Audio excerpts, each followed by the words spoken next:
Chapter 1. Who says this system is rubbish? This system is simply magnificent.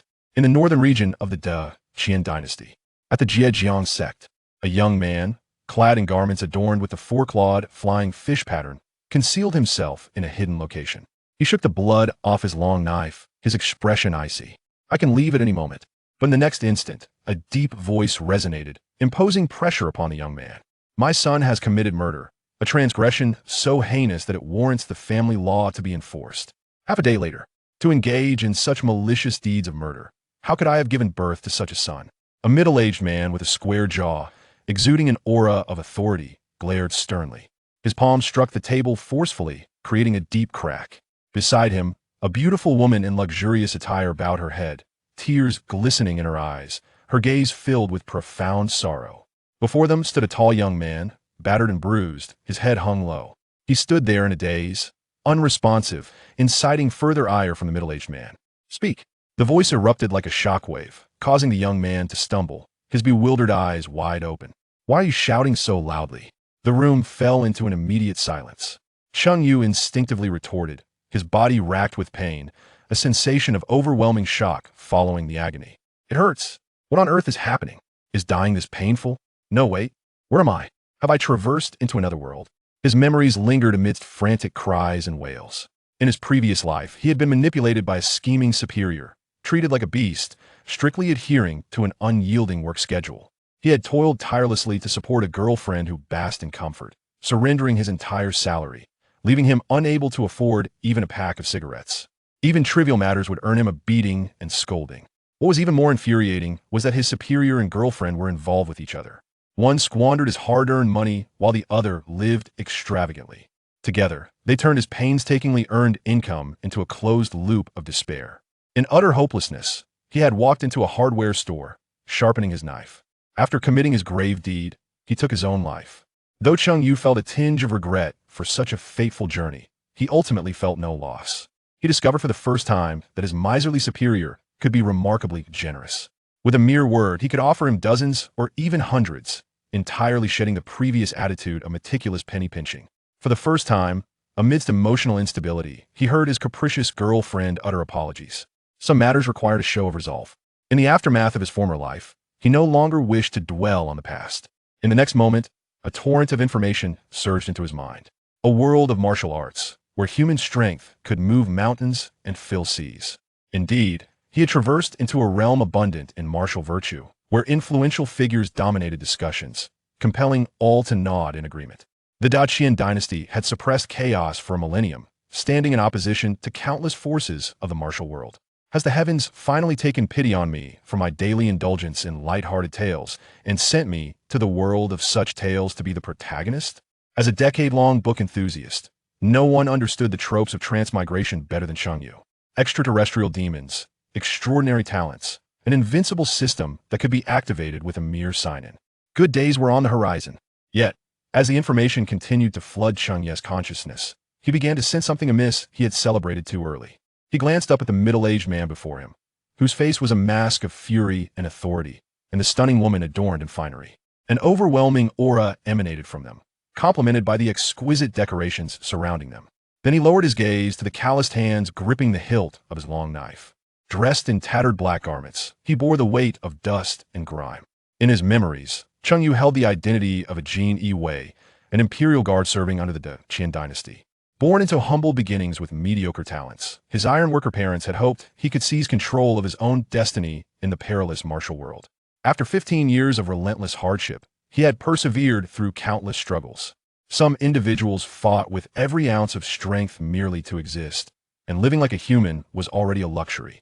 To honor the hopes of himself and his parents, he climbed the ranks, shedding youthful bravado. To live like a person, he had to be ruthless and give his all. Those who obstructed him, they would be slain. Heaven rewards the diligent, and he finally achieved the honorable position of a Jinyiwei officer.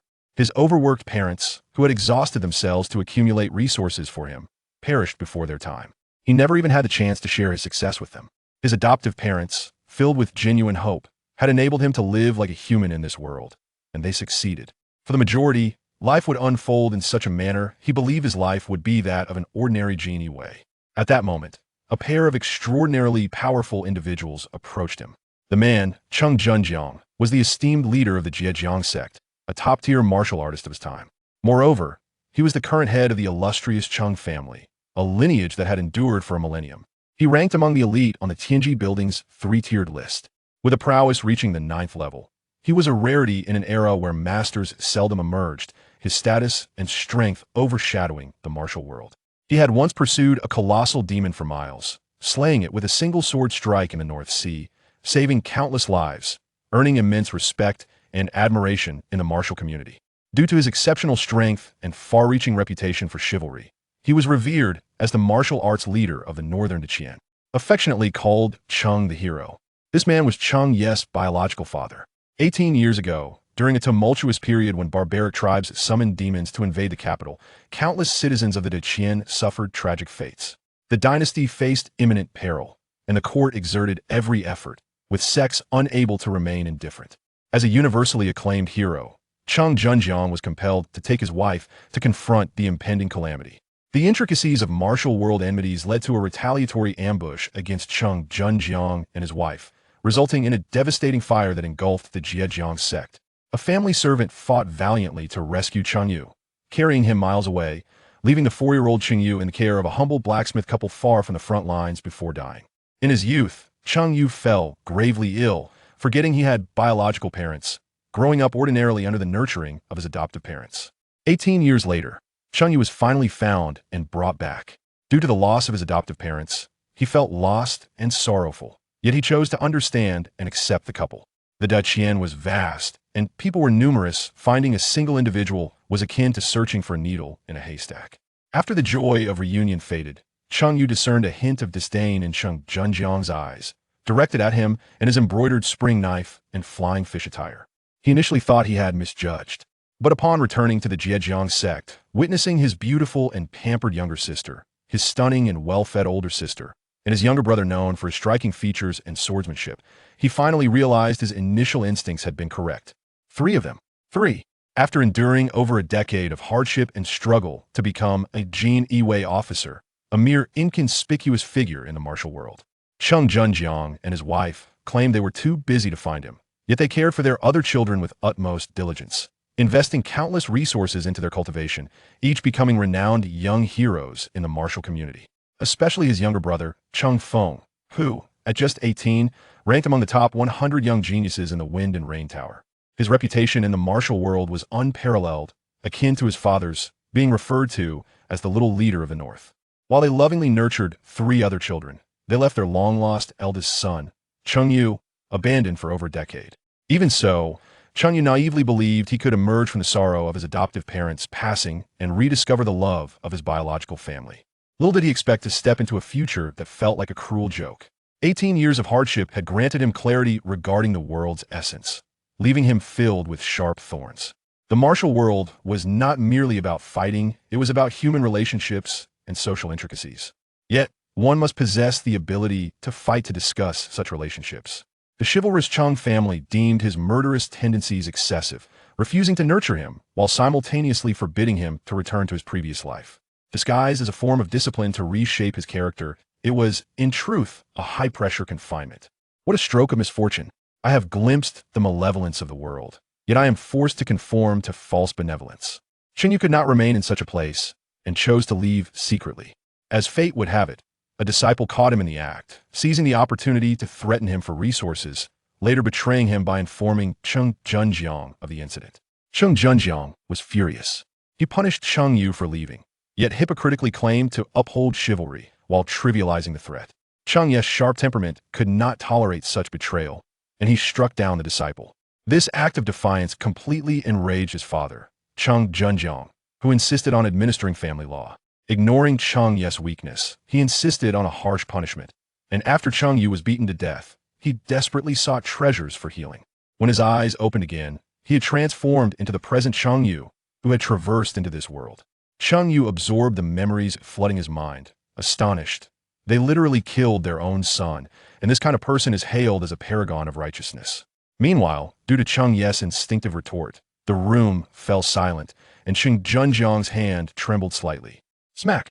His palm struck the table, causing it to crack. Outrageous! How dare you speak back? Is this what you learned about filial piety? Cheng Junjiang's face was filled with unbridled fury. In his view of righteousness, filial piety was of utmost importance. While a father could chastise, how could a son dare to confront his father in such a manner? Our Cheng family disciples have upheld the order of the martial world and protected the common people for a century. Generations have been heroes of righteousness. And who in a martial world does not hold us in respect? How did you come to exhibit such a lack of decorum, learning to confront your elders with such blatant disrespect? Clad in that ragged garb reminiscent of a court lackey, you conduct yourself with ruthless tenacity, bringing disgrace upon the Cheng family and becoming a figure of ridicule. Upon hearing this, Cheng Yu's expression grew even colder. In his recollection, when Cheng Junjiang learned of his affiliation with the Jinyiwei, he had expressed boundless disdain. A court lackey, ruthless and merciless, such conduct was a source of derision in the martial world. To sully the reputation of someone of his stature, to defy his sense of chivalry. Yet, how could he consider that the sex influenced judged individuals by their backgrounds, leaving those without talent or connections in perpetual obscurity? The weakened Jinyiwei was the only path available to someone like Cheng Yu, who lacked any lineage. Without connections or support, how could one survive without resorting to ruthlessness? Having cast Cheng Yu aside with his own hands led to such an unavoidable predicament. And now, he spoke with an air of moral superiority. What absurdity! A surge of fury welled up within Cheng Yu, and just as he was about to retort, an icy voice echoed in his ear. Ding! A desire to vindicate the Jinyiwei has been detected in the host. The Jinyiwei system is now activated. Please select your Jinyiwei path shortly. System? Cheng Yu's anger was instantly quelled. The most formidable aspect of his transmigration, the golden finger, had emerged. Had it been a second later, he might have confronted his opponent. With the eloquence of a 21st century youth, he could have easily dismantled Cheng Junjiang's arguments, provoking an impulsive reaction from him. Compared to a true villain, a hypocrite is far more insidious, striking without warning. If a ninth-grade master were to intercept him, this journey could very well end right there. Please select your Jinyiwei path. Standard path. The Great Qian Dynasty's fortune is dwindling. The martial world is rife with heroes rising up, and the once mighty Jinyiwei has become an object of mockery. Conform to the tides of the era and become a pitiful court lackey. Title: Stray Dog by the Roadside. Reward: Stray dog physique grows stronger with each kick received. Stray dog by the roadside? After all this time, this is what you come up with? This system is utterly worthless. What left Cheng Yu even more exasperated was that the system was not entirely mistaken. The current status of the Jinyiwei was indeed akin to that of stray dog. Undercover path. The Jinyiwei is weak, while the martial factions are formidable. If the mountains do not come to me, I shall go to the mountains, transforming into an undercover agent hidden within the various sects, indirectly rescuing the Jinyiwei and contributing to its resurgence. Title: I am a good person. Reward: Undercover physique, double the benefits returned to the Jinyiwei. Becoming a spy now? What a flawed system. Can it offer something straightforward and effective? Cheng Yu felt another wave of frustration. Double the returns might be enticing, but the issue was that he was the son of a Northern Martial Alliance leader and could not possibly serve as an undercover agent. What if Cheng Junjiang visited other factions and inadvertently exposed him? Why couldn't it provide him with something direct and decisive? Moreover, no amount of espionage would alter the fact that the Great Qian Dynasty was on the verge of collapse. He risked decades of hard work only to be eliminated in a single sweep. Special path.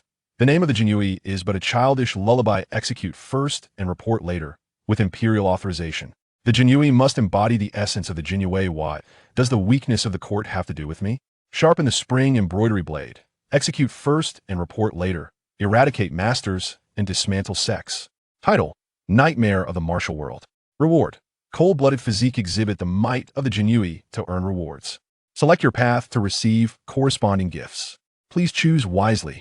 Gazing at the third option, Cheng Yu knew that any hesitation could lead to trouble. Who says this system is worthless? This system is magnificent.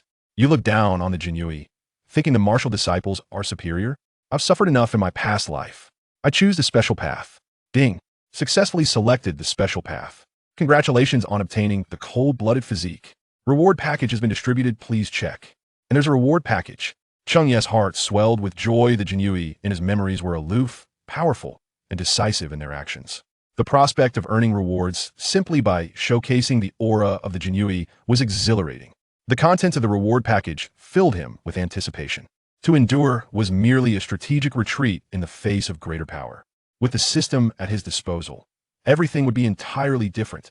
Cheng Zhenjiang's voice rang out once more. Disrespecting your elders, showing no signs of repentance. You shall go and offer your apologies before that disciple's corpse. Rewrite the ancestral deeds 100 times and reflect on what true chivalry entails. Consider what you have done. Cheng Yu lifted his gaze coldly. Apologize? In your dreams. What of those who have wronged me shall I not take their lives? Cheng Zhenjiang's face flushed with rage as he pointed at Cheng Yu's spring embroidery blade. By your reasoning, if I were to harm you, would you then seek to kill your father and raise my family? Cheng Yu chuckled coldly. You may very well try. Chapter 2. One more or one less, it matters not. Cheng Yu endured the pain and rose to his feet. Straightening his formerly hunched back, his eyes were filled with icy resolve. The Jinyiwei must embody the essence of the Jinyiwei. How could he bear such humiliation in a pitiful manner? The so-called noble sentiments espoused by his parents only served to belittle him. They deemed him ruthless, lacking strength, and even inferior to the ordinary disciples within the sect, devoid of any chivalrous demeanor, reduced to a shameful existence as a soulless Jinyiwei, bringing disgrace upon their family. Yet, did they ever inquire about his life over these 18 years, about the hardships he endured? 18 years of relentless toil led to his adoptive parents' early demise, and he had exhausted every effort to attain a mere position of insignificance. A mere remark labeling him a court lackey rendered all of his sacrifices utterly worthless. Cheng Yu felt an overwhelming sense of sorrow. Had it not been for their blood ties, Cheng Zhenjiang and his wife would likely regard him as nothing more than a bothersome insect. Disdainful of his bloodied hands, they would unhesitatingly crush him underfoot. Even with blood ties present, had he not been effectively doomed? Engaging in a vile act of abandoning one's kin while deluding themselves with grandiose rhetoric. What respect is due to such parents? And what are the ancestral deeds? Cheng Yu raised his head, recalling with disdain the books they had forced upon him. Are you referring to the traitor Cheng Yuan, who was executed for following Prince Qing in rebellion during the 372nd year of the Great Qian Dynasty? Traitor. The moment those words escaped his lips, Cheng Zhenjiang, who had been seething with anger, froze for a moment. In the next instant, a torrent of fury erupted forth. Unfilial wretch, what are you saying? Ancestor Cheng Yuan chose to risk his life to assassinate a tyrant for the sake of the common people. He is the pride of the Cheng family. How dare you insult him in such a manner? Repeat that if you dare. Faced with this terrifying aura, Cheng Yu remained unafraid. If others disregard his worth, he need not respect their values. Are you referring to the so-called hero who, after death, had his estate seized, resulting in the enslavement of over 10,000 individuals, and squandered resources to construct countless pavilions and towers, all for the sake of the common people, only to assassinate a ruler who abolished taxes for 10 years, allowing the people to live in peace? Cheng Yuan and his cohorts conspired to usurp the throne, entering the palace to assassinate the then emperor of the Great Qian Dynasty, only to be captured by the Jinyiwei and have their heads displayed at the gates of the Great Qian capital for 15 days, seen by thousands. A mere rebel once conspired treasonously, while others distanced themselves in fear, never anticipating that a century later, such actions would transform into a semblance of glory. Cheng Yu's tone was unassuming, yet the content was piercingly sharp, as if he did not regard this lineage as his own at all. A voice echoed in his ear, proclaiming the system's message. The host, undaunted by authority, sought to restore the reputation of the Jinyiwei and assert its might, granting rewards of healing and inner strength. A warm sensation inexplicably surged within him, effortlessly circulating through his meridians. Inner strength. His injuries were mending at an astonishing pace. Cheng Yu nodded repeatedly, astonished by the system's remarkable efficiency. Just this surge of reward energy already equaled nearly half of the internal strength he had painstakingly cultivated over the past 18 years. What misfortune has befallen our family? You, the disgraceful offspring of our ancestors, shall kneel before me. Cheng Zhenjiang was instantly consumed by a tempest of fury, a terrifying aura emanating from him. As a renowned hero in the martial world, he would typically remain unfazed by the insults hurled at him. However, this particular revelation struck a different chord. A hero? The descendant of a traitor. The one who uttered such words was none other than his own son. What a misfortune for the family. Cheng Yu stood resolute, unyielding in the face of adversity. Beside her, her mother, Zhao Shichuan, who was weeping, momentarily froze in disbelief, casting a bewildered glance in her direction. How can you utter such words? That is our ancestor from the Cheng family. The Cheng family embodies chivalry and benevolence. Speaking like this at home will only anger your father and bring disgrace upon us when we step outside. Quickly, apologize to your father. Zhao Shichuan, hailing from an illustrious lineage herself, was taken aback by Cheng Yu's audacity. Yet, Cheng Yu paid her no heed. Now you choose to speak? Just moments ago, you were silent, reduced to tears. Disgrace outside. I think it is unnecessary. I have already endured enough humiliation within this so-called home. Rest assured, when others hear these words, they will only perceive me as an adversary of the Cheng family, and your esteemed reputation as a heroic couple will remain intact. After all, you two are renowned figures in the martial world, unmatched in stature and strength, with 3 children each excelling in their own right, inheriting your illustrious name. The loss or gain of one more child is of little consequence. Cheng Zhenjiang was initially seething with fury over Cheng Yu's disrespectful remarks, but upon hearing this, he was momentarily taken aback. He had come to comprehend the situation. Cheng Yu's numerous remarks ultimately convey his belief that his parents are unworthy of educating him due to their failure to raise him. Setting aside this fact, is such an attitude towards one's parents befitting of a son? It exhibits a complete lack of filial piety. Furthermore, Cheng Zhenjiang's time was devoted to upholding the righteous path of the Jianghu, which left him unable to seek out Cheng Yu. Cheng Yu should take pride in this. If he does not, what connection does his ruthless learning have with them? I, Cheng Zhenjiang, oversee a vast family and sect, upright and respected. And the world affectionately refers to me as Cheng the hero. How could such a rebellious offspring emerge from me? I understand your struggles in the outside world. Yet those trials are for the benefit of all, not an excuse. As my son, should you not possess a more magnanimous spirit? Can you not empathize with the hardships of your parents? How is it that you have become such a disappointing individual, lacking an understanding of your parents' plight? Cheng Yusi, undaunted, responded with a resounding voice. Am I not capable? Alone, I carve out my own future. Why should you pass judgment? At the mere mention of being alone in the world, Zhao Shichuan's tears flowed incessantly. Not having found you is a grave disappointment from your parents. Please, do not speak of it any longer. My heart aches. Yet, being a kind and upright child is never wrong. How could parents wish harm upon their own child? Countless nights, Zhao Shichuan awoke in tears, haunted by dreams of her lost son. However, upon their true reunion, she was met with profound disappointment as she faced the ruthless young man, clad in blood-stained garments of the flying fish and wielding the embroidered spring blade. How could the son she bore transform into such a terrifying figure? The child in her heart should have been a gallant and benevolent hero. Other children excelled, embodying integrity and filled with hope. Particularly, her youngest son was exceptionally obedient, remarkably virtuous. At a tender age, he ranked among the best, humble yet destined for greatness. Already bearing the demeanor of a hero, how could her own son have become this way? Heartache? In such moments, do you still urge me to remain silent? Spare me the pretense. If your heart truly ached, would you have waited 18 long years without seeking to meet me? Cheng Yu's gaze was icy. Zhao Shichuan widened her eyes, recalling how she had attempted on numerous occasions to reunite with her son, only to be thwarted by trivial matters that consumed her time and attention, causing her to forget this crucial pursuit. If the heart truly aches, can one simply forget? She hastily shook her head, forcing herself to dispel such dreadful thoughts. What mother could possibly lack affection for her own child? It was indeed a matter of helplessness. Enough of this. You, be obedient. Do not act impulsively. After all, we are bound by blood. Apologize to your father and assure him that you will mend your ways, embracing the path of righteousness. Let us be a harmonious family. As she spoke, her voice trembled with emotion, and she repeatedly cast imploring glances at Cheng Zhenjiang, silently urging him to understand. Cheng Zhenjiang let out a cold snort. Although his heart was deeply dissatisfied with Cheng Yu's act of killing that disciple, he ultimately dared not confront his wife directly, choosing instead to turn his head away as a silent acquiescence. Nevertheless, he remained quite unconvinced. Even if he had erred in failing to locate the child, which parent in the world would admit their mistakes regarding their offspring? Observing Zhao Shichuan's hopeful expression, Cheng Yu felt a sardonic amusement within. It all seemed so genuine. Yet, no amount of words could alter the truth he understood. The former Cheng Yu was no more. A family? I cannot contend with you virtuous souls. While I have many lives in my hands, I cherish my own far too much to risk it.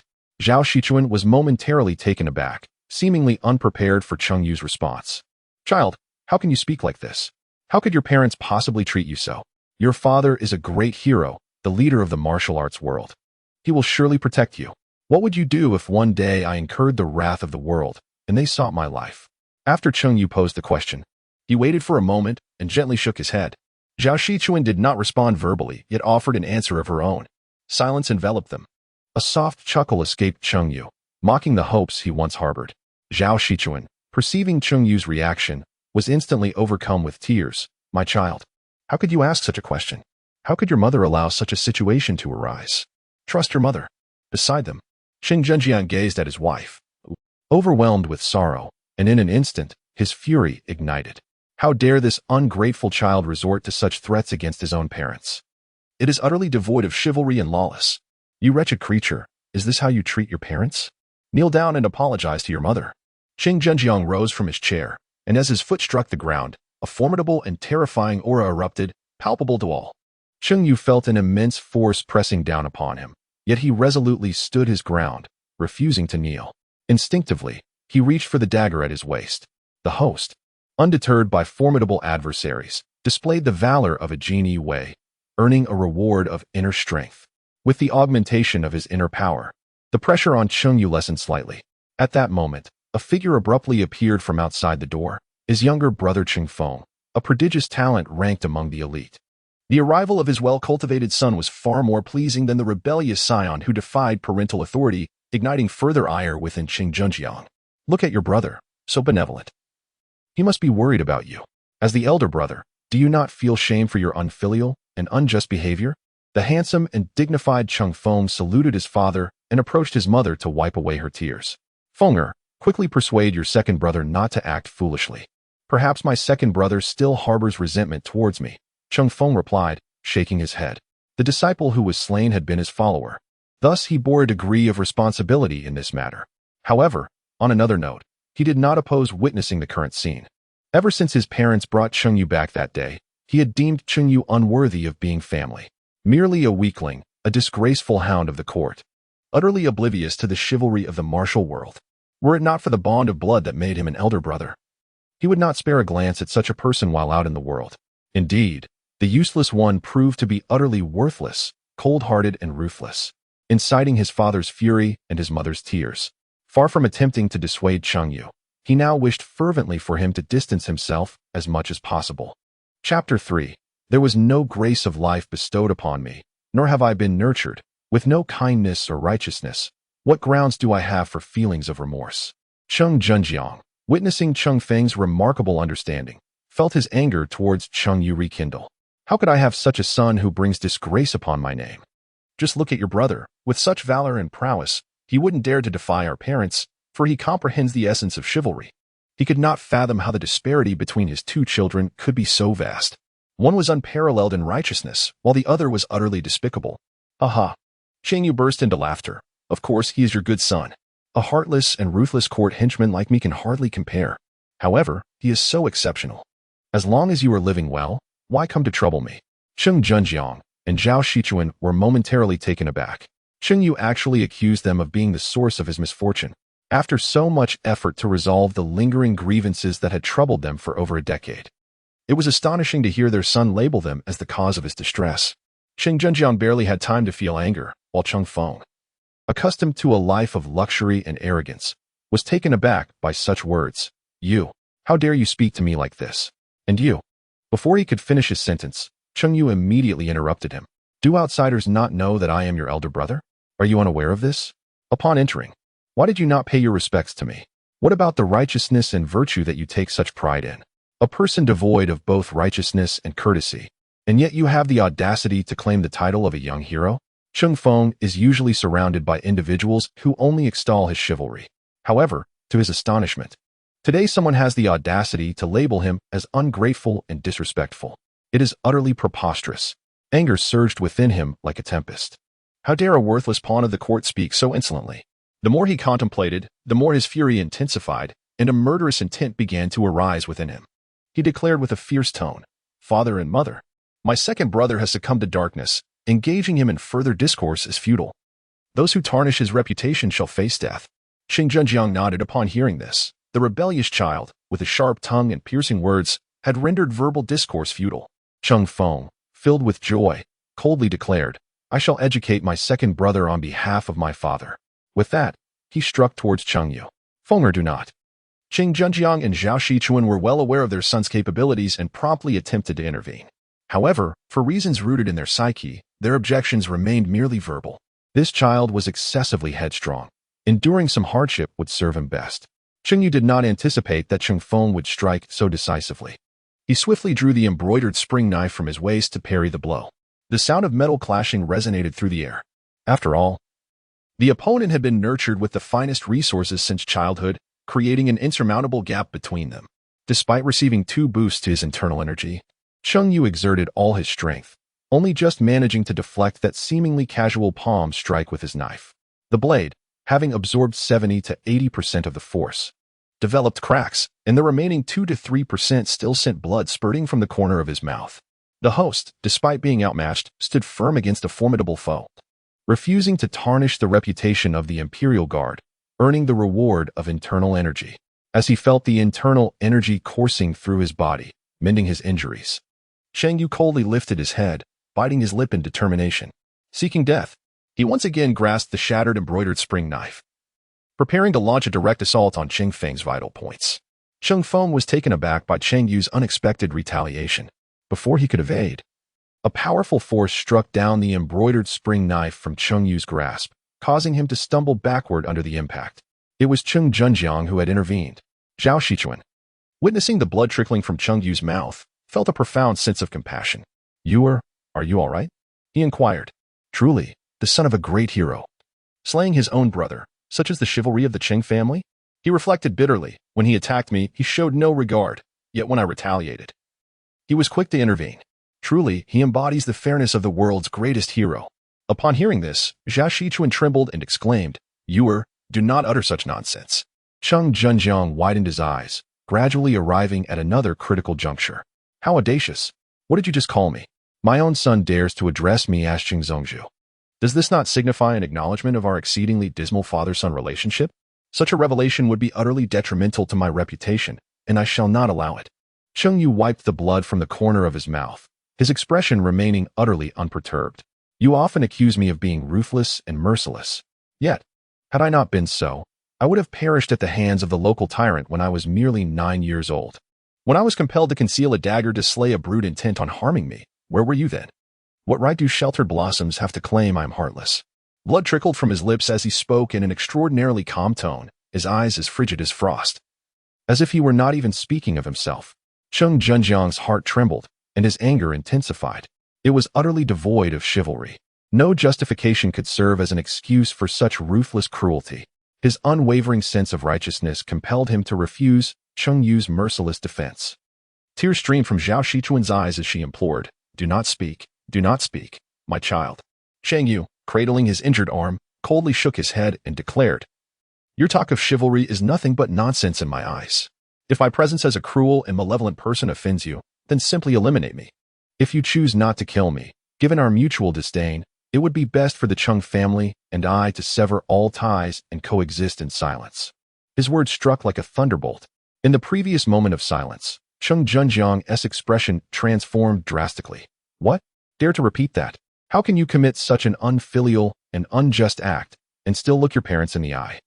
Zhao Shichuan stood agape, wide-eyed in disbelief. How had it come to this?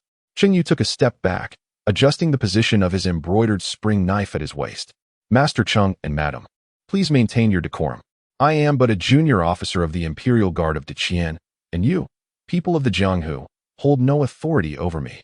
The host, neither submissive nor arrogant, displayed the demeanor befitting a member of the Imperial Guard, earning a reward for his mastery of the blade. You have neither inquired about my existence nor expressed any obligation towards me. My life is a personal choice, devoid of any debt or obligation. Therefore, what grounds do you have to claim I have wronged you? Cheng Yu's demeanor was chillingly indifferent as he turned his gaze towards Cheng Feign. That blow just now. I shall remember this grievance. I am a man of ill repute, one who repays even the slightest slight, and in due time, retribution shall come. With that, he pivoted and departed. Zhao Shichuan hastily rose, intending to intervene, but was halted by the furious voice of Cheng Zhenjiang. How dare you? Do not stop him. Let him go. The recent words, devoid of gratitude and loyalty, had pierced his heart deeply. What martial hero could bear such an affront? Particularly one who was accustomed to being hailed as chivalrous. To sever ties over such a trivial matter? Now I see clearly. He has descended into utter depravity, intent on becoming a bloodthirsty hound for that wretched court. Very well, let him be. I shall observe how this contemptible and feeble wretch survives without the support of the Cheng family and the Zhejiang sect. Cheng Yu, without looking back, laughed heartily as he departed. Like a bird released from its cage, he gradually receded, showing not the slightest inclination to pause. Zhao Shichuan gazed blankly at her son's silhouette, a profound sorrow welling up within her heart. My son, why have you become this way? As Madame wept, the already irate Qing Junjiang grew increasingly exasperated and furious. His pent-up rage erupted, shattering numerous items within the room. Nonsense! Nonsense! I have no such son. Upon witnessing this, Cheng Feng was filled with overwhelming joy. That fellow had finally departed. He was even too indifferent to regard what ripples that useless individual could possibly create. No matter what, it could never compare to his own genius. The atmosphere seemed to stagnate, and after a brief moment, a pair of young and beautiful women approached, perplexed by the scene before them. Father, mother, what has happened? Why is it like this? The elder of the two, possessing a striking beauty and slightly older than Cheng Yu, was none other than his biological elder sister, Cheng Yu, a renowned senior sister among the disciples of the Zhejiang sect and a prodigy in her own right. Beside her stood the delicate and charming younger sister, Cheng Si. Furrowing her brows, her eyes filled with an indescribable emotion. Observing his three children, Cheng Junjiang increasingly felt that Cheng Yu was indeed a scoundrel. His vile character and lack of concern for his siblings and parents were already unacceptable, but to dare sever ties was utterly intolerable. The more he pondered, the angrier he became, shouting, "Bring forth that unfilial son. If he wishes to sever ties, then throw all of his belongings out. Let them not linger here." A servant hastily appeared, lowering his head and stuttering, "Second young master, there are no belongings." This period had been his responsibility to care for Cheng Yu. Yet he was constantly restricted by Cheng Junjiang, merely serving as a watchful eye. At this proclamation, everyone present was momentarily taken aback. Cheng Yu had resided in the Zhejiang sect's South Main estate for nearly a month. How could he possess nothing? What nonsense are you speaking? How could he possibly have nothing? The second young master does not have his own room and typically stays in the disciples' area, only coming here in the morning and evening. Thus, he naturally has no belongings. The servant trembled as he spoke. Upon hearing this, the atmosphere instantly fell silent. Everyone believed they must have misheard. How could this be possible? Cheng Yu surprisingly found himself without even a room of his own. It is worth noting that even the servants in the sect's residence are provided with their own quarters, yet he, as a young master, possesses none. Cheng Junjiang widened his eyes in disbelief. How could this be possible? Did you not consider arranging a room for him? Is there truly such a shortage of accommodations here? A bunch of inept fools. It was the sect leader's directive. You mentioned that the young master has quite a troublesome temperament and should be tempered by residing in the disciples' quarters, and thus it has remained so until now. The entire assembly fell into silence once more. Zhao Shichuan gazed incredulously at her husband, unable to fathom that he would deny their son even a single room. When I first saw him dressed in those tattered garments of the court's hounds, covered in blood and grime, I was so incensed that I arranged for him to stay in the disciples' quarters for a few nights, and afterwards it slipped my mind. But is it not a problem for him? Would it not occur to him to voice his concerns rather than remain silent about not living at home? Cheng Junjiang muttered to himself, oblivious to the expressions of his child and wife. How could one call a place without a personal room a home? Was there truly nothing of significance left? Zhao Shichuan, filled with a sense of despair, prompted the servant, lamenting that with her son gone, she had nothing to hold on to as a memento. The agony of a mother was palpable. The servant, after a moment's thought, produced a battered and misshapen iron hammer. Zhao Shichuan swiftly snatched it away, realizing it was an unremarkable long-handled hammer. "What is this?" she inquired. "This is a relic from the couple who adopted the second young master. They were blacksmiths." The words adoptive parents' relic sent a jolt through the group. Indeed, they had focused solely on Cheng Yu's temperament and abilities, neglecting the fact that he was, after all, a young man who had just lost his parents. The profound grief of his adoptive parents' passing, coupled with his lack of even a room to call his own, while others judged him by utterly different standards, was an unfathomable desolation. Contemplating her son's sorrow, Zhao Shichuan's lips trembled. Relic. How could such a thing come to be in this state? How did the belongings of his adoptive parents become so dilapidated and warped, yet still remain with the Da? Cheng Junjiang let out a cold snort. attempting to mask a fleeting sense of panic. Carelessly breaking and discarding such an item suggested that it held little significance for him. It seemed his adoptive parents were no different. They were inherently ruthless and ungrateful individuals. If he could not even show filial piety towards his biological parents, how could he possibly care for something so trivial? He was still fuming at Cheng Yu, a rebellious son stained with blood, unrepentant and undeserving of sympathy. However, at that moment, a servant softly interjected, "Because it was you, the sect master, who carelessly discarded this item." The second young master believed it was lost, but in truth, "I have kept it safe." Instantly, several pairs of eyes turned towards Cheng Junjiang. No one spoke, yet the meaning in their gazes was unmistakable. He had destroyed a relic belonging to his adoptive parents. What kind of biological father was he? The two daughters took a slight step back. Zhao Shichuan, blushing with indignation, exclaimed, "No wonder you wants to leave. Who could possibly endure a father like you? Impossible. Why would I meddle with his belongings?" Cheng Junjiang was momentarily taken aback, his expression turning stern as he directed a gaze filled with authority towards Ada. "What nonsense are you spouting? Is it that ungrateful wretch who has instigated you to speak thus? What benefits has he bestowed upon you?" In response, the servant hastily knelt and shook his head. On that morning, the second young master was engrossed in this object, muttering to himself. You approached him, admonishing him to take his responsibilities seriously, and criticized his lack of diligence and cultivation, which prompted you to shatter the item in question. Cheng Junjiang was momentarily taken aback, as if he had indeed stumbled upon a certain truth. However, that was not my concern. After all, who could blame him for his laziness in not honing his skills? What do we martial artists have to fear from pain or discomfort? It is no wonder his abilities are so woefully inadequate. Yet, the second young master had only just completed an all-night training session and had scarcely finished when he encountered you. Your swift acquisition of this item left him no opportunity for explanation. Chapter 4. Cheng Yu practices diligently, while Cheng Junjiang incites mischief against the young master. In a few brief exchanges, a pitiful and sorrowful tableau emerged before the eyes of the onlookers. Cheng Yu was acutely aware of his parents' dissatisfaction with him. He devoted himself to relentless training throughout the night, and upon its conclusion, he reflected upon the relics left behind by his deceased foster parents, which stirred profound memories.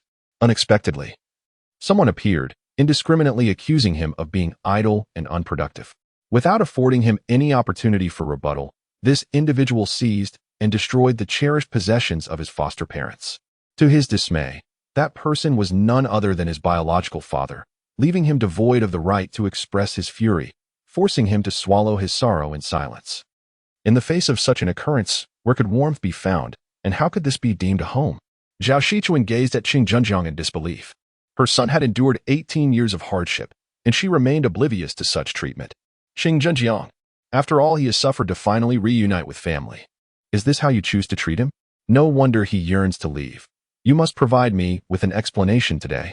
An imposing aura of an 8th-tier warrior emanated from her, sharp and unyielding. Cheng Junjiang's visage bore an oddity, although he was formidable, reaching the pinnacle of the 9th rank. How could he dare to quarrel with his own wife? Why did he not speak up? Had he informed me that it was something of significance, I would never have acted in such a manner.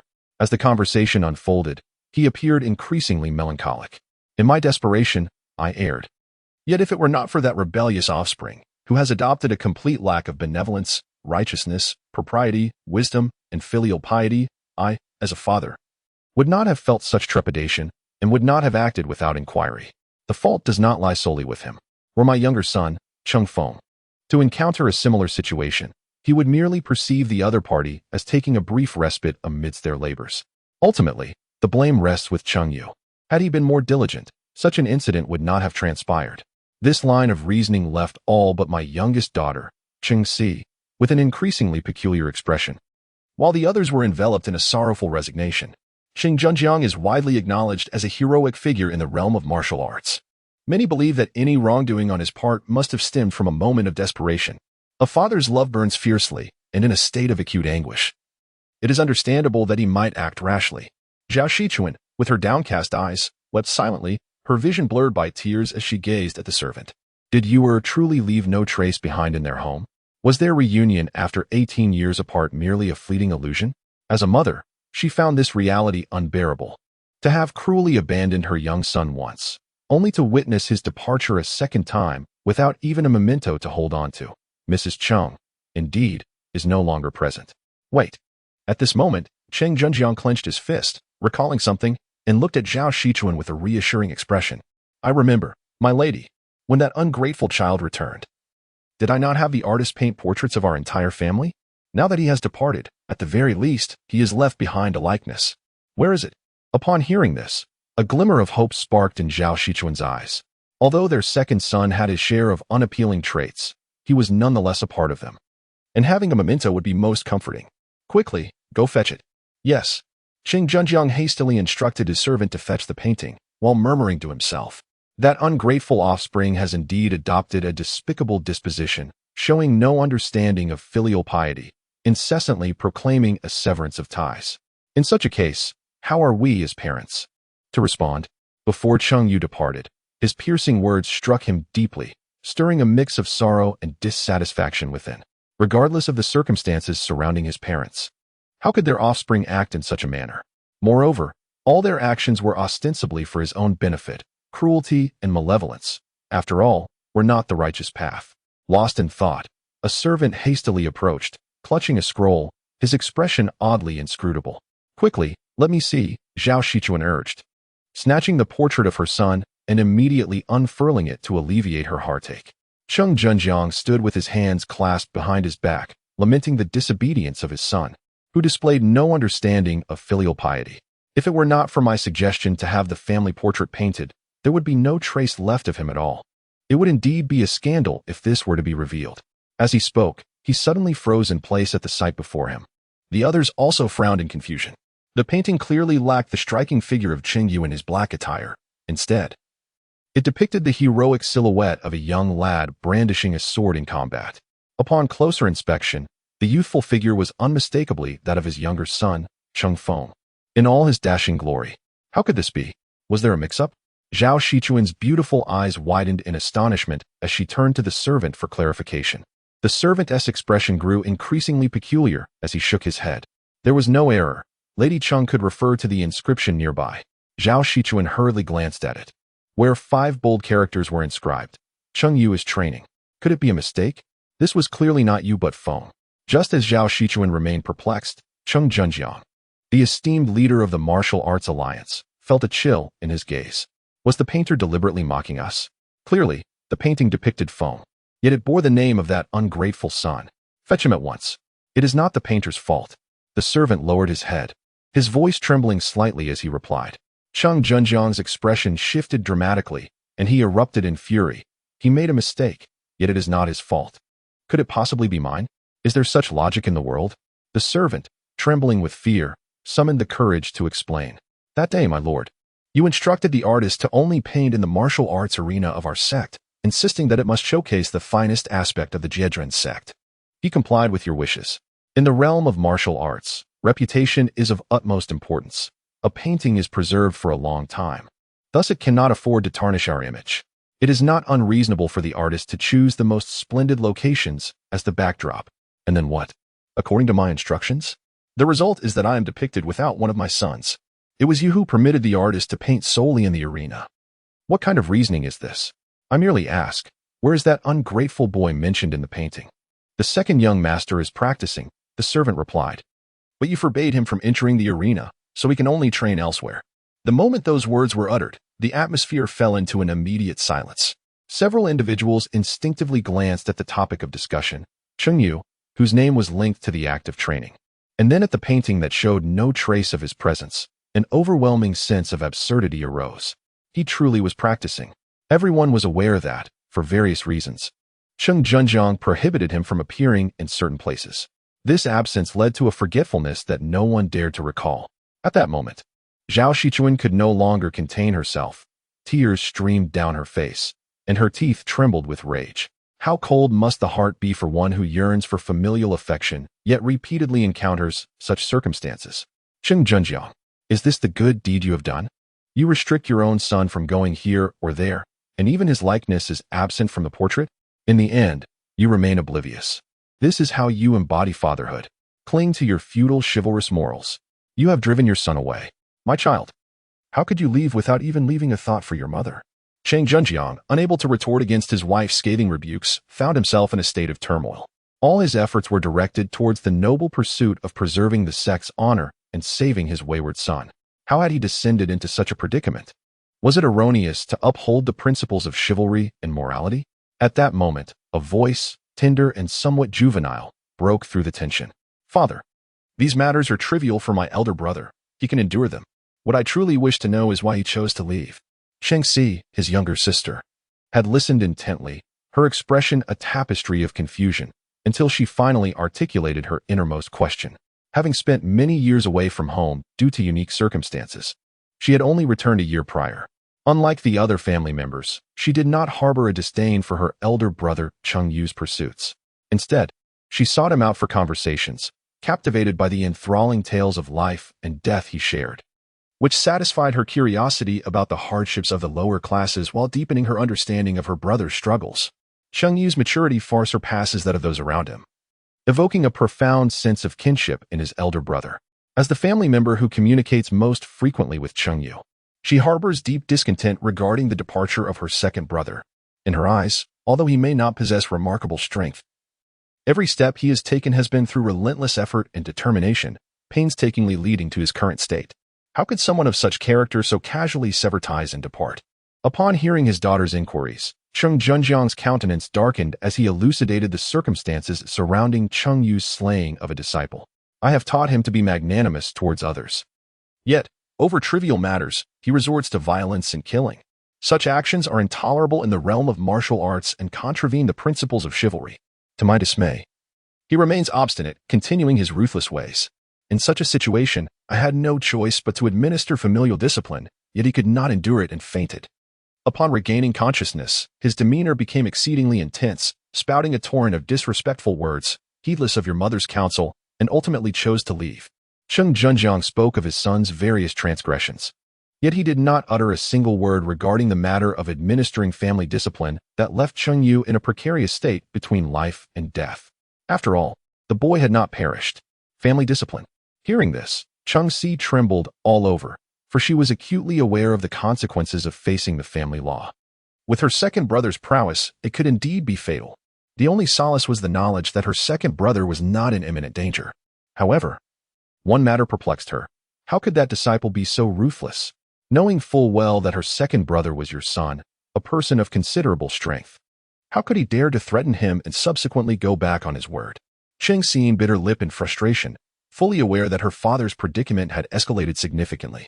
Yet, as his daughter, she felt compelled to remain silent. She could only resent the disciple who, having benefited from the cultivation of the Zhejiang sect, had the audacity to betray the entire family of the sect leader. Such behavior was utterly arrogant and shameless. Cheng Junjiang's expression twitched slightly upon hearing the question.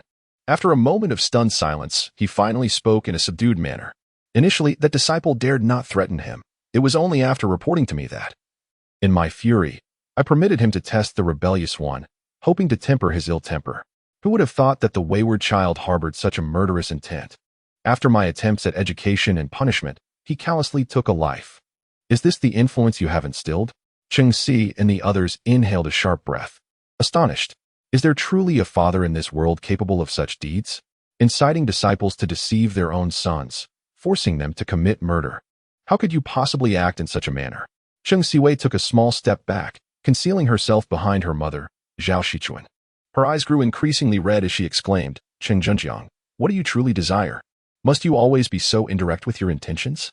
Why must you resort to such coercion?" Cheng Sijia wore a worried expression, for her second brother had suffered the family's punishment and endured a blow. Now, with injuries afflicting him, he might be in grave danger. The urgency of the matter was to locate him at once.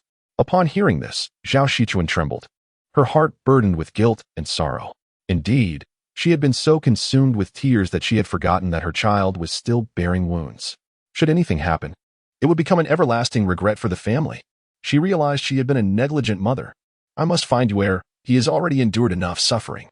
With these words, Zhao Shichuan wiped her tears and immediately employed her superior lightness skills to hasten her departure. Cheng Junjiang's face fluctuated with uncertainty. The rebellious son was undoubtedly his flesh and blood. It was inconceivable to feign indifference in the face of life-threatening danger. Yet, if he were to hastily rush off in search of him, it would only serve to affirm his failings as a father. Such a notion was utterly unacceptable. for it would invite ridicule from the martial community. Dad, Cheng Si noticed her father's hesitation, her complexion paling, just as she was about to offer her counsel. Darkness enveloped her vision, and she felt herself teetering on the brink of collapse. Fortunately, her elder sister, Cheng Yu, was quick to react, supporting her as she sensed the chilling aura emanating from her sister's frail body. A jolt of alarm coursed through her. This affliction again. Little sister is having another episode.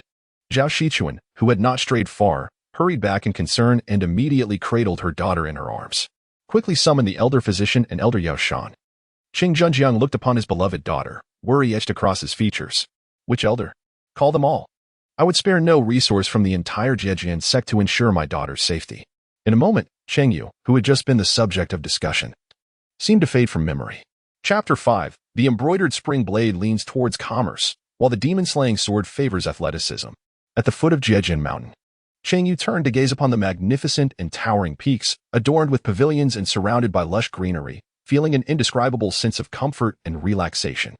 The knot of anxiety that had lingered in his heart since his arrival had finally dissipated. The esteemed Zhejiang sect, renowned for its formidable strength and the abundance of heroes it produced, has always been a place of aspiration for martial artists across the realm. Cheng Yu, however, was acutely aware of the situation. The Jiejian sect boasted 1,000 disciples, each possessing strength akin to that of an ox. Upon entering the sect, their appetites would far exceed those of 3 grown men. Yet, they solely devoted themselves to secluded cultivation, reveling in the pleasures of the martial world, indulging in wine and feasting. Whence came their sustenance? It was derived from the vast expanse of prime farmland, spanning millions of acres, cultivated by the ordinary folk living on the periphery of the Jiejian sect. The Great Qian Dynasty, weakened and unable to manage such a formidable sect, effectively rendered its tax obligations non-existent. Members of the sect were exempt from any labor, effortlessly reaping 80% of the hard-earned income of the common populace, all under the guise of safeguarding their territory. In trivial matters, they would either favor their own or leave it to the officials, leaving those in power in a state of despair. Only when faced with truly critical issues would they take action to save themselves. Beyond their relentless plundering, they exhibited little regard for others. Such brazen exploitation was paradoxically accompanied by proclamations of concern for the common people, cloaked in the guise of righteousness and chivalry. Cheng Yu observed with clarity. A group of hypocrites who are lenient with themselves, yet harsh towards others would inevitably drive him to madness if he continued to endure their hypocrisy. Now that he has cast off his burdens, he envisions a future where he can pursue his desires and settle scores with joy. Having ascended from the lowest echelons, he has long grown accustomed to the false benevolence displayed in the world of martial arts, juxtaposed with the unscrupulous actions hidden behind the scenes. The current landscape is fraught with formidable rivals, many sects cultivating combatants capable of resisting entire armies. Being a member of the Jinyiwei is no small feat. The martial experts of this era are not the type who can be easily worn down by ordinary troops, akin to certain esports players who lack the ability to adapt. Each one is cautious and values their life, retreating to recuperate before returning to the fray, rendering them nearly invincible. Individual prowess is of paramount importance. Having finally departed from the Zhejiang sect, Cheng Yu contemplated his future. He had long yearned for a world where martial arts reigned supreme, and now, as a rare traveler in time, his heart brimmed with excitement and anticipation. Thanks to the existence of a system, his best option was to assume the position of a minor banner within the Jinyiwei.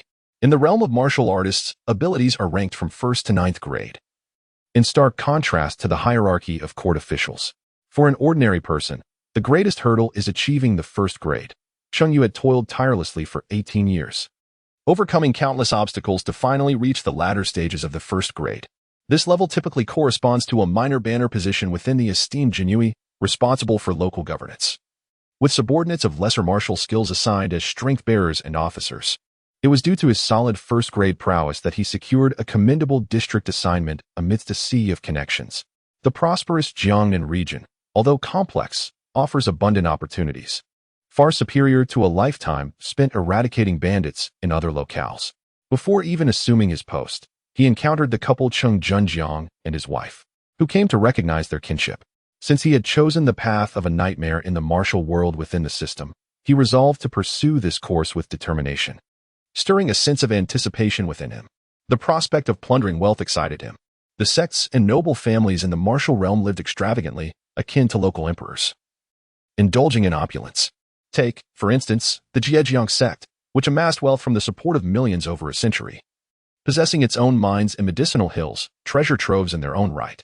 The martial alliance's leaders received tributes from numerous smaller sects within a 500-mile radius. As far as he knew, his brother Cheng Feng wielded a sword that could easily fetch a grand estate in the capital of Daqian. Should he manage to seize such treasures, he could scarcely believe the fortune that awaited him. Alas, for the moment, the plundering must remain a dream. Cheng Yu gently shook his head, not to mention the formidable master Cheng Junjiang, who reigned supreme at the 9th tier of martial prowess. Even Cheng Feng remained an unreachable pinnacle for him. Achieving 4th-tier strength at such a tender age and securing a place on the 100 Treasures Pavilion's rankings undeniably marked him as a prodigy. A single strike from Cheng Feng could effortlessly dispel all of Cheng Yu's utmost efforts to resist. Yet, he remained undaunted. With the support of the system, he was confident that those who temporarily surpassed him would eventually be eclipsed.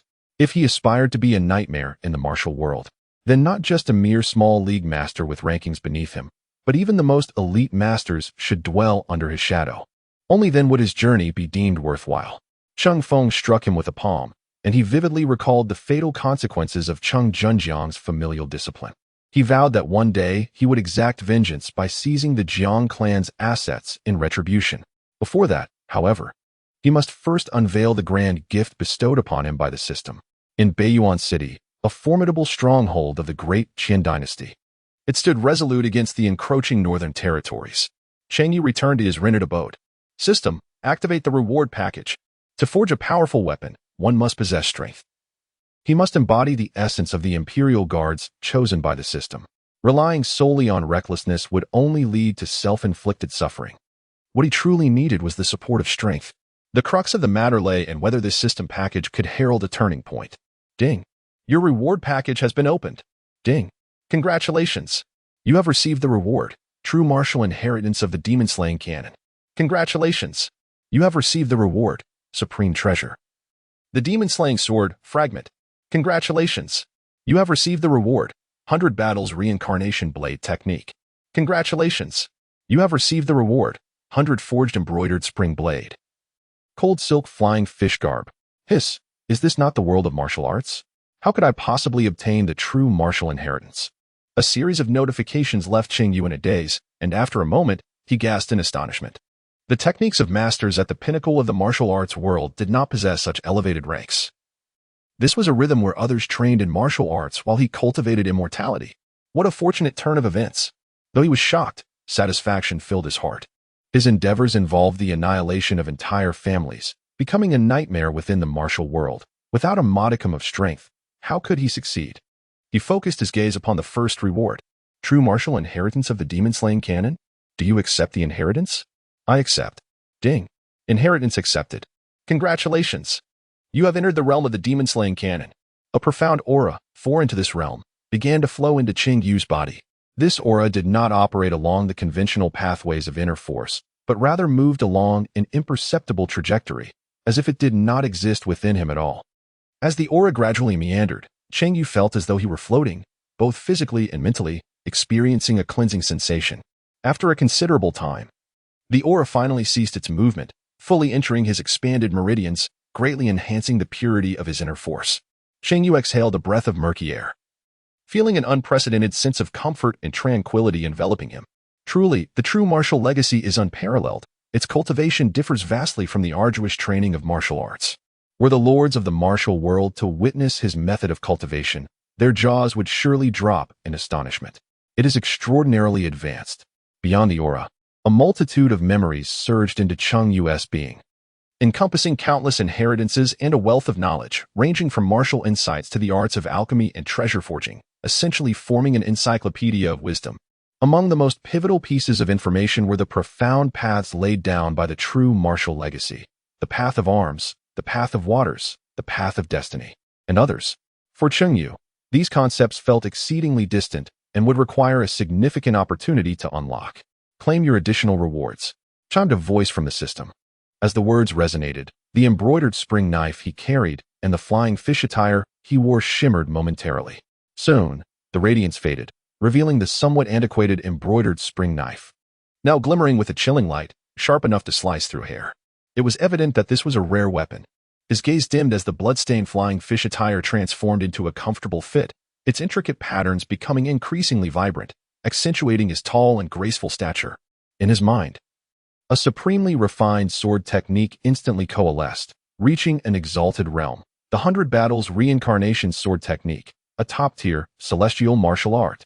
In this world of martial arts, skills are classified from lowest to highest, lower, middle, upper, human, earth, and celestial tiers, each further divided into upper, middle, and lower grades. The supreme sect of the Great Qian Dynasty, the Jinyiwei sect, possesses the Jinyiwei sword, which is merely a lower-grade earth-level skill. The power of the 100 Battles Reincarnation Sword Technique is thus evident. Now, paired with the 100 Forged Embroidered Spring Knife, he could easily overpower formidable foes. Among all the rewards, the object that captured Cheng Yu's attention most was a 3-foot-long sword with a black sheath. Upon drawing the sword, an overwhelming aura of swordsmanship erupted, shaking the objects within the room and sending them crashing to the ground. The demon-slaying sword is indeed a divine weapon. Cheng Yu grasped the demon-vanquishing sword, as if he had attained a profound understanding of the art of swordsmanship. With a mere flick of his wrist, he could discern the various flaws in his technique. By refining his movements based on this comprehension, he made remarkable progress, wielding the sword with an ever-increasing formidable presence. Such mastery of the sword may very well be intertwined with the martial principles found within the true martial legacy. The demon-vanquishing sword truly deserves its title as a supreme treasure, albeit in a fractured state, though tinged with a hint of regret. Cheng Yu felt a deep sense of satisfaction. With this sword in hand, he believed he could confront adversaries far beyond his current capabilities.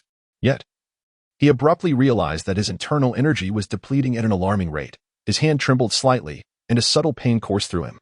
His body could not endure prolonged use of the demon-vanquishing sword.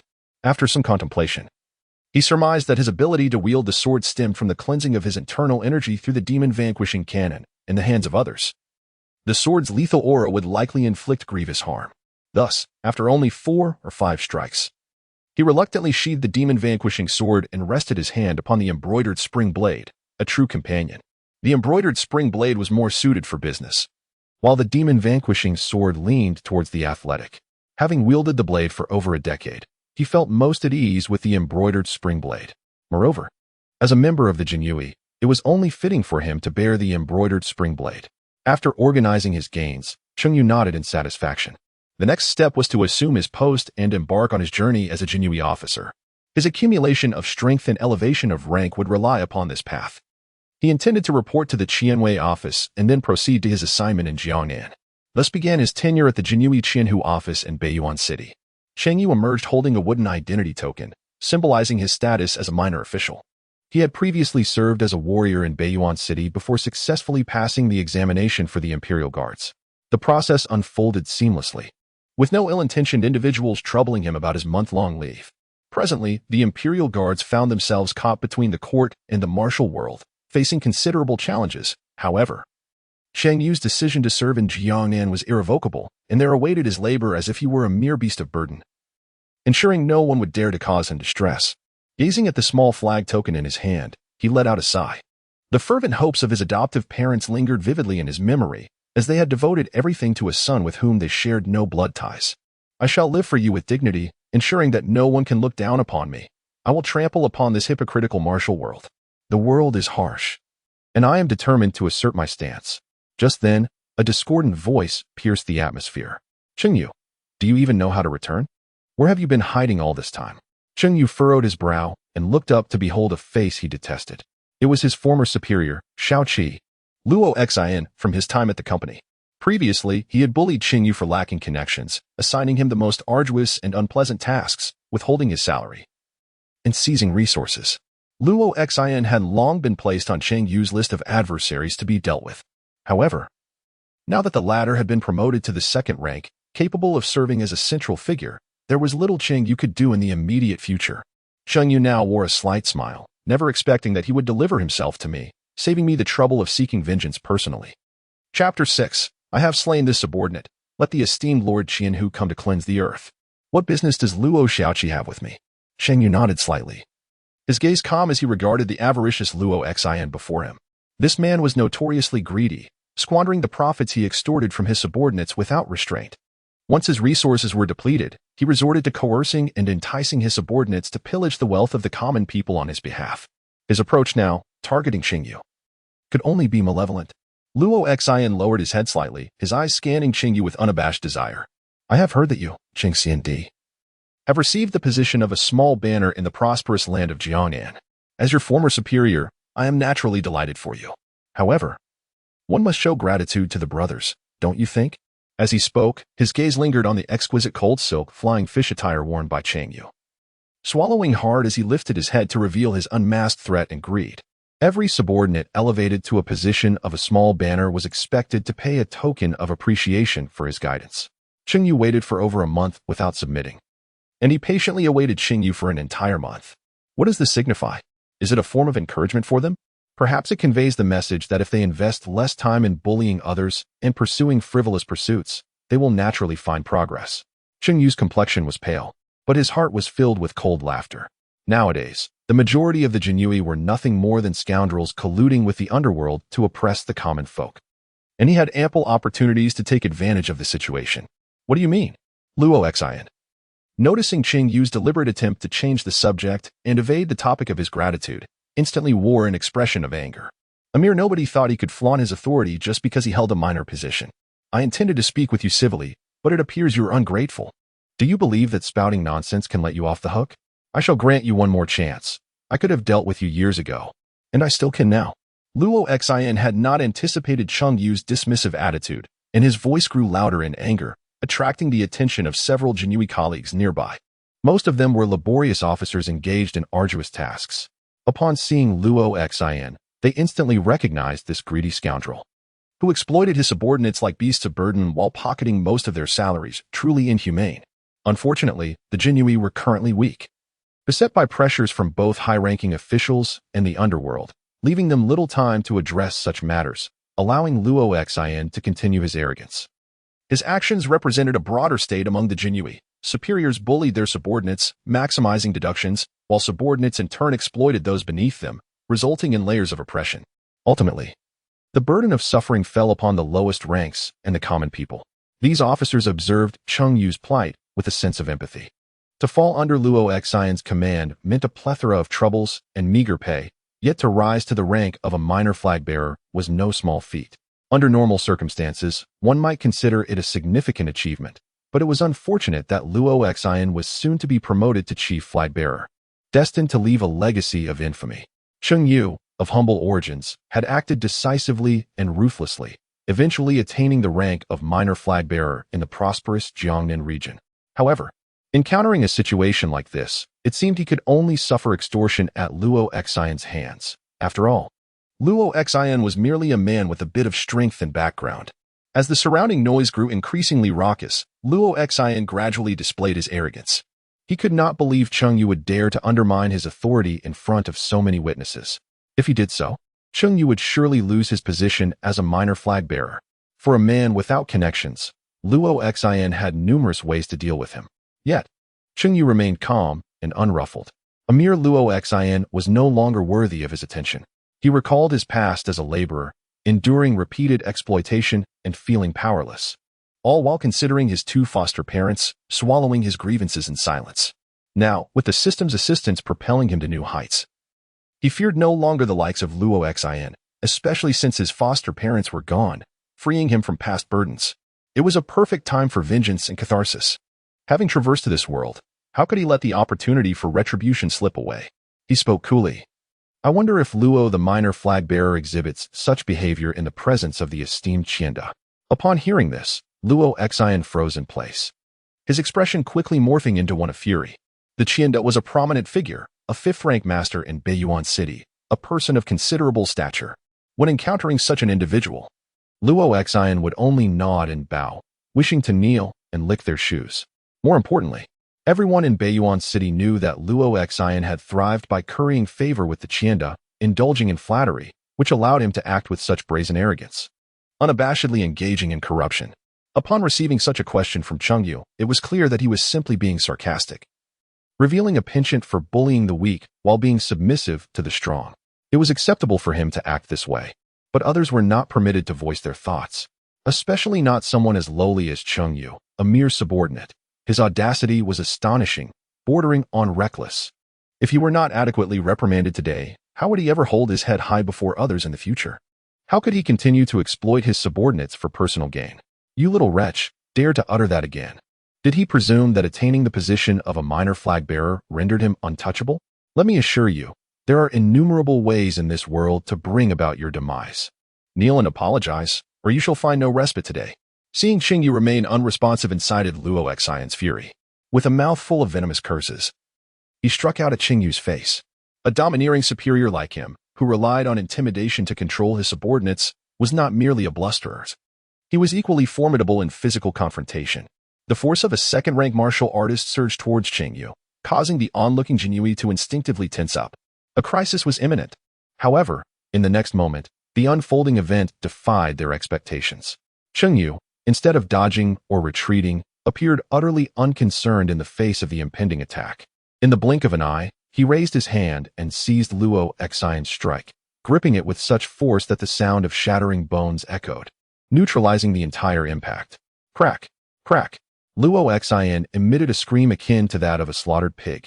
The onlookers were rendered speechless, unable to comprehend the scene before them. Involuntarily swallowing hard. What was happening? Wasn't Luo Xian already a second-rank expert, capable of serving as a chief flag-bearer? Though he had not exerted his full strength. How could his attack be so effortlessly thwarted? Was he truly squeezing Luo Xian's hand to the point of destruction? That sound was enough to make one's teeth ache. What audacity Cheng Yu displayed! Had he not irreparably offended Luo Xian, inviting his own demise? More than Cheng Yu's displayed prowess. It was his ruthless method that left them in shock. To crush the hand of his superior so mercilessly was beyond brutal. Little did they realize. This was merely the beginning of his display of strength. Cheng Yu casually dropped his mangled hand and coldly regarded Luo Xian, who was screaming in terror. Ah, you are finished.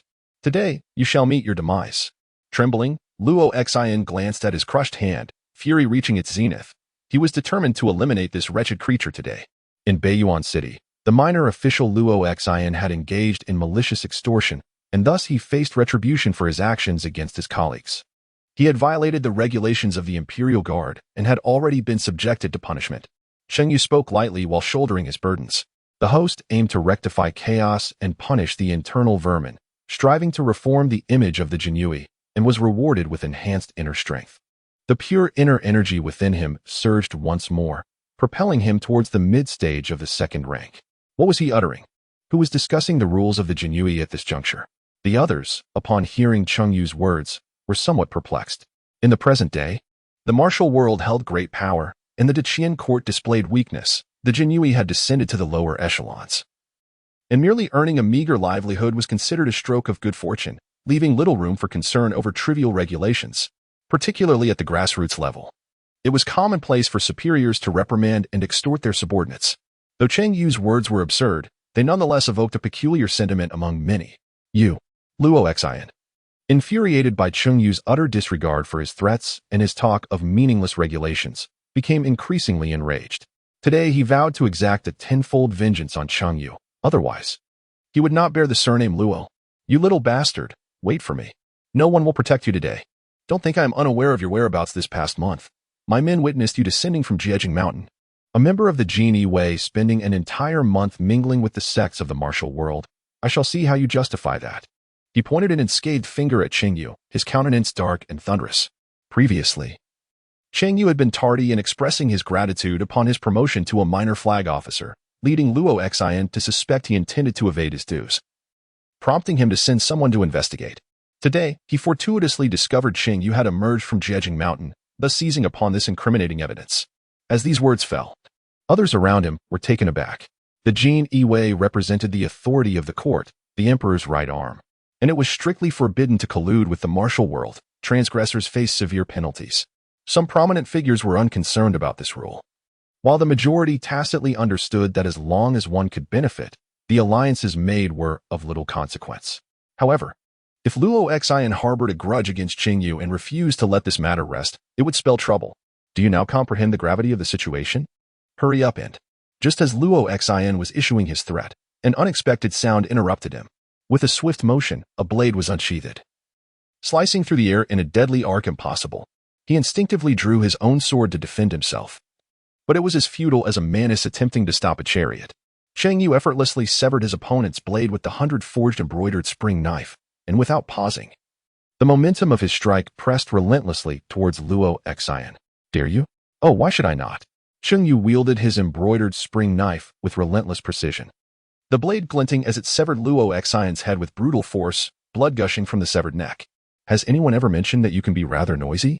He murmured, slightly bowing to lift Luo Xian's head, finding the gaping, blood-soaked wound an eyesore.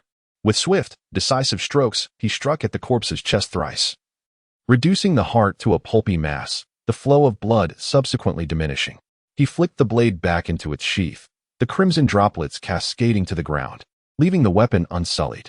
Holding the severed head aloft, he addressed those around him in a resonant voice. Luo Xian, a minor flag officer, sought to harm his colleagues for personal reasons. According to the law, he is to be executed without mercy.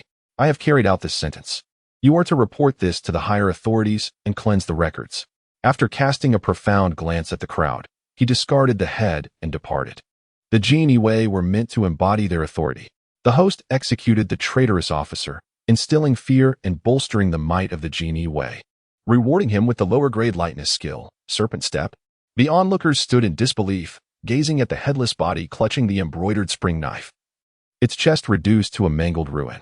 Sweat poured down their faces as they involuntarily swallowed hard, their eyes filled with terror and astonishment. The faint-hearted among them even collapsed at Cheng Yu's fierce gaze. Do not kill me. Please, spare me. A murderer. We have a natural-born killer among the Jinyiwei. On that day, Cheng Yu of Beiyuan City departed with the severed head, leaving a trail of chaos in his wake. The 1,000 households were enraged upon learning of the incident, yet they found themselves powerless to intervene. Chapter 7. Those extravagant acts of chivalry can cost one's life in Beiyuan City. A formidable procession advanced along the wide streets. Numerous armored warriors, formidable and brimming with internal energy, flanked the sides, each a master of their craft. 2 crimson lions pulled an opulent carriage, exuding an aura of dread. At the center of the procession stood the impressive Qing Zhenjiang family. Passers-by hurriedly made way, fearing to be trampled underfoot with no recourse for justice. Who are these people? I have not seen such a spectacle even when the princes of Deqian venture forth. Is no one going to intervene? Who would dare?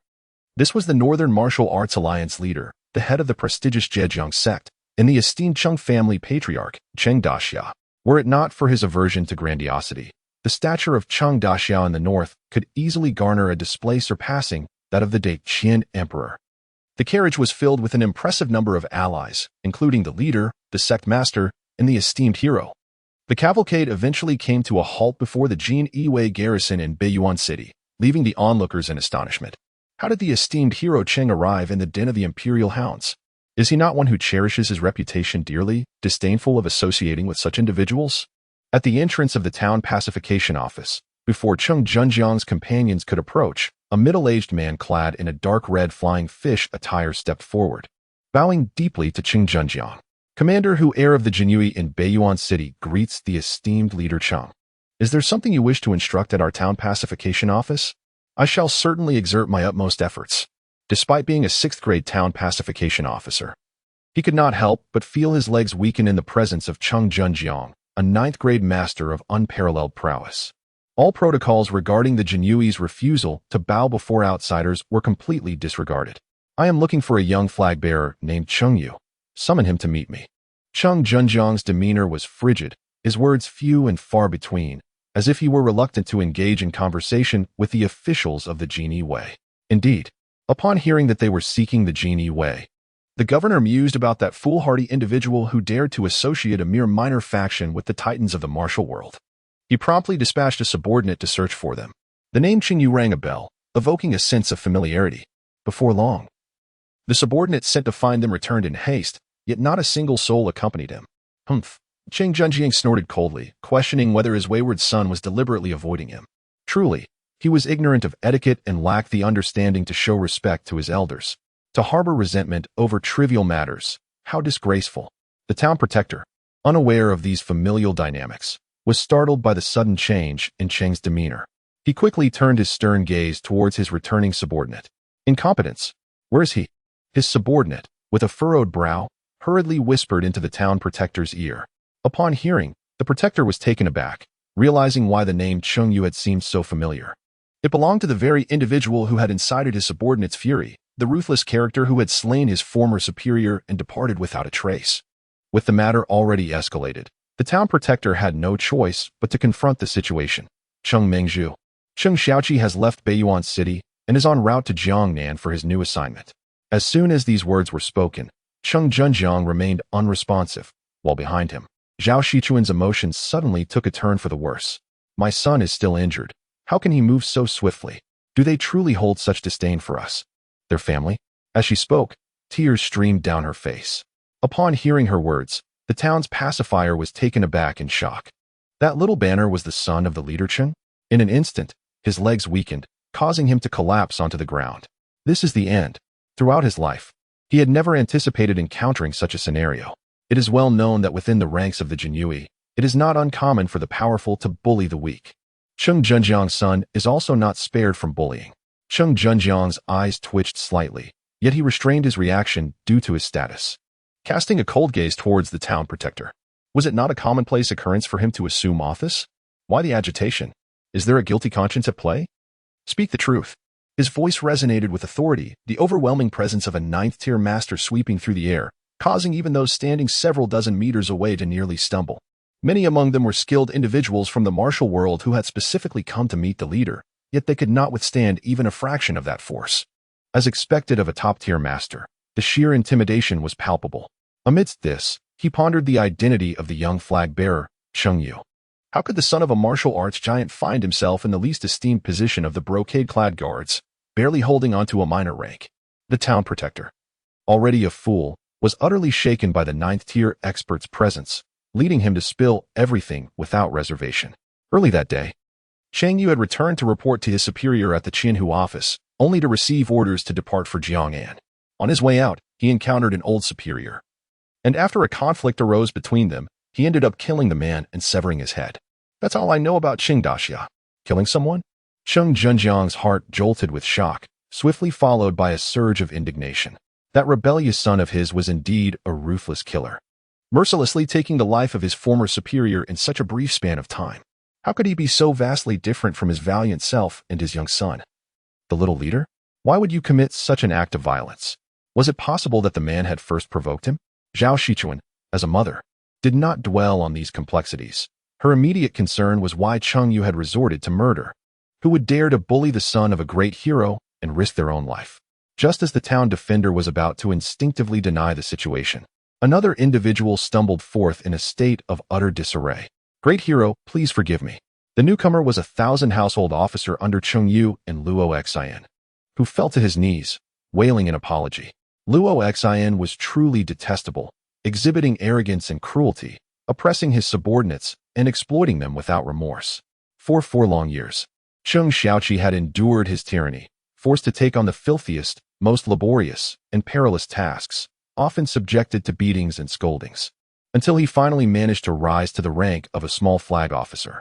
Yet, unexpectedly, that scoundrel remained audacious, attempting to extort Cheng Xiaoqi. When a confrontation ensued, Luo Xian had the audacity to draw his sword. Who could have predicted that Cheng Xiaoqi, possessing considerable martial skills, would slay him in defense, thereby purging the ranks of the Jinyiwei, and had safely proceeded to his new position in Jiangnan? Cheng Zhenjiang and Zhao Shichuan trembled at the revelation. You mean our son has been bullied here for a full 6 years?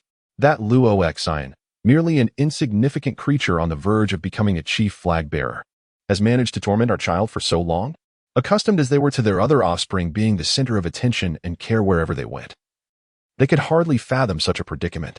The town protector stared wide-eyed at his subordinate, the Qianhu, realizing he was in deep trouble.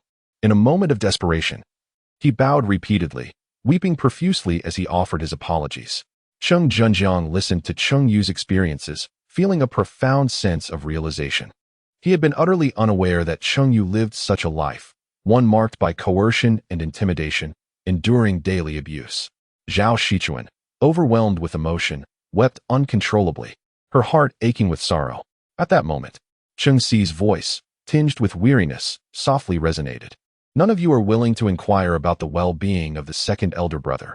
You merely choose to reprimand him for his ruthless actions and unwavering decisiveness. Had you only taken the time to ask, he would certainly have shared with you that in the environment he was raised, merely living as a human being is an arduous aspiration. If he is not sufficiently harsh towards others, it is because others have shown him cruelty. Even a small flag can bully him.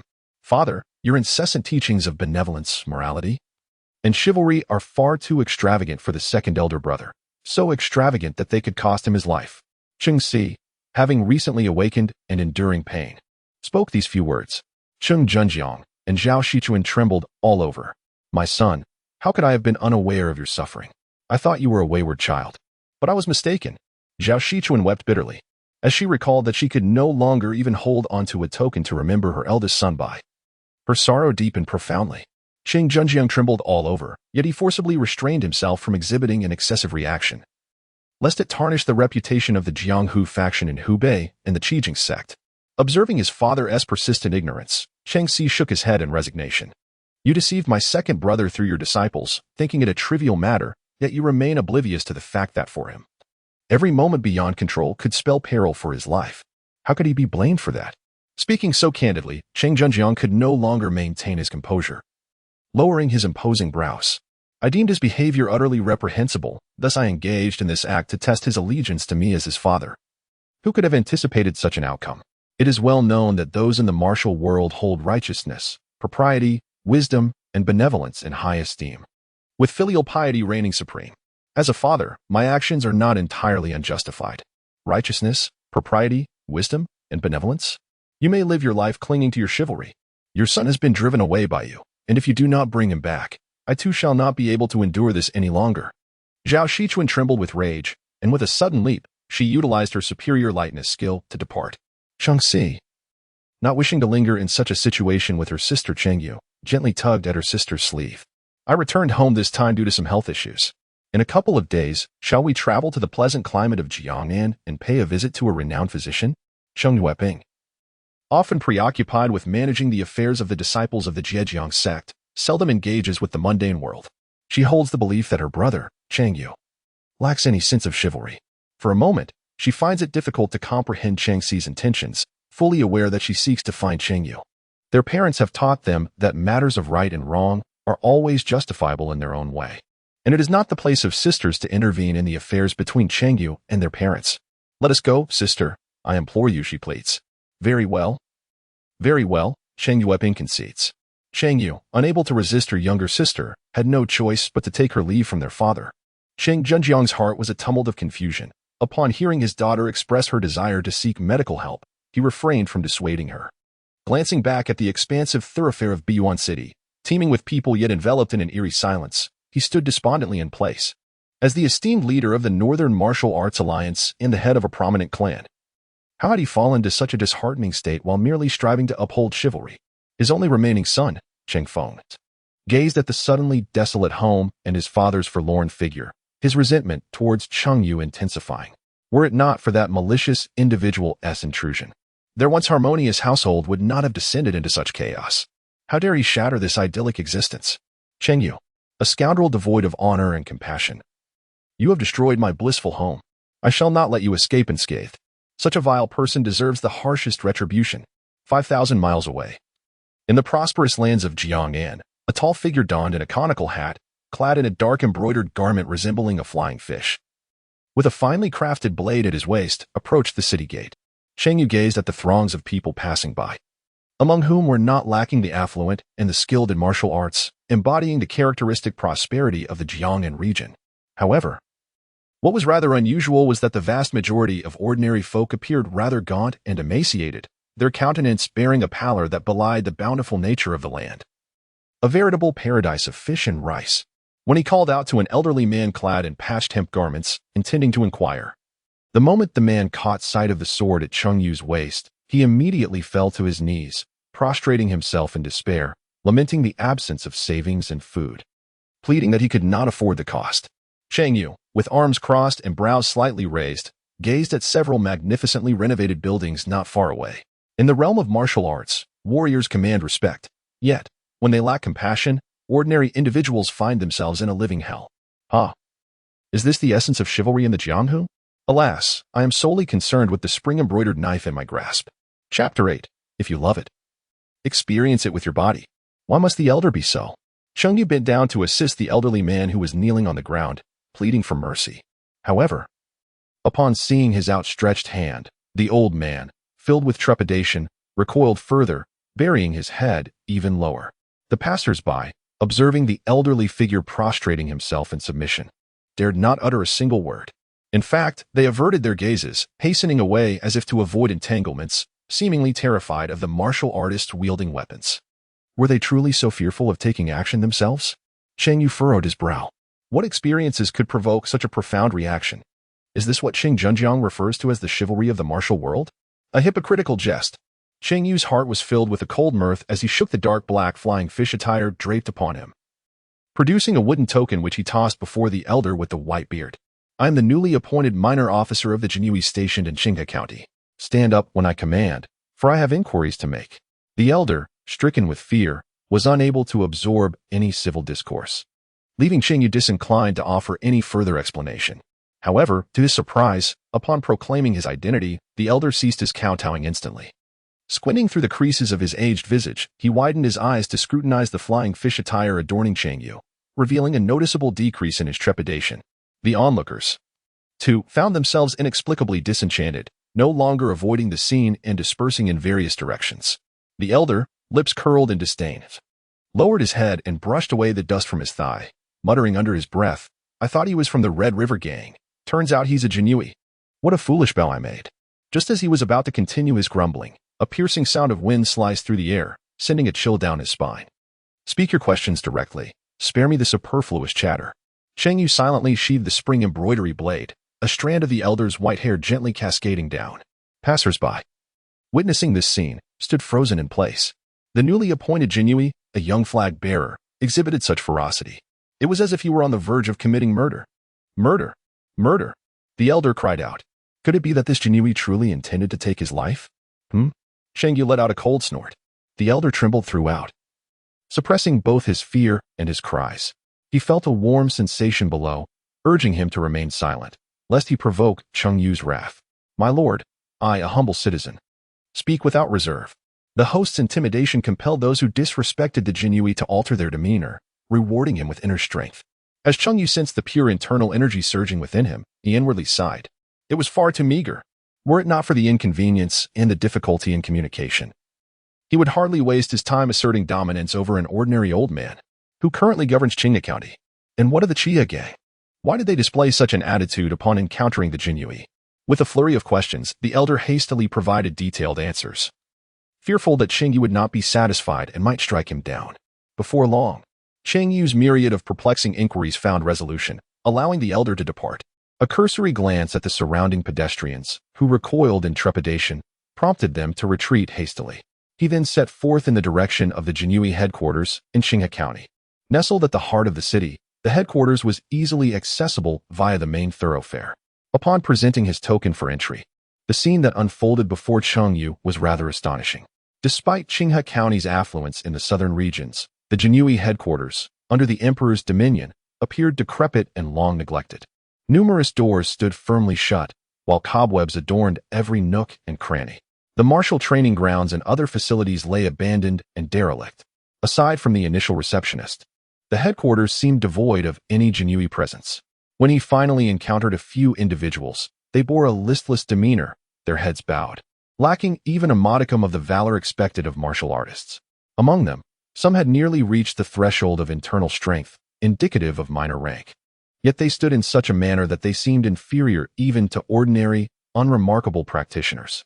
Cheng Yu felt perplexed. This southern region, abundant and closer to the grand capital of Deqian, how could the Jinyiwei here be inferior to those in the north? It was no wonder that upon learning of his affiliation with the Jinyiwei, people displayed less fear. It turned out that the Jinyiwei in this area were of such lowly character. Cheng Yu shook his head and made his way to the main hall. After revealing his identity, he was ushered to meet a middle-aged man clad in an imposing attire, adorned in a flying fish robe. Wu Lingong, the chief flag officer of the Jinyiwei station in Qinghe County, a second-tier martial artist. Despite his tender age, Cheng, the young flag officer, had ascended to his position through commendable martial prowess. Wu Lingong's demeanor was neither warm nor dismissive. He exhibited little reaction to Cheng Yu's arrival. Cheng Yu clasped his hands and nodded. I am new to this place and unfamiliar with my surroundings. I have much to learn. Henceforth, I would be grateful for your guidance, Director Wu. Wu Lingong, noticing Cheng's youthful demeanor and lack of arrogance, was somewhat appeased by his willingness to seek knowledge. As you have journeyed here with great effort, it is only fitting that I extend the courtesy of a welcome banquet to you at the restaurant. Partaking in your generous hospitality will indeed facilitate our discussions and business dealings, he added. Thank you for your kind offer, Director Wu, Cheng replied. As I am new here, it is imperative for me to first familiarize myself with the operations of our flag. Therefore, I must decline the welcome banquet for now. Cheng Yu promptly declined. For he was there on business, poised to seize an opportunity. Engaging in such frivolities would be an utter waste of time. Upon hearing this, Wu Lingong's expression grew slightly colder. His invitation had been rebuffed, and the courtesy extended to him had been cast aside. Cheng Xiaoqi was unaware of Wu Lingong's sentiments. Rising from his seat, Wu Lingong shook his head. Our matters in Jiangnan are not akin to those in your northern lands. In this small Qinghe County, various forces intertwine in a convoluted manner. A mere thread can unravel a grand tapestry. Should you remain oblivious to this, you may find yourself utterly stymied. The threat in his words was no longer veiled. By disregarding Wu Lingong's face, disobedience would lead to a complete standstill in their endeavors. No need for that. Even the most intricate threads can be untangled. I am a man of action, one who prefers to act before deliberating. Cheng Yu shook his head, dismissing the other's threats. You. Wu Lung slammed his hand on the table, causing the teacup to topple over. I once thought you were sensible, yet I find you to be obstinately unyielding. I have encountered many like you. Initially, they all boast of their superiority, but they ultimately meet with disastrous ends. Since you are so eager to take action, why not lead a night patrol these coming evenings? And what of your attire? The Feiyu uniform is the emblem of the Jinyiwei. Your gaudy and vulgar modifications are a disgrace to our reputation. Having said this, he turned on his heel, preparing to leave. Cheng Yu chuckled coldly, feeling a twinge of emotion. Indeed, Jiangnan was vastly different from the north. Even the lowly subordinates had mastered the art of belittling their underlings. Just moments ago, Wu Lingong had resorted to the same malicious tactics employed by his former tyrannical superior, deliberately assigning the most challenging tasks and nitpicking matters unrelated to work. In the past, he might have felt anxious and helpless under such treatment, but now the circumstances had significantly changed. At that moment, a panicked voice echoed from outside. The leader, the infamous Sha Eryi from the Chia gang, has arrived. He is causing a ruckus at our flag station. Wu Lingong, who had been facing away, quickly turned around and stepped outside, his expression a mix of fury and tension. Why is he back? Wasn't he satisfied last time? He thought, seething. What an insufferable beast. After muttering a few curses through clenched teeth, Wu Lingong suppressed his anger. What was he up to today? The Jinyiwei lieutenant, who had come to report, lowered his head and spoke timidly. He said he wanted to play general today and is demanding our men to serve as his soldiers. The audacity of such a fool thinking he could play general. Why didn't the Chia gang's multitude accompany him instead of coming here to wreak havoc upon us? Wu Lingong ground his teeth in frustration. Alas, it seems fortune favors him with a good brother. Just find a few clever ones to entertain him. Understood. The messenger immediately took his leave, ready to comply. Cheng Yu furrowed his brow in discontent as he overheard the frivolous antics of the esteemed imperial guards, engaging in what seemed to be mere child's play. It was no wonder they were held in such low regard. They had squandered their own dignity. At that moment, Wu Lingong suddenly caught sight of Cheng Yu's frown, and a thought sparked within him. You too, don't you wish to be of service? There is a significant task at hand for you within the precincts of the guard. The brother of the Red River Gang's leader requires assistance. And should you manage to attend to him well, I shall commend you for your efforts. Observing Cheng Yu's hesitance to acquiesce immediately, he sneered. Or do you intend to defy a superior's command? This arrogant lad from the north, oblivious to the perils of the world, would soon learn the treacherous nature of the Jianghu. The brother of the Red River Gang's leader? Cheng Yu recalled something. According to the elderly man who had been so frightened that he had soiled himself, the Chia gang was the most formidable force within Qinghe County, boasting numerous skilled individuals who oppressed countless ordinary citizens. Among them, Shahi, the brother of the gang's leader, Sha Yu, was particularly notorious and fearsome. Behaving like a mischievous child, he would seize what he fancied, smash what he despised, and unleash a torrent of arson, killing, and plundering at the slightest provocation, rendering Qinghe County a lawless territory. To make matters worse, his elder brother was a third-tier master, leaving others powerless against him. Wu Lingong's intention to have him accompany him was all too apparent.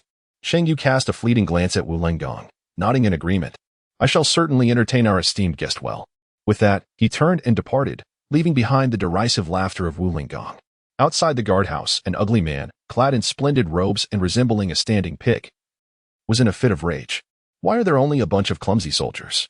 How can I command them to capture the young lady without a deputy? This is utterly undignified.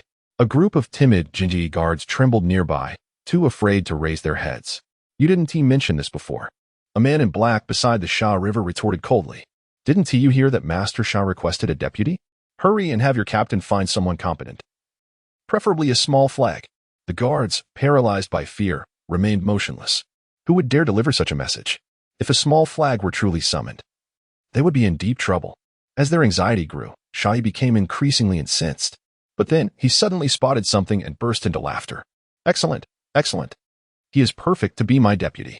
The Jinyiwei guard recognized the newcomer as Cheng Xiaoqi and felt a wave of relief wash over him. They would not have to offend anyone after all. Cheng Xiaoqi, however, was oblivious to the gravity of the situation and had already slighted Wu Zongqi's authority. Now, having just arrived, he was about to endure the ridicule of this rotund man. Come here, let my horse, and let us go command the troops. Let the people of Qinghe witness the might of this general. An elder nearby emanated a powerful aura, displaying his initial second-tier prowess. Didn't you hear my lord's call? Cheng Yu approached, silently gazing at Sha He without uttering a word. At that moment, Sha He's eyes, resembling green beans, lit up upon seeing Cheng Yu's exquisite Baiduan Shouchuan Dao. What a beautiful blade! If I possess it, the charming maidens on the road will surely be enamored with me, and if they misbehave, it would serve as a perfect tool. Show it to me. The elder beside him widened his eyes, urging Cheng Yu to present the knife. It was delightful to admire such a fine weapon. Cheng Yu nodded slightly. Reaching for the Baiduan Shouchuan Dao, Sha He was instantly elated, envisioning the acquisition of this splendid sword. However, in the blink of an eye, a cold glimmer flashed across his neck, and a severed pig's head tumbled to the ground. Enjoy it while you can. Chapter 9. If I were to be so cowardly, I would have long used the Shouchuan Dao to end my own life. Murder. Passers-by witnessed Cheng Yu's act of killing and fled in terror. Nearby, several imperial guards, upon seeing Cheng Yu slay Sha He without a moment's hesitation, fell to the ground in shock. It's over. We have irrevocably offended the Qinghe gang. None of us can escape. The thought of the strongest in Qinghe County, the third-tier martial artist Sha Yu, surely infuriated, filled them with despair. Second Master, the elder responsible for safeguarding Sha He, witnessing his lord's head severed right before his eyes, had bloodshot eyes. Beast, you shall pay for Second Master's life. The elder fiercely reached for the broad blade at his waist, intent on avenging Sha He. Yet, before he could unsheath it, a familiar flash of light once again sliced through the air. Blood gushed forth like a fountain, and a severed head rolled away, still bearing a look of rage. Seemingly unaware of its own demise. Why do they always shout before striking?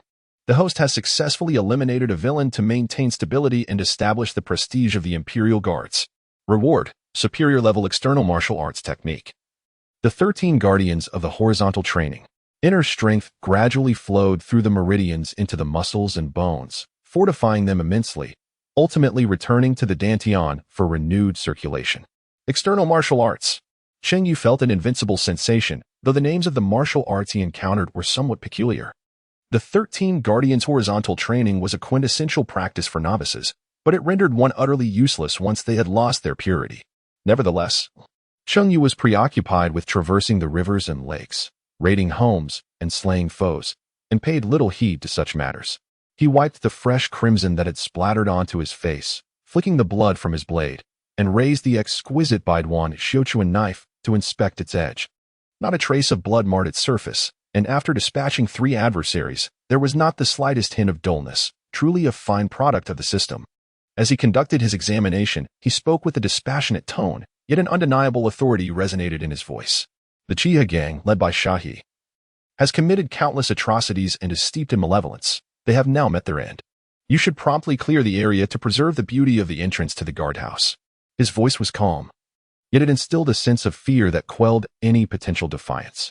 Several fallen imperial guards hurriedly rose, trembling, and with sorrowful expressions began to remove the 2 corpses. Master, what shall we do with these bodies? One stammered, his legs quaking uncontrollably. Simply return them whence they came, Cheng Yu replied. Cheng Yu's voice was undeniably authoritative, having spoken. He turned and entered the garrison, leaving the imperial guards in a state of despair. They were tasked with returning the body from She to the Chiha gang, and they would undoubtedly face dire consequences. Within the quarters of the imperial guards, Cheng Yu approached the main hall with blood staining his face. Exuding an air of calmness, "You must be Cheng Xiaoqi," a voice suddenly called out to him. Upon closer inspection, the individual bore a wooden plaque at his waist, signifying his identity as a Xiaoqi, just like Cheng Yu. Cheng Yu nodded and cupped his hands in a gesture of respect. Indeed, he was a person oblivious to social niceties. The young banner-bearer secretly mocked him but maintained a facade of cheerfulness. "I am Su Feng, a few years your senior. I hope you will lend me your assistance in the future, brother."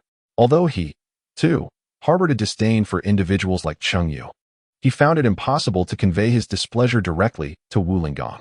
Thus, he deemed it inconsequential. Cheng Yu smiled lightly and nodded. Indeed, the people of this place share a common disposition. Warriors traditionally respect those who are accomplished, and Su Feng approached him by inquiring about his age, clearly intending to assert dominance, thereby positioning himself to manipulate and extract benefits in the future. Cheng Yu remained unfazed. If Su Feng were to step out of the flag office and witness the scene, he would undoubtedly grasp the gravity of the situation and realize he was playing with fire. The two exchanged nods and parted ways. Youthful exuberance, indeed, yet regrettably lacking in cunning. Su Feng harbored a trace of disdain for Cheng Yu. He had encountered too many passionate young souls, only to see them ultimately transform into seasoned schemers. The reckless actions of their impetuous youth would inevitably lead to future complications. Lost in thought, he arrived at the entrance of the flag office, where he was met with a disheartening sight. A group of grim-faced imperial guards and a pool of blood surrounding two burlap sacks. What on earth had transpired? Why was the entrance to the flag office in such disarray? Su Xiaoqi, the guards collectively expressed their distress, bowing in deference. In that moment, Su Feng appeared far more benevolent compared to the earlier ruthless executioner. "I am inquiring about the situation. What has happened here?" Su Feng's voice was icy. The guards, trembling, could only respond hesitantly. "Cheng Xiaoqi has slain the second master of the Chihi gang, and we are here to manage the aftermath. We dared not return the bodies, intending to wrap them in these sacks and dispose of them in a mass grave, each of us planning to escape with whatever spoils we could gather." He killed someone? Upon hearing that Cheng Yu had committed murder at the guardhouse, Su Feng's eyes widened in disbelief. His expression soon shifted into one of growing alarm. "Who did you say he killed?" "The second master of the Chihi gang, decapitated by Cheng Xiaoqi." "Blood and fat spilled forth," a guard replied, angered by the need for such detail. "The second master of the Chihi gang?" The revelation struck Su Feng like a bolt from the blue. He hurried to one side and tore open a sack. A grotesque severed head met his gaze. Indeed, it was the second master. The other sack contained the head of an offering from the Chihi gang, a man of considerable strength. Su Feng staggered back, collapsing onto the ground, trembling uncontrollably. He had killed the second master? No wonder Cheng Yu had appeared so nonchalant earlier. He had the power to extinguish Su Feng with a single stroke. An overwhelming sense of dread washed over him, cold sweat trickling down his spine. How ruthless! Murder at the entrance of the guardhouse. He feared that should he act contrary to Cheng Yu's desires, he too might find himself a victim of a swift execution. Within the hall of the flag office, the atmosphere grew increasingly tense. Cheng encountered Wu Linggong, who was sipping hot tea. A cold smile crept into his heart as he orchestrated for him to accompany the gang members while he himself indulged in leisure. He feared that soon he would be unable to enjoy his tea. Upon seeing Mr. Wu, he inquired, "Why are you back so soon?" Wu Linggong, somewhat taken aback, hadn't anticipated Cheng's return. "How did you serve Master Sha?" he asked. "You must be aware of the treacherous depths of Qinghe County now." Cheng's swift return suggested he was young and impetuous, unable to endure the humiliation from Sha He, yet helpless against the protection of formidable experts. Wu Linggong sipped his tea with a subdued demeanor. "Now you realize that some matters are best approached with caution? My experience as a Jinyiwei surpasses your years. Hence I possess greater understanding.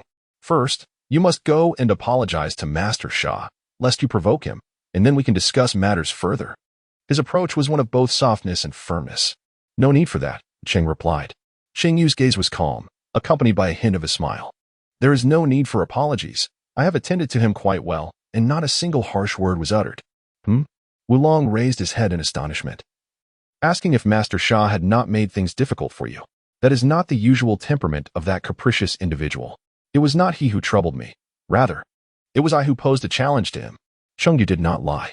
Indeed, he expressed no dissatisfaction whatsoever and would not voice any grievance against the flag in the future. Wu Linggong widened his eyes in disbelief, unable to fathom how Shade could behave in such a manner. At that moment, a hurried voice broke through the tension. This is bad. A grave situation has arisen.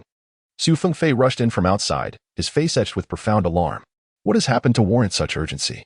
Su Feng took a moment to steady his breath and, upon noticing Cheng Yu standing quietly to the side, his expression turned to one of sudden trepidation. Cheng Yu regarded the individual with a nod of acknowledgement, yet inadvertently revealed a streak of blood upon his visage, an unmistakable remnant of the recent clash by the Sha River. Su Feng, taken aback, trembled visibly.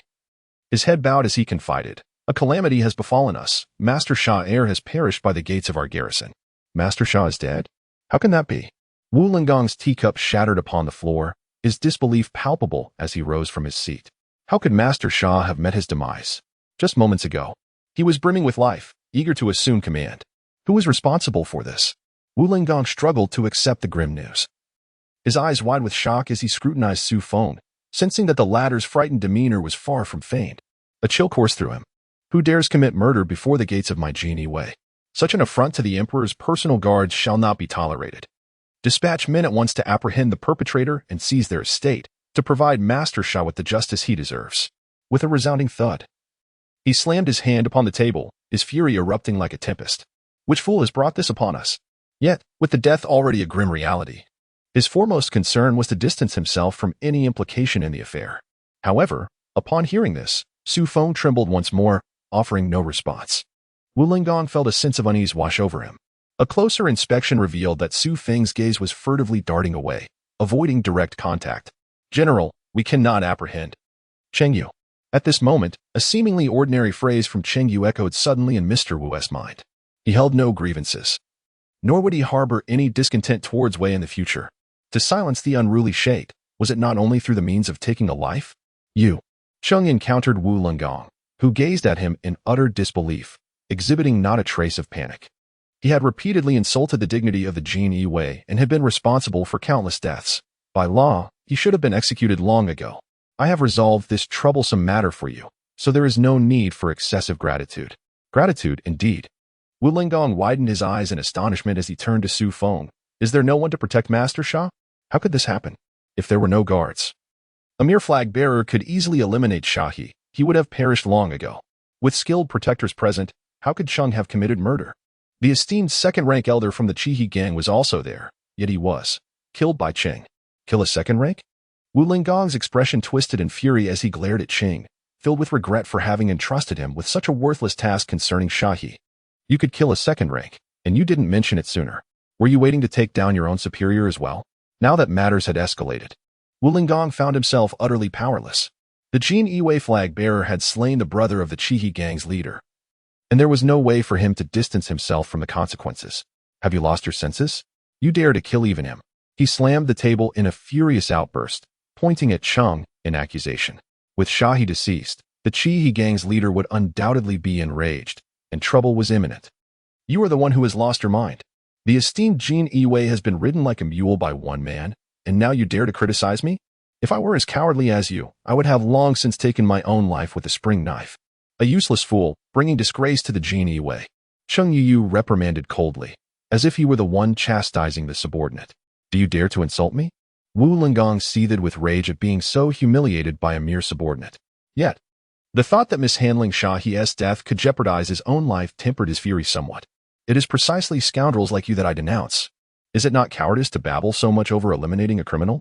Wu Linggong retorted, do you understand the grave consequences of killing Shahi? Can you withstand the wrath of Sha Yu?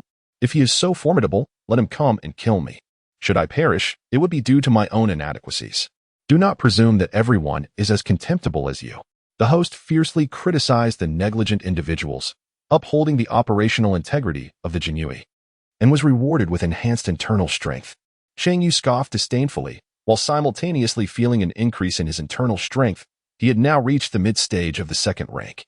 Upon hearing his words, Wu Linggong found himself momentarily at a loss for words, unable to retort as he was continuously berated by his subordinates for being worthless. All his frustration lodged in his heart. Shahi deserved death, yet no one dared to carry it out. Would he truly resort to binding Cheng Yu to offer an apology? That would surely lead to the demise of his entire family.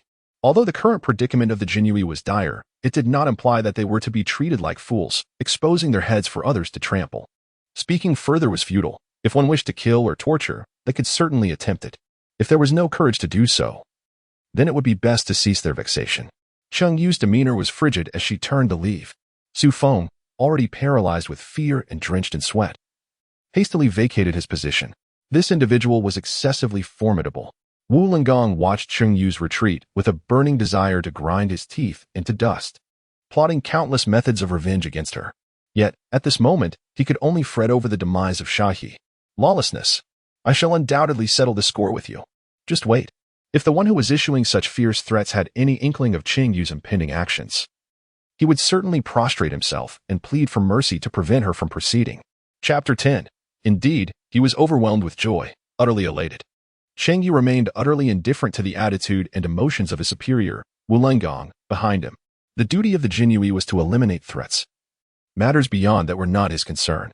Having lived a second life, if he continued to be haunted by the troubles of his past, it would merely amount to living as a beast of burden once more. Since he had come this far, it would be best to proceed with unreserved decisiveness. The Sand River was repugnant. If it provoked him, he would deal with it swiftly. Xiaoyu, the leader of the Chihi gang, a third-tier martial artist, was certainly not insurmountable. Should there be any hidden affiliations, he was prepared to confront them as well. It would be intriguing to witness who would ultimately prevail.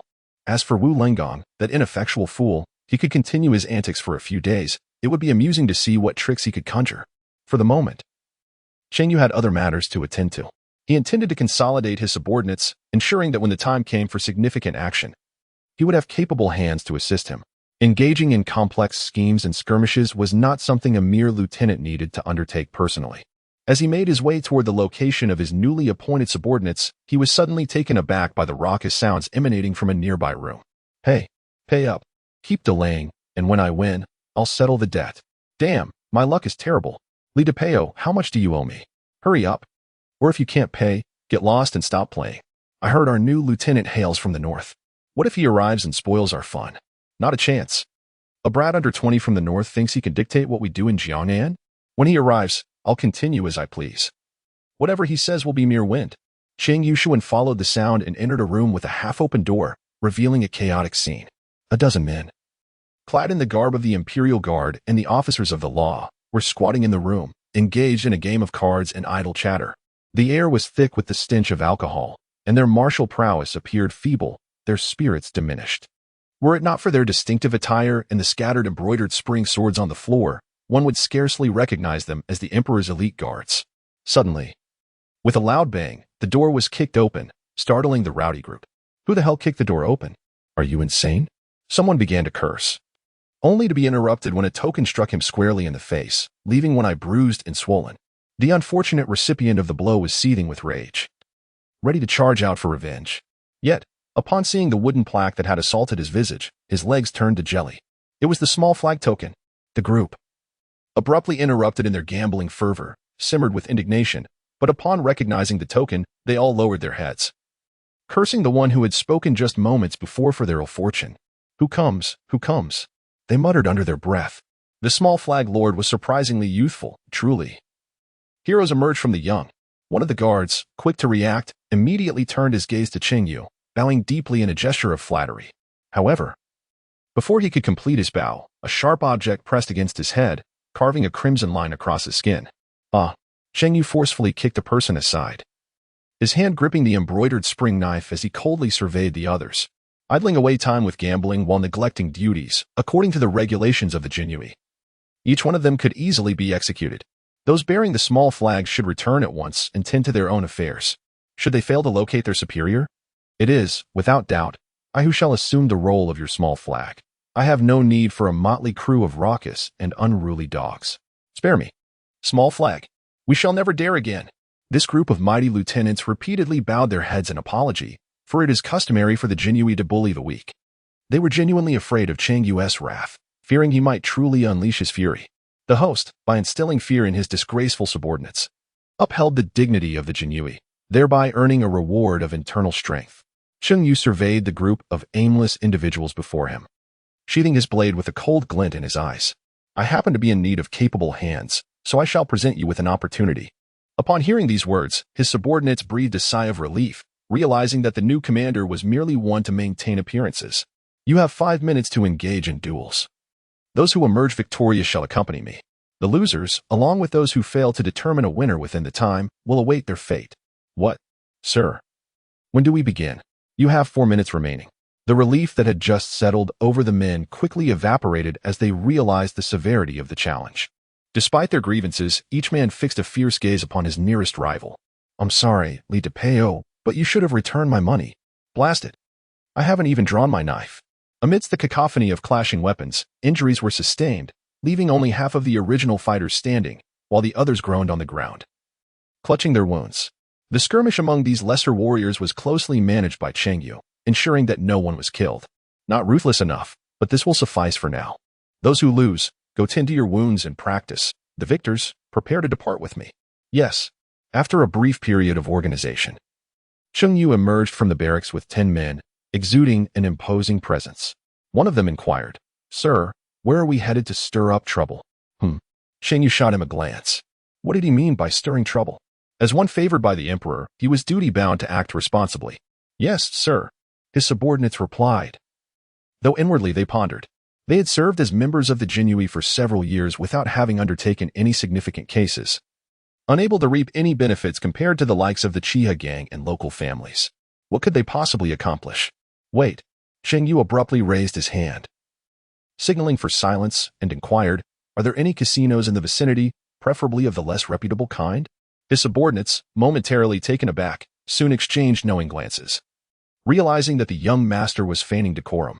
In response to your inquiry, my lord, indeed there are such establishments. While we may not be well versed in every locale, we are exceedingly familiar with the casinos, particularly the dubious ones. There are instances where, after a loss, one might brandish a dagger and potentially evade payment. However, I would advise against visiting certain establishments affiliated with the Chiha gang, as their operations are notoriously murky, and the chief has strictly prohibited any involvement with them. Cheng Yu's eyes sparkled with excitement. Is it controlled by the Red River gang? This is precisely what I seek. Let us proceed. His subordinates were puzzled, but dared not inquire further as the group continued onward under Cheng Yu's leadership. After a short distance, they arrived at a grand, elegantly adorned 2-story casino. Before the casino, jubilant patrons mingled with those emerging in tears, their eyes swollen and red. Upon closer inspection, Cheng Yu observed numerous individuals being coerced by burly men to affix their signatures, subsequently dragged away from the gaming tables. He nodded in approval, desiring precisely this. Bystanders, noticing the presence of the Jinyiwei in this locale, began to murmur among themselves. Why had the Jinyiwei ventured into the lair of the Chihi gang? Were they not typically as skittish as mice in the presence of cats when encountering members of this notorious gang? Speculation arose. Perhaps they had come to partake in gambling. Look at that young leader. Doesn't he seem somewhat familiar? He is a newly appointed minor officer, notorious for brandishing a knife against an elderly man at the county's entrance. He draws his blade against the common folk yet shies away from the bullies, truly a coward who preys on the weak. The Chihi gang, notorious for their ruthless exploitation and intimidation, remains unchallenged by him. As Cheng Yu bullied an elderly man, the bustling streets of the city bore witness to the spectacle. Many onlookers, already burdened by their own hardships and grievances, began to murmur in discontent. However, their voices were swiftly silenced when they beheld a young officer of the Imperial Guard, who, with a swift kick, shattered the entrance of a gambling den and sent its sign crashing down. The ruffians within rushed out, brandishing weapons and shouting, only to be met with Cheng Yu's blade, which felled 3 of them in an instant. The Imperial Guard enforces the law, sealing illegal gambling operations. Those who resist shall meet their demise. Smash it. With his declaration, he dispatched 2 more foes, staining the streets with blood. The crowd, in disbelief, momentarily forgot their fear, only to erupt in cries of horror. Murder. At the Imperial Guard station in Qinghe County, Wu Lingang sat uneasily, his eyelids twitching as his mind raced. The audacious Cheng Yu had proven his mettle. Yet why must he go so far as to kill Shahi? Why did he insist on severing heads? Wu Lingang cursed Cheng Yu countless times, wishing instead that Cheng Yu would pay the price for Shahi's life, thus sparing him considerable trouble. He was at a loss for how to deal with the vengeful leader of the Red River gang, Sha Yu. 2 years prior, an officer had clashed with Sha Yu over mere words, only to meet a gruesome end shortly thereafter, a testament to the gang leader's violent temper. With Sha's brother now dead at the station's entrance, how could Wu Lingang extricate himself from the situation? Seeking assistance from superiors was futile, as they too would be wary of the formidable gang. The Imperial Guard, though acting in the name of the Emperor, lacked the influence and power of local factions. Provoking the Red River Gang would surely lead to dire consequences for him. After much contemplation, Wu Lingang resolved, whoever stirred this trouble must be the one to resolve it. If he were to perish, at least he could face inquiries later with some semblance of dignity. With thoughts of Cheng Yu's arrogant demeanor, he felt an intense loathing. He would deliver Cheng Yu to Sha Yu, thus absolving himself of responsibility. He summoned Su Feng, instructing him to prepare gifts for a visit to the Red River Gang's headquarters. Equally unsettled, Su Feng arrived and felt a chill upon learning Wu Lengang's intentions. As the chief officer of the Imperial Guard, Wu Lengang's decision to sacrifice his subordinate in exchange for safety sent shivers down Su Feng's spine.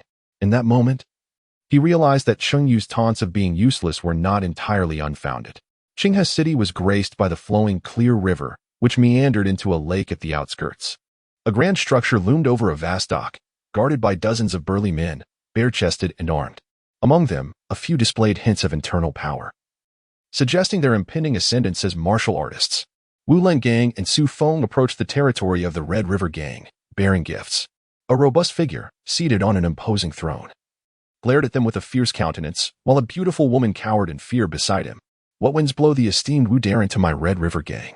Sha Yu, the gang leader and a sixth-grade official in the Dacian court, did not rise to greet them, his demeanor haughty. Wu Lingang and Su Feng bowed before the overwhelming presence of Sha Yu, who was a prominent figure in Qinghe County. I come to pay my respects, Wu Lingang, he said, presenting the lavish gifts to an attendant. Sha Yu's grim visage softened into a grin. Wu Darin, you flatter me. Sit and drink. He gestured for drinks to be served to the two Imperial Guards. Wu Lingang quickly raised his cup, downing the drink with Su Feng before lowering his voice. I have matters of great importance to discuss with you, Sha Darin. Not so fast. Let us indulge a bit more. My brother adored visiting your establishment. I must share a few more drinks with you. Wu Lengang's hand trembled, spilling a few drops in response to Sha Yu's words. Indeed, he was overjoyed to the point of terror. Just as Wu Lengang's dread intensified, a hurried voice broke through the revelry. Boss, trouble has arisen. Someone has attacked our grand casino in the west of the county and killed many of our brothers. Chapter 11. Sha Yu's fury. Seizing the coal mine, the Red River Gang's casino has been attacked? Who possesses such audacity? Wu Lingang was taken aback by the news. The Red River Gang was the most powerful force in Qinghe County, controlling the waterways across several regions. Sha Yu, the strongest martial artist in the area, had numerous adept warriors at his command, any of whom could serve as a small flag officer within the Imperial Guard. Who would dare to assault the casino of the Red River Gang? Wu Lingang could hardly fathom that anyone in Qinghe would be bold enough to do so. Yet, his heart raced inexplicably, a wave of panic washing over him. What? Sha Yu's eyes widened with rage as he cast aside the beautiful woman he had been embracing, leaving her bloodied and motionless. Who dares to attack my casino? Do they wish to forfeit their lives? The messenger, trembling, continued, not only the casino in the west, but they've also headed towards the coal mine north of the city, intent on sealing it off. With that revelation, Sha Yu's expression twisted into a snarl as he kicked apart the chair before him. This is intolerable. They are determined to oppose the Red River Gang. Wait, what do you mean by seal off? Who are these people? Initially, he suspected revenge from an old enemy, but quickly realized something was amiss. Seal off a mine. Such terminology is not typical of our kind.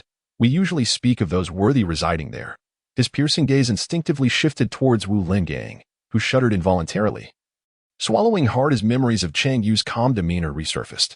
It couldn't be, could it? Forgive me, in my haste I forgot to mention, these were Imperial Guards.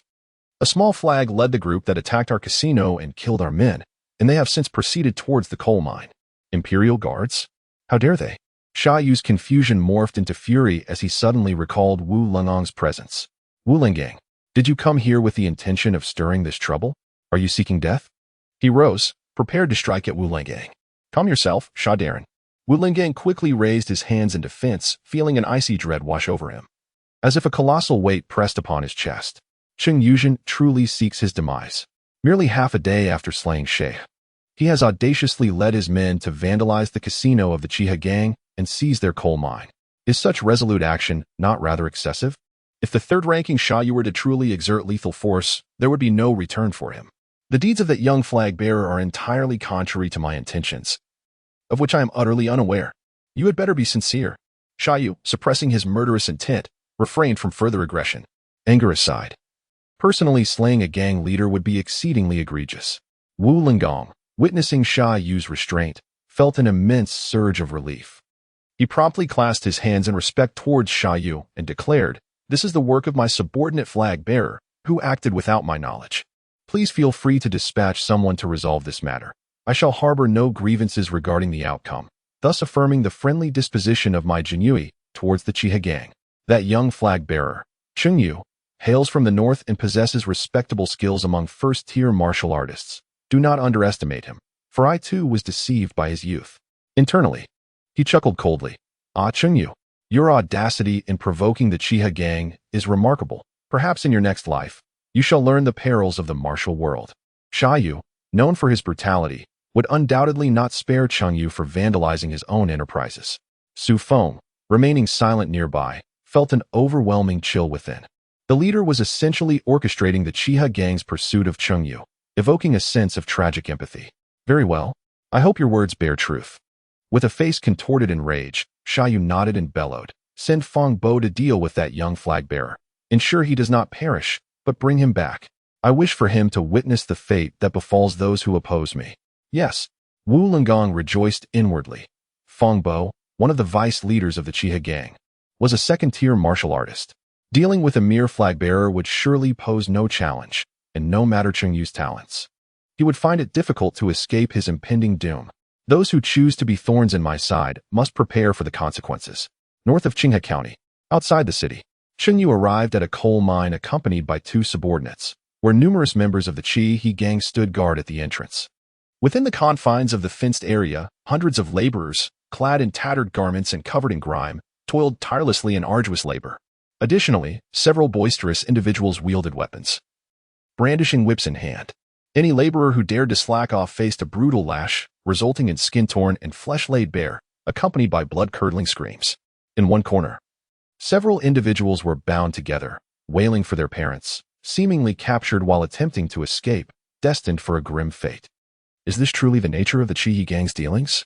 Cheng Yu let out a cold snort and exclaimed, "Wu Lingong is nothing but a worthless fool." The remaining subordinates, taken aback by the young banner's fierce rebuke directed at the chief banner, were astonished, yet they quickly found solace in the situation. After all, on his very first day in office, he had led them to engage in the dealings of the Chiha gang, which undeniably reflected his ruthless character. It was entirely reasonable to look down upon an individual like Chief Wu. Have the others arrived yet? Cheng Yu brought only two subordinates to assess the situation, instructing the rest to return and fetch the standardized bows and arrows provided by the Jinyiwei. This coal mine, unlike the bustling casino in the city, was guarded by far stronger forces. Although Cheng Yu regarded those individuals with disdain, he had only a little over 10 men under his command, and the loss of even one or two would pose a significant problem. Report to Lord Cheng. They will arrive shortly. At the entrance of the Chiha gang coal mine, a somewhat skilled member of the gang held on to a thick hemp rope, which was tied to four emaciated men, their faces ashen. How audacious they were to attempt to leave after entering the territory of the Chiha gang. They would soon learn the consequences of their folly. These laborers, trying to escape, were to be taken to the most perilous mines, where their lives would be in constant jeopardy.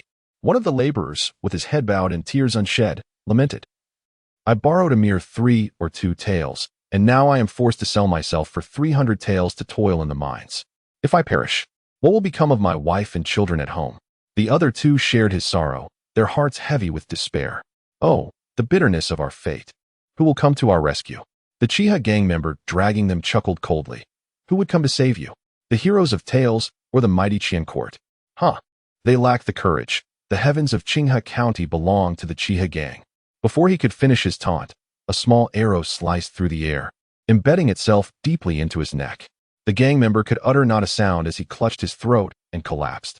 The three laborers gazed in disbelief toward the direction from which the arrow had come, only to behold a dozen figures clad in flying fish attire standing tall. Among them, the leader wore the most exquisite garments, accentuating his well-built physique. Is it truly happening? Has someone come to save us? Cheng Yu lightly readied another arrow for the small crossbow and stowed it away. The finely crafted spring knife was drawn, producing a resonant sound reminiscent of metal clashing. A commanding voice rang out. The Jinyiwei are here to inspect the illicit coal mines. Lay down your weapons and surrender. Those who resist shall be slain. The guards, upon witnessing the sudden outbreak of violence, were momentarily taken aback by Cheng Yu's proclamation.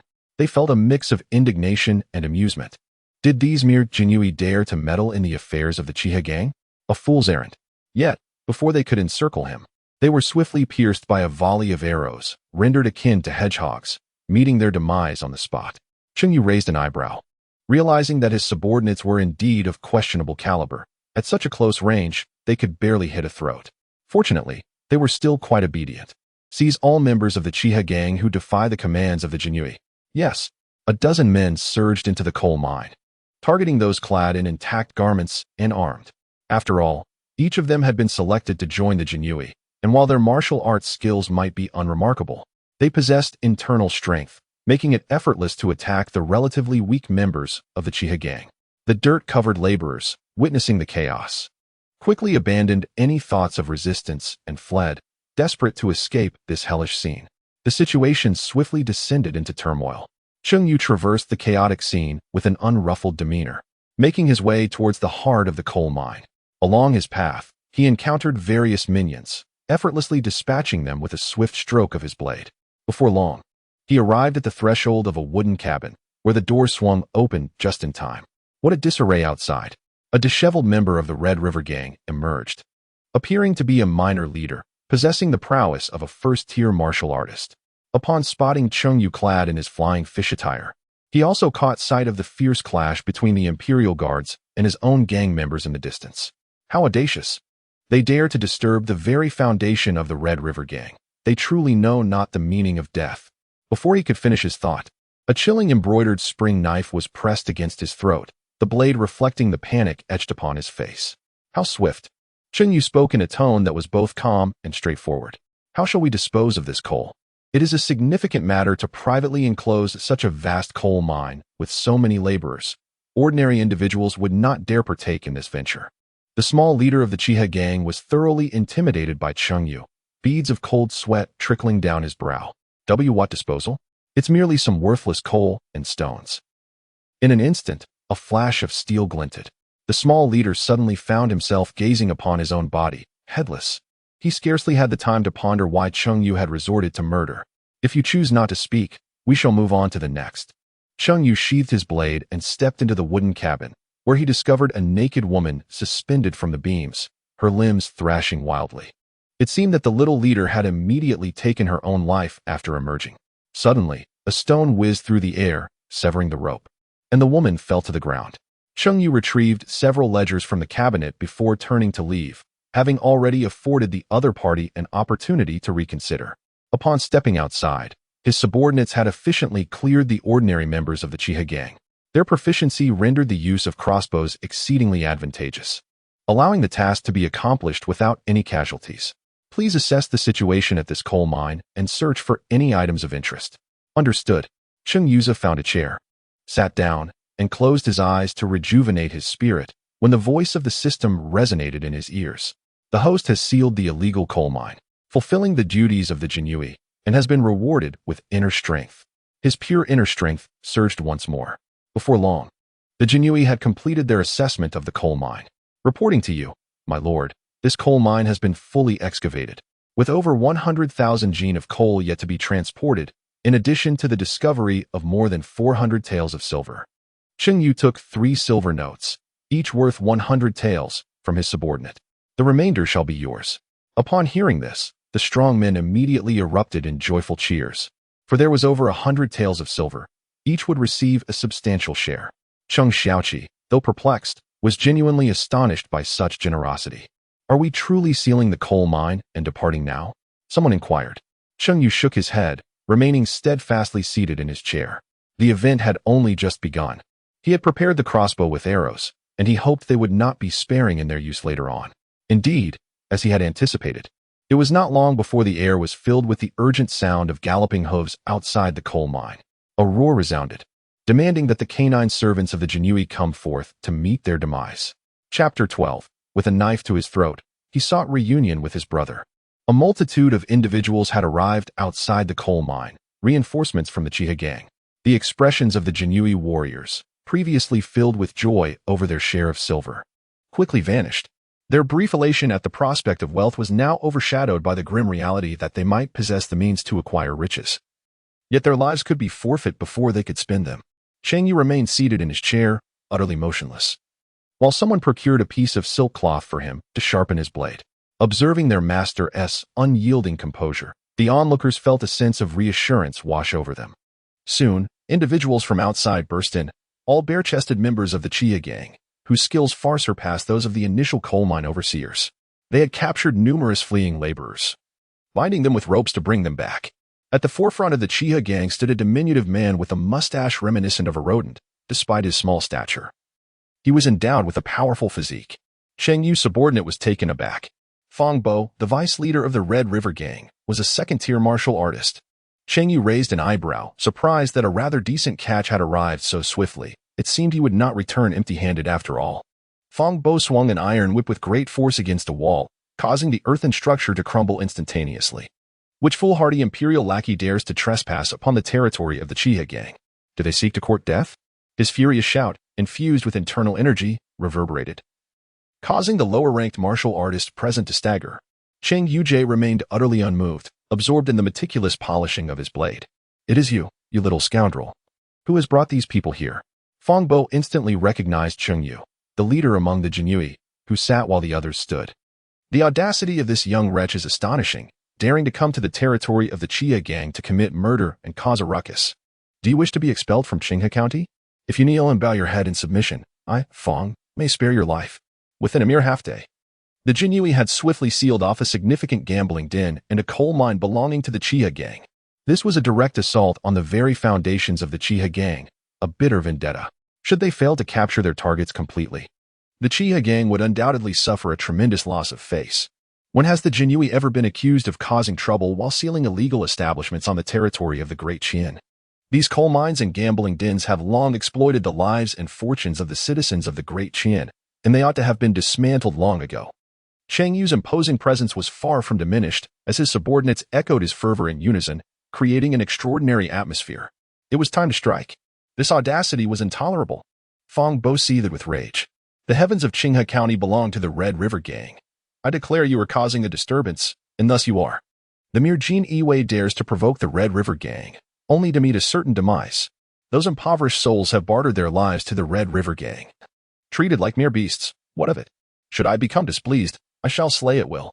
With that, he struck a laborer beside him with a whip, rendering the man's chest a grotesque mess of blood and flesh, too swift for him to react before collapsing onto his back.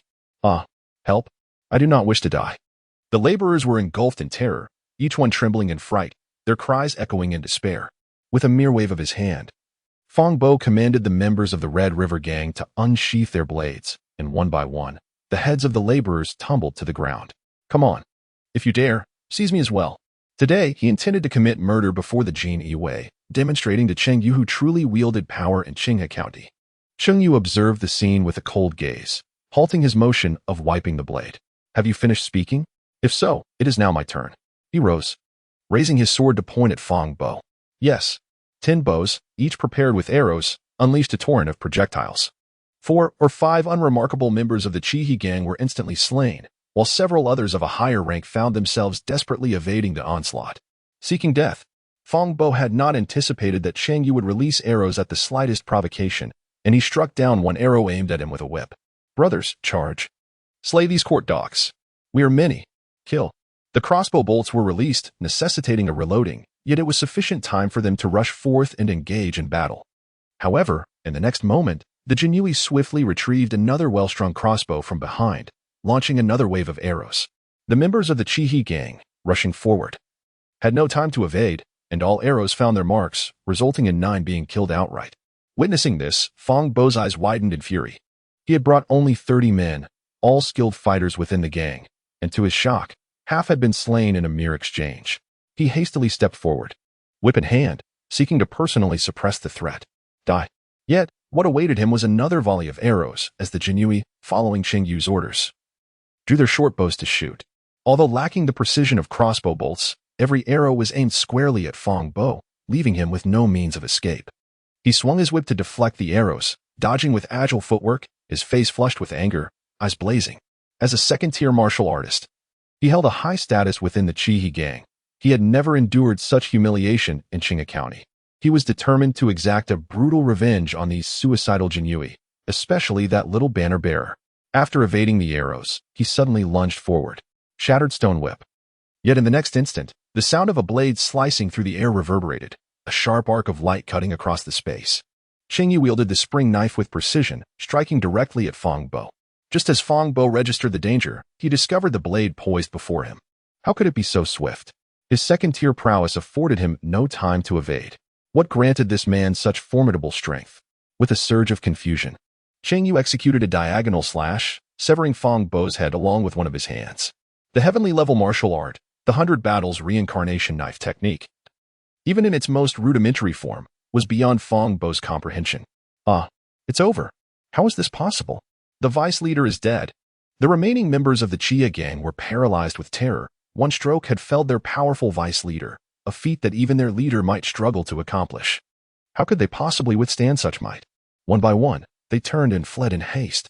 The members of the Jinyiwei stared in disbelief at Cheng Yu. Their small banner was indeed so potent, dispatching a second-tier martial artist with a single blow. No wonder they had the audacity to stand against the Qia gang. Filled with exhilaration and profound respect, they gazed at Cheng Yu. Now, even the prospect of retaliation from the Qia gang's leader, Sha Yu, seemed less daunting. Leave no survivors. As Cheng Yu's voice resonated, the warriors, momentarily stunned by the terrifying prowess of the little flag, quickly regained their composure and pursued, exterminating the members of the Red River Gang almost entirely. The battle concluded with remarkable swiftness. Not a single member of the Jinyiwei was injured or slain. While the Red River Gang, including the second-tier martial artist Fang Bo, faced total annihilation. The host's elimination of the illegal faction's leader showcased the formidable capabilities of the Jinyiwei. Earning a reward of 10 inner strength pills, a small vial of elixir materialized in Cheng Yu's hand. According to its description, this elixir possesses the remarkable ability to refine the meridians, aiding martial artists in their ascension. It is perfectly suited to enhance the capabilities of his subordinates. Meanwhile, his men diligently cleared the battlefield and presented the spoils. My lord, this is the bounty our brothers have gathered. That fellow surnamed Fang has been a tyrant in Qinghai, amassing considerable ill-gotten wealth. We discovered a staggering 800 taels of silver notes on him. A full 800. It would take them 50 years to earn such a salary, enough to purchase 500 pigs to trample them. Cheng Yu took the silver note and tucked it into his bosom. Shall we prepare to depart? To the flag station? I shall fetch the horses for the master at the entrance. Someone immediately offered their assistance. There is no need to rush back. Cheng Yu gently shook his head. We are but the Jinyiwei. We have merely completed the act of killing, yet the most crucial step has yet to commence. The others were left perplexed. Cheng Yu wore a faint smile, seemingly bemused that the members of the Jinyiwei had forgotten even the most rudimentary traditional crafts. Where is the Fang family located? I refuse to believe that a second-rank official, with a mere 800 taels to his name, dares to confront me. I shall have his head brought to raid his household. Meanwhile, at the headquarters of the Qia gang, Wu Linggong sipped his drink. Unable to meet the disapproving gaze of Sha Yu, the liquor burned his throat, and he felt a deep sense of frustration. Sha Yu had insisted he remain here for a considerable time, waiting for the return of the vice gang leader Fang before he could leave. In the interim, he could only allow the terrified Su Feng to return and manage the situation. Sha Yu's actions served to both prevent Wu Linggong from potentially harming Fang Bo and to instill a measure of intimidation. Wu Linggong downed another cup of liquor, thinking to himself, once Fang Bo returns, this matter will no longer concern me. After that young man perishes, I shall find a way to handle the inquiries from the government. A second-rank martial artist strike left no possibility for Cheng Yu's survival. Just then, hurried footsteps echoed from outside the door. He immediately looked up. News must have arrived. At this moment, Cheng Yu must have already met his demise. However, the information received was entirely contrary to one's expectations. A grave situation had unfolded. The deputy leader, Fang, had also been slain by the Jinyiwei, and his household had been ransacked by those individuals. Upon hearing this, Wu Linggong felt as though struck by lightning. His entire body stiffened, and the wine cup fell to the ground. Cheng Yu has also slain Fang Bo? Such a vicious individual. If he knew he was being lured to the Qia gang for betrayal, what would happen? Wu Linggong, you seek death. Upon hearing the news, Cheng Yu immediately erupted in rage, his eyes ablaze with fury. Look at the fine work done by your Jinyiwei. If you intend to sever ties with my Qia gang, just say so. Why the roundabout way? In a sudden burst, he lunged forward, seizing Wu Linggong by the collar and lifting him off the ground. Wu Linggong instinctively resisted, but was violently thrown back by Cheng Yu's immense strength. Although he had anticipated this, the other's power still frightened him. Third rank, Sha gang leader. Please temper your wrath. This matter has nothing to do with me. I was completely unaware. He pleaded, if he could kill the deputy gang leader Fang. I wouldn't he dare to offend him. He only arrived in Qinghe County today. Who could have foreseen this occurrence? Wu Linggong's heartfelt explanation finally quelled Cheng Yu's fury. Killing a high-ranking official out of anger seemed far too trivial. Just then, another voice interrupted as another gang member entered. Gang leader, someone asked me to convey a message to you. What person? Cheng Yu replied coldly. What did they say? The gang member stammered. It's a young man dressed in black. He asked if you have missed your brother. If you have, you might as well take a knife to your neck to reunite with him. What? As soon as the words left his mouth, Cheng Yu's massive figure appeared before the gang member, his facial muscles twitching in agitation. The one capable of killing Fang Bo would undoubtedly be a threat to the protection of Shahi.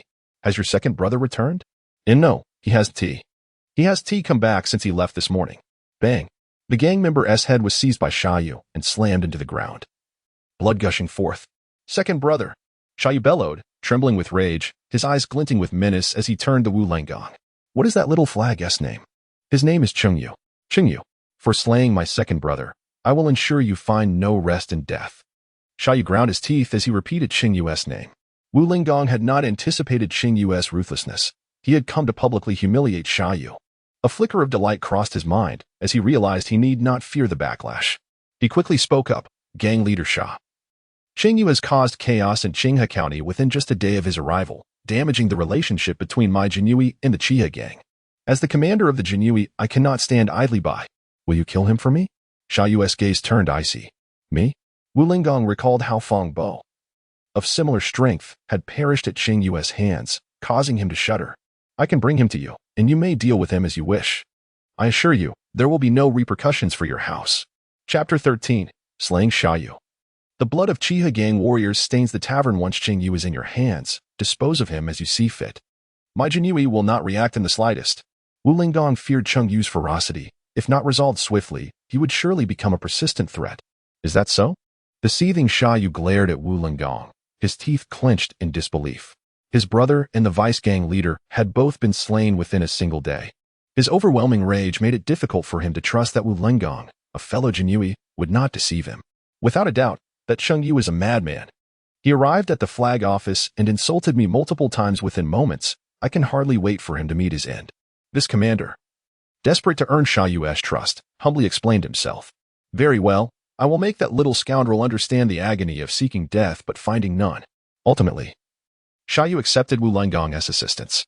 On his very first day in office, Cheng Yu accomplished a multitude of significant tasks, undoubtedly attracting considerable attention. Should he openly seek revenge through assassination, it would likely lead to considerable complications. With Wu Linggong's assistance in maintaining secrecy, he could gradually devise a plan against Cheng Yu without eliciting much reaction. As evening descended, in the Jinyiwei station of Qinghe County, Cheng Yu and his entourage swaggered back. Accompanied by several onlookers they had employed to assist in transporting the various spoils acquired from the raid. Shall we store these items in the warehouse, my lord? The strongmen gazed at Cheng Yu with joy, their admiration for the newly appointed banner leader reaching profound depths. On his very first day in office, he had orchestrated a significant operation. With the prowess of a second-grade warrior, he generously rewarded his comrades and exhibited remarkable skill in looting.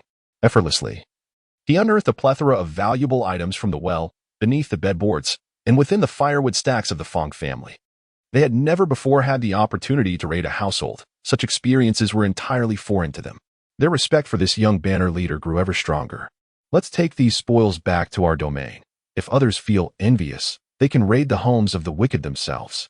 Indeed, Cheng Yu's words instilled a sense of pride in his subordinates, who stood taller, emboldened by their accomplishments. The others in the office were nothing but worthless. They had battled the Red River Gang and even raided the home of its vice leader. At that moment, a cacophony erupted at the entrance of the Jinyiwei headquarters. A group of women and elderly villagers, dressed in rustic attire, rushed forward, tears glistening in their eyes. They laid down their offerings of eggs, rice, and flour, bowing deeply towards the banner house. "Thank you, noble Jinyiwei, for saving my son. I shall never forget this for all eternity," exclaimed an elderly woman. "You rescued my husband. You are heroes, our family's great benefactors. We offer this humble token of gratitude. Please accept it." These women were the families of those deceived and coerced into laboring in the coal mines by the Red River Gang. With their men absent, they had suffered relentless bullying and had been plunged into utter despair. To their astonishment, their husbands had returned today, proclaiming that it was the Jinyiwei who had come to their rescue. The women arrived, laden with gifts, to express their heartfelt thanks. The host's efforts to eradicate lawlessness and uphold justice enhanced the reputation of the Jinyiwei, earning them 10 fine cold iron crossbows as a reward. Cheng Yu gazed out at the individuals beyond the door, their emotions genuine and heartfelt. "My lord, what shall we do?" The soldiers of the Jinyiwei and the captains, for the first time, were hailed as heroes, their legs trembling slightly. They hurriedly inquired how Cheng Yu intended to handle the situation. "Take what you have and return home to distribute it among yourselves. You have all exerted considerable effort." Cheng Yu waved his hand, signaling them to disperse and not to linger at the guard station for too long. "Thank you, my lord." Cheng Yu, modest and unassuming, garnered increasing respect from his subordinates, eschewing rigidity. Just as he intended to step outside to receive the gratitude of those waiting at the door, he was interrupted by a displeased roar. "What sort of decorum is this, weeping and wailing at the entrance of the Jinyiwei? If you do not wish to be thrown into prison, be gone." Wu Ling emerged from the throng, his tone sharp and commanding. The ladies of the laboring class, startled, quickly retreated. Wu Ling's gaze fell upon the scattered provisions of eggs, rice, and flour on the ground, his ire mounting. Cheng Yu recklessly dashed out to play the hero, leaving him in a state of unease among the Chiha gang. In a fit of anger, he kicked over an object on the ground. "A hero, is it? I shall show you what it means to be a hero." After venting his frustration, Wu Linggong lifted his gaze and suddenly caught sight of a tall, imposing figure within the flag hall. Cheng Yu's gaze was icy. "General Wu, how delightful it is for you to return at this hour." Aware of Cheng Yu's prowess to eliminate Feng Bo, he knew he was equally capable of dispatching General Wu. The cold-hearted leader, unable to maintain his facade, his expression immediately softened. "I have matters to attend to and have only just returned." Indeed, young General Cheng has swiftly made a name for himself in Qinghe County within just a day. Cheng Yu nodded slightly before turning to leave. "Phew. It's fortunate that I did not provoke this madman." Wu Linggong let out a long sigh of relief, only to suddenly feel an immense discomfort. He was, after all, the commander, the highest-ranking official of the Jinyiwei in Qinghe County. Why had he just been explaining things to Cheng Yu and flattering him? It felt as though the roles were reversed, with Cheng Yu as the superior and he as the subordinate. His resentment towards Cheng Yu deepened. "That arrogant fellow. Never mind. You won't be able to flaunt for long. I shan't hold this against you." Wu Linggong reassured himself and hurried to catch up with Cheng Yu. "Cheng Shaoqi, now that you have achieved victory, I have prepared a celebratory feast for you at the largest restaurant in the county, Weijia Building. Please do not refuse my goodwill. During the banquet, I shall share with you the possibilities that await in Qinghe County." To ensure that Cheng Yu would not decline, Wu Linggong deliberately added the latter part. A celebratory banquet? Cheng Yu naturally discerned that Wu Linggong harbored ulterior motives, having orchestrated these events that shattered the equilibrium of Qinghe County. Rather than celebrating his achievements, it would suffice merely to refrain from punishing him. A celebratory banquet? One might speculate it to be a treacherous gathering. However, what harm could a clandestine feast bring? With the tireless efforts of the chief banner, I shall prepare and join shortly. "Excellent. I await your company." Seeing Cheng Yu harbor no suspicions and graciously accepting the invitation, Wu Linggong was filled with elation. This murderous madman, unafraid of the heavens or the earth, was most terrifying when faced with betrayal from his own ranks. Having accepted the invitation, Cheng Yu turned and returned to his domain. Standing before his jubilant subordinates, he summoned them forth. "There are developments anticipated this evening. You 10 shall consume this inner strength elixir first." Cheng Yu tossed the vial of elixir to those who had ventured out with him today. Their strength had waned somewhat. "After refining the elixir, equip yourselves with the gear from the box and await my command near Weijia Building." Affirmative. The warriors opened the vial, startled by the potent essence of the inner strength elixir, and soon their spirits soared with delight. Upon opening the box, they beheld 10 exquisitely formidable crossbows gleaming with radiance, far superior to the bows distributed by the establishment. With such abundant treasures, their loyalty to Cheng Yu deepened. Had they known the rewards of risking their lives would be so plentiful, they would have embraced the peril much sooner. Weijia Building. once bustling with patrons and alive with the chatter of customers, now fell silent. The influential figures of the Chia gang had reserved the entire establishment. And without the exchange of coin, Cheng Yu was unperturbed by the peculiar silence as he ascended to the most opulent third floor of the tavern alongside Wu Linggong. "Cheng Xiaoqi, the table I reserved is just ahead," Wu Linggong said eagerly, yet a glimmer of animosity flickered in his eyes. "Let us see how arrogant you can be this time." Cheng Yu nodded slightly. The demonic path scriptures had purified his inner strength and enhanced his senses, allowing him to distinctly perceive a formidable aura not far away. A master. Yet, he felt no fear. He believed in confronting challenges head-on after all. A true master would not shy away from a fight. The two swiftly entered the largest private room, and as Cheng Yu stepped inside, he began to observe the figures among the audience when suddenly, the door behind him was shut. Wulong had locked the door and fled. Such cowardice. He resorts to underhanded tactics yet lacks the courage to act himself. What a disgrace to the Jinyiwei. Cheng Yu chuckled coldly. The others seated at the table, including Sha Yu, were taken aback by Cheng Yu's calm demeanor in such a situation. Instead of panicking, he responded with a sneer. "At last, I have found you. You little wretch." Sha Yu, who had just endured the agony of losing his brother and witnessing the slaughter of his subordinates, erupted with fury. His inner strength as a third-tier martial artist was laid bare. Anyone daring to harm him and disrupt his domain would find no salvation for Cheng Yu. "You little wretch. Even if you bow and apologize now, it would be too late. I shall slice your flesh piece by piece." Sha Yu bellowed with a grotesque expression. "Your brother is dead."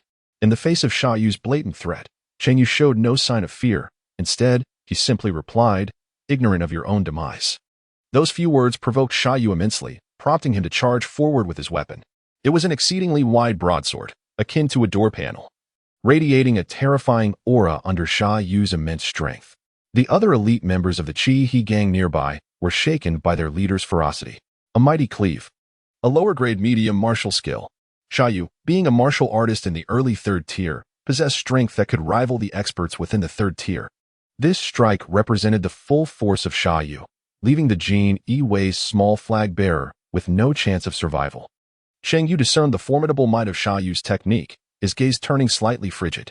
Having ascended to the latter stage of the second rank, his internal strength had been refined through the purifying essence of the dismantling demon scripture, rendering him far more powerful than the average martial artist. Coupled with the celestial grade 100 battles reincarnation blade technique, Sha Yu was scarcely a concern. Withdrawing his blade, he neither evaded nor flinched, confronting the onslaught head-on. The shimmering light of the embroidered spring blade darted forth, tracing 3 arcs of luminescence. Clash, clash, clash. The resonant sounds of metal striking metal rang out, sparks flying as the force rippled outward. Cheng Yu resolutely withstood Sha Yu's terrifying ultimate strike. Not only did he successfully block it, but Sha Yu was also forced to take a step back, with 3 conspicuous dents glaringly etched into his massive broadsword. Cheng Yu, however, remained utterly unyielding. His embroidered spring blade pristine and unmarred, not even a hint of a dull edge. How could this be possible? No one anticipated that Cheng Yu possessed such formidable prowess, rendering even Sha Yu, the leader of the Red River Gang, helpless against him. What manner of strength was this? The other members of the Red River Gang, witnessing this scene, found themselves paralyzed by fear, their courage to assist Sha Yu utterly shattered. They resembled mere shrimp and crab soldiers, frozen in place, reluctant to step forward and offer aid. Cheng Yu gazed coldly at Sha Yu, who was forced to retreat before him, as he advanced with a knife in hand. "I have stated that if your brotherly bond runs deep, you should simply take your own life to reunite with him. There is no need for such complications." Sha Yu, his face contorted with a fierce rage, trembled all over, spitting out a mouthful of fresh blood. He had sustained an injury. Had he struck an impenetrable barrier? His most powerful blow could not harm Cheng Yu. Yet he found himself wounded and spitting blood in return. Faced with the specter of death, his fury evaporated, replaced by sheer terror. He collapsed to the ground, scrambling backward in desperation. "Do not kill me. Do not kill me. I was wrong, my lord. Spare my life." Cheng Yu appeared oblivious to Sha Yu's pleas for mercy, relentlessly advancing with his blade. "You cannot kill me. Those behind me will not let you go." The words had scarcely left his lips when, with a sickening thud, his head fell to the ground. Those behind him, the more, the merrier. Cheng Yu is utterly indifferent to the threats posed by Shay. The more people there are, the more he relishes it. "Clear the area, Imperial guards." After Cheng Yu eliminated Sha He, He commanded his 10 subordinates to rush in. Relying on the enhanced strength from the internal elixir and their formidable crossbows, they swiftly subdued the remaining adversaries. Blood stained the entirety of Wei Jialu. The host had slain the leader of an illegal faction, thereby upholding the dignity of the Jinyiwei, and was rewarded with internal energy. An unprecedented quantity of pure internal energy surged forth, breaking through a barrier within Cheng Yu's body. Third rank. Chapter 14. What era is it? Still clinging to the dignity of the Jinyiwei? Since departing from the Jiang sect, even accounting for the time Cheng Yu took to travel from Beiyuan City to Qinghe County, he had ascended from the first rank to the third rank in merely over 10 days. Such speed had reached a terrifying magnitude. Coupled with the high-level martial arts he received as rewards, not to mention the profound and immensely powerful Jinyiwei inheritance, Cheng Yu has established himself as a remarkable young talent within the entire Jianghu of the Great Qian. Were it not for the fact that officials of the court do not enter the 3 rankings of the Baibao building, he would likely ascend to prominence in no time. Chivalry? Can it bestow upon me the power to act as I please? I relish the sensation of the enhanced strength that accompanies my elevation to the third rank. Cheng Yu recalled the disdain and humiliation he had suffered at the hands of Cheng Junjiang and others, and his scorn deepened. They spoke disingenuously of chivalry and righteousness, yet were capable of forsaking their own flesh and blood, even leading to their demise. A tiger might not consume its cubs, yet there are those whose depravity renders them lower than beasts. He had yet to avenge that slap, and the matter of the Jiang sect awaited his reckoning. Of course, he first needed to address the affairs in Qinghe County, tackling them piece by piece. He was not one to allow a grudge to linger overnight. At the Qinghe County Jinyiwei headquarters, after orchestrating Cheng Yu's predicament at Wei Jialu, Wu Lingong hurried back to the station. He needed to ensure that certain theatrics were executed flawlessly, so he could appropriately respond when inquiries arose regarding Cheng Yu's situation. The thought of Cheng Yu returning alive had never crossed his mind.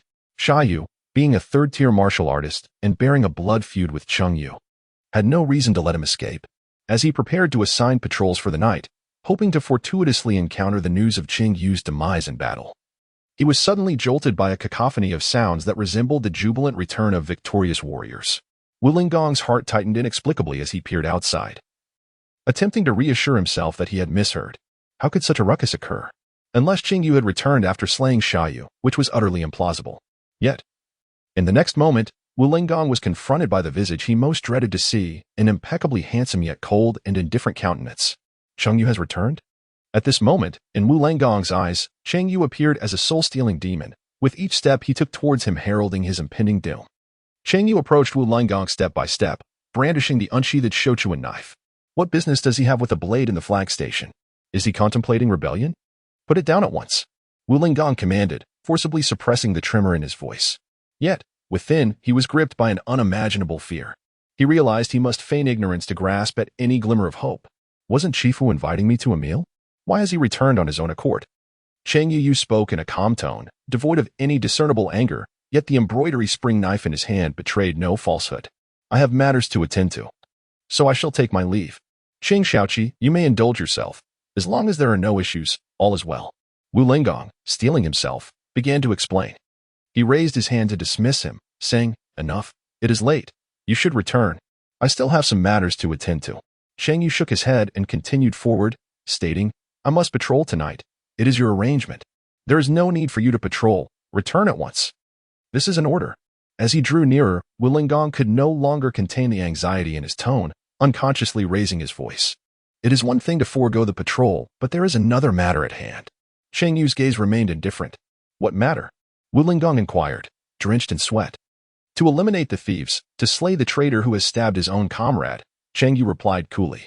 Upon hearing this, Wu Lingong was so terrified that he collapsed to the ground. Does Cheng Yuzhen dare to kill him? What are you trying to do?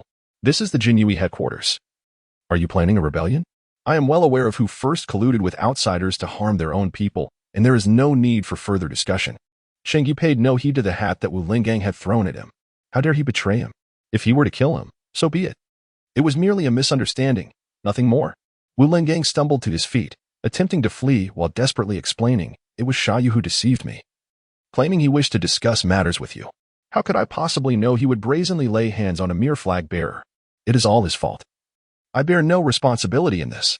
Do you take me for a fool? Cheng Yu's voice was frigid as she approached Wu Lingong. raising her embroidered spring blade to point at him. Wu Zongqi, you are undoubtedly aware of the grave consequences of the Jinyiwei colluding with outsiders to harm their own comrades, are you not? Wu Lingang trembled, muttering to himself. The Jinyiwei are the emperor's personal guards, sworn to unwavering loyalty. Even in their current weakened state, conspiring with outsiders is the gravest of sins. Disloyalty. To use this as a pretext to execute me, no one would dare intercede. You cannot kill me. I am the chief of Qinghe County. If you take my life on your very first day in office, those above will surely not let you go unpunished. That is no longer your concern. Cheng Yu remained unperturbed, resolute in his decision to eliminate his superior, the commander. To allow someone who had the audacity to betray him to live would only invite disaster. Recognizing Cheng Yu's unwavering intent to kill, there was no longer any possibility of a threat to impede his course. Despairing fury flickered in Wu Long's eyes. A mere newcomer in the ranks dared to seek his life? In a sudden burst of rage, he unleashed a powerful strike with both palms, launching a covert assault aimed at Cheng Yu's flanks. Cheng Yu appeared momentarily stunned, holding his blade aloft without evasion or defense. Wu Lingang felt a surge of elation, taken aback by his opponent's lack of precaution against a surprise attack. Such a naive individual, thinking he could soar freely after injuring me. As if I would simply abandon my role as a member of the esteemed Jinyiwei. However, as his palm struck Cheng Yu's body, he was utterly bewildered. It felt as though he had struck an impenetrable wall of steel. Not only did he fail to unsettle Cheng Yu, but the impact caused his own hands to recoil painfully. Is he practicing some form of extraordinary martial arts? Who on earth are you? With the protection of the legendary 13 guardians, Cheng Yu remained unscathed by Wu Lingang's assault, a smile spreading across his face. The one who shall take your life. Spare me. I was wrong. I was wrong. Grandfather Cheng, I shall never dare again. Crack.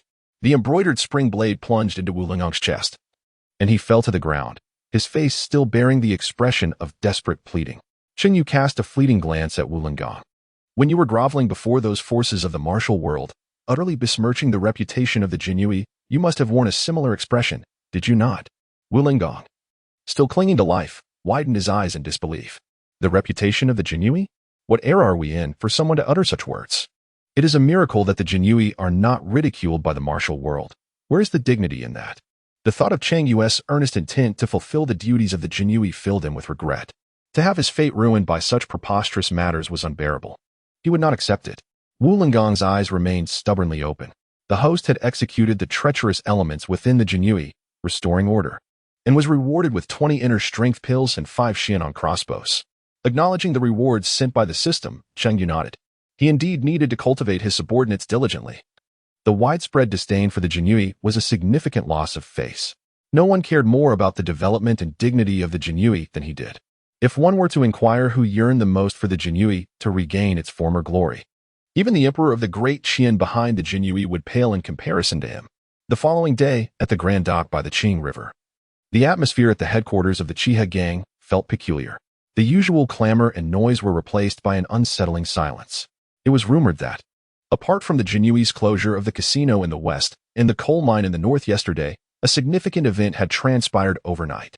The underlings were quite in the dark about the matter, only aware that this morning, nearly all the martial artists within the Qinghe gang, including the leader, had vanished.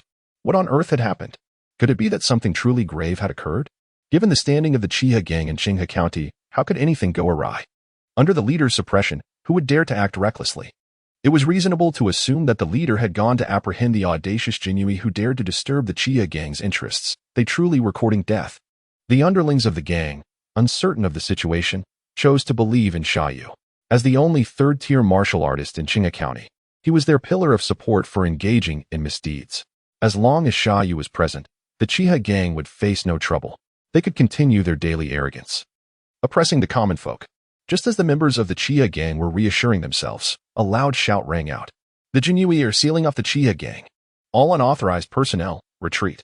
Those who obstruct shall be met with merciless execution. The gang members turned to the dock, wondering which fool dared to provoke them at their headquarters.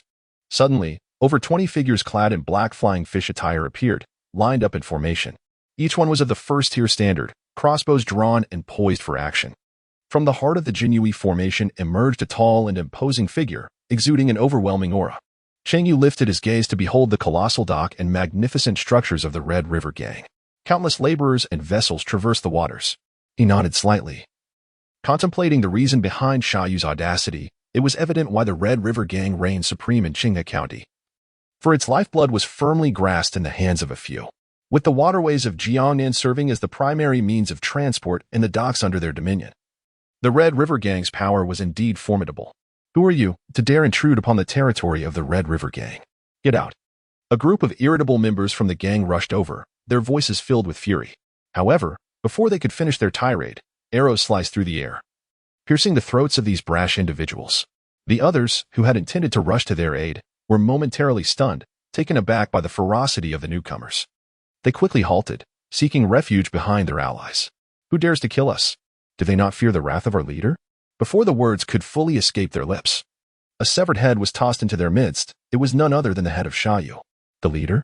How was that possible? In an instant, the intimidating members of the Red River Gang, who had previously exuded bravado, were now rendered paralyzed with terror, unable to fathom the grisly scene before them. Cheng Yu, indifferent to these individuals, issued orders to raid the docks. Everyone is to conduct a thorough search in this area. Those from the Red River Gang who do not surrender will be executed without mercy. Understood. Shadows clad in black dispersed widely, engaging in a rampant spree of murder and plunder, leading to the unprecedented collapse of the most formidable force in Qinghe County over the years.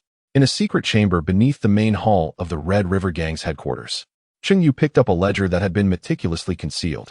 Upon opening it, he discovered it was filled with the names of prominent figures within the government, along with records of their transactions and interests.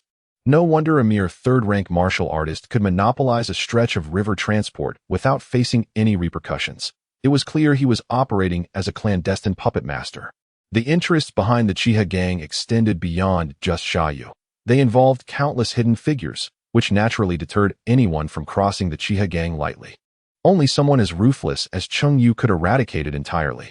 He scrutinized the ledger and noticed the name of Ma Yuan. 100 households of the Jinyiwei from Xinjiang Prefecture, prominently listed. The Jinyiwei had indeed rotted to the core, without a thorough examination and remedy. They were far from achieving the dream of purging the martial world of its nightmares. Chapter 15. The Unrepayable Favor of the Little Flag. Having concealed the ledger of the Qinghe Gang, Cheng Yu returned to the dock. At this moment, his subordinates had thoroughly cleaned out the entire headquarters of the Qinghe Gang. They had meticulously unearthed all valuables from the depths of the soil. Although the remaining members of the Qinghe Gang were numerous, upon witnessing the decapitated head of Xia Yu, they transformed into a timid horde, no longer daring to confront the embroidered spring knives wielded by the Jinyiwei. The more formidable martial artists of the Qinghe Gang had also been besieged at the Jinyiwei building the previous night. Those who perished were dead, and those who survived were imprisoned. With no opposition and aided by some individuals confessing the locations of hidden treasures, the operation proceeded smoothly. Report to your lordship. All the assets of the Qinghe Gang are here. These are the land deeds under their name. Cheng Yu accepted a thick stack of land deeds handed over by a subordinate. Upon a cursory examination, he was astonished to discover that numerous enterprises within Qinghe County were registered under the name of the Qinghe Gang. Beyond the city, countless agricultural land deeds were likewise attributed to the Qinghe Gang. Furthermore, the central area of the wharf was piled high with copper coins, gold, silver, and a mountain of rice, flour, and iron goods. In this modest county, a gang had amassed such wealth. Cheng Yu stroked his chin, recalling the contents of the ledger. The Qinghe Gang was merely a feign, a black glove. The bulk of the profits would undoubtedly elude them. At least 70 to 80% of these assets belonged to others. If all were confiscated, some individuals would undoubtedly be incensed, including the esteemed officer from the capital's Jinyiwei. Nevertheless, what concern was that of mine? All that I painstakingly seize will inevitably become my own. Cheng Yu was not one to be entangled in such trivial matters. With a grand gesture, he commanded that all gold and silver coins be exchanged for silver notes, instructing that each of you retain 50 taels, while the remainder should be handed over to me. The surplus grain and goods should be distributed to the common folk, as transporting them back would be quite a hassle. All land deeds seized by the Qinghe Gang shall be returned, and those who were coerced into servitude shall be liberated. Thank you, esteemed sir. His subordinates were overwhelmed with excitement upon hearing this. With Xia Yu deceased, taking down the Qinghe Gang was merely a matter of course, and they had yet to take action. Cheng Xiaoqi's generosity left many in disbelief, as they became increasingly devoted to Cheng Yu. If monetary rewards were to be distributed, They would gladly refer to Cheng Xiaoqi as grandfather, while it was customary for the spoils of confiscation not to fill the coffers of the Jinyiwei. This detail was conveniently overlooked. Without Cheng Xiaoqi, they would never have been able to lay claim to such treasures. A crowd had gathered not far from the dock, intrigued by the spectacle. Whispers circulated about a young Jinyiwei, likened to a celestial being, who had intimidated the elderly at the city gates just the previous morning. To their astonishment, he had now dismantled the nefarious Chiha gang. The severed head of their leader, Cheng Yu, still hung as a grim reminder. The oppressed citizens, long tormented by the Chiha gang, could hardly contain their exhilaration at this turn of events. Yet, as they contemplated the pervasive corruption of the world, their joy was tempered by the realization that they were merely exchanging one form of oppression for another. Soon, several imposing Jinyiwei warriors approached, prompting the crowd to retreat in haste. "Summon everyone you know. My Xiaoqi intends to distribute the provisions and ironware seized from the Chiha gang. Each household will receive their share based on the number of members present. If your property or land has been usurped by the Chiha gang, come forward to reclaim your deeds. If any of your kin have been abducted by them, remember to identify them."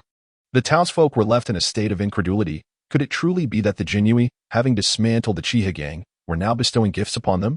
Surely, this was too good to be true, and they feared it might be a cruel jest. The warrior who spoke, sensing their disbelief, expressed irritation. "My Xiaoqi has vanquished Cheng Yu. Does he truly need to toy with the lives of you common folk?" At this moment, Cheng Yu stepped forward and calmly remarked, "The Jinyiwei is the emperor's personal army, and after ridding the people of evil, they will naturally return the stolen goods. If they choose not to, so be it." With that, he turned and departed from the crowd that had parted for him. Upon hearing this, the citizens finally believed, and tears streamed down their faces as they knelt in gratitude towards Cheng Yu. "Oh, dear heavenly lord, you truly are a bodhisattva descended upon us. We bow to you," cried one. "My dear son, you can finally return home. The kindness of this lord is something we could never repay in 10 lifetimes." They expressed their thanks for his eradication of evil. The host cleared away the illegal forces, enhancing the reputation of the Jinyiwei, and was rewarded with the middle-grade armor known as the Cold Ghost Mask. Holding the chilling, sinister mask in his hands, Cheng Yu nodded in satisfaction. This item not only provided facial defense, but also exuded a cold aura, making the wearer nearly undetectable at night. With this, future raids and executions would be much simpler. On the broad official road of Jiangnan, which had previously been traversed solely by nobility and the grand armies of the Great Qian, now all manner of individuals could pass. Wealthy merchants, chivalrous heroes, and even common folk filled the thoroughfare, bustling with activity. Among them, the most striking was a procession of imposing carriages, led by individuals of at least the 5th rank in martial prowess. Such capable hands could only serve as escorts, underscoring the extraordinary nature of those seated within the central carriage. "Sister, did we not agree to seek out Physician Ma for your treatment and recuperation? Why are we heading towards Qingjiang Prefecture instead of Dragon Abyss Manor?" The beautiful and statuesque Cheng Yu complained to her sister. As the elder sister and a prominent figure among the younger generation of the Zhejiang sect, she was accustomed to directness and was displeased by her sister's deceitful behavior. "Sister, it is merely an old ailment of mine. It cannot be cured overnight, and there is no need to rush." On the delicate and exquisite visage of Cheng Sijiao, a mischievous glint emerged. "I have already inquired in Beiyuan City, and my second brother resides in Qingjiang Prefecture. It would be just right to see how he is faring." At the mere mention of Cheng Yu, who has severed ties with the family, Cheng Yu also nodded with a hint of despondency. Her feelings towards this brother are rather intricate. He appeared mysteriously and vanished just as enigmatically, enduring untold hardships at home for various reasons. As the eldest disciple of the Jietang sect, it is her duty to uphold the righteous path taught by her father and to resist the ruthless and unfeeling nature of Cheng Yu. Yet, when she reflects upon his experiences, she finds herself unable to make that resolution. Overall, she feels that while Cheng Yu's circumstances may be somewhat justifiable, Cheng Zhenjiang's teachings on righteousness and morality are indisputable. It is Cheng Yu's lack of understanding that troubles her. Understanding and empathizing with the shortcomings of one's parents is, after all, a fundamental responsibility of children. Some matters may be understandable, but how can one entirely disregard loyalty, righteousness, propriety, and filial piety? Alas, one must lament the fact that their parents, having driven their son away, fail to seek him out and instead resort to excuses to engage in other pursuits. Cheng Si propped her chin in exasperation and exclaimed with indignation. Cheng Junjiang and his spouse had agreed to embark on their journey to Longyuan Dao together. However, before they could set forth, they learned from Cheng Feng that he intended to break through to the 5th rank, prompting an immediate decision to remain in the north. It was as if they had forgotten about their eldest son, Cheng Yu. "Sister, do not speak so lightly," she interjected. "Our younger brother is on the verge of breaking through to the 4th rank. This is a critical moment for him to strive for a prominent position on the human rankings, a significant milestone in his life. In the realm of martial arts, status and reputation are of utmost importance to individuals like Cheng Junjiang, and Cheng Feng shares the same sentiments."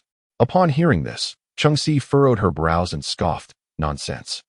It's merely a tattered list. What significance do the few names hold? Can they possibly outweigh the importance of second brother?" To her, it was utterly incomprehensible to forsake seeking second brother for the sake of pursuing such a trivial ranking. "Little sister, this is where your understanding falls short." Cheng Yu's expression turned slightly displeased upon hearing Cheng Si's words. The rankings of the 3 lists of the Baibao building are widely acknowledged in the martial world as fair and just. How many heroes have longed to inscribe their names upon them, yet have been unable to do so? As for my father, had it not been for his 9th grade entry into the heavenly list, would others have accorded him the respect befitting the leader of the Northern Martial Arts Alliance? My younger brother's recent advancement holds immeasurable significance for his development, as well as for the reputation of both our Cheng family and the Zhejiang sect. I must make myself clear. If you find your second brother, treat him as an elder brother should, and refrain from listening to his tales of bloodshed and violence. Cheng Yu habitually educates her younger sister, chattering incessantly. Indeed. Cheng Si covered her ears, unwilling to endure her sister's incessant babbling any longer. She felt that some matters could never be elucidated to her sister, who was as obstinate as a mule.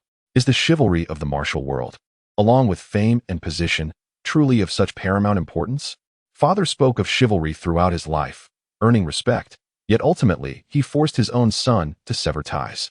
"Oh, second brother, I wonder how your wounds fare now. I hope you are not being bullied by others. I still long to hear your stories." Days passed once more. The carriage of the Cheng sisters arrived at the entrance of Qinghe County. They had finally found it. Cheng Si craned his neck to gaze at the name of the place inscribed on the city gate. I remarked on the difficulty of finding it, only to discover that it was such a diminutive locale. Cheng Yu also gazed outside. The cities she had visited were predominantly grand fortresses and magnificent metropolises. Yet she had never ventured into such a quaint locale. Alas, how disheveled and flustered her younger sister appeared. Cheng Yuegang muttered a complaint when she noticed Cheng Si leaping swiftly from the carriage and approaching an elderly man by the roadside. "Good sir, are you a local?" The old man, upon seeing her armed demeanor, instinctively bowed his head in reverence, only to discover that she was but a delicate and charming young girl. He refrained from kneeling. "I am a native of Qinghe County, well versed in its affairs," he proclaimed with a sense of confidence. "Might I inquire, esteemed elder, do you know of a newly arrived officer in the brocade-clad guards named Cheng Yu?" Upon hearing this, the once self-assured old man suddenly wilted, lowering his gaze to the ground, his expression shifting to one of shame and regret as he turned to flee. What is the matter with this man? Cheng Yu, who had also disembarked from the carriage, observed this scene with some dissatisfaction. Father was right. Indeed, the common folk, lacking in the virtues of chivalry and morality, exhibit a remarkable lack of decorum. Cheng Sijia wore a look of confusion and concern.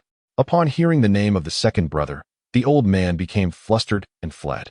Could it be that the second brother had become entangled in some troublesome affair? At that moment, bystanders who witnessed the old man's hasty retreat erupted into laughter. They remarked to the two women, "This old man once looked down upon Lord Cheng, but was so frightened by the Shochuan knife that he soiled his trousers. Now, merely hearing the name of Lord Cheng fills him with unbearable shame." Lord Cheng? Cheng Si pondered. Is the status of the Jinyiwei's minor flag so elevated? Does he wield his blade to intimidate ordinary elders? Cheng Yu, however, discovered a unique perspective, revealing that Cheng Yu's ruthless and unyielding nature remained unchanged. As a paragon for the younger disciples of the Zhejiang sect, he consistently emphasized the importance of upholding chivalrous conduct among his junior brothers and sisters. Any deviation from this principle demanded immediate rectification, for preserving the dignity of the Zhejiang sect was paramount. How dare one speak in such a manner? Is Lord Cheng someone to be insulted? Who is this impudent girl? To dare speak ill of Lord Cheng is to conceal a venomous heart beneath an innocent exterior. Depart from Qinghe County at once." Upon hearing her words, bystanders promptly rallied to defend Cheng Yu, expressing their discontent. Upon hearing this, Cheng Yu's expression darkened. She had never been accused of being malicious before, yet now she found herself denounced by a throng of ordinary individuals. Unable to voice her retorts against the overwhelming numbers and constrained by her upbringing from resorting to violence, she silently cursed, convinced that it was her brother Cheng Yu who, relying on his fearsome reputation, intimidated these people into silence. Chapter 16. Lord Qing is not at fault. It turns out that her second brother holds such a lofty position here. Cheng Si nodded subtly, acknowledging the remarkable ability of her second brother to swiftly establish a reputation. Just as she intended to inquire about the situation before heading into the city to find Cheng Yu, a series of urgent hoofbeats echoed behind her. "Clear the way. Make way." 5 riders brandished their whips, driving the pedestrians aside as they made their way into the city. Upon closer inspection, she discerned that they were all clad in the distinctive attire of the imperial guards, with the leader exuding an aura befitting a third-rank official. Cheng Yu gazed upon the scene, raising his hand and displaying an expression of displeasure. Are his subordinates truly so tyrannical and unreasonable, oppressing the common folk? "Sister, how could you harbor such thoughts? The leader possesses formidable strength, at least at the late stage of the second rank. How could he possibly be one of our second brother's men?" Cheng Si quickly countered. The preconceived notions had already influenced Cheng Yu, leading her to associate the fearsome voice with Cheng Yu. She spoke thoughtlessly, inciting further discontent among the people of Qinghe County. "How dare this woman insult Lord Qing? Such reckless words. If the brothers of the Jinyiwei under Lord Cheng were to commit such an act, they should be prepared to face punishment. In this world, aside from the bodhisattvas, no one is more benevolent than Lord Cheng. Speak thus again, and beware of retribution." Cheng Yu faced denunciation, feeling utterly humiliated and rendered speechless. Indeed, the second brother was not a villain of the most heinous sort. Cheng Si's eyes brightened. Yet he was perplexed. How could such a formidable Jinyiwei appear in this remote locale? Among the Jinyiwei, the highest rank within a county is that of the chief flag, wielding second-tier authority. However, judging by the townspeople's reactions, they did not recognize the recently arrived Jinyiwei leader. A sense of dread washed over a passerby as a realization struck. Could it be that Lord Cheng has stirred up trouble by slaying that old dog, Wu Lingong? Is the government here to seek retribution? He has killed a chief flag. Is my brother in peril? The 2 women responded to this dire situation in stark contrast. Instinctively, Cheng Yu, having initially blamed Cheng, became acutely aware of the pressing importance of her biological brother's safety and chose to refrain from further comment. "May I inquire about the whereabouts of young Flag Cheng?" Cheng Si was filled with anxiety. His second brother had just been no match for the leader of the imperial guards. The concerned townsfolk quickly replied, "Lord Cheng, we have heard that the bandits are obstructing the roads and oppressing the farmers. They set out to eliminate the bandits this morning." "Eliminate the bandits?" Cheng Sijing pondered that he must first locate Cheng Yu to prevent any mishaps. In his state of urgency, he suddenly felt a chill enveloping his body, as an old ailment resurfaced, causing him to faint. "Little sister," the host cleared the mountain bandits and rogue elements, maintaining the safety of the area under the auspices of the Jinyiwei, earning a reward of inner strength. A modest yet pure essence of inner energy coursed into his body as Cheng Yu, standing with his hands clasped behind him at the entrance of the bandit stronghold, turned around. His subordinates emerged, carrying numerous chests of silver. With the bandits eradicated, they sought to reclaim their stolen possessions, and if they could not find them, they would go to the county town to claim compensation. "Thank you, noble lord, for protecting us." The farmers, who had hidden not far away, wept bitterly upon witnessing the demise of the bandits, kneeling in gratitude. After a prolonged display of reverence, they finally expressed their gratitude and proceeded to retrieve their belongings. Cheng Yu's imposing figure inspired a sense of awe among his subordinates, as if they beheld a resplendent beacon of gold. Lord Shaoqi is indeed a heroic figure. He has vanquished the bandits and returned the stolen goods, establishing peace and order. If the stolen items cannot be recovered, one can still receive copper coins as compensation. How many are there in this world who are so benevolent? Little did they know. All of this was a result of Cheng Yu's tireless efforts for the future of the Jinyiwei. Step by step, he built his reputation, gaining strength through rewards, allowing him to rise with the tide. Let us depart and return. With the eradication of the mountain bandits complete, Cheng Yu led his men back home. Upon reaching the entrance of Qinghe County, 2 unfamiliar Jinyiwei lieutenants awaited them. As they observed Cheng Yu and his men returning with a substantial amount of spoils, A glimmer of greed flickered across their faces. Approaching with an authoritative tone, one of them stated, "You must be Cheng Yu. Come with us. My superior, Li Shibai, is waiting for you inside." Without waiting for a response, he turned and began to walk away, seemingly confident that Cheng Yu would follow under the weight of Li Shibai's authority. It appeared they intended to confront him. Cheng Yu sat motionless upon his steed, silently observing the two individuals. The evidence against Wu Lingong was irrefutable. It seemed the shadowy figures behind the Chia gang were fearful of me uncovering certain truths, prompting them to hastily dispatch someone. Meanwhile, the two young lieutenants, noticing that Cheng Yu's entourage had not arrived, expressed their dissatisfaction with stern reprimands. "Hurry along, lest my esteemed Lord Li be kept waiting." Cheng Yu emitted a faint smile as he rode past the two men and entered the city. The two guards, witnessing this, became increasingly arrogant. One minor flag-bearer, having slain the chief flag-bearer, fancied himself capable of overturning the established order. Yet, he ultimately found himself compelled to obey Lord Li upon their encounter. It was rumored that they had confiscated a substantial amount of goods while purging the bandit factions, and the prospect of their purses growing heavy filled them with delight. The thought that the spoils from the Jinyiwei's campaign against the bandits in Qinghe County would likely be surrendered only added to their glee. Unconsciously, they glanced towards the boxes brought back by Cheng Yu's subordinates, but upon turning, instead of treasures of gold and silver, they beheld 10 figures behind them, their expressions menacing. "What do you intend to do? Are you too blind? Are you trying to flaunt yourselves in front of Lord Cheng?" As the words were spoken, an uncountable number of fists and feet were unleashed upon the two men. How dare these insignificant lackeys provoke the esteemed Lord Cheng? They were asking for a beating. In the city of Qinghe County, Cheng Yu listened to his subordinates tidying up the rewards around him as he approached the front of the flag station. There, he beheld a man with a cold demeanor standing at the entrance, sternly gazing at Cheng Yu. Presumably, this was Li Da, the trial 100 household sent from Xinjiang Prefecture. "I am Cheng Yu. May I inquire if you are Li, the trial 100 households?" Cheng Yu asked. Li Da nodded slightly, keeping his hands clasped behind his back in response. Noticing the other party's reluctance to engage in conversation, Cheng Yu maintained a composed expression and even smiled. "Li, you have come all this way. Shall we discuss matters inside the flag station?" he proposed. "There is no need," Li Da replied, still exuding an air of aloofness, unwilling to show Cheng Yu any courtesy. "A mere minor flag dares to defy authority and slay the chief flag. Next, are you planning to eliminate the 100 households as well?" He felt it was imperative to give Cheng Yu a stern warning. Cheng Yu encountered the other party in silence, unwilling to engage further. Naturally, he lacked the inclination to converse with such an individual. He simply walked past Li Da and entered the guard station, disregarding the person's presence entirely. Anyone could come before him and feign mystery. Those who enjoy such pretenses are best suited to linger at the entrance. Li Da did not anticipate that Cheng Yu would so bluntly abandon him, leaving his previously indifferent expression transformed into one of indignation and rage. How dare a mere minor official address him, a distinguished inspector? He turned back and shouted, "Cheng Yu, do you realize your transgressions?" His voice resonated powerfully, infused with the might of a martial artist, echoing down the street in front of the guard station. Numerous passers-by turned to witness an unfamiliar officer of the Jinyiwei hurling insults at Cheng Yu. What transgression could there possibly be? Cheng Yu heard Li Da's scolding without the slightest disturbance, and calmly inquired, "What have you done? You are most aware of it yourself. Still a riddle master, are you?"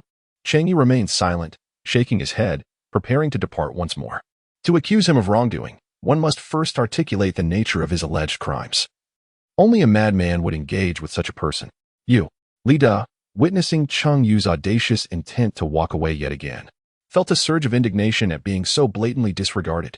"Stop right there. You have committed heinous acts, including the murder of your superior, Wu Lingong, and taking unilateral action against the ruthless Red River Gang and other factions. Do you dare to claim innocence in these grave offenses?" Indeed, he had committed them. But so what? Cheng Yu gazed calmly at Li Da, asserting, "There is not a trace of error in my actions. Wu Lingong and the Qinghe gang are indeed deserving of death. You may inquire with others if you wish." Just as Li Da was about to express his fury, a commotion arose outside the door. Indeed, Lord Cheng is blameless. The citizens of Qinghe County, gathered outside, rallied in defense upon hearing that Li Da had come to confront Cheng Yu regarding the Qinghe gang. The Qinghe gang has wreaked havoc upon Qinghe County. Their crimes are egregious. Wu Lingong, who occupies the position of the general flag, has been ineffectual and has aided in their tyranny. Such villains deserve to be executed. Lord Cheng has come to our aid, rescuing us from the clutches of the Chiha gang. He is a true benefactor. Do not attempt to slander him. Do not presume that all officials are like those of your kind. Lord Cheng is different. Cheng Yu resolved the issues with the Red River Gang and generously distributed the gang's long-held benefits, ensuring that no one remained untouched by his benevolence, thus naturally garnering their allegiance. As for Li De and his associates, they only appeared to seek justice when the common people were oppressed. Their words ring hollow. The populace regards them merely as accomplices of the Red River Gang. You ignorant and obstinate people, silence yourselves. Li De arrived with orders from above to intimidate Cheng Yu, but he was taken aback by the overwhelming support Cheng commanded from the citizens. He had never encountered such a situation where so many commoners spoke in favor of someone. Jealousy and anger welled up within him. He shouted vehemently, "Do not attempt to defend yourself. We shall discern right from wrong ourselves. For now, you must accompany me. Do you possess a command token or formal order from 100 households?" Cheng Yu suddenly inquired, "Why are you asking this? Could it be that I am fabricating orders? Without a token and an official command, your words hold no weight." Cheng Yu scoffed derisively, casting a glance at Li De that conveyed the utmost disdain, as if to suggest that he thought Li De was intellectually challenged. Did he genuinely believe that merely invoking a few prestigious titles could intimidate him? If that were the case, he might as well discard the exquisite spring blade that hung from his waist. Li De, witnessing Cheng Yu's insolence, felt his anger intensify. The contempt in Cheng Yu's eyes was unmistakable. How dare such a minor figure exhibit such audacity? Li De had always been welcomed and revered in every county he visited. This Jinyiwei county was utterly lawless. Just because he could eliminate a top commander, he thought himself invincible. Meanwhile, the onlookers outside the door erupted in laughter upon witnessing Li De's humiliation at the hands of Cheng Yu. What a grand personage. Only to be a fool wielding a mere feather, as if it were a command staff. No, he cannot even produce a feather. They jeered, branding him a jester. The laughter from the common folk stung Li De, reddening his face with indignation. His animosity towards Cheng Yu deepened. With such sharp words, "Today I shall impart to you the rules of the Jinyiwei," he declared, unsheathing his long blade and advancing upon Cheng Yu. The Jinyiwei established 100 households in the prefectural level, where 100 households officer held the 4th rank, while a trial 100 households officer held the 3rd. Li De, at the 3rd rank, was comparable to Sha Yu, the former leader of the Chia gang that once dominated Jinyiwei County. His blade emanated a chilling aura, imbued with an overwhelming ferocity as it surged towards Cheng Yu. The standard technique of the Jinyiwei, the cold ghost fierce blade, was executed with such vigor that its power was remarkable. "Let us see if you dare to show such disrespect again. Kneel before me." He swung his blade down fiercely. Li De's eyes widened in disbelief as he realized that Cheng Yu had not drawn his own weapon in defense. Instead, Cheng Yu's feet shifted, transforming into a shadow akin to a gliding serpent, evading the strike with grace. What technique is this? How can you possess such agility? Chapter 17. I shall inform you one last time. Leave. Martial arts are categorized into 6 major levels based on their profundity: heaven, earth, humanity, upper, middle, and lower. While certain martial arts may share the same level, it does not imply they hold equal value. Basic weapon combat methods and hand-to-hand techniques are commonplace. However, the techniques of agility and lightness, as well as the practice of physical conditioning, are far more precious. Cheng Yu deftly evaded Li De's lethal strike with his agile movements, undoubtedly causing the latter to be taken aback. "I have investigated your background. It is inconceivable that you possess such skills. Speak. Where did you acquire this technique?" Li De seethed with jealousy, for he himself yearned for a mastery of martial arts that eluded him.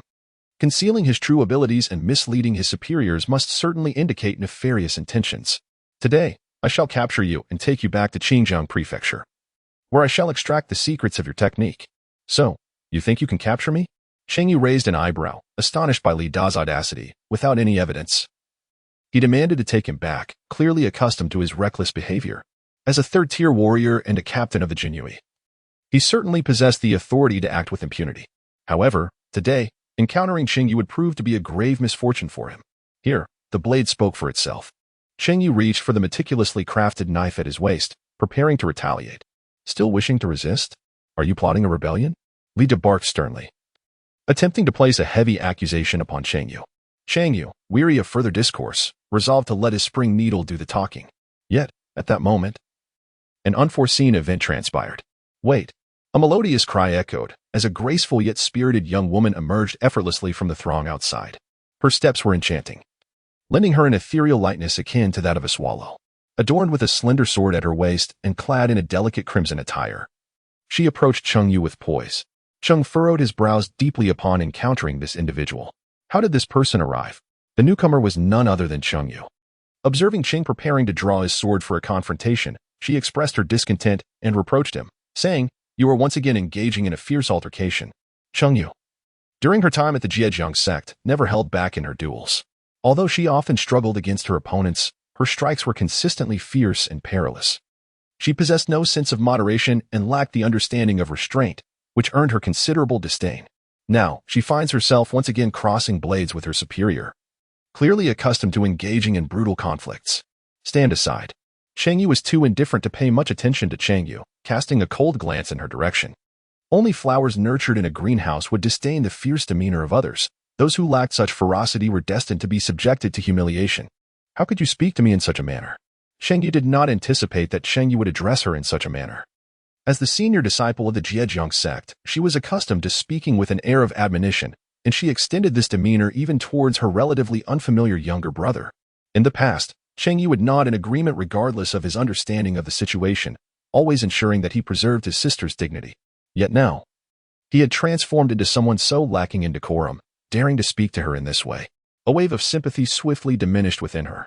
She also recognized that Cheng Yu's decision to sever ties was intrinsically linked to his obstinate character. So what if he had intruded upon the Jinyiwei's headquarters, gesturing and directing as he pleased? Did he expect her to treat him with utmost respect? What do you mean by this? I am your biological sister. Cheng Yu, the esteemed eldest daughter of the Northern Martial Arts Alliance leader, is accustomed to receiving utmost respect and deference from those she encounters. However, she never anticipated that her own younger brother would address her in such a manner. Very well, I shall not engage in further discourse with you. Cheng Yu shook her head, seizing Cheng Yu's hand. Come, let us return and apologize to mother first.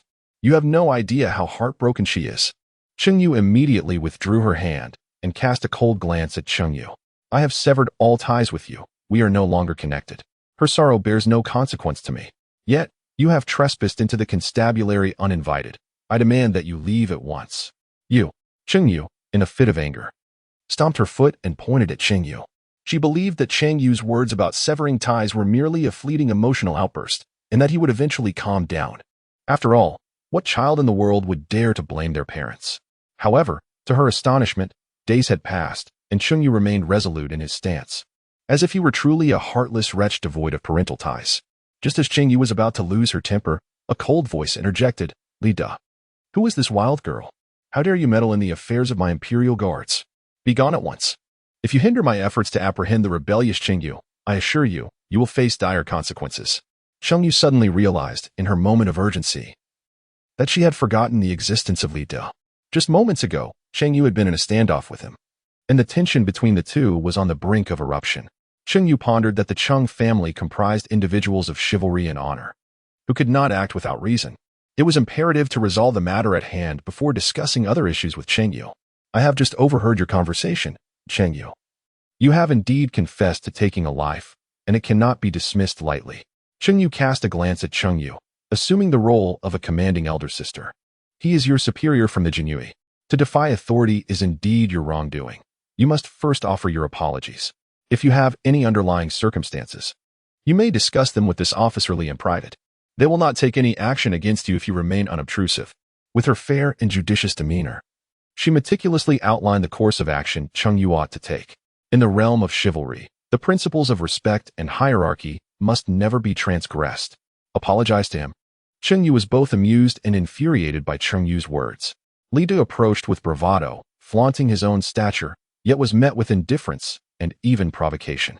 Such a person deserves to be cut down without hesitation. An apology would be utterly unwarranted.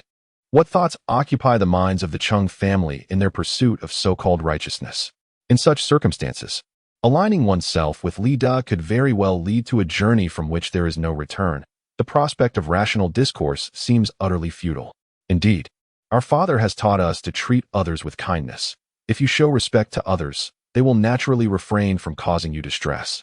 Cheng Yu nodded, firmly convinced of her thoughts. In her memory, no matter where she went, there were always people who would listen to Cheng Junjiang's reasoning. The martial world is a realm of logic and chivalry. With reason, one can traverse the world. Indeed, on the side, Li Da was equally taken aback by Cheng Yu's words, his heart filled with joy. Cheng Xiaoqi, come with me. All matters of right and wrong will naturally be discerned by the esteemed by who in due course, and you shall not be wronged. You see, I am right. Resorting to violence will never resolve issues. Cheng Yu proudly lifted her head to gaze at Cheng Yu, exuding confidence in her stature. Cheng Yu cursed in his heart, believing that Li Da's words could only deceive someone as naive as Cheng Yu. He had amassed a considerable fortune through the Red River Gang, confiscating numerous properties and seizing account books. Collaborating with underworld forces for personal gain was a grave offense that warranted execution in the Jinyiwei. How could the opposing party possibly let him off so easily? If you are unwilling to act, does it truly mean that you are merely a man of violence? How could your parents have raised a son such as you? Cheng Yu, witnessing Cheng Yu's indifference to her pleas, felt a surge of anger. Despite her kind intentions to assist, Cheng Yu remained ungrateful. Silence yourself. This is not your little game, and I have no ties with you at present. If you continue to prattle on, do not blame me for being unkind. Cheng Yu, feeling increasingly impatient, abruptly interjected with a sharp retort. How dare you raise your voice at me? Cheng Yu was not one to possess a gentle temperament, and when Cheng Yu raised his voice, her anger surged uncontrollably. The immense power within her erupted instinctively, her superior internal energy cultivated to an extraordinary level, causing the very floor beneath her to shatter into fragments. As the eldest disciple of the Zhejiang sect and the daughter of the sect leader, Cheng Yu's prowess was undoubtedly formidable. At such a tender age, she was already at the late 4th rank. Her display of strength startled Li Da, rendering his legs weak with trepidation. How could this woman's capabilities surpass even those of 100 households? Upon closer inspection, he noted that Cheng Yu was clad in luxurious silks, adorned with a plethora of dazzling and exquisite jewelry. The scabbard of her sword was intricately carved with dragons and phoenixes, a clear indication that she hailed from a family far from ordinary. He recalled her entrance, where she had employed a remarkably rare and superior technique of movement. This woman, introduced as Cheng Yu's sister, could it be that he had underestimated her? As fear gripped Li Da's heart, he realized that the relationship between these siblings was not as he had initially imagined. Cheng Yueyun, exuding an air of authority, coldly addressed Cheng Yu. I shall ask you one final time, will you return with me to see mother or not? I will not, he replied. I have no connection with you hypocrites, and encountering you only fills me with revulsion. Allow me to inform you once more, begone. Cheng Yu spoke with unwavering resolve, completely devoid of any sentiment of familial connection towards them. No wonder father consented to sever ties. It turns out you are indeed a ruthless scoundrel, bereft of both father and mother. In light of this, we shall no longer concern ourselves with you. You may continue to act as the court's hound, and should you stir up any troubles, rest assured, no one will come to your aid. Upon witnessing Cheng Yu's resolute demeanor, Cheng Yu felt a chill descend upon his heart. However, upon hearing the accusation of hypocrisy, he was consumed by a fury akin to that of a tiger whose tail had been grasped. With a swift motion, he leaped away, his agility propelling him forward. Li Da, who had been startled by Cheng Yu moments prior, now regained his composure, his bewildered expression transforming into a sinister grin. I had thought he had entangled himself with some noble scion, but it turns out he is merely a homeless stray. Today, let us see who shall come to your aid. Practitioners of martial arts uphold the values of chivalry, with filial piety being paramount among them. Cheng Yu severed ties with his family, committing a grave taboo, and henceforth ceased all relations with his parents and sisters. Li Da, at this moment, found himself free from any grounds for retribution from others. You're finished today, yet, as a precaution, I shall not end your life. I will merely spare you as a wretched creature. Before Li Da could finish his boastful declaration, a flurry of cold, glinting blades suddenly sliced through the air before him. Such excessive chatter. Cheng Yu was already in a foul mood, and upon seeing Li Da's demeanor, he decided to draw his blade. The relentless assault of the 100 Battles reincarnation blade technique pressed directly at Li Da's vital points, forcefully restraining him. Seeking death, Li Da was taken aback by Cheng Yu's aggressive advance, each strike aimed with lethal intent, filling him with both shock and fury. After hastily parrying a few blows, fear began to creep into his heart. He realized he was no match for Cheng Yu. Furthermore, it seemed that Cheng Yu truly intended to kill him. How dare such a minor figure threaten him? After several more exchanges, Cheng Yu's exquisitely crafted blade repeatedly grazed Li Da's scalp, amplifying his terror. In a moment of desperation, he gritted his teeth and retrieved an iron pellet from his bosom, his life-saving secret weapon, acquired after half a year of saving his salary. He hurled the iron ball at Cheng Yu's feet, and a thick cloud of smoke erupted, followed by a flurry of iron needles shooting forth, interrupting Cheng Yu's onslaught. Li Da was elated.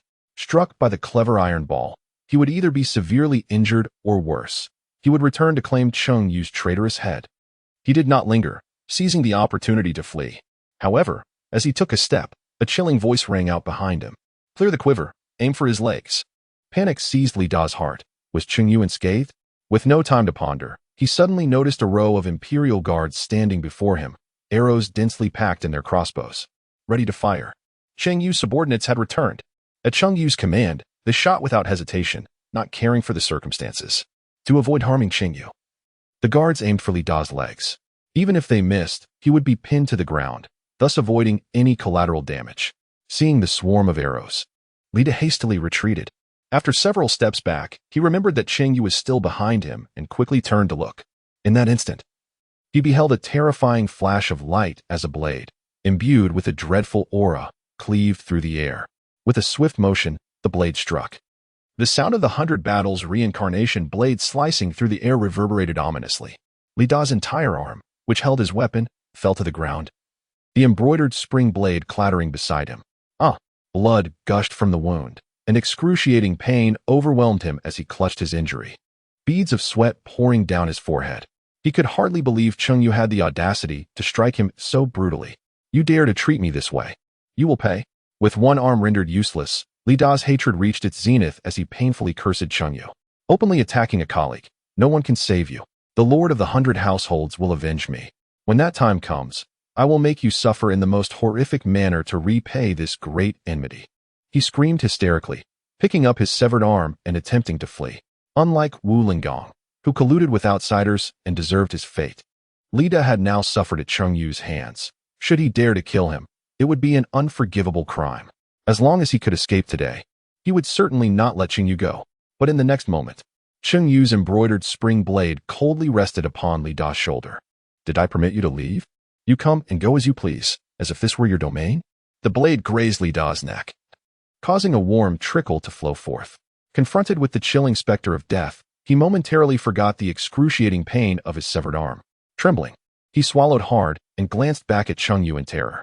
"You cannot kill me. Should you do so, you would inevitably face the death penalty.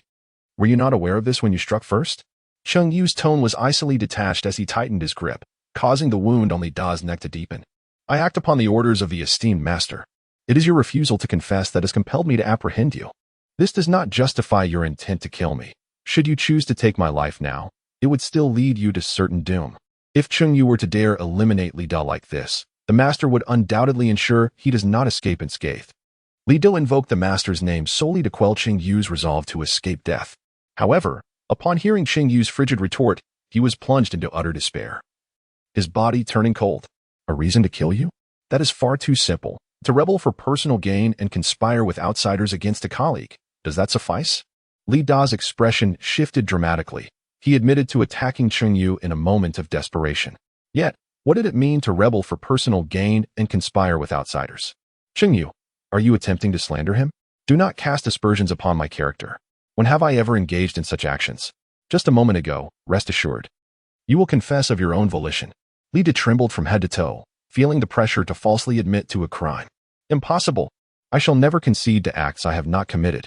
Do not speak baseless accusations. You have already confessed." Cheng Yu remained utterly unfazed by Li Da's resistance, a smile gracing his lips as he spoke in a tone audible only to the two of them. The 100 Household Li Da, unrepentant in his admissions of guilt, has once again resorted to violence. Those who strike again after acknowledging their crimes will not escape the fate of being executed on the spot, with no opportunity for rebuttal. Li Da's eyes widened in disbelief as he gazed at Cheng Yu, unable to fathom that the very tactics he had employed against others would now be wielded against him. This method, which he had often used to ensnare his adversaries, had now turned him into the victim. In that moment, he felt a profound sense of hopelessness wash over him, the weakness from excessive blood loss overtaking his body. Overcome by despair, he fainted, his eyes rolling back. The host demonstrated the methods of the imperial guards, effortlessly breaching the psychological defenses of his enemy, earning a reward of high-quality concealed weapons, a complete set of Tangmen poison darts, 12 in total. Cheng Yu retracted the finely crafted spring knife, delicately toying with a small, exquisite poison dart. Having just acknowledged the remarkable efficacy of Li Da's iron pellet, the system promptly rewarded him with a concealed weapon. He glanced at the unconscious Li Da on the ground and let out a chilling laugh. Bring him to the prison for confinement. And fetch a physician to staunch his bleeding. I intend to interrogate this individual. His thoughts drifted to the captain of the Jinyiwei from Xinjiang Prefecture.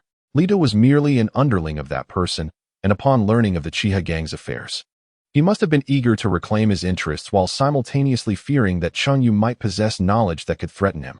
Thus, he dispatched Li Da to deal with Cheng Yu, unaware that he had bitten off more than he could chew. Those who dare to plot against me must be prepared for the repercussions. In the dark and damp confines of the prison, Li Da opened his eyes, groggily aware of an overwhelming pain throughout his body. Panic surged through him as he realized his right hand was empty, and he sat up in alarm. The surrounding walls loomed ominously, permeated by a foul stench of decay, and his feet were shackled by heavy chains. It dawned on him that he had arrived in Qinga County. He had initially thought it would be a simple matter of dealing with an unruly minor official, only to find himself disarmed and threatened with death. Cheng Yu. Li Da gritted his teeth, yet felt a profound sense of hopelessness. Years spent interacting with ruthless and deranged individuals had sharpened his awareness of Cheng Yu's murderous intent. This was no jest. He clearly harbored thoughts of killing him. Li Da's mind began to race.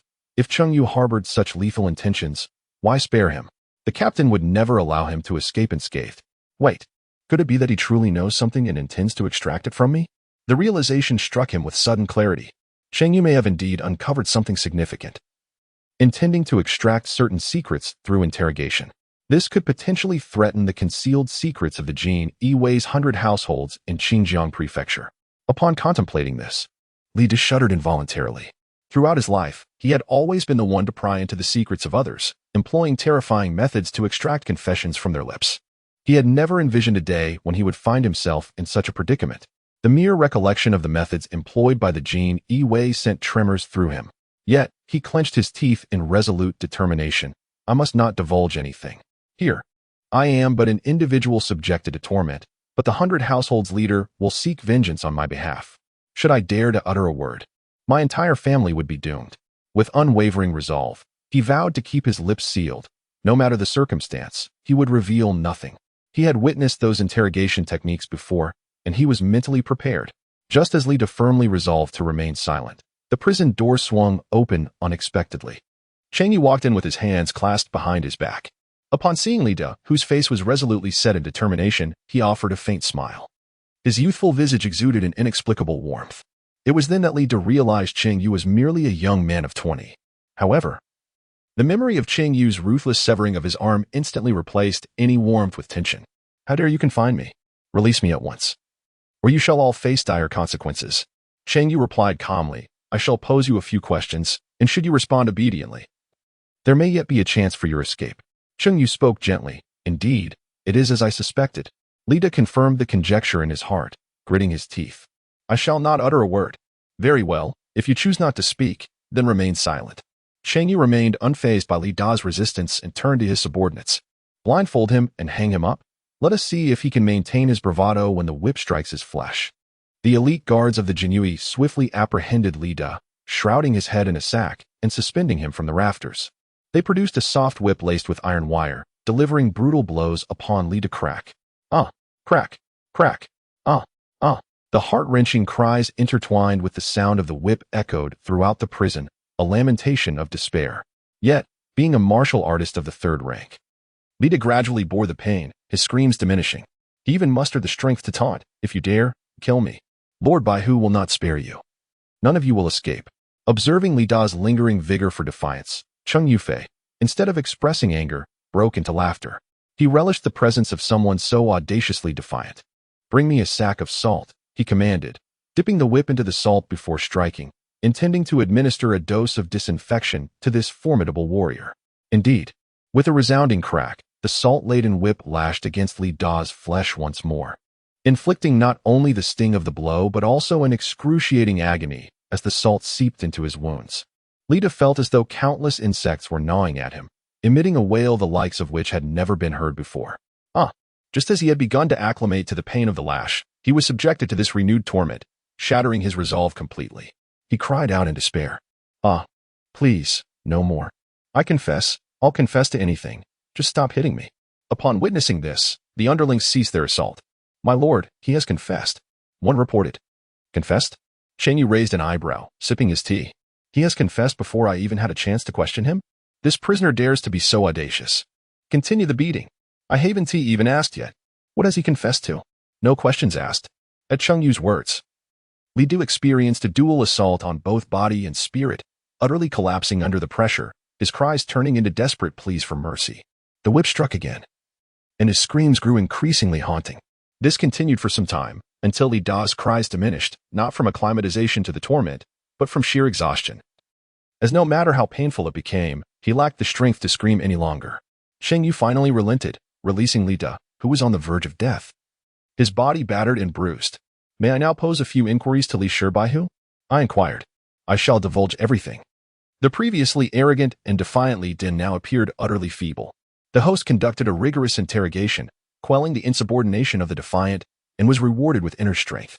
Before long, Cheng Yu posed his inquiries, and, as he had envisioned, Li Di was indeed dispatched by the 100 household Ma Yuan of the Jinyiwei from Xinjiang Prefecture. His mission was to retrieve the account books and, incidentally, to bring back Cheng Yu, who might possess valuable information. If Cheng Yu were to defy orders, measures would be taken to forcibly return him. Unfortunately, Ma Yuan underestimated Cheng Yu's prowess, failing to subdue even the third-ranking Li Da. He found himself ensnared in Qinghe County, revealing all manner of secrets. What surprised Cheng Yu was the realization that the Chia gang and prominent figures like Ma Baihu did not share an equal partnership. In truth, Sha Yu and the Chia gang were mere puppets they had propped up to exploit the common folk as resources. The interests supporting the Chia gang were far beyond the capabilities of a mere third-ranking official like Sha Yu. It was the backing from powerful connections that shielded him from being targeted. Unexpectedly, Cheng Yu swiftly subdued him, leaving no opportunity for rescue. After Li Di recounted all he knew, he began to plead for mercy. Lord Cheng, I have said all I can. Please spare my life and cease this torment. The blade in Cheng Yu's hand pierced through Li Da's chest. You deceived me. The already feeble Li Da widened his eyes and slowly collapsed. You promised to spare my life. I did release you, but I never specified where. Who said that releasing one from life meant granting them freedom? To send someone to the underworld is still a form of release. Cheng Yu sheathed his knife and rose, no longer gazing at the lifeless Li Da. The moment one dares to strike against him, they must be prepared for the consequences that follow. Chapter 19. He simply could not bear to witness your hypocritical facade. The host eliminated the internal pests and reformed the overall atmosphere of the Jinyiwei, rewarded with a pair of mid-grade boots, the Biyun shoes. First, let us tidy up this place. After uncovering the secrets he sought to understand, Cheng Yu departed from the prison. Upon donning the newly issued Biyun shoes, he felt an extraordinary lightness beneath his feet, his entire being evidently becoming more agile. Cheng Yu nodded in satisfaction. The charge of collusion with outsiders for personal gain was undoubtedly inescapable. Should I submit a confidential report to the emperor? There would surely be someone dispatched to address this matter. The captain of the Jinyiwei, Ma Yuan, along with various individuals, had cultivated a power that extended beyond just the Chia gang. Such alliances permeated nearly every county, exploiting the wealth of the common people for their own indulgence. Among the conspirators were numerous officials from Xinjiang Prefecture and influential families from the martial world. This was indeed a grave offense. The Jinyiwei, ostensibly the private army of the Deqian emperor, was expected to maintain unwavering loyalty. Over the years, as the Deqian court weakened, the Jinyiwei had become bloated and lax in oversight. It had increasingly resembled a typical military institution of the court, losing its original prerogative of executing commands without prior approval from the emperor. Its role in gathering intelligence and monitoring various regions had diminished. While it was a fact that the Jinyiwei was no longer what it once was, this did not grant its members the liberty to conspire with outsiders for personal gain, especially with the very martial families that should be kept under the emperor's scrutiny. Maintaining a faade of balance might have sufficed, but should the truth be revealed, it would constitute a grave crime. To put it more harshly, this would be termed as treachery against the emperor. Cheng Yu could effortlessly wield the power of communication granted by the Jinyiwei to reach the imperial palace. thereby ensuring that Ma Baihu of Xinjiang Prefecture would meet a fate devoid of burial. However, idly waiting was not an option. Such a course was not only lethargic, but also rendered his existence redundant should the issue resolve itself. Swiftly, he arrived at a resolution. It was imperative to dispatch a confidential report, yet this alone would not suffice. Proactive measures must also be undertaken. The rallying cry of strike first. Report later was not meant to render him subservient, awaiting commands before taking action. A Baihu required a strength of the fourth rank to assume his position, and this individual had colluded with numerous prominent families, making his influence formidable and not to be underestimated. Cheng Yu currently possesses the preliminary realm of the third rank. Utilizing his hidden cards to contend with a fourth-rank warrior is not particularly challenging. However, facing multiple adversaries simultaneously would undoubtedly pose a significant risk. The actions of the Jinyiwei should be swift and decisive, crushing any opposition. Being besieged and succumbing to defeat is simply unacceptable. After pondering for a moment, he reached a resolution. First, he would eradicate the bandits surrounding Qinghe County, even venturing into the territories of neighboring counties if necessary. Once his strength was sufficiently enhanced, he would storm into Xinjiang Prefecture to apprehend individuals. He would commence with the families and factions that had colluded with the notorious Ma Yuan, ensuring that none who extended their hand would escape unscathed. In the following days, Cheng Yu, accompanied by his subordinates, fervently traversed the land to eradicate the marauding bandits, ensuring peace and stability for the local populace, who lived contentedly with their simple meals and humble drinks. Meanwhile, in a tavern located in Qinghe County, Cheng Yu rested his chin on his hand, furrowing his brow as he gazed out the window. A multitude of men marched through the streets, burdened with spoils. This was the bounty of the Jinyiwei. Discontentedly, he muttered to himself, once again. They venture forth to take lives indiscriminately. If it were to be known that the son of my father slashes at the weak each day, what would they say? To prey upon the vulnerable is an abomination, one that the code of chivalry in our society would scorn. Moreover, to take lives in return with severed heads to display at the city gates is nothing short of fiendish behavior. Cheng Yu was deeply discontented with Cheng Yu's rampant acts of murder and had contemplated intervening on multiple occasions. However, upon reflecting on Cheng Yu's demeanor towards her and the populace's reactions, she could only grit her teeth and watch in silence. She had never considered that those who were slain had once been oppressors themselves, stained with the blood of their victims. All she could think was that, regardless of the circumstances, taking a life was unequivocally wrong. What she found even more intolerable was the sight of those ignorant commoners, who, upon encountering such a murderous fiend as Cheng Yu, exhibited neither fear nor disdain. Instead, they adored him, revering him as a benevolent spirit. It was nothing short of ludicrous. A group of foolish peasants understood nothing of chivalry or propriety. They were solely concerned with immediate gains, oblivious to the fact that such brutal actions were a grave affront to morality. It was no wonder they remained so destitute and weak. They were devoid of compassion and righteousness. This world belonged to those who embodied the spirit of chivalry. As she lamented, her keen ears suddenly caught the faint sound emanating from the bed in the room. Her little sister had awakened. Cheng Yu was instantly overwhelmed with joy. Ceasing any further contemplation, she hurriedly approached the bedside, sitting down and taking Cheng Xi's hand, gently wiping the sweat from her forehead before bringing her water. Sister, how long have I been asleep? Cheng Yu gazed affectionately at Cheng Xi, her heart aching for her frail health. After you completed the tasks I assigned, you fell into a deep slumber, remaining unconscious until now, a full day later. Once you have rested a while, we shall journey to the Divine Physician Mountain to seek a cure for your ailments. Very well. Cheng Xi nodded, suddenly recalling something. Before she fell asleep, it seemed she had entrusted her elder sister with the task of locating her second brother. Sister, have you found our second brother? He hasn't encountered any trouble while battling the bandits, has he? Cheng Yu initially felt a profound joy upon seeing Cheng Xi awaken, but her expression darkened at the mention of Cheng Yu. How could someone who had contemplated severing ties and fleeing from home not express concern for their younger brother, Cheng Feng, who was diligently striving to achieve the 5th rank in seclusion?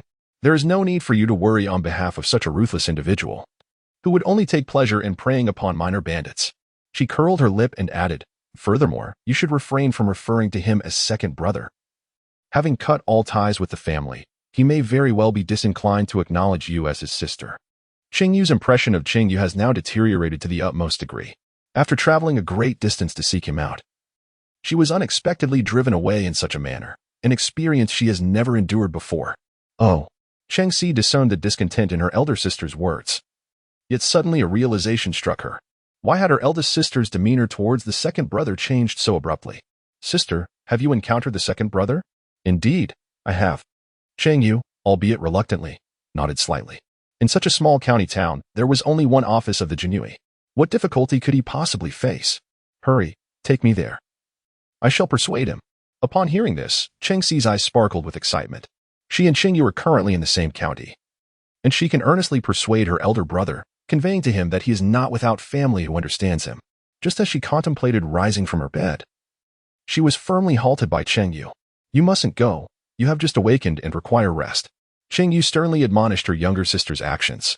Moreover, the other party had long since severed ties with their family and would have no desire to meet you. Listening to her sister's sarcastic tone, Cheng Si felt utterly perplexed. Although her elder sister previously harbored a dislike for the second brother, she still willingly sought him out alongside her. It was hard to imagine that things had deteriorated to this extent. Being exceptionally astute, she naturally contemplated the possible circumstances. Sister, speak frankly with me. Did something transpire after your meeting with the second brother? Cheng Yu did not conceal her emotions, expressing her indignation. When that fellow had arrived here with us, he encountered a member of the imperial guards who had struck at him, but he managed to evade the blow. The more she recounted the incident, the more her anger intensified. I knew he was certainly no match for a third-grade martial artist. In my urgency to assist him, I never anticipated that he would disregard my goodwill and humiliate me instead. In a fit of rage, I decided to abandon him. The mere mention of this incident filled her heart with sorrow. She had endeavored to teach her younger brother the proper way to resolve issues, only to be subjected to such humiliation. Did that imperial guard make a move against my second brother? Is he unharmed? Cheng Si, upon hearing this, was consumed by anxiety.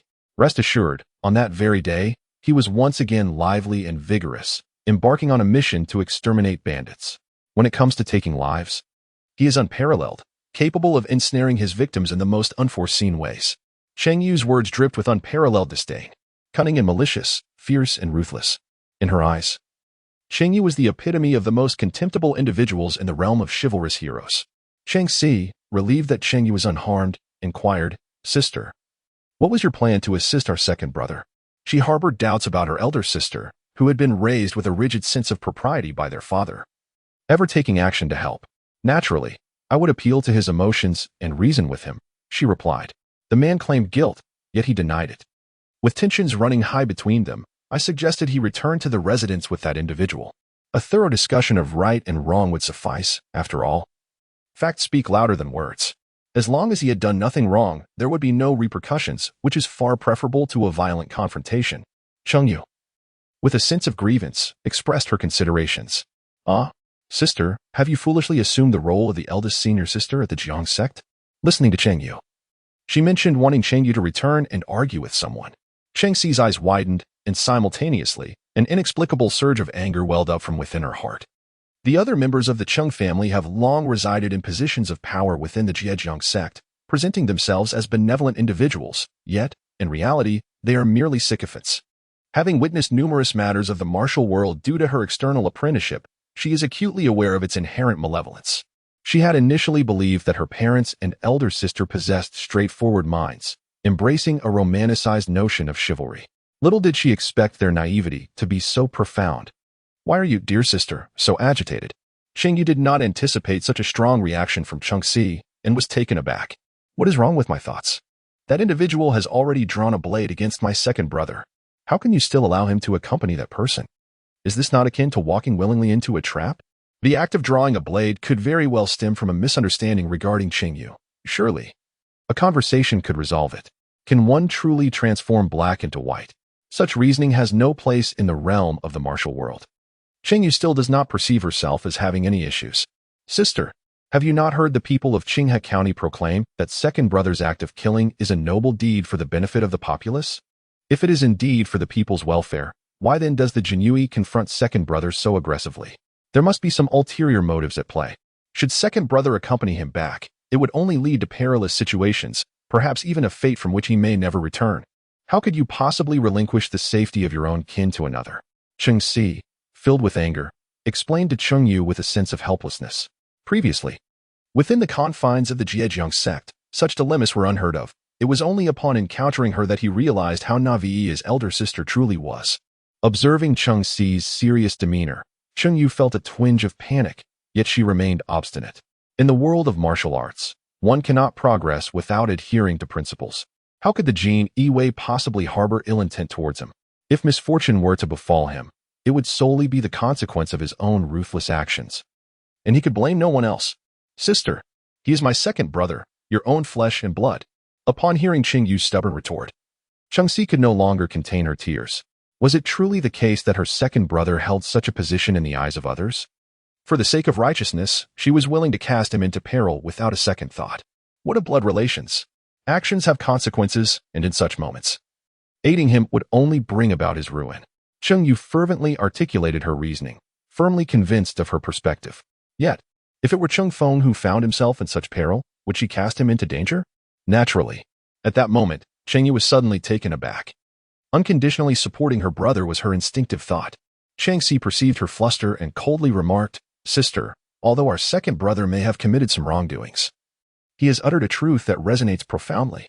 Our parents have overlooked his explanations and have expounded upon lofty principles, yet in essence, they simply do not care about him. In truth, our second brother does not harbor as much concern regarding your indifference. After all, more than a decade has elapsed. What does a mere month signify? He merely wishes to avoid witnessing your insincerity." Chapter 20. The bloodline of the Cheng family may be lacking in ability, yet it must not be devoid of virtue. His words struck Cheng Yu's heart like a sharp blade, rendering any multitude of excuses and justifications impotent against this undeniable truth. Regarding a relative who has endured years of hardship and suffering while being cast aside, it is evident that they truly do not care. It is inconceivable. Cheng Yu shouted loudly, shattering the teacup intended for Cheng Zi upon the ground. Having been nurtured by a lifelong education in chivalric virtues, she held an unwavering confidence in her commitment to righteousness. Yet, the current reality revealed to her that she was merely a hypocrite, incapable of caring for even her own kin. Cheng Yu could not accept it under any circumstances. She was filled with rage and humiliation. It must be that scoundrel who misled you with such teachings.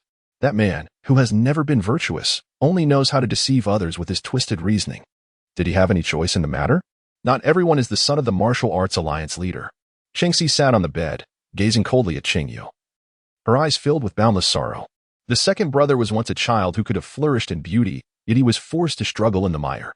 The eldest sister reveled in the happiness that the second brother should rightfully have shared, all the while disdainfully criticizing his shortcomings. It is no wonder that he chose to depart. In a household like this, every moment is suffocating. The thought of Cheng Yu's predicament within the Cheng family weighed heavily on her mind. Cheng Zi felt an overwhelming sense of despair and sorrow for him, her heart aching profoundly. The illness had unexpectedly relapsed, and she momentarily lost consciousness. Little sister, thousands of miles away, a Zhejiang sect. A resounding call pierced the heavens as a remarkably agile and diminutive raptor soared rapidly through the sky. This was an exceptionally precious messenger bird. In an instant, it had traversed the distance and landed gracefully in the hand of an imposing middle-aged man. Qing Zhenjiang removed the letter from the foot of the rare bird, and his eyes sparkled with excitement. "Madam, come quickly. Yuer and Xiao have written." In a flash, a figure, brimming with enthusiasm, appeared beside him, Zhao Shichuan. "My children, I wonder how Xiao is faring, and if there is any news of Yue." After much effort in soothing his wife, Qing Zhenjiang felt in high spirits. The swift arrival of the letter suggested that the young lad must have recognized his mistakes. However, upon opening the letter, the smile on his face instantly froze. "Dear parents, your eldest daughter Cheng Yu writes as if in person. My younger sister has suffered 2 relapses of her illness, and time is of the essence. I have taken her to Divine Physician Mountain in search of Dr. Ma for treatment. Additionally, we have located Cheng Yu, who is currently serving as a small banner officer in the Jinyiwei at Xinjiang Prefecture, Longyuanzhou. It is reported that on his first day in office, he eradicated the local gang, the Red River Gang, slaying and beheading their leader, a third-rank martial artist. Recently, 100 households from the Jinyiwei and Xinjiang Prefecture have come seeking him. As he absorbed the contents of the letter, Qing Zhenjiang's heart sank. Qing Zhenjiang's expression immediately shifted to one of discontent. Slaying a third-tier opponent? When did that rebellious child acquire such prowess? How dare he deceive his parents? How can such an unfilial son exist in this world? It is utterly impossible for a first-tier individual to attain the ability to vanquish a third-tier adversary so swiftly. Surely, Cheng Yu has misled them. Cheng Junjiang felt an overwhelming sense of humiliation at the thought of having shown disdain towards Cheng Yu due to his lack of prowess. The esteemed hero, Cheng, deceived by his own son. Yu is in peril. Such a grand commotion would undoubtedly attract unwanted attention. Zhao Shichuan, on the other hand, was preoccupied with different matters. Being of considerable age and possessing a wealth of knowledge regarding the affairs of the martial world, she was acutely aware of the motives behind the trial of the 100 households seeking Cheng Yu, who had taken the initiative to strike. Humph. He has taken countless lives and is steeped in blood. Naturally, he would attract trouble. Isn't he fond of concealing matters from his parents and severing ties? I believe he will not fear the consequences of the chaos he has stirred. Cheng Junjiang was fully aware, yet his heart brimmed with fury over Cheng Yu's concealed prowess. What do you mean by that? Upon hearing her husband's sarcastic tone, Zhao Shichuan instantly erupted with anger. That is our son. If he is in peril, why did you not prioritize his safety? What use is it to ponder such matters? Had I known that this ruthless young man possessed such abilities, I would have certainly crippled his martial arts first to prevent him from bringing disgrace upon the Cheng family in the Zhejiang sect. The bloodline of the Cheng family may be inept, but it must never lack virtue. Cheng Junjiang snorted coldly. As the esteemed leader of the martial arts world, he could easily address the matter concerning Cheng Yu with just a word. However, he held his reputation in the highest regard and was reluctant to involve himself in the affairs of the Jinyiwei, fearing the potential for ill repute. Zhao Qinsi, witnessing her husband's unwavering commitment to his own honor, felt an overwhelming sense of urgency. If he cared so much for his reputation that he would neglect their son, then she would protect their child herself. He had suffered immensely since childhood, and as his mother, she could no longer bear to see him endure such pain. With that thought, she made to leave, but Cheng Junjiang swiftly blocked her path. You shall not go either. The men of the Cheng family are all heroes of responsibility and honor. If he has stirred trouble through his actions, let him resolve it himself. That way, he will not bring shame upon me. Cheng Junjiang stopped in her tracks. Zhao Shichuan grew increasingly anxious and began to scold her husband vehemently. Face, face, face. All you care about is your visage as the leader of the martial arts world. You would forsake your own son for the sake of your pride. I understand your discontent with his concealment of strength, but no matter how he hides it, he is merely at the 3rd rank. Do you truly intend to stand idly by while your own son is harmed? Those who command such leaders must be at least of the 3rd rank or higher. You is reckless and cannot match them. Do you not feel any sorrow? Cheng Yu and Cheng Si are accompanied by skilled protectors tasked with escorting them to the sacred Healer Mountain. Cheng Yu now finds himself as a veritable solitary figure, forced to confront his troubles alone. Upon hearing this, Cheng Junjiang stifled the anger simmering within him, no matter the circumstances. He could not bear to witness his son in distress. Thus, he resolved to send assistance to resolve the issue at hand. Just as Cheng Junjiang relented, a powerful aura erupted nearby, emanating from the secluded cultivation chamber of the sect leader's residence of Zhejiang sect. Cheng Junjiang instantly cast aside his dismal mood, overwhelmed with joy. The wind was on the verge of breaking through. At the tender age of 17, Cheng Feng was set to achieve a remarkable 5th rank, undoubtedly a prodigy of youth. This accomplishment would propel him significantly on the ranking list, laying a solid foundation for his future ascent to the Earth rank. In due time, both father and son would stand tall, one on the heavenly ranking and the other on the earthly, a tale that would echo throughout the martial world. It would indeed validate the efforts he had devoted. Moreover, it would grant him the honor he so deserved. Zhao Shichuan also tucked away her worries, her countenance transforming into one of delight. My son is finally about to emerge from his seclusion. I must go to see him. Having not seen her youngest for several days, her heart was filled with longing. Cheng Junjiang erupted into hearty laughter. Truly, he is my son, a remarkable individual among men. This time, with Feng's breakthrough, I must celebrate him splendidly and enhance his reputation. He called out. Let the entire Zhejiang sect prepare a grand feast to celebrate Feng's ascension to the 5th rank. The joy brought by his younger son's achievement overwhelmed him and his wife, causing them to forget their worries about their other son's predicament. That evening, the Zhejiang sect was abuzz with excitement as the sect master hosted a lavish banquet in honor of the young master's breakthrough.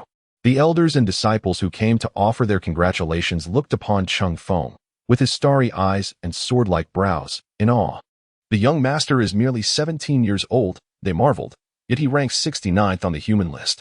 He truly is the son of a great hero. With this recent advancement to the 5th rank, his ranking may well increase by several positions. We, the people of Zhejiang sect, shall bask in his glory. Not only is the sect master's strength beyond reproach, but his ability to cultivate extraordinary offspring is equally admirable. The Earth list pertains to the lower 3 ranks, with only those possessing 7th rank strength or above able to enter, except for the exceedingly rare prodigies of the Great Qian. Even the most gifted individuals typically require until the age of 30 to qualify. The human list thus becomes a stage for young talents to compete for supremacy. At the tender age of 17, Cheng Feng has already attained the 5th rank, placing him among the top 50 on the list, a truly extraordinary talent. By the way, have you heard about the Master's visit to Beixian City in search of someone? It is said that he has a son named Cheng Yu, a member of the Imperial Guards. Cheng Yu of the Imperial Guards? I believe I have indeed encountered him within the sect. Could it be that he is also the Master's son? How could he serve as a hound for the court while possessing such meager strength? Seated upon the high platform, the jubilant Cheng Junjiang overheard his disciples discussing Cheng Yu. Knowing that Cheng Yu has at least reached the 3rd rank, his disdain for the identity of the Imperial Guard deepened. A hound for the court. What good comes from staining oneself with blood? Glancing at his spirited younger son beside him, he felt a profound sense of disparity. To be a valiant hero, renowned for noble deeds and righteous acts, is the true path. At that moment, however, Zhao Shichuan, seated beside Cheng Junjiang, lowered her head with a sigh of lament. Upon hearing the name Cheng Yu, her heart ached with sorrow. In such a joyous occasion, 3 of her children were absent, one of whom was in peril. My Yu. Upon witnessing this joyful scene, Cheng Junjiang's wife felt an overwhelming sorrow in her heart due to Cheng Yu's actions, leading her to perceive him as increasingly unfilial. She expressed her dissatisfaction, saying, "Do not fret over that ungrateful child. If he refuses to acknowledge his mistakes, then let him be. Allow him to fend for himself." This declaration only deepened Zhao Shichuan's grief, causing her to weep. "This cannot stand. It was you who drove him away. I cannot bear to see him sink into despair and suffering. We must bring Yu back." Cheng Feng, who was nearby, overheard this conversation. The joy he felt from breaking through to the 5th rank diminished significantly, and his resentment toward Cheng Yu intensified. He lamented that, had it not been for Cheng Yu's predicament, his elder sister and younger sister would also be present, and the family would be in high spirits. Instead, they found themselves in such disarray. At a time when he should be celebrating, his parents were engulfed in sorrow. What was the point of your return at such a moment? You would have been better off dead. You wretched and shameless creature, if your life is so miserable, you should just vanish from our lives. You have turned my family into this disgrace, and you deserve nothing less than utter condemnation. Sighing, he acknowledged, "Yet, it must be said, Yu is still our son. As parents, we must personally seek him out." Cheng Junjiang pondered for a moment and ultimately resolved to seek out Cheng Yu in person. While his wayward son undoubtedly had numerous issues, he, as a father, could not evade his share of responsibility. Just then, however, Cheng Feng suddenly spoke up. "Father, I have recently achieved a breakthrough and have some insights that I have yet to organize and experiment with. I would like to request that you and Mother provide me with guidance and protection over the next few days." Chapter 21. If one can still catch fish in the river, does that not reflect your superior angling skills? Cheng Feng intends to have Cheng Junjiang and his spouse remain in Zhejiang sect to provide guidance and protection for him. Cheng Junjiang nodded in satisfaction upon hearing this. His son truly lived up to expectations. Achieving a breakthrough to the 5th rank brought such abundant rewards, indicating both extraordinary talent and diligent effort. Zhao Shichuan, with a hint of regret, said, "I apologize, my dear Feng, but your father and I have pressing matters to attend to and may not have the time to accompany you. However, I shall arrange for the Grand Elder to safeguard you. His 8th rank prowess will be more than sufficient to address your concerns." Upon hearing that his parents could not remain at the Zhejiang sect, Cheng Feng felt a twinge of displeasure. Nevertheless, he feigned understanding, expressing, "Thank you, Mother. I merely believe that organizing my gains is of utmost importance for my breakthrough to the human ranking. However, if you and Father have matters to attend to, it is only natural that I do not insist." Such a considerate child, indeed, his diligent upbringing bore fruit. If only his elder brother, that rebellious son, possessed half the obedience of his younger sibling, he would not be so irate. Zhao Shichuan was about to nod in approval when, unexpectedly, Cheng Junjiang interjected. "Let us remain and provide protection for Fenger. His breakthrough to the human ranking is a momentous occasion that demands utmost diligence. With a master of the heavenly ranking by his side, every additional gain could potentially elevate Cheng Feng's standing. This The doting Zhao Shichuan found herself in a quandary, torn between the desire to seek out her eldest son and the wish to stay and support her youngest. Yet, her heart swiftly made a decision. But what of Yu? He could be in danger. Cheng Junjiang pondered for a moment, realizing that the matter concerning Cheng Feng was of utmost importance. He could not personally seek out Cheng Yu, nor did he wish for his own people to interfere in the affairs of the Jinyiwei, fearing it would tarnish his reputation. Ultimately, he arrived at a solution. Let my esteemed father-in-law handle it. After all, he happened to be traveling in the north. If you approach him, no one would find it unusual for him to attend to the Jinyiwei's matters. Zhao Shichuan nodded in agreement. Her father was indeed an excellent choice. Renowned throughout the martial world, the top-tier expert, Zhao Yi, was known for his eccentric ways and solitary nature, acting with utmost spontaneity. Indifferent to the so-called chivalrous opinions of the martial realm, it would not raise any eyebrows if he intervened in the affairs of the Jinyiwei. Moreover, having a grandfather resolve issues for his granddaughter was simply ideal. The only concern was that Zhao Shichuan would need to exert some effort to persuade Zhao Yi, who had a notoriously capricious temperament and was often inscrutable in his actions. Most importantly, he harbored a strong dislike for Cheng Junjiang, his son-in-law. The following day, by the banks of the wide river, where silt swirled and waves surged, an elderly man wearing a conical hat was fishing with a bamboo pole, utterly unfazed by the monstrous waves that could engulf countless souls. Even well-meaning passers-by who attempted to offer him advice were met with indifference. Instead, he gifted one of them a hefty golden perch weighing over 10 pounds. The passerby, scratching his head in bewilderment, thought it strange that the old man would fish without eating his catch. The elder simply smiled and continued his angling. As he fished, he suddenly produced a softly glowing jade pendant, turning back with a smile to gaze at a distant figure. How curious that my married daughter would think of visiting this overlooked old man. With a furrowed brow, Zhao Shichuan forced a smile as she approached her father. Father. Upon seeing his daughter in such a state, Zhao Yi's smile instantly vanished. As a distinguished hero's wife, why did she appear so distressed? Had that rascal Cheng Junjiang angered her again? At the mere mention of Cheng Junjiang's name, Zhao Yi's expression soured considerably. In his youth, he had been too preoccupied, often away from his daughter, and had indulged her excessively. Now, seeing her sorrow, a father's anger surged within him. Had he not promised to treat her well and ensure she suffered no grievances? That scoundrel! Had he provoked her with his antiquated notions once more? Zhao Yi raged, swinging his fishing rod, causing a rift in the rushing river. In an instant, the severed waves crashed forward, stirring up tumultuous waters and sending fish and shrimp flying onto the shore. Such was the power of a top-tier warrior, a formidable force just a step away from being a master. It is not Cheng Junjiang who has caused my daughter distress, but rather my excessive worry for my Yu. Zhao Shichuan explained, her head bowed. Zhao Yi furrowed his brow. Who is Yu? Has Cheng Junjiang taken on another apprentice? The world knew that the gallant Cheng was fond of taking in disciples, generously imparting his knowledge to each. If he dared to offend her over such matters, Zhao Yi would surely storm into his territory, scarcely able to spare affection for his two granddaughters. Why concern yourself with the children of others? Zhao Yi grumbled. Were it not for the fact that his daughter had been bewitched in her youth, he would never have spoken to someone like Cheng Junjiang again. Full of grand theories, he twisted himself in knots, demanding the same of others, always hesitant and fearful. Yu is not Cheng Junjiang's apprentice. He is the son we lost in the Great Fire years ago. Zhao Yi's expression fell instantly. A fire? During that conflagration, Yu was by your side. While Fenger and Xia had yet to be born, where could there have been another child? His eyes widened in shock at his daughter's revelation. Tears streamed down Zhao Shichuan's face. There was indeed another child who went missing and was never found. Cheng Junjiang and I kept it from you, fearing it would sadden you. Fear that I would be upset? I suspect that scoundrel simply feared I would take him to task. Zhao Yi erupted in anger, tossing aside his fishing rod. At that time, he had been overseas, and upon hearing of the turmoil, he had returned in a rage, avenging his daughter's family against those who had wronged them. In the process, he had incurred the wrath of a formidable hidden master who had injured him. The very instigator of all these grievances, Cheng Junjiang, had the audacity to blame him for sowing bloodshed. Zhao Yi, furious, had refrained from severing ties entirely out of consideration for his daughter and grandchildren, but their relationship had grown strained.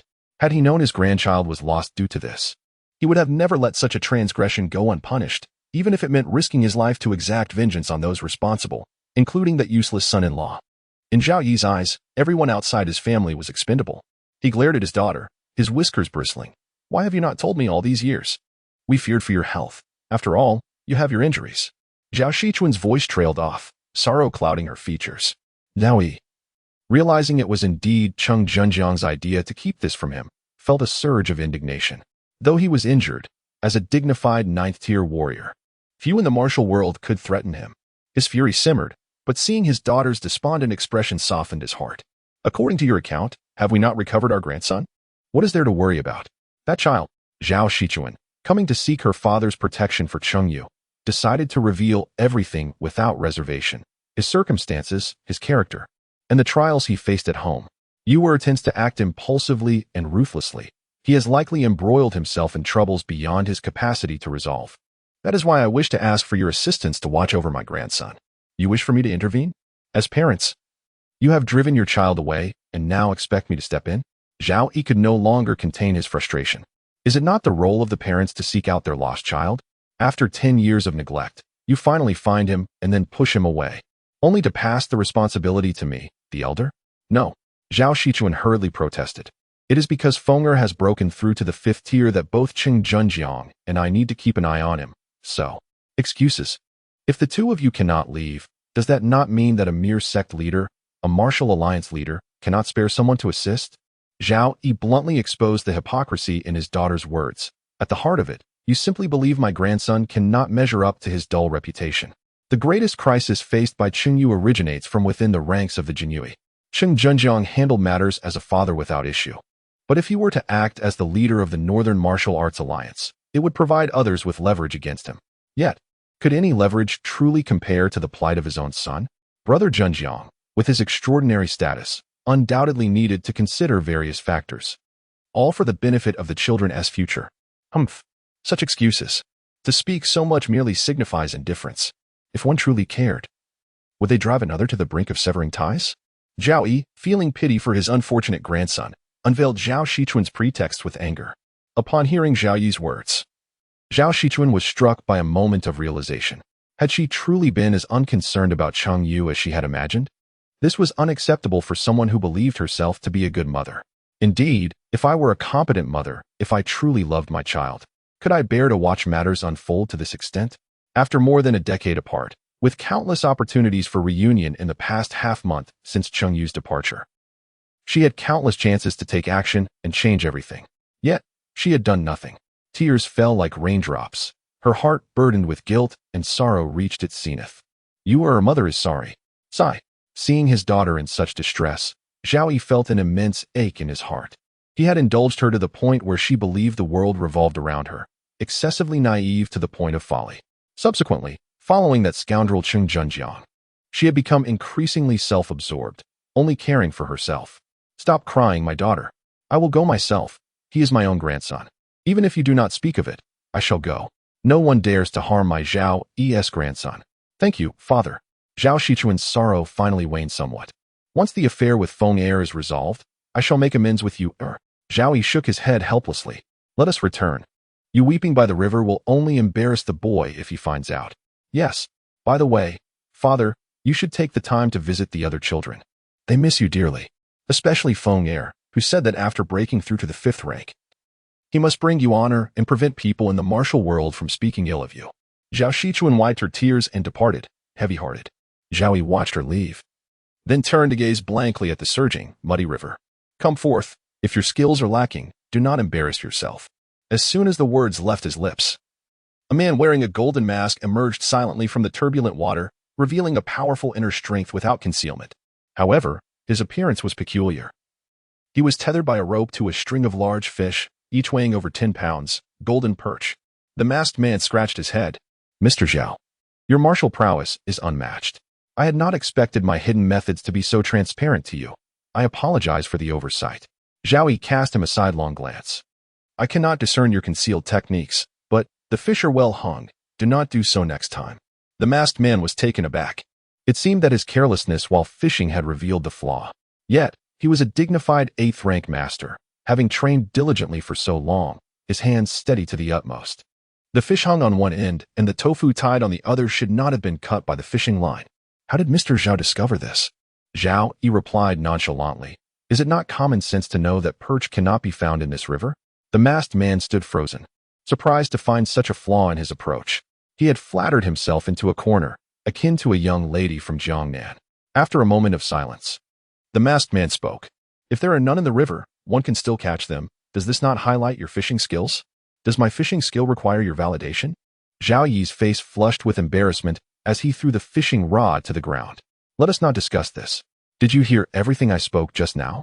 Aside from the moment you pointed at the river to instruct me, I heard everything else. The masked man replied straightforwardly, bowing to Zhao Yi. Congratulations, Mr. Zhao. On your grandson entering the 5th rank, he is indeed a prodigy, and he holds you in deep regard. Zhao Yi's expression revealed no trace of joy, even tinged with a hint of sorrow. That brat Feng heir resembles his father too much, eager to distance himself from someone like me. Yet he is intent on bringing me honor. Surely, it must be that girl Shichuan deceiving me. It was clear he held little affection for the grandson who was most lauded in the martial world. The masked man, unable to comment on such familial dynamics, tactfully changed the subject. Then I congratulate you on having acquired another remarkable grandson. Zhao Yi's expression finally shifted to one of intrigue. A young scoundrel who has severed ties with his family, whose martial skills are mediocre at best, and who is eager to serve as a court lackey. What is there to celebrate? The masked man shook his head, earnestly explaining, coming from humble beginnings. He has achieved the 3rd rank solely through his own merit. Even Cheng Daxia cannot discern his true strength. He acts decisively without hesitation. Such a young hero is truly exceptional. Who else in the world can claim such a feat? As for being a court lackey, I too would scold him. I certainly do not endorse that notion. Haha. At last, Zhao Yi could no longer suppress his amusement. From the moment he heard his daughter's portrayal of Cheng Yu, appreciation and joy had blossomed within him. What a remarkable young man to not only remain undaunted after such trials, but to possess the audacity to rebuild from the ground up. Among the myriad youthful heroes celebrated in the martial world, who could be more resolute than he in such circumstances? This individual was, astonishingly, his own grandson. He had not anticipated that the insincere Qing Zhenjiang could sire such a formidable figure. It seemed his daughter inherited the finest qualities of her father. Mr. Zhao is indeed formidable. The masked man quickly echoed in agreement. Enough, let us prepare. My grandson is keen on becoming a Jinyiwei, as his grandfather. I must lend my support. You are planning to step out. The masked man exclaimed in excitement. The stepping out he referred to was not the same as Zhao Shichuan's plea for help. It pertained to the grand stage of the Daqian court. Few were aware of the elusive, reclusive Master Zhao Yi, the 9th rank expert whose true identity was obscured, beyond the realm of martial prowess. He was the former chancellor who had retired 20 years prior. Once wielding immense power, he had stood against the encroachment of martial forces and foreign enemies on Daqian. And the emperor had beseeched him to return to duty, but to no avail. The masked man had been promoted under Zhao Yi's guidance. Accompanying him as he returned to the countryside, the martial world had become increasingly dominant, overshadowing the court, with martial heroes looking down upon court lackeys. It was only after Zhao Yi's retirement that the situation spiraled out of control. Now, with Zhao Yi poised to re-enter the fray for the sake of his grandson, it appeared that the world's dynamics were on the brink of a significant transformation. In a land far away, in Jiangnan, Cheng Yu remains oblivious to how the situation in Daqian will evolve. His sole desire is to swiftly amass strength. He intends to thoroughly confiscate the assets of those within Xinjiang Prefecture who cannot evade their culpability. Standing before a modest sect, he directs his subordinates. Knock on the door. Yes. One individual beside him expresses confusion. Lord Cheng, the guilt of Qingfeng's sect is as clear as day. Why not simply storm in? Cheng Yu did not blame his subordinates for their indiscretion. He took the initiative to encourage the imperial guards to actively cultivate their subjective initiative and critical thinking skills. This was to ensure the future development of their ability to act independently and to expand the construction efforts of the imperial guards. It would also enhance the foundation of his own strength. After all, they were a legitimate organization, not a band of brigands. Recklessly storming in to plunder would undoubtedly be ill-advised. Cheng Yu subtly elucidated. However, you did not express it this way previously. You simply apprehended everyone without hesitation. Thus, it becomes imperative for you to contemplate the intricacies involved. As a member of the Jinyiwei, one must consider the dignity of one's own position, rather than solely focusing on the actions of others. Cheng Yu spoke in an enigmatic manner, leaving his subordinates utterly bewildered. Yet, their admiration for the formidable Lord Qing only deepened. After all, one cannot simply admit to displaying authority for the sake of it. The more impressive the display, the greater the rewards. At that moment, a subordinate who had gone to call at the door returned. My lord, Individuals from the Qifeng sect have arrived. Cheng Yu raised his gaze and beheld two figures clad in the attire of the martial world, one elderly and the other youthful, stepping through the door. I am Xie Lin, the sect leader of Qifeng sect. What brings you to our outer perimeter? Xie Lin, a middle-aged warrior nearing the prowess of a third-tier master, bore a stern countenance, his words laced with a sense of detachment. Upon opening the door, he immediately focused on Cheng Yu, who stood at the center of the crowd with arms crossed. This individual is indeed a formidable expert. Cheng Yu remained silent. Having conducted several demonstrations of knocking on the door, he ceased to take personal charge of every matter. A subordinate beside him stepped forth with an imposing demeanor. We are the Imperial Guards under the banner of Qinghe County, and we have discovered that you, Qifeng sect, are harboring the family of the rebel Yu. Step aside at once. We must conduct a search. Upon hearing this, the composed and stern Xie Lin experienced a barely perceptible tremor. However, he swiftly regained his composure. The Qifeng sect is a member of the Jiang and Martial Alliance of the Great Qian. How could one mere statement grant you the authority to search? Longer, close the door. Xie Lin's tone was filled with hostility. By his side stood his daughter, Xie Long. She had consistently displayed a profound animosity towards the Imperial Guards present. And upon her father's command, she immediately moved to close the door. Before her hand could even touch the door, a crossbow bolt suddenly whizzed through the air, embedding itself deeply into the door panel just before her hand, nearly piercing her palm. What are you doing? Is it not a clear day for you to act without reason? This is utterly lawless. Seeing his daughter nearly harmed, Xie Lin erupted in fury, no longer concealing his animosity. Who shot that arrow? Come out at once. He drew his sword from his back, casting a cold glare at the gathered Imperial Guards. In these tumultuous times, it is not unusual for those in the martial world to regard officials with such disdain, upholding the values of chivalry. They naturally feel no obligation to show respect towards the enforcers of the court. Cheng Yu sheathed his exquisite crossbow and stepped out with a calm demeanor. If I were the leader of the Xie clan, I would never make such a decision that would haunt me for a lifetime. You. Xie Lin glared furiously at Cheng Yu, who had dared to lay hands on his daughter, struggling to suppress his urge to retaliate. To his knowledge, the one who had apprehended the leader of the Chia gang, Yu, was a young officer of the Imperial Guard. It was highly likely that this individual stood before him now. Although uncertain of the methods employed against Yu, Xie Lin was not bold enough to underestimate the situation. With formidable martial arts skills, yet choosing to serve the court like a mere dog. Someone, drive them away. Having spoken, Xie Lin commanded his disciples to arm themselves and expel the Imperial Guards. He was unaware of the news regarding sects being raided and presumed these spineless Imperial Guards to be nothing more than paper tigers. They dared to confront the tyrannical Chia gang, yet he doubted their courage against a legitimate sect. Surely, they would retreat, just as they had in the past. However, what he did not anticipate was that this time, the Imperial Guards were entirely different. They remained steadfast, showing no signs of retreat. Observing this, Xie Lin remarked coldly, "There is indeed some spirit among you. Nevertheless, I advise you to reconsider. Why sacrifice your lives for another? Every grievance has its source, and I shall avenge the recent affront. Do not bring about your own demise for no reason. No need." Cheng Yu smiled at him. "I am a person who harbors grudges and grievances. I do not appreciate lingering on them overnight." His expression suddenly turned grave. "The Qifeng sect obstructs the actions of the Jinyiwei. They shall be dealt with as rebels. Empty all quivers, eliminate the rebel leader Xie Lin, and cleanse the Qifeng sect." Yes. With a single command, over 20 Jinyiwei responded in unison, unleashing their crossbows upon the members of the Qifeng sect. Xie Lin had not anticipated that events would escalate to this extent. "Quick, take cover." He brandished his sword to shield himself from the incoming bolts. But his disciples were not so fortunate. Many fell to the ground, struck by arrows. "How dare you kill my sect's disciples?" Xie Lin roared in a fit of rage, unleashing all the might of a late-stage second-tier warrior against the Jinyiwei.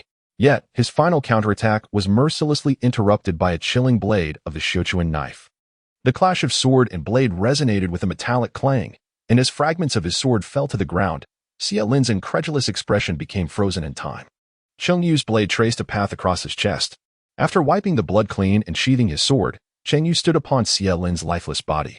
The bandit leader had been vanquished. It was time to purge the Qifeng sect. The disciples of the Qifeng sect were utterly terrified, captured like pigs driven to slaughter. The Imperial Guards surged into the Qifeng sect. Half an hour later, Cheng Yu stood at the gate of the Qifeng sect with his hands clasped behind his back. Beside him, His subordinates dragged away a long line of captured Qifeng sect members, as the coal mine left behind by the Jie gang was in dire need of labor. My lord, we have apprehended everyone. They indeed harbored the family of Cheng Yu. It turns out that Xie Lin is the elder brother of Cheng Yu's legitimate wife. Cheng Yu nodded, his mind occupied with other matters. There were still some loose ends. The system's voice did not resonate in his ears. There were still fish that had slipped through the net. Never mind, let's proceed. In the dimly lit chamber of the water well, the trembling Xie Long listened to the receding footsteps above, her racing heart finally beginning to calm. Her legs weakened, and she sank onto the damp ground. In the chaos, she had seized the opportunity to hide and evade capture. Damn the court's hounds, the ones who have slain my kin. I shall have my vengeance. In this dire predicament, her animosity towards the Jinyiwei reached its zenith, particularly directed at their leader, Cheng Yu. She had lived a peaceful life with her parents and Qifeng sect, untouched by conflict. Yet, the mere act of sheltering her homeless and had brought about such calamity. Those courthounds were utterly despicable. Having admired the deeds of various heroes since childhood and yearned for the righteousness of chivalry, she could not fathom the atrocities committed by the Jinyiwei. I shall report this matter to the Wulian Alliance and avenge my blood feud. Fueled by hatred, Xie Long began to ascend the water well, her heart brimming with thoughts of retribution. However, a burst of laughter interrupted her, plunging her back into despair. Hey, Master Cheng is truly a genius. He has indeed left a fish that slipped through the net. Looking up, she was met with the sight of 3 Jinyiwei clad in black hats, watching her with amused expressions. Chapter 23. Those who seek death shall find it. The last person was captured, and the system's reward was promptly bestowed upon Cheng Yu. The host had purged the hidden criminals, demonstrating the might of the Jinyiwei, and was rewarded with internal strength. The internal power within him surged, effortlessly breaking through a subtle boundary. He had reached the late stage of the 3rd rank. Beyond this lay the arduous transition from the lower 3rd rank to the middle 3rd rank, and then to the 4th rank, a threshold requiring far greater accumulation than before. At that moment, Xie Long was brought forth, catching sight of Cheng Yu's satisfied expression. Beside Cheng Yu lay one lifeless body after another, each a desperate attempt to flee from their fate. Demon, you wretched fiend, may you meet a miserable end, she cried out in despair, directing her anguish at Cheng Yu. Suddenly, a Jinyiwei lieutenant, holding Xie Long firmly, delivered a sharp slap to her face. Impudent! How dare you show disrespect to the esteemed and magnificent Lord Cheng? Do you think they are merely passive bystanders? Cheng, unable to contain his anger, attempted to strike again, only to be halted mid-motion. He turned to Xie Long with a smile, saying, I am merely adhering to the rules. How can I be deemed a demon or a fiend? You have ravaged my sect and slaughtered my entire family, committing heinous acts. What else could you be if not a villain? Xie Long, with a face marked by crimson welts, gritted his teeth in response. You foolishly practice martial arts without any understanding of chivalry or righteousness. You bring shame upon all martial artists in this world. Cheng Yu, intrigued by the familiar words, retorted, Is it the righteous path of chivalry? I am not fond of discussing this. I shall pose you a single question. Have you ever taken a life? Indeed, I have. She replied with a hint of pride in her tone. I have slain robbers by the roadside and scoundrels like you. This was her interpretation of chivalry. Huh. Then we are not so dissimilar. Upon hearing this, Cheng Yu laughed heartily and turned to leave. Watching his retreating figure, Xie Long felt not only the weight of blood feud, but also a deep sense of having her faith insulted. She roared in anger. I slay only those who deserve it, ridding the people of harm. You unjustly kill the innocent and shall not meet a good end. Just then, one of the Jinyiwei lieutenants, holding Xie Long, yanked the exquisite jade hairpin from her grasp. The hairpin glimmered with a mysterious green hue, adorned with gemstones. And the Jinyiwei gasped in admiration. What a fine piece. A poor farmer could toil his entire life and never afford such a treasure. Enough of this. Even if it were to be admired, it would not belong to you. Instead, it would be wise to learn from Lord Cheng. Should you excel, he may reward you by sending you back with it for your wife. I refuse. I have seen an identical hairpin when I raided the Chihi gang.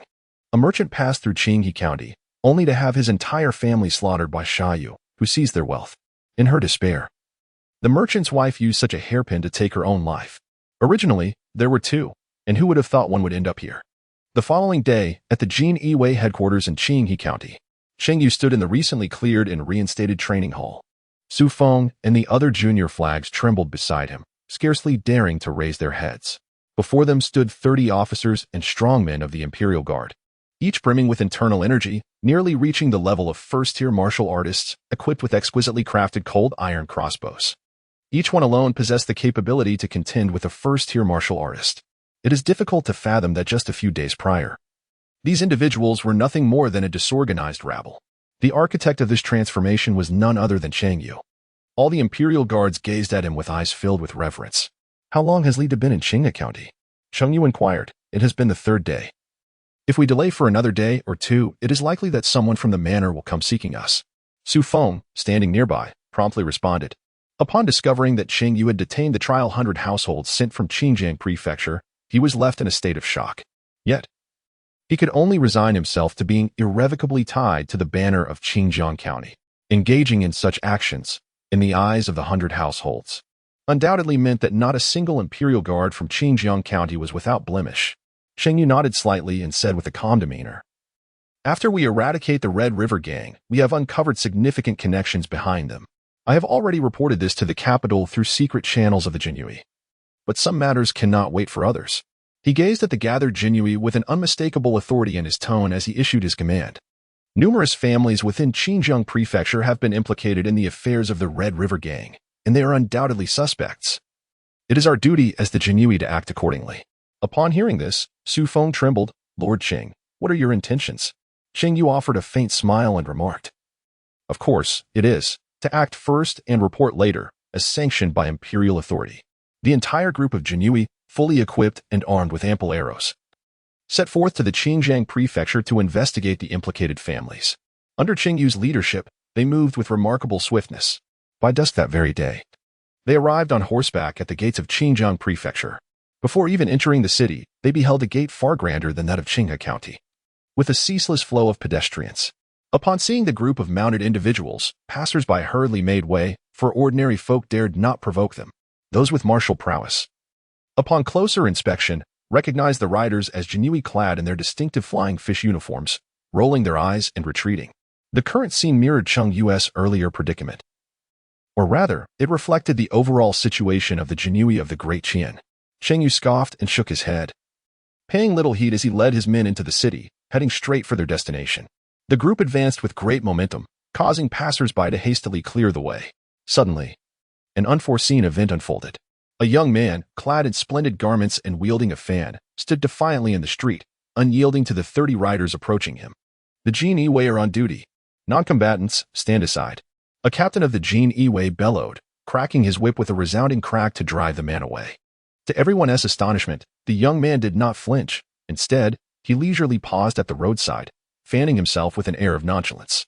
No one anticipated such audacity. And before they could halt their horses, the captain of the Jinyiwei was on the verge of colliding with him. In the next moment, another figure sprang from the side of the road, raising both hands and delivering a forceful push, astonishingly toppling the captain along with his mount. Cheng Yu raised his hand to signal others to halt, silently observing the scene before him. Could they not see? Did they not notice my lord passing by? The middle-aged man, who had just vanquished the troops of the imperial guards, stood with an air of arrogance, his inner strength completely unmasked. He was evidently a formidable martial artist. It became clear that they were a pack of the court's hounds. Upon discerning the attire of Cheng Yu and his companions, his disdain deepened. "Who among you is the leader? Come down and kneel to apologize to my lord, or else my family, the Chui clan, shall not spare you." The imperial guards turned their gazes toward Cheng Yu. Cheng Yu remained silent, indicating that they would not dismount. Onlookers observed that the group of gallant Jinyiwei had clashed with Chui Yin, the eldest son of the Chui family. Those who reveled in riding through the city had truly considered themselves above reproach, but now they had encountered a formidable opponent. It would be intriguing to see how they would respond. The Jinyiwei appeared unfamiliar. Perhaps they were not from the 100 households?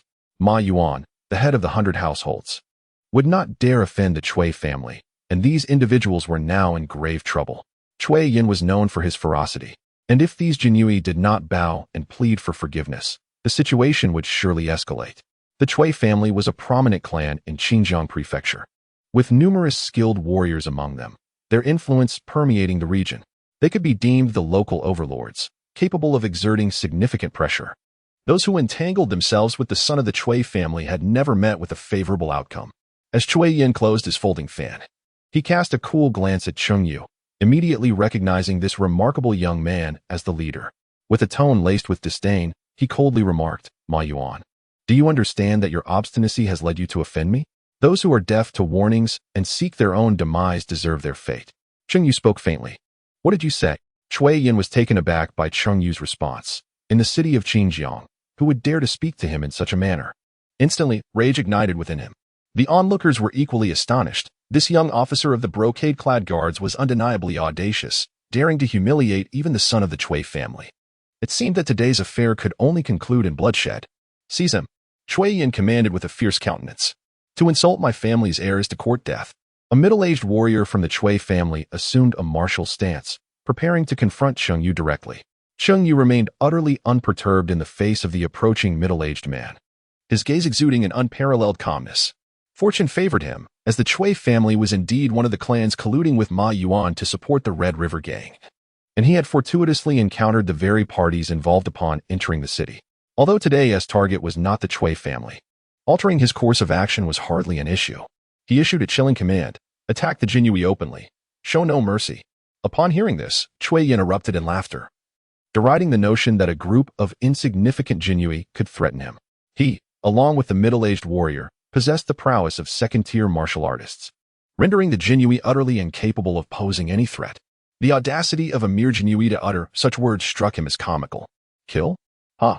You truly believe you possess such capability?" Yet, as he chuckled, his mirth was abruptly extinguished. He was met with a hail of arrows hurtling toward him with alarming speed. The two members of the Cui family were taken aback, never anticipating such fierce aggression from the Jinyiwei. What had merely been a threat had transformed into a deadly assault. Unable to evade in time, they found themselves struck, sustaining considerable injuries. Someone has been killed.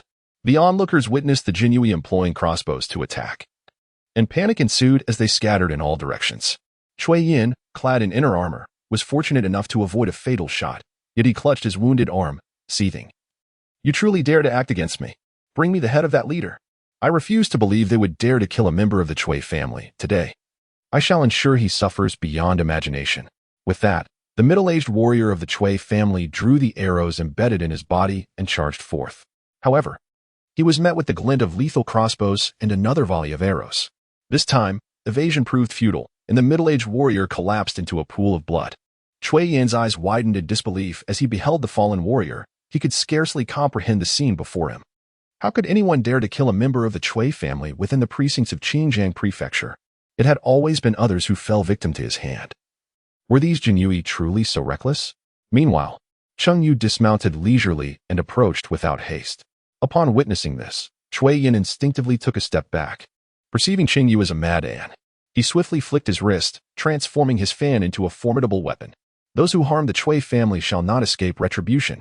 Cheng Yu cast a faint glance at Cui Yin and remarked, "So am I." Before the words had fully escaped his lips, he swiftly drew the embroidered spring blade and struck fiercely at his opponent. Cui Yin, a second-tier martial artist, was caught completely off guard by the sudden turn of events. The head fell to the ground. The host eliminated the disrespectful individual, upholding the dignity of the Imperial Guard, and was rewarded with internal strength. Cheng Yu kicked Cui Yin's head and turned to glance at his subordinates, who were filled with admiration. "Where does the Cui family reside?" "They litter on the streets. We possess a higher standard. We found their trash and shall return it to them." Chapter 24. I indeed have witnesses to present. Witness the brutality. The Jinyiwei executed Cui family's eldest son in broad daylight, severing his head from his body. This scene struck terror into the hearts of those nearby, especially the martial artists, who were even more frightened upon witnessing Cheng Yu's formidable prowess. How could someone so young possess the ability to overpower a second-tier martial artist? When did such a Jinyiwei emerge in Xinjiang Prefecture? Everyone trembled in fear, with some faint-hearted individuals collapsing to the ground in fright. Amidst their terror, they dared to look once more at the cold figure of Cheng Yu, who held the pristine, bloodless Baiduan Shochuan knife, glinting with a chilling light, poised to strike at any moment. The black flying fish attire worn by Cheng Yu was truly chilling, resembling a terrifying demon of the night. These two emblematic garments of the Jinyiwei have long endured mockery from the people of the martial world and the court's hounds. Yet now, their presence instills a sense of dread among those gathered. All of this is due to the emergence of a formidable figure within the Jinyiwei. At the entrance of the Cui residence, Cheng Yu and others arrived at their destination and dismounted. Cheng Yu beheld a grand residence adorned with a colossal plaque bearing the name of the Cui family, occupying half a street and exuding an unparalleled majesty, bustling with countless passers-by. Why, then, was there not a single beggar or vagrant to be seen in the vicinity? In response, my lord, he inquired, I have recently learned that the master of the Cui family is renowned in Xinjiang Prefecture for his benevolence, unable to resist offering aid to the impoverished, earning him widespread admiration.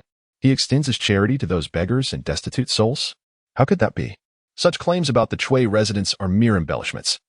Within a radius of 5 miles, entry for those wretched souls is strictly forbidden, and should they dare to approach, they would find themselves with broken limbs and unceremoniously cast away. Cheng Yu let out a cold laugh upon hearing this.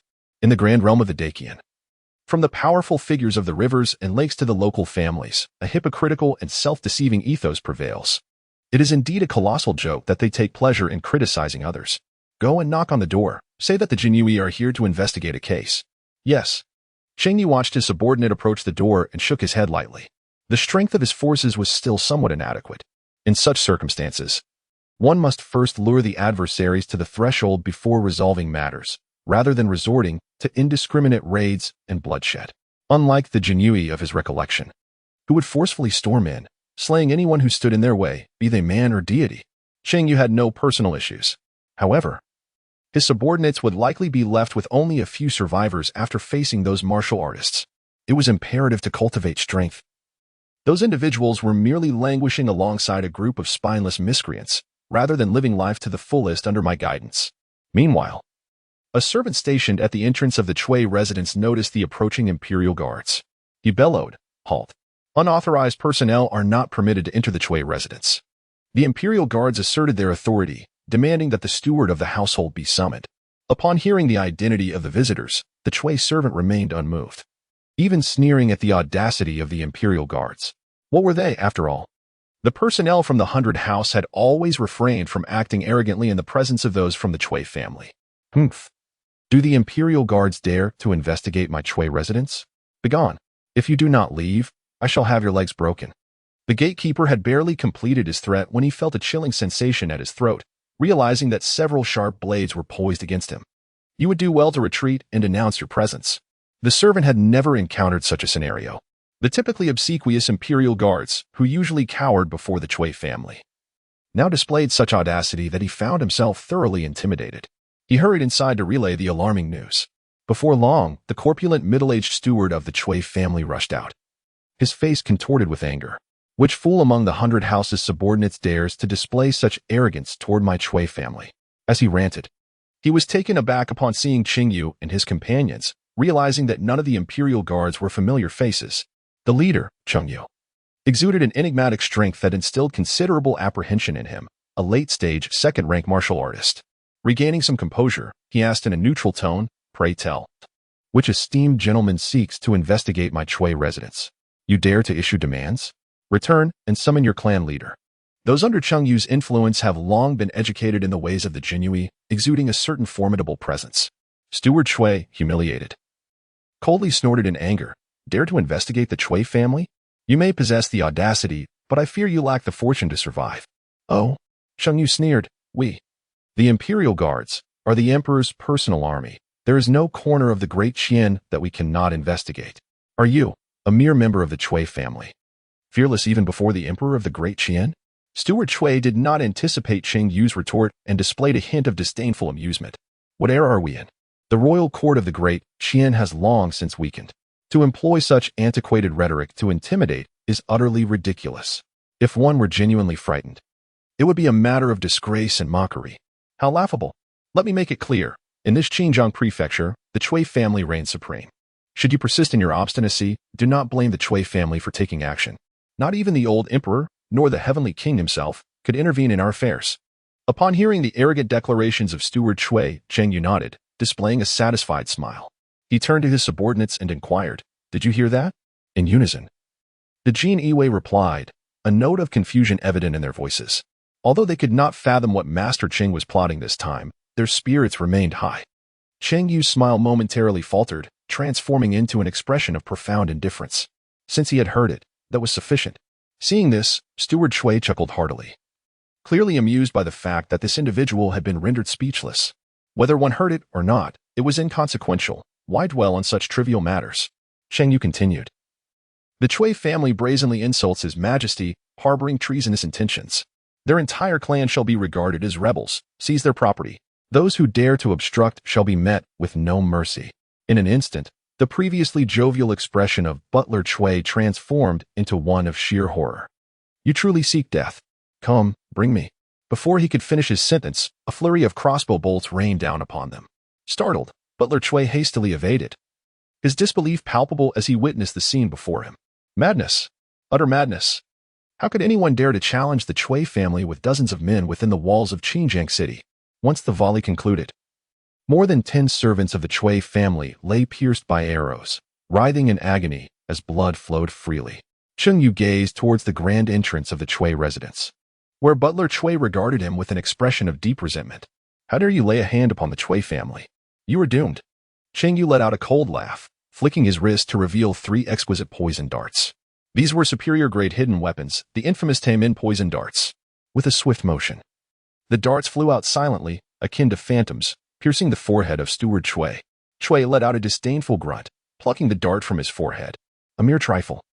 Yet before he could finish his sentence, he felt the world spin around him, and shortly thereafter, he collapsed to the ground, spewing forth black blood. Steward Chui was dead. Cheng Yu and his companions burst through the door, storming into the Chui residence. As they stepped inside, a resounding voice echoed through the air. Who dares to slay a member of the Chui family? A man of imposing stature appeared at the entrance, exuding an undeniable aura of third-tier strength. Are you the head of the Chui family? Cheng Yu gazed at the newcomer and inquired coolly. Indeed, it is I. I must ask, from which branch of the Jinyiwei do you hail? Even Ma Yuan would not dare to treat me with such contempt, yet you have the audacity to kill my people. If you do not provide me with a satisfactory explanation today, you shall not leave. The patriarch of the Chui family, Chui Duo, gritted his teeth and glared furiously at Cheng Yu. The audacity of this intruder to brazenly commit murder and break into his residence was a grave affront, a disgrace that left his esteemed reputation tarnished. Had it not been for the consideration of the Jinyiwei's status, he would have already taken matters into his own hands and dealt with this insolence. Who I am is of little consequence. What matters is that your man has openly insulted the current emperor, and I have already taken the liberty to cleanse your household of such disgrace, Cheng Yu declared. Chui Duo, taken aback by this revelation, turned to his nearby servant for clarification on the recent events. Upon hearing the steward's audacious remarks disregarding the emperor, he was momentarily stunned. Indeed, the blade was delivered by one of his own. After cursing the steward in his heart, he clenched his teeth and replied, "This man was under my care, but he has met his demise. Thus, he bears no relation to the Chui family. However, what is your intention in investigating my family?" Chui Duo questioned Cheng Yu, even as more skilled members of the Chui family gathered around, forming a formidable force that could not be underestimated throughout the entire Xinjiang prefecture. Cheng Yu encountered this situation with unwavering composure, calmly reporting the transgressions of the Chui family. Your clan has colluded with the rebel forces of the Chia gang to conspire against the subjects of the Qian. As members of the Jinyiwei, it is our duty to investigate on behalf of His Majesty. Upon hearing the name of the Chia gang, Chui Duo trembled momentarily, recognizing the young Cheng Yu from 2 years prior, the infamous little banner from Qinghe County. How audacious of him to venture into Xinjiang Prefecture to scrutinize the Chui family. Internally, he cursed Ma Yuan, who had assured him that the matter would be resolved, yet outwardly he exhibited not a trace of weakness. What you say is not necessarily the truth. Where is your evidence?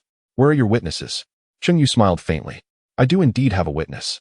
Allow me to present it. With that, he tossed 2 spherical objects before Chui Duo. The disdainful Chui Duo, upon recognizing the items, lost all semblance of composure. Before him lay 2 severed heads, strikingly familiar. He cried out in a heart-wrenching tone, "Yinner, my Yinner." Chapter 25. I am a person who takes my work seriously. When I say annihilation, I mean annihilation. What Cheng Yu presented before Chui Duo was none other than the severed heads of Chui Yin and his companion. Gazing upon the lifeless form of his son, Chui Duo felt a pang of anguish that forced him to stagger back for a moment, only to be consumed by an uncontrollable fury akin to that of a wild beast. His fierce gaze locked onto Cheng Yu. "Yin, you have met a most tragic end. Slay these imperial guards and avenge my son." Chui Duo bellowed, commanding the members of the Chui family to launch an assault on the imperial guards. The skilled fighters of the Chui family, upon witnessing the head of their eldest son, were ignited by a blazing wrath, directing their ire towards the imperial guards before them. How dare these unworthy scoundrels take the life of a Chui family scion and assault their house? It was tantamount to courting death. They charged forth with ferocity, eager to engage in battle. The seasoned warriors of the Chui family, facing these imperial guards, anticipated an overwhelming victory. However, what they had not foreseen was that the imperial guards were already well prepared. Cheng Yu commanded, "The entire Jinyiwei shall eradicate anyone who obstructs us. Empty your quivers. And do not hold back." As his order resonated, arrows were unleashed with reckless abandon towards the members of the Chui family. The crossbow bolts were astonishingly swift and possessed a power that far exceeded the ordinary. Many warriors from the Chui family were caught off guard, struck by the arrows before they could evade, collapsing with a cold grunt.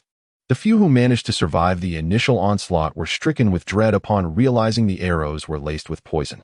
What added to their despair was the relentless assault from the Jinyiwei, who showed no inclination to cease fire. Each arrow was swiftly reloaded and launched without regard for the condition of their targets, emphasizing a relentless pace of attack. Some of the fallen warriors from the Chui family, who had already succumbed, were mercilessly pierced by several additional arrows. The Chui warriors had no choice but to retreat, too fearful to advance even a single step.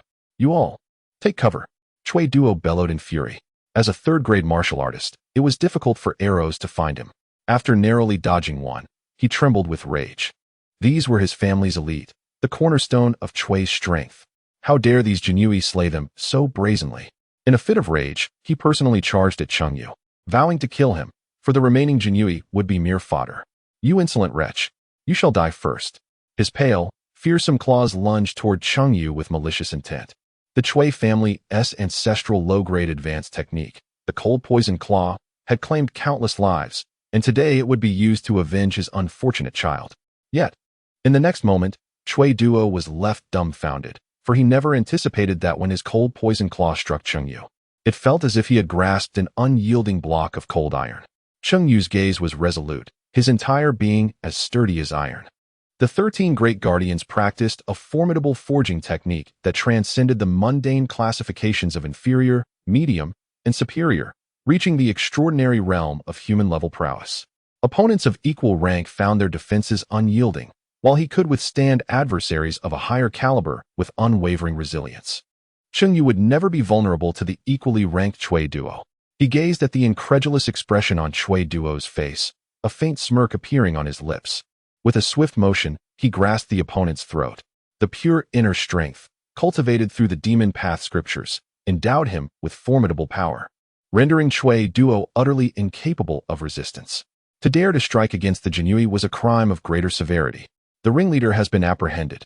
The Chui family faces annihilation. Cheng Yu ruthlessly shattered Chui Duo's limbs, disregarding his anguished cries, and forcefully maneuvered the shackles over Chui Duo's collarbone, discarding him like a lifeless dog. As the most formidable member of the Chui family was captured, the remaining masters were thrown into disarray, their minds unsettled as they were relentlessly besieged by the imperial guards. The formidable power of the Xianhan crossbows wielded by the guards proved to be exceptionally daunting. Even the indomitable first-tier warriors suffered severe injuries, while second-tier warriors found themselves unable to evade or withstand the assault, in scarcely any time at all. The warriors of the Chui family were thoroughly vanquished by the imperial guards of Qinghe County. Piles of gold and silver treasures were unearthed, alongside numerous tormented female slaves, whose contracts were torn asunder and set free, the youngest among them barely 10 years of age. "Sir, here are the account books of the Chui family.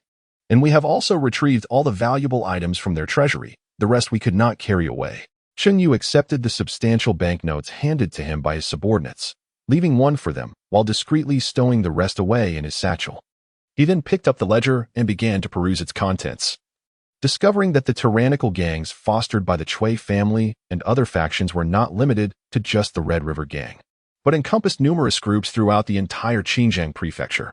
Cheng Yu had anticipated this earlier, yet after perusing a few more pages, he suddenly furrowed his brow. Why were the shipping costs and the expenses for grain consumption so unclear? What was the Chui family transporting? Chui Duo, rendered powerless and limbless, lay on the ground in silence. He gazed at the lifeless bodies of his kin and observed the chaotic looting of the Chui family's assets. Years of hard-earned legacy were obliterated in an instant. How I detest this. Cheng Yu cast a frosty glance at him before closing the ledger. Although Chui Duo was reluctant to speak the truth at present, he would soon find himself inclined to do so. Perhaps he loathed himself for the actions he had taken that were beyond reproach. Cui Duo turned his gaze toward Cheng Yu. The boundless anger he once felt had devolved into a pitiful despair. Who are you? Why do you treat my family with such cruelty? Grant me clarity before my demise. I have already spoken. Cheng Yu replied calmly. What have you said? Your family, the Cui clan, has conspired with the rebel forces of the Red River Gang, refused to cooperate with the investigation, and attacked the Imperial Guards. All of this is nothing short of deserved retribution. Cheng Yu concluded his words and turned away, no longer concerning himself with Cui Duo. This fellow must be kept for thorough interrogation upon their return. Set fire to this place, gather the belongings, and return to Qinghe County. Indeed, the host shall seize the homes of the guilty families, punish those who show disrespect, demonstrate the might of the Jinyiwei, and reward 30 pills of the Tiger Power Inner Strength Elixir. Cheng Yu felt a surge of joy upon seeing the rewards. These elixirs were sufficient to elevate his subordinate, the Imperial Guards, to the first rank of proficiency. In such a case, his followers would become a formidable force not to be underestimated. At the very least, he would no longer need to personally engage in the task of confiscating properties. Qinghe County Prison. Cheng Yu stood with his hands clasped behind his back, gazing at Cui Duo, who had been subjected to unspeakable torment. His body bore the marks of the whip, and his limbs were marred by various implements of torture. He was drenched in blood, resembling a specter of death, on the verge of expiration. Observing this, the officer responsible for the flogging hastily forced a pill into Cui Duo's mouth. Miraculously, the near-lifeless Cui Duo revived once more. This remarkable healing elixir had been a reward Cheng Yu obtained from the system, distributed to his subordinates as a precaution, yet it proved unexpectedly effective in such dire circumstances. The torturer exploited this to bring Cui Duo back from the brink of death 2 or 3 times, yet still failed to extract any information. Ashamed, he lowered his head and looked at Cheng Yu, saying, My lord, he refuses to speak. Alas! Cheng Yu let out a sigh, causing the Jinyiwei to tremble in fear, mistakenly believing that Cheng was displeased. However, they soon heard Cheng Yu express his thoughts. You lack experience and knowledge, which is not your fault. Just remember to engage your mind more in the future. The traditional skills of the Jinyiwei must not be forgotten, for there will be many occasions where they will be of use to you. Yes, thank you, my lord. The Jinyiwei's eyes brimmed with tears of gratitude. I shall conduct the interrogation myself. The Jinyiwei hastily stepped aside, eager to witness Cheng Yu's performance. This time, Cui Duo opened his eyes, displaying a resolute expression. He thought to himself that if he spoke, he would doom even the last remnant of his bloodline. I know nothing. No matter how you interrogate me, I will remain ignorant. Even if you kill me, my answer will remain the same. He resolved to remain unyielding to the end. Cheng Yu sighed with emotion and leaned closer to Cui Duo, revealing a faint smile. I have interrogated others, and they truly know nothing, he remarked. Upon hearing this, Cui Duo subtly exhibited a trace of relief, only to swiftly conceal it once more. Cheng Yu feigned ignorance of the scene before him and began to mutter to himself. How peculiar it was. Despite the considerable transportation expenses and the consumption of grain, no one seemed to be aware of it. The Cui family appeared utterly foolish. Of course, no one knew, for he had personally orchestrated the arrangements. Cui Duo was unfazed by Cheng Yu's humiliation, secretly mocking him. Yet, they were not entirely foolish. Your son Cui Yin was indeed a talented individual, well aware of the family's vast estate and cautious of potential threats to his inheritance as the heir. Thus, it could be said he was astute, even going so far as to shadow his father, uncovering certain secrets. As he spoke, Cheng Yu produced a piece of paper, upon which some significant information was inscribed. With this, no one would dare to usurp his position as the next clan leader. Oh, do you recall the last encounter between you and your son? That scene could very well unfold once more. Enough. Stop. I implore you, spare my son. He's the last scion of the Cui lineage. The concealed illegitimate child had been discovered. Cui Duo's mind and body had already been pushed to the brink, and this revelation shattered his defenses completely. He divulged every detail he knew without reservation. The Jinyiwei tasked with recording the proceedings hurriedly took note. His eyes filled with admiration for Cheng Yu, for he understood all too well. The paper presented by Lord Cheng harbored no secrets whatsoever. It merely contained the recipe for a tonic intended to enhance vitality, which he had just handed to Lord Cheng as a ruse. To his astonishment, the outcome was remarkably favorable. My lord, my admiration for you flows like the boundless river. How did you come to know that this young man has an illegitimate child? Cheng Yu smiled faintly. In such a large family, the patriarch has but one son, and that son is a remarkably sinister character. I cannot believe there is nothing amiss. Moreover, if the deception does not succeed, it matters not, for I shall simply investigate the entire family. There will surely be one with loose lips. Such a tactic exists? The other members of the Jinyiwei nodded eagerly, their eyes gleaming with newfound knowledge. Upon hearing Cheng Yu's instructional remarks, Cui Duo's eyes widened in disbelief. You intend to deceive me? Or am I to be the one deceived? By the way, do you truly have an illegitimate child? If so, I must conduct a search. I am a diligent worker, and when it comes to exterminating a family, I shall see it through. Cheng Yu gazed at him calmly. Suddenly, a mouthful of fresh blood gushed from Cui Duo's lips, his eyes wide open in eternal shock. The host exhibited the admirable qualities of the Jinyiwei, instructing his subordinates and rewarding them with 100 instruments of torture. Chapter 26, The Jiang Sect. The Cheng family awaits my return. Cui Duo fell victim to Cheng Yu's deception, ultimately succumbing to rage and dying. The Jinyiwei cared little for this outcome, having obtained the desired intelligence. His life now held no value. If he wished to perish, so be it. One must respect choices. The Jinyiwei lieutenants looked at Cheng Yu with admiration, eagerly inquiring, Sir, shall we seek out and eliminate this fellow's illegitimate child? After several days of accompanying Cheng Yu on various raids, they were no longer the timid individuals they once were. No longer mere pawns of the court's enforcers, they had become resolute in their resolve to kill when ordered. Cheng Yu, filled with exasperation, inquired, Are you all so idle? The secrets have already been divulged. What is the point of exerting further effort? Had the individual been present in the Cui residence, he would have shown no mercy. However, that does not imply he would stoop to the level of deliberately exterminating the last remnants of a family. You lot, after a few raids, have transformed into bandits. Lacking any semblance of the esteemed Jinyiwei. Can you infiltrate? Can you conduct interrogations? Can you ensure security? One must not forget the value of traditional craftsmanship. What are the Jinyiwei? They are agents.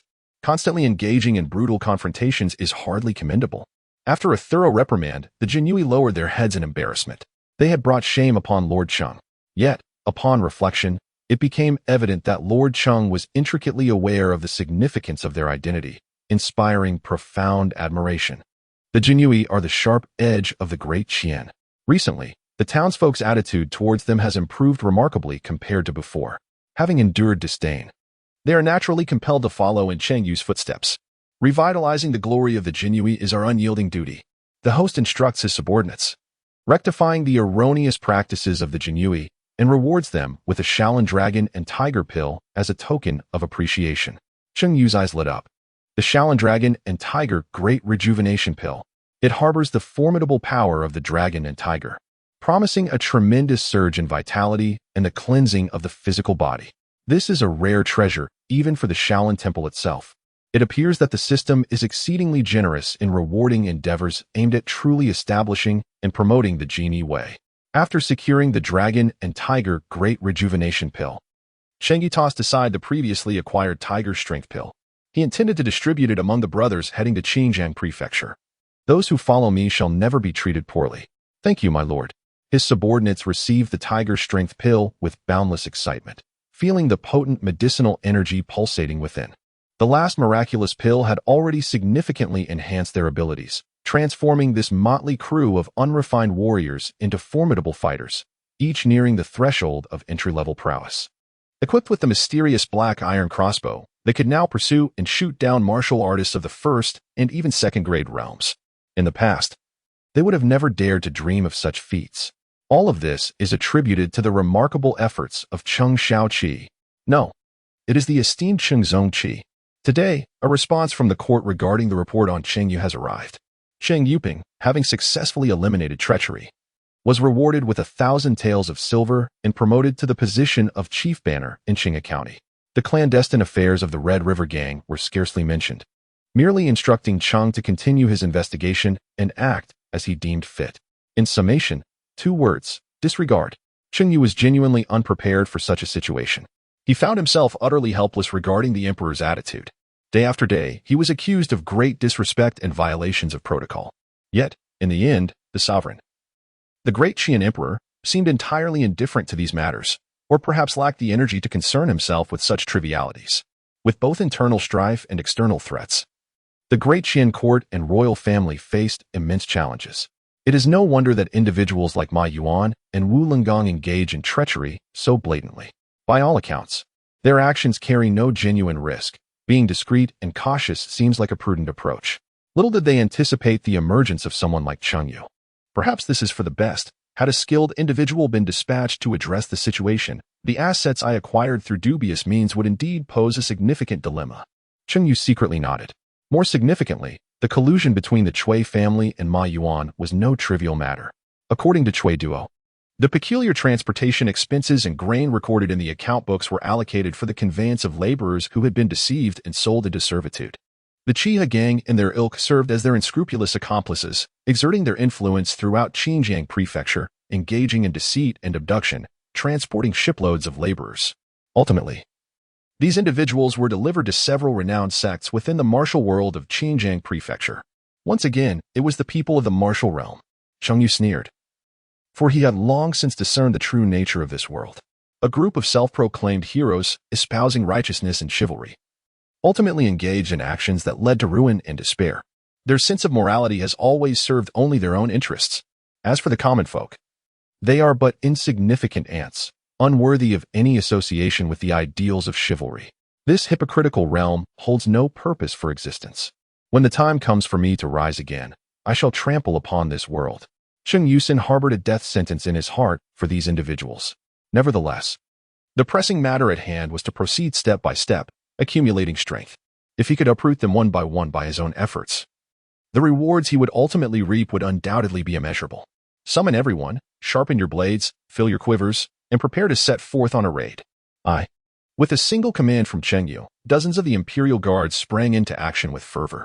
The myriad factions within the realm of Qinghe County had been thoroughly investigated and nearly eradicated.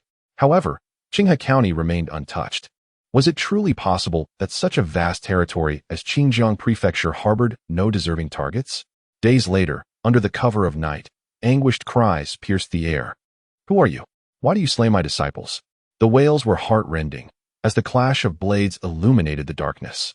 The answer was evident. It was simply because you deserved to perish. Before a scene of fiery devastation, Cheng Yu placed his foot upon the back of a struggling third-tier martial artist. He gazed upon the once magnificent mountain gate, now reduced to ruins. What a splendid sect it was, now rendered to ashes. In the midst of his reflections, the tasks of the imperial guards had been thoroughly accomplished.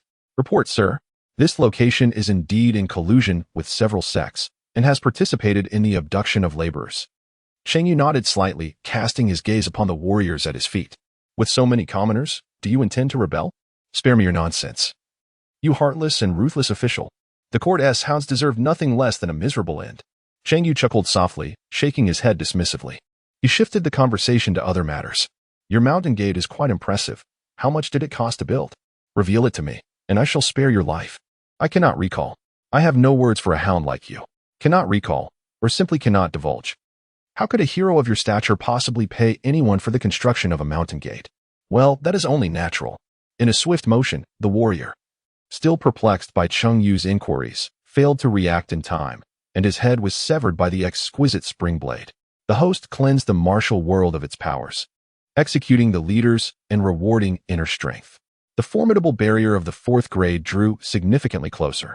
Cheng Yu lifted his gaze towards the fiery inferno. Just moments ago, this place was resplendent and magnificent beyond compare.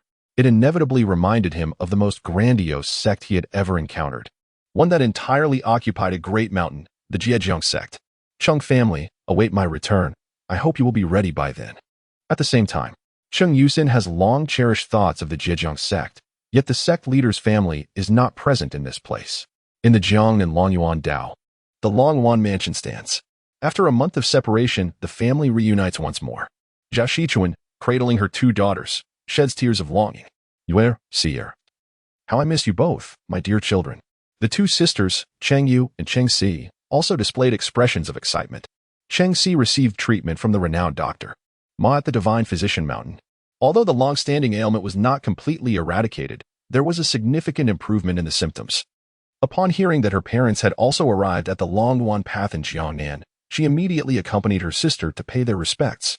Cheng Junjiang sat in his chair, gazing at his children gathered around him, a satisfied smile gracing his face.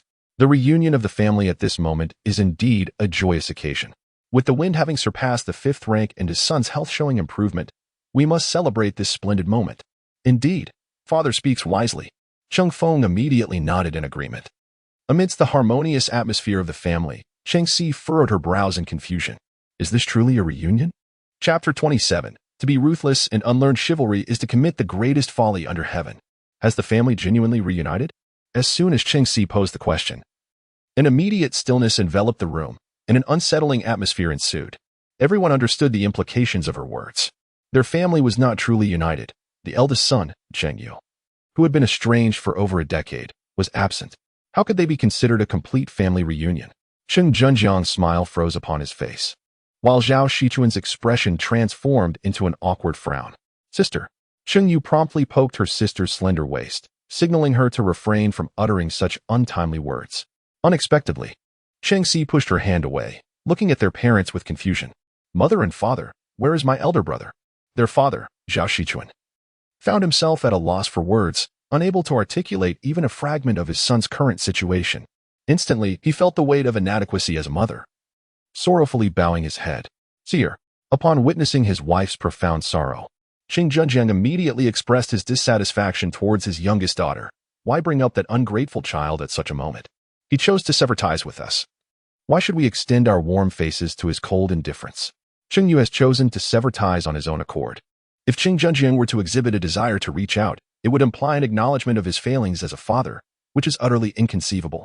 He cannot bear the thought of humbling himself to seek assistance from an unagreeable father-in-law. Cheng Junjiang believes he has already made sufficient sacrifices. Alas!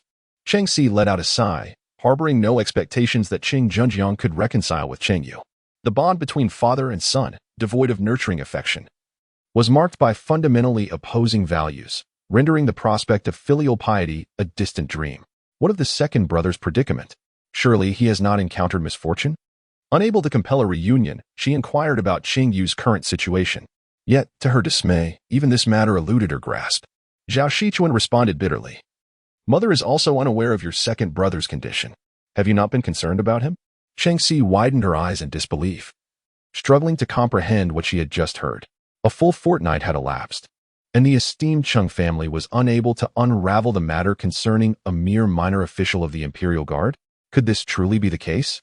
It could only suggest a reluctance to engage with the situation. At that moment, Cheng Feng, with a hint of discontent, reproached Cheng Si.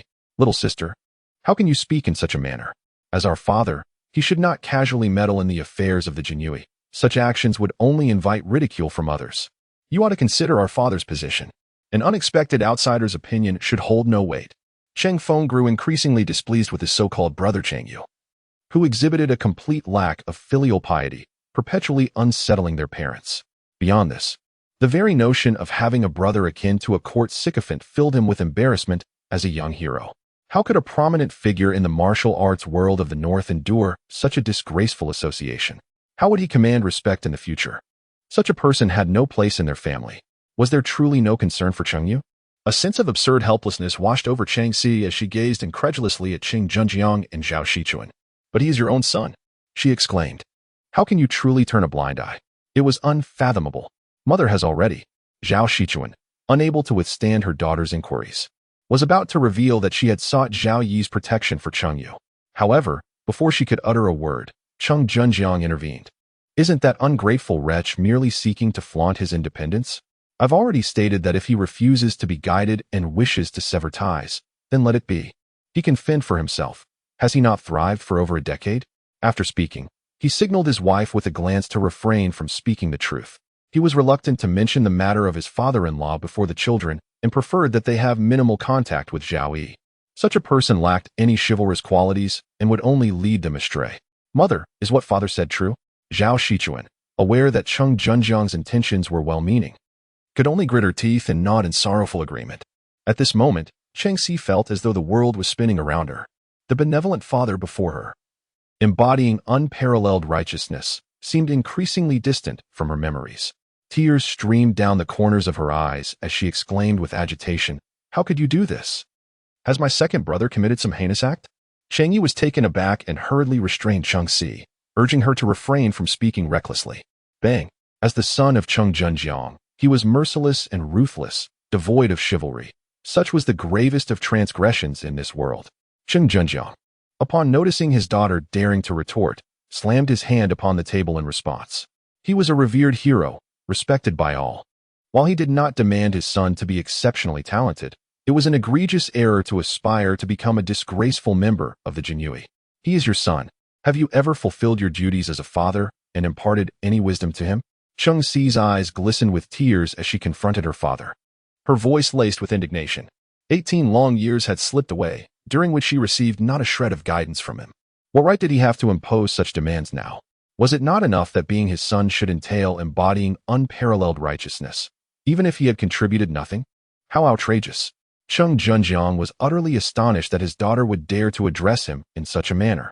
It was simply outrageous. How could the offspring presume to pass judgment on the rights and wrongs of their parents? Moreover, he had committed no wrongdoing. You claim I have done nothing?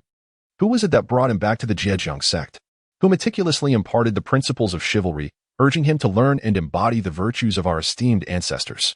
Is it not he who, lacking ambition, is consumed by thoughts of violence and bloodshed, failing to absorb any true knowledge, ultimately leading to the tragic fate of taking another's life and committing an unforgivable crime?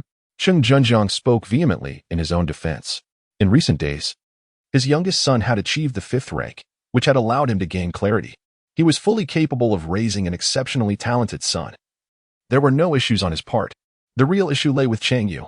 You claim to have painstakingly educated the second brother. Yet who was it that destroyed the relics of his adoptive parents, forbidding him from entering the martial arts arena and leaving behind the farcical painting? It was you. Cheng Junjiang, the esteemed hero. Outrageous. How utterly audacious. Have you truly turned against heaven itself? Upon hearing 2 questions that he could not possibly answer, Cheng Junjiang's fury escalated uncontrollably. He exclaimed in anger, "Am I not preoccupied with caring for the 3 of you siblings? And now, you dare to question me? Moreover, what issues does that wayward son have that are not being disclosed? If he had communicated the situation to me, I would certainly have addressed it. Instead, he harbors a multitude of grievances, severing ties over trivial matters.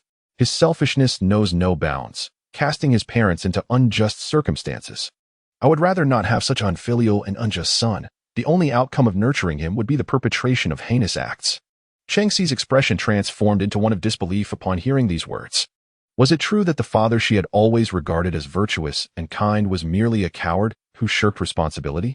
She glanced toward her silent mother and siblings. "Do you share this sentiment as well?" Zhao Shichuan, with her head bowed, wiped away her tears and softly spoke. "Your father may indeed falter at times, but that does not justify your second brother's abandonment of his kin. After all these years of separation, how could he bear to do so?" Cheng Yu silently nodded, refraining from uttering a word. Initially, she had harbored some sympathy for Cheng Yu, but after the events in Qinghai County, she could only perceive the significant flaws within him. Deeply ingrained within his very essence were traits of immorality and ruthlessness. "You should not speak to father in such a manner, little sister." Cheng Feng spoke gently, acknowledging that his father's status was not akin to that of an ordinary individual. He was required to devote considerable attention to the significant matters of the martial world. As the offspring of such a remarkable figure, it was only natural for him to bear greater responsibilities and cultivate a sense of independence, rather than lamenting and blaming fate. This was the consensus among them all. Cheng Si gazed at her family in confusion, her heart brimming with a sense of absurdity. After 5 years of martial arts training, how had they transformed into this? Or had they always been this way? As the son of their father, her elder brother was expected to bear greater burdens. Yet he had not been granted any preferential treatment. Why should this be? Is this what Cheng Junjiang referred to as chivalry? Chapter 28. A mere group of insignificant individuals. Living on is nothing but a source of embarrassment. Her heart was filled with countless questions and a profound sense of helplessness. Cheng Si refrained from voicing her thoughts any further. In that moment, she truly comprehended the profound anguish of Cheng Yu. No matter how much one articulates, what one receives in return is merely perfunctory responses and a shirking of responsibility. She lowered her head in confusion, raising her pale, bloodless hand to gaze upon it. With a resolute clench of her jaw, she made a decision. If none of you will tend to second brother, then I shall seek him out alone. See ya, little sister." The others immediately called out to her, questioning how she could venture outside in her ailing state. Cheng Si, refusing to listen, turned to leave. Yet, before she could take even half a step, she was ensnared by an overwhelming force of internal energy, rendering her utterly immobile. The might of a pinnacle ninth-grade power. With internal energy unleashed externally, with tears in her eyes, she glanced back at her father. Cheng Junjiang's hand trembled incessantly upon the table, his entire visage contorted with fury. Disregarding his parents' counsel and favoring a sycophant of the court, is this what you have learned in the Snow Mountain Palace? Do you all believe that I am easy to manipulate, able to bend to your whims as you please? His voice, infused with inner strength, reverberated throughout the room. Mother. Cheng Si's face was pale, her eyes red as she gazed at Zhao Shichuan, hoping that her beloved mother would intercede on her behalf. To her dismay, Zhao Shichuan shook her head in response. My dear, do not use your illness as a means to coerce your parents. Your second brother has acted foolishly and without understanding. You must not emulate his behavior. I have nearly lost one son. I cannot afford to indulge my youngest daughter in her whims. Do not even consider seeking that ungrateful child. Cheng Junjiang continued to scold loudly. I see you have inherited this unfilial and unjust behavior from him. Take your sister downstairs and ensure she does not wander about. Cheng Yu nodded hastily, pulling her sister, whose face was ashen, out of the room. With their departure, the once joyous atmosphere of reunion dissipated entirely, leaving only sorrow and indignation in its wake. Cheng Junjiang sipped a mouthful of hot tea, gasping for breath as he sought to suppress the fury swelling within his heart. No villain nor fiend had ever stirred such agitation in this valiant hero. Yet, he found himself unexpectedly tormented by the actions of his own offspring. Brother Junjiang, Zhao Shichuan, who had been weeping quietly with her head bowed, gazed at him through tear-stained eyes. Regardless of his faults, Yuer is our own flesh and blood. We cannot simply stand by and watch him plunge into the abyss, irretrievably lost. Although we have entrusted Xiao Yi with the task of caring for and protecting Cheng Yu, this is but a temporary measure. Must we truly sever our ties? There exists no notion of severing blood relations in this world. Alas, Cheng Junjiang, filled with a sense of frustration akin to the feeling of iron not being forged into steel, sighed deeply as he cast a tender glance at his wife. Alas, do I truly wish for this? His wayward son, now living in comfort and security, ought to encounter some obstacles. When he realizes that the path of chivalry is not one that can be traversed lightly, he will inevitably return to me, bowing his head in repentance. Yet, he felt utterly helpless in this situation. As a father, he could not take the initiative to resolve this matter. For doing so would signify a submission he could not abide. He believed that the principles of righteousness would guide Cheng Yu in discerning right from wrong. After facing insurmountable challenges, he would surely come back to his father to acknowledge his mistakes. How could I, as a father, truly wish for my son to meet his demise? I can only hope that you will soon come to understand his errors, allowing us to mend the bond of kinship that has been strained over these 18 years of separation. Zhao Shichuan wiped her tears away and nodded in agreement. The pressing matter at hand remains our purpose for coming to Jiang'an. Cheng Junjiang let out a sigh of relief, casting a satisfied glance at Cheng Feng. With his recent breakthrough to the 5th rank, his strength has surged remarkably. And advancing further on the rankings would be a significant achievement for both the Cheng family and the Zhejiang sect. Cheng Feng, his youngest son, is the source of both his peace of mind and pride.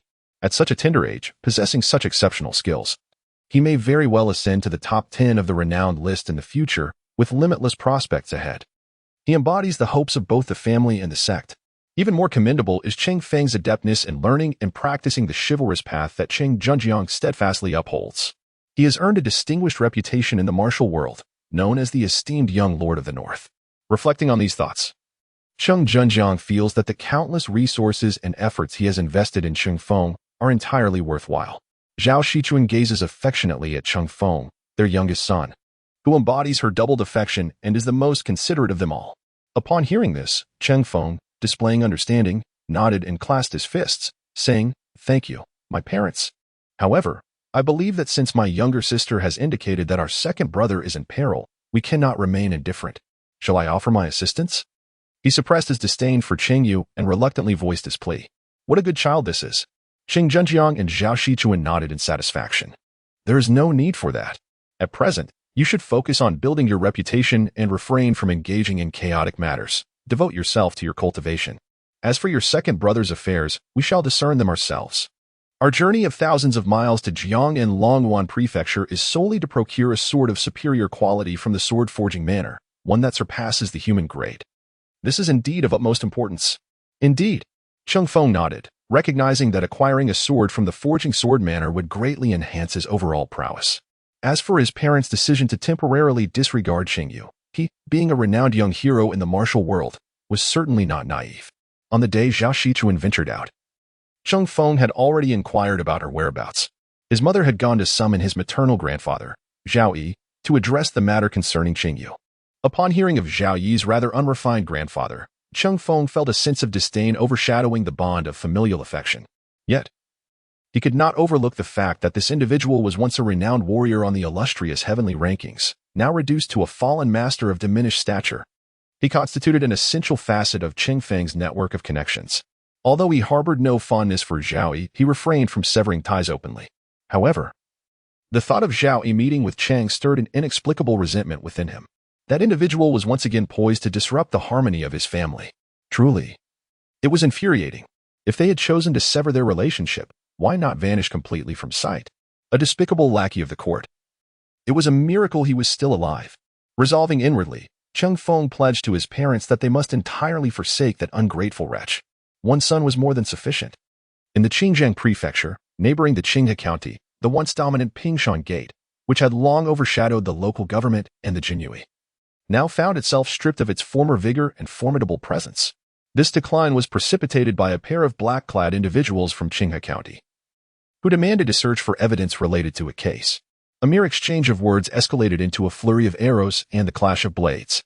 The Pingshan Gate, which had wielded considerable influence over the county, could hardly comprehend that they possessed no capacity for resistance against this mere faction of the Jinyiwei.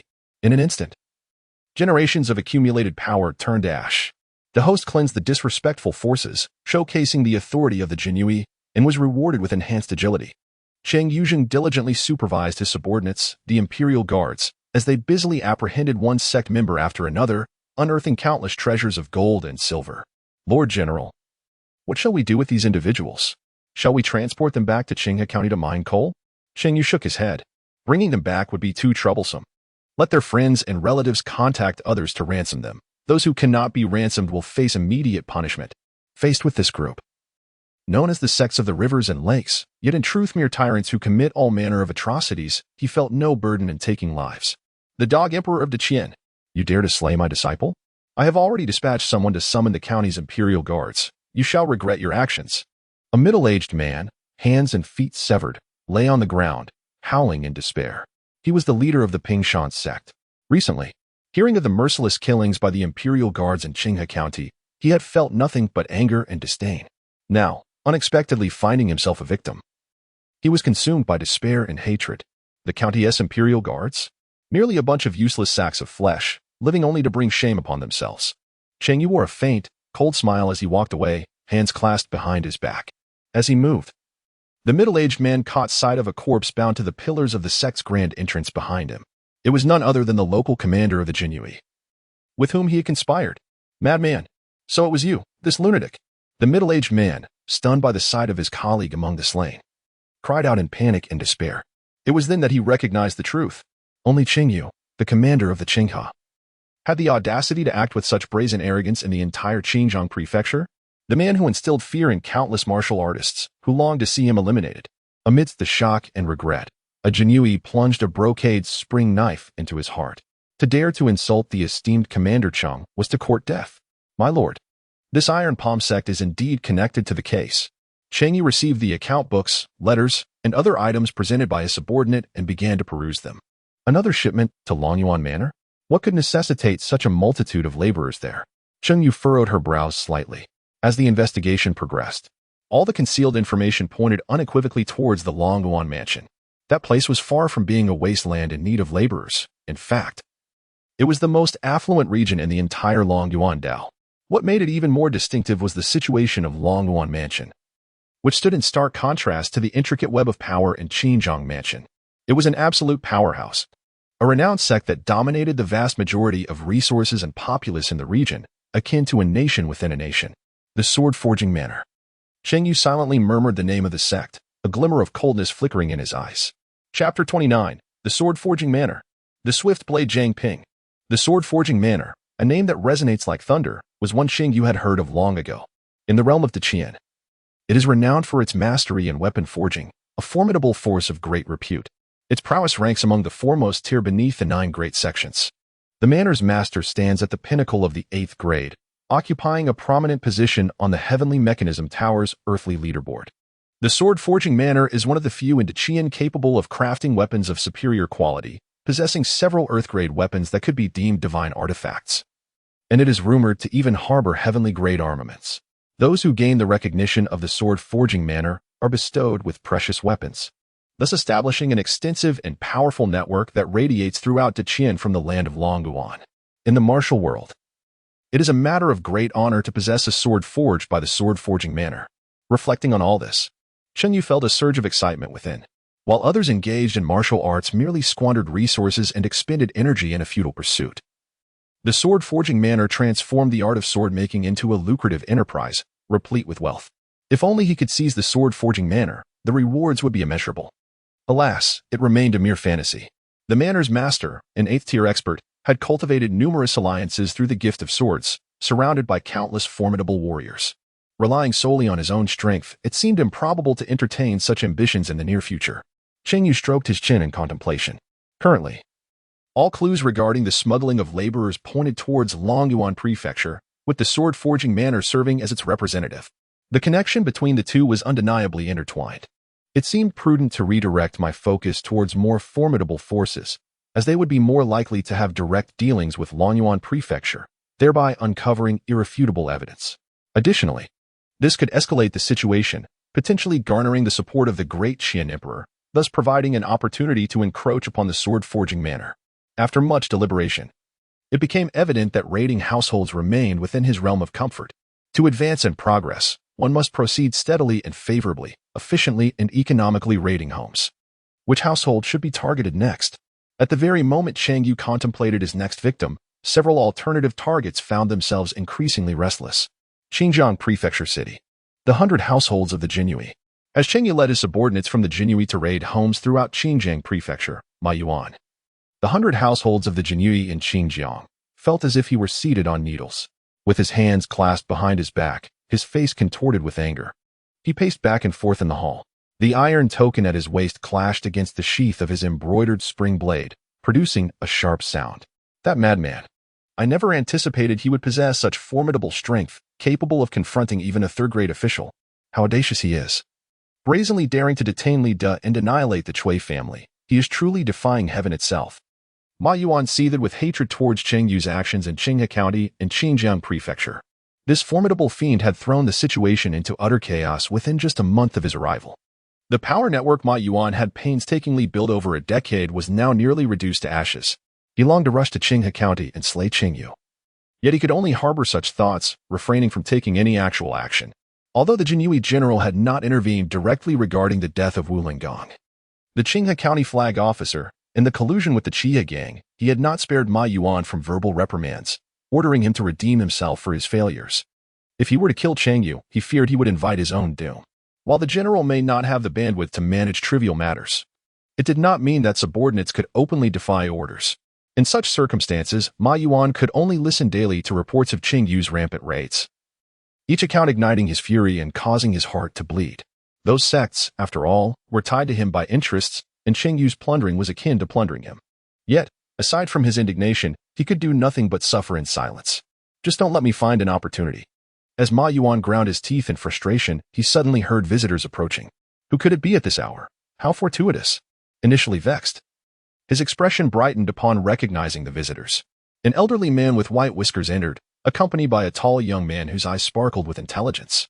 Both walked with steady, purposeful steps, clad in fitted attire and armed, unmistakably skilled martial artists. The arrival of Master Bai was indeed timely. Who is this young hero? Ma Yuan greeted them with a smile, clasping his fists in respect, inviting them to take their seats. After the two returned the gesture and settled in, the elder, Bai Han, pointed to the young man and introduced him. This is Zheng Ping, my disciple from Yudaishan. You should have heard of his name.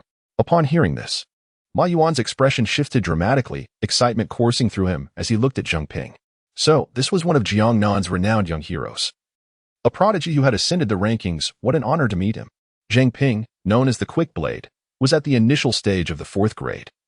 Ranked 101st on the Tianji Tower's human list, Zhang Ping maintained a calm demeanor, dismissing the praise. It is merely a hollow reputation. I feel undeserving of such recognition. He raised an eyebrow, avoiding direct eye contact with Ma Yuan, his gaze tinged with disdain. Ma Yuan, aware of the disdain directed at his Jinyiwei status, stifled his anger and praised, "You truly embody the spirit of the martial world." Zhang Ping glanced at Bai Han and stated, "There is no need for pleasantries, Ma Baihu. Let us address the matter at hand. Recently, your subordinate, Cheng Yu from Qinghai County, has committed heinous acts violating the greatest taboos of the martial world. If such a rogue is not dealt with, the martial realm of Xinjiang Prefecture may never find peace." Zhang Ping spoke of Cheng Yu, who had been exterminating sects and slaughtering martial forces without a hint of fear. As if discussing an ant easily crushed. "I share your outrage. That individual is ostensibly under my command, yet he acts with impunity, brazenly raiding the Chui family in Xinjiang Prefecture, causing me considerable distress." Ma Yuan gritted his teeth, lamenting, "Alas, I have already received warnings from my superiors, rendering me powerless to take action against this thief. Currently, not only could he not act personally, but should anything happen in Xinjiang Prefecture involving Cheng Yu, he would undoubtedly be implicated. We have come precisely for that reason," Zhang Ping replied calmly. "You require assistance to eliminate that flag officer. Yet it must not be done too ostentatiously. If a martial artist were to seek him out for a duel, and if death were to ensue from a mere spar, it would be quite acceptable, wouldn't it?" Ma Yuan's eyes widened, a surge of joy washing over him. Indeed, if a martial artist were to die during a duel, it would absolve him of any responsibility. "Are you suggesting you would take action?" Ma Yuan exclaimed with delight. If the talented Zhang Ping from the rankings were to intervene, defeating a mere nameless wretch would surely be effortless. However, the wily and experienced Ma Yuan refrained from displaying immediate excitement. Instead, he adopted a troubled expression. They sought his cooperation to deal with Cheng Yu, undoubtedly intending to embroil him in their scheme. "Young hero Zhang, forgive my frankness, but Cheng Yu is a brutal and ruthless individual, merciless in his killings, and possesses formidable strength. If you, as a hero, were to face him, I fear you might find yourself at a disadvantage. In other words, I doubt your capabilities. A true hero hones their skills to vanquish thieves and enemies. Why would I fear a nameless wretch? That man is currently the epitome of arrogance. Even without encountering a master, how could I not triumph with my intervention?" "There is no need for further discussion, Ma Baihu," Zhang Ping replied dismissively. Ma Yuan's heart swelled with joy. This was precisely what he longed for. He promptly rose from his seat and bowed to this younger expert, whose abilities matched his own. Cheng Yu had slaughtered countless individuals in Xinjiang Prefecture over the past month, wreaking havoc and inciting a desire for vengeance among the populace. Young hero Zheng's involvement would indeed be a boon for the common folk of Xinjiang Prefecture. "I extend my gratitude on behalf of the people." Ma Yuan understood what these martial artists cherished to hear, and with just a few words, he had flattered Zhang Ping and Bai Han into a state of elation. Meanwhile, he secretly chuckled to himself. This Cheng Yu, a transgressor of rules and an outlaw, seemed to have evaded all retribution until now. But with a formidable expert stepping in, surely his days of arrogance were numbered. Furthermore, Cheng Yu's indiscriminate killing spree had brought him here, seeking Ma Yuan's assistance. Zhang Ping had heard of Cheng Yu's notorious volatility and utter disregard for morality, favoring his subordinates to unleash a barrage of crossbow bolts. He had no desire to confront such a figure. "Indeed, I will order him to come forth. We only need to refrain from immediate action within Xinjiang Prefecture." Qinghai County. Cheng Yu, after listening to the inventory of the spoils from the raid, furrowed his brow while holding the command letter in his hand. What does Ma Yuan mean by this? Is he attempting to emulate Wu Langong and stage a banquet at Hongmen? The subordinate nearby, perplexed by the term Hongmen banquet, displayed an anxious expression. "My lord, one must not place trust in this Ma Yuan. He surely harbors ill intentions towards you. It's of no concern. I am genuinely troubled by the lack of a valid reason to deal with this old swine." Cheng Yu shook his head and raised his hand. Casting a glance at the exquisite Baiduan Shochuan Dao at his waist, as well as the incomplete Ding M sword, which he kept close at hand. The disparity between the 3rd and 4th ranks was greater than he had anticipated. He currently remained in the late stage of the 3rd rank. However, with the refined inner strength obtained from the essence cleansing, coupled with his divine weapon and extraordinary martial arts, he harbored no fear of Ma Yuan, a 4th rank warrior. If he truly dared to act against him, he would unhesitatingly create a commotion at the Hongmen banquet. At times, The blade could convey a message far more effectively than endless disputes. Chapter 30. A rustic wanderer challenges me. Do you believe you are worthy? On the official road of Xinjiang Prefecture, Cheng encountered a solitary figure riding swiftly towards the Xinjiang Prefecture. He chose not to bring his retinue of the Jinyiwei with him, opting instead to dispatch them to a neighboring county to investigate weaker factions. He realized that even without his direct involvement in the raids, as long as his subordinates executed the operations to assert their dominance, rewards would still be distributed. Given this understanding, he saw no reason to squander time on trivial matters. To attend the distant banquet at Hongmen, one was more than sufficient. Cheng Yu galloped on horseback, with dust swirling behind him, as the steed, having consumed the inner strength elixir mixed with fodder, raced with divine swiftness. The host strategized meticulously, directing the Imperial Guard to investigate the implicated factions, rewarding them with 10 mid-grade detoxification pills. His movements were remarkably swift and deft. The elite guards under Cheng Yu, initially honing their martial prowess in vain, found themselves languishing at the banner station, subjected to the bullying of the unruly Red River Gang. Now, with a chance to turn their fortunes around, they cherish this opportunity far more than ordinary warriors. They hold dear the chance bestowed upon them by Cheng Yu. As a result, the speed at which I receive rewards and enhance my strength will undoubtedly accelerate. As Cheng Yu contemplated his future endeavors, a figure emerged prominently on the broad official road, standing proudly with a sword cradled in their arms. The passing carriages and horses hastily veered aside in alarm. Are you out of your mind? The pedestrians, journeying along the roadside, halted in their tracks, eager to witness the unfolding drama. In the flourishing atmosphere of the martial world within the Great Qian, warriors and numerous ordinary individuals who esteemed martial prowess found great delight in the spectacle of duels and combat. Cheng Yu cast a glance at the individual disrupting the order of the traffic, feeling indifferent. He was about to mount his horse and ride away when he suddenly heard the obstructing figure arrogantly declare, "Is the esteemed flag-bearer of Qinghe County, Cheng Yu, so frightened that he chooses to retreat upon seeing me? Why does he not exhibit the audacity and fearlessness as rumored?" Upon hearing these words, Cheng Yu was taken aback to discover that the individual was indeed approaching him. He reined in his horse and cast a cold glance at the young martial artist before him. "Who are you?" "I am Zheng Ping, of the Leaf Blade sect. I have been honored by my peers in the martial world, who have bestowed upon me the moniker Quick Blade," Zhang Ping stated matter-of-factly, revealing his identity.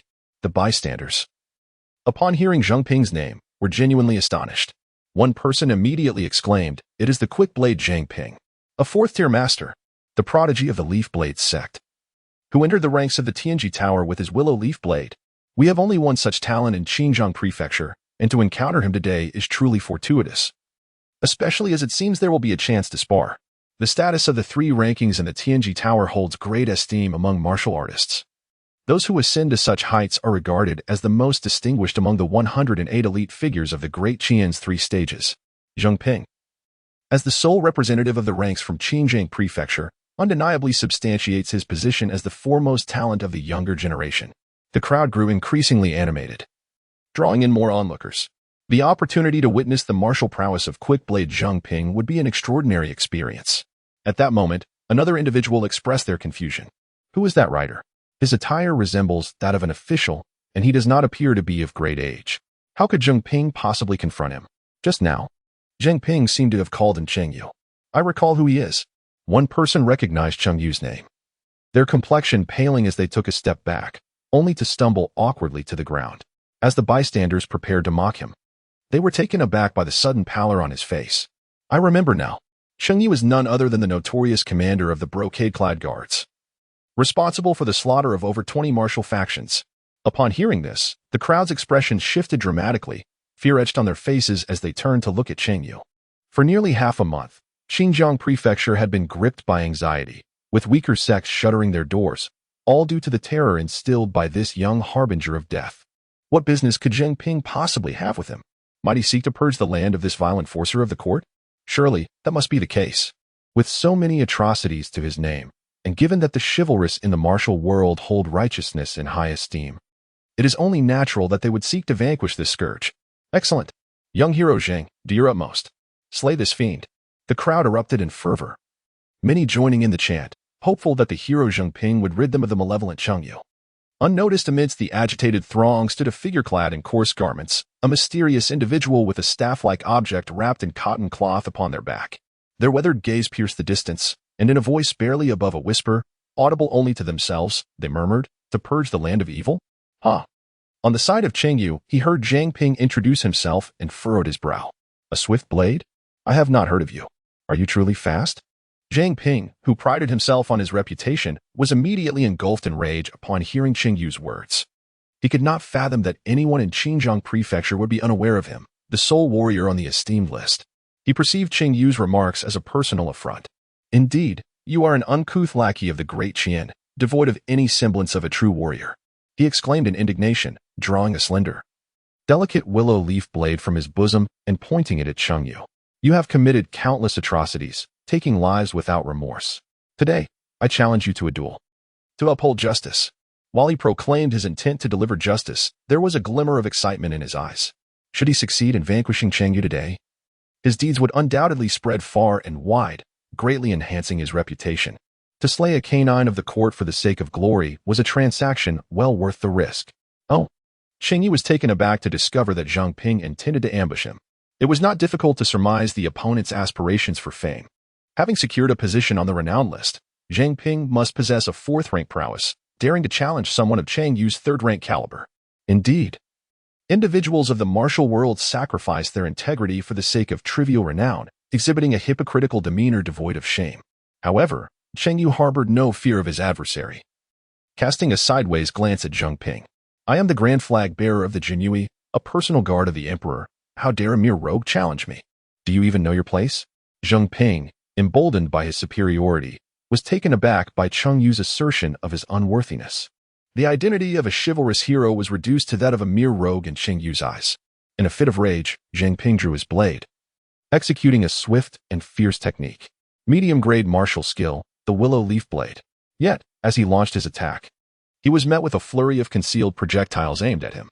Zhang Ping's expression shifted dramatically upon realizing the use of hidden weapons. He hastily swung his sword to deflect them, creating a web of blinding light around him. Clang, clang, clang. Several poison darts from the Tang sect clattered to the ground. Indeed, it was a vile and unscrupulous act, characteristic of the sinister hounds of the court, who dared to accuse others of wrongdoing while being criminals themselves. Cheng Yuliang dismounted with a cold smile. "Dare to insult me? Seeking death? In the world of martial arts, one cannot bear to be labeled as a villain."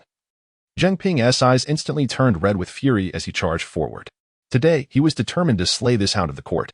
Cheng Yu, not one to underestimate his opponent, drew his sword and engaged in combat. With the mastery of the intricate techniques of the 100 Battles reincarnation sword art, coupled with his purified internal energy, he fought evenly against a third-tier prodigy despite his own lower-tier strength.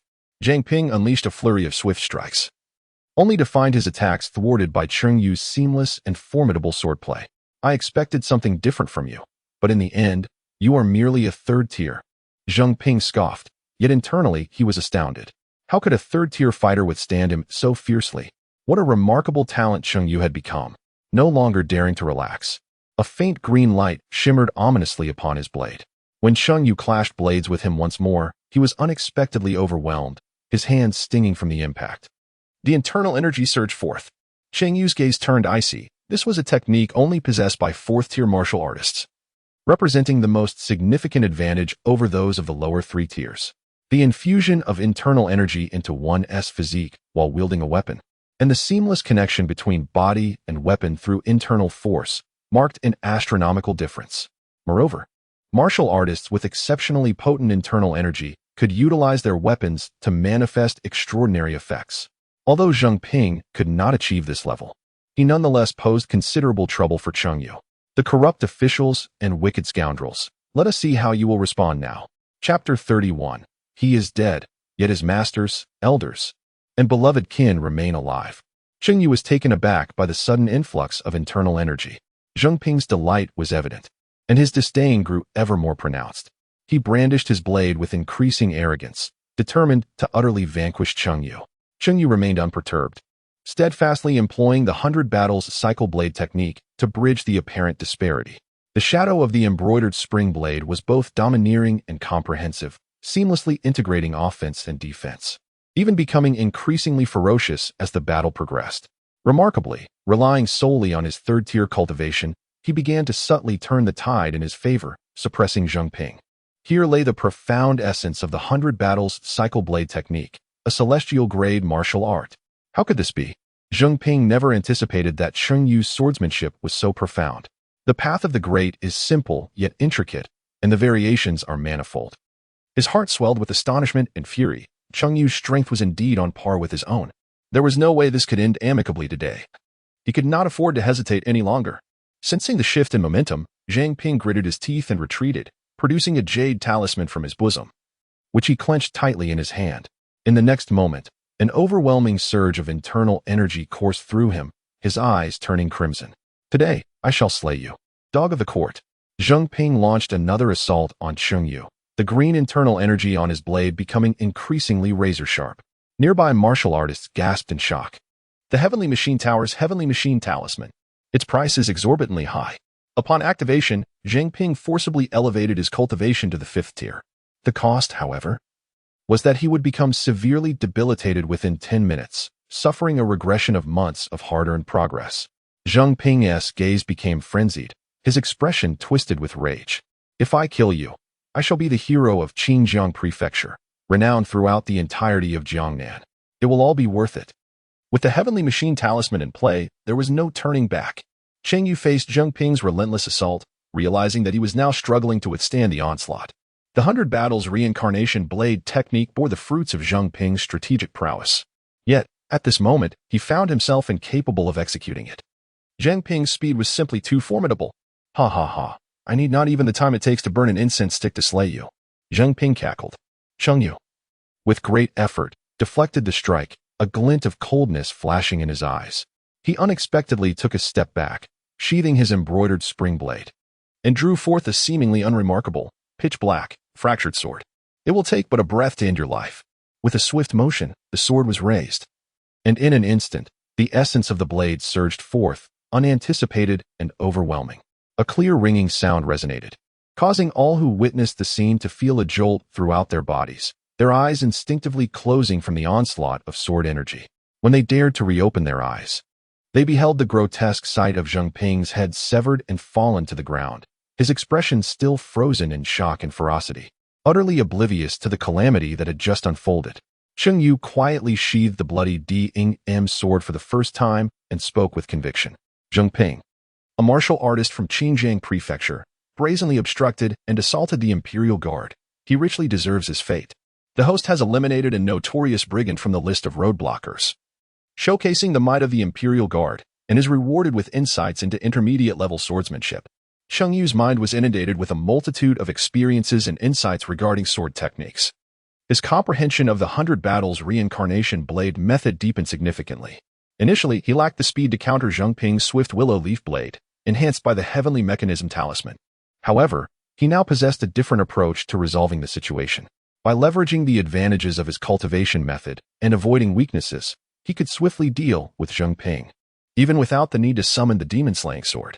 As Cheng Yu inspected the rewards, the onlooking martial artists and ordinary citizens trembled uncontrollably, their faces drained of color. Ah, young Master Zheng is dead. How can this be possible? Cheng Yu has killed young Master Zheng. Please don't kill me. Please don't kill me. The only figure on the list of the younger generation in Xinjiang Prefecture had fallen at the hands of the Jinyiwei. They were all engulfed in extreme fear. Chivalry had perished at the hands of brutality. Chaos erupted as everyone scattered in a frantic escape, unable to accept the grim reality before them. Yet, before they could flee, a chilling voice resonated. I dare anyone to take a step today. You shall meet your demise. Cheng Yu let out a thunderous shout, surveying the surroundings with a fierce gaze. He plunged the meticulously forged spring blade into the ground with great force. At this sound, everyone faltered in their steps. Those nearest to Cheng Yu found no escape. They could only kneel in terror, bowing their heads in supplication and confession. They dared not show the slightest hint of defiance. Resembling docile sheep, to provoke the living Yama clad in his fish-patterned robe was to court death itself. Cheng Yu surveyed the crowd, all of whom had fallen to their knees. He spoke softly. Who has passed away? Zheng Xiao. Zheng Ping. Those who had intended to refer to him as Zheng Xiaoxia immediately corrected themselves. Cheng Yu stood with his hands clasped behind him, his gaze icy. Which sect does he belong to? Revered sir, he is the eldest disciple of Yi Daoshan in Hongxi County. The kneeling individual, trembling in fear, divulged Zheng Ping's background without hesitation. It was only after he spoke that he realized the peculiarity of Cheng Yu's inquiry. What purpose could it serve now that the man was dead? In the next moment, the kneeling spectators suddenly lifted their heads in unison, exchanging anxious glances. Their faces quivered, and cold sweat poured down from their foreheads like rain. Zheng Ping was dead, yet his master and seniors remained alive. The Yi Dao sect was doomed. Oh, the Yi Dao sect, indeed, possessed an audacious spirit. Cheng Yu silently contemplated the name of the Yi Dao sect as he hoisted Zheng Ping's head and mounted his steed, departing with a swift grace. The prostrate onlookers remained engulfed in terror, bowing their heads as low as possible, fearful of attracting the gaze of the living demon. It was only after Cheng Yu had ridden far away that they dared to rise, tremblingly supporting their quaking legs, drenched in cold sweat from the fright. A lingering dread settled in their hearts. Zheng Xiaoxia. Zheng Ping had actually perished. He was the sole prodigy of Qinjiang Prefecture. How could this be?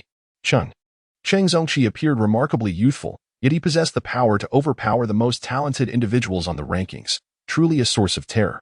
With such a formidable figure emerging from the Jinyiwei, one could only fear that a great upheaval was looming over Qinjiang Prefecture.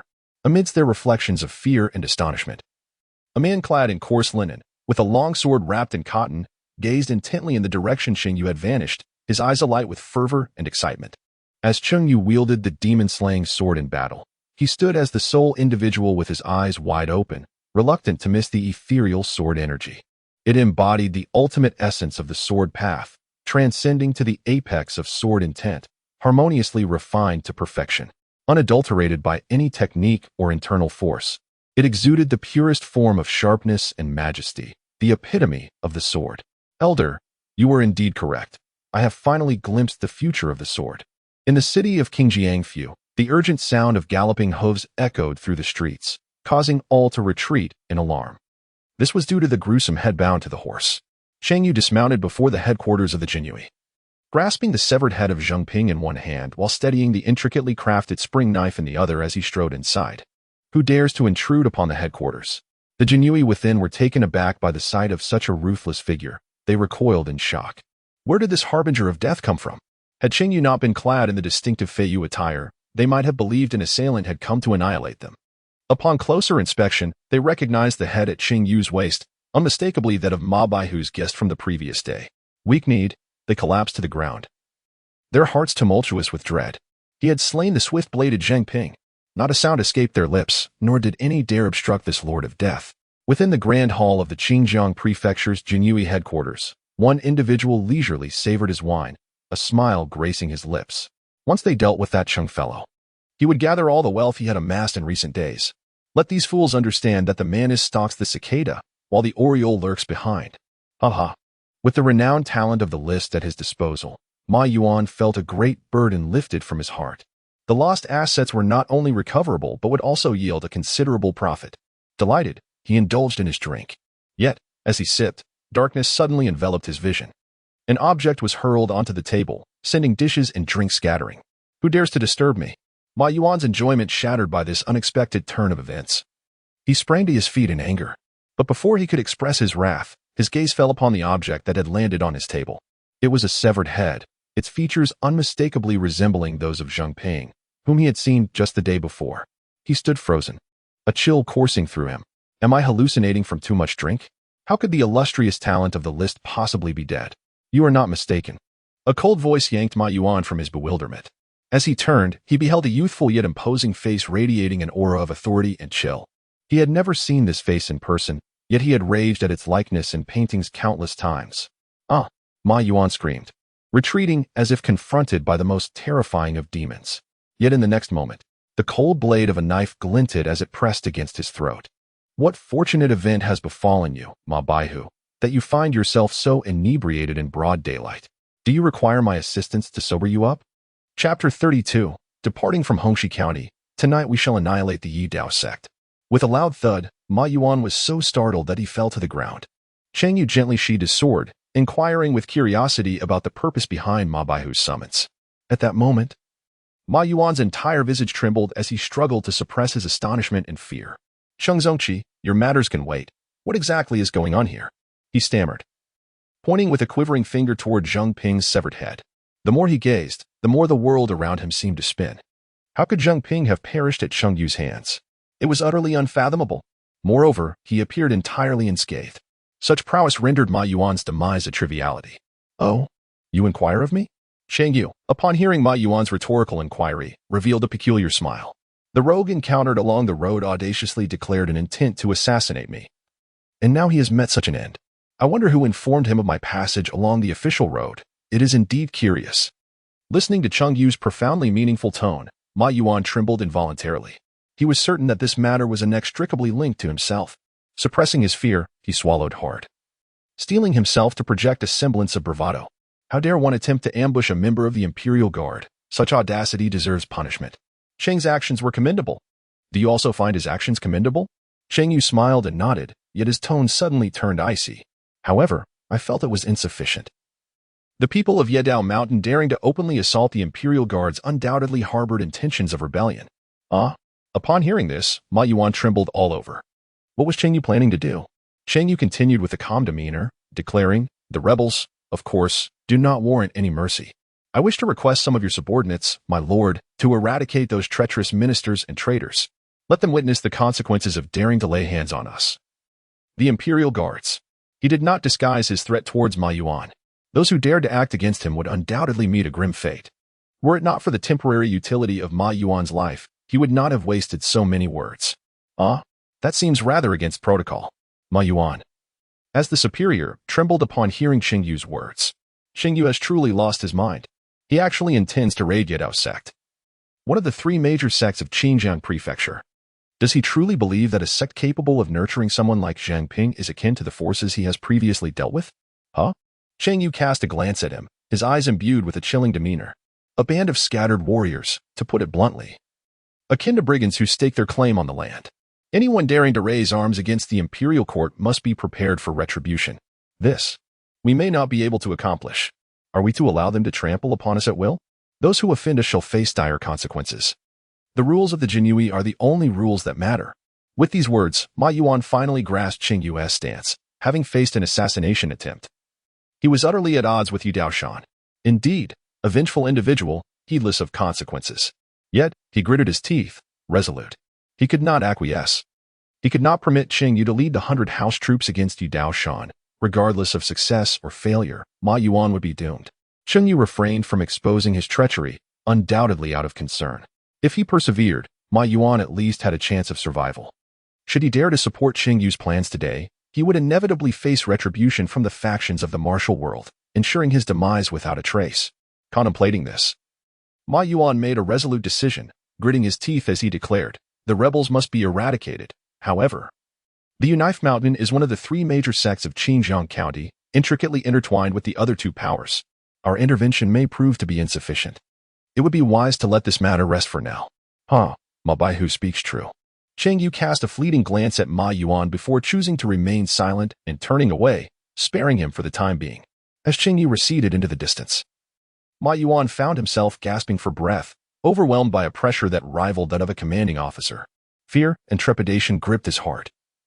The realization that this individual had the capability to eliminate Zheng Ping, a prodigy of the renowned rankings, was staggering. How could such a person exist? Grinding his teeth, Ma Yuan's gaze darkened with growing malevolence. Fortunately, Yu Daoshan was one of the three major sects of Xinjiang Prefecture, boasting numerous skilled masters. Although he possessed strength, he was outnumbered and would undoubtedly face considerable hardship. Once Yu Daoshan regained its composure, martial artists would surely come forth to address the situation. Those who revel in plundering and annihilating families would not allow him to escape unscathed. In matters of personal enmity, the code of the martial world dictates that one must not bring harm to those around them. Cheng Yu, unable to engage in murder and pillaging, has become excessively arrogant and domineering. He must inevitably pay the price for his hubris. Outside the city of Xinjiang Prefecture, 30 members of the Imperial Guard received Cheng Yu's orders and hastily arrived, fully armed. We greet you, my lord. Cheng Yu, after prompting them to rise, candidly expressed his intentions. Prepare yourselves to accompany me. We shall depart for Hongxi County. Tonight, we shall annihilate the Yi Dao sect. Yi Dao sect. Upon hearing this name, the previously eager Imperial Guards instantly altered their expressions. Why has Commander Cheng set his sights on such formidable adversaries? Many were taken aback. As one of the three great sects of Qinjiang County, the Leaf Blade sect's leader, Bai Han, holds a fourth-grade rank, and within the sect, there exists a prodigious talent. Zhang Ping, who is of the first grade. Upon hearing that they would be facing two fourth-grade warriors, an involuntary chill ran through them. However, out of reverence for Cheng Yu and unwavering trust, they felt little fear. The esteemed commander would not lead his brethren to their demise in vain. Understood. Cheng Yu nodded.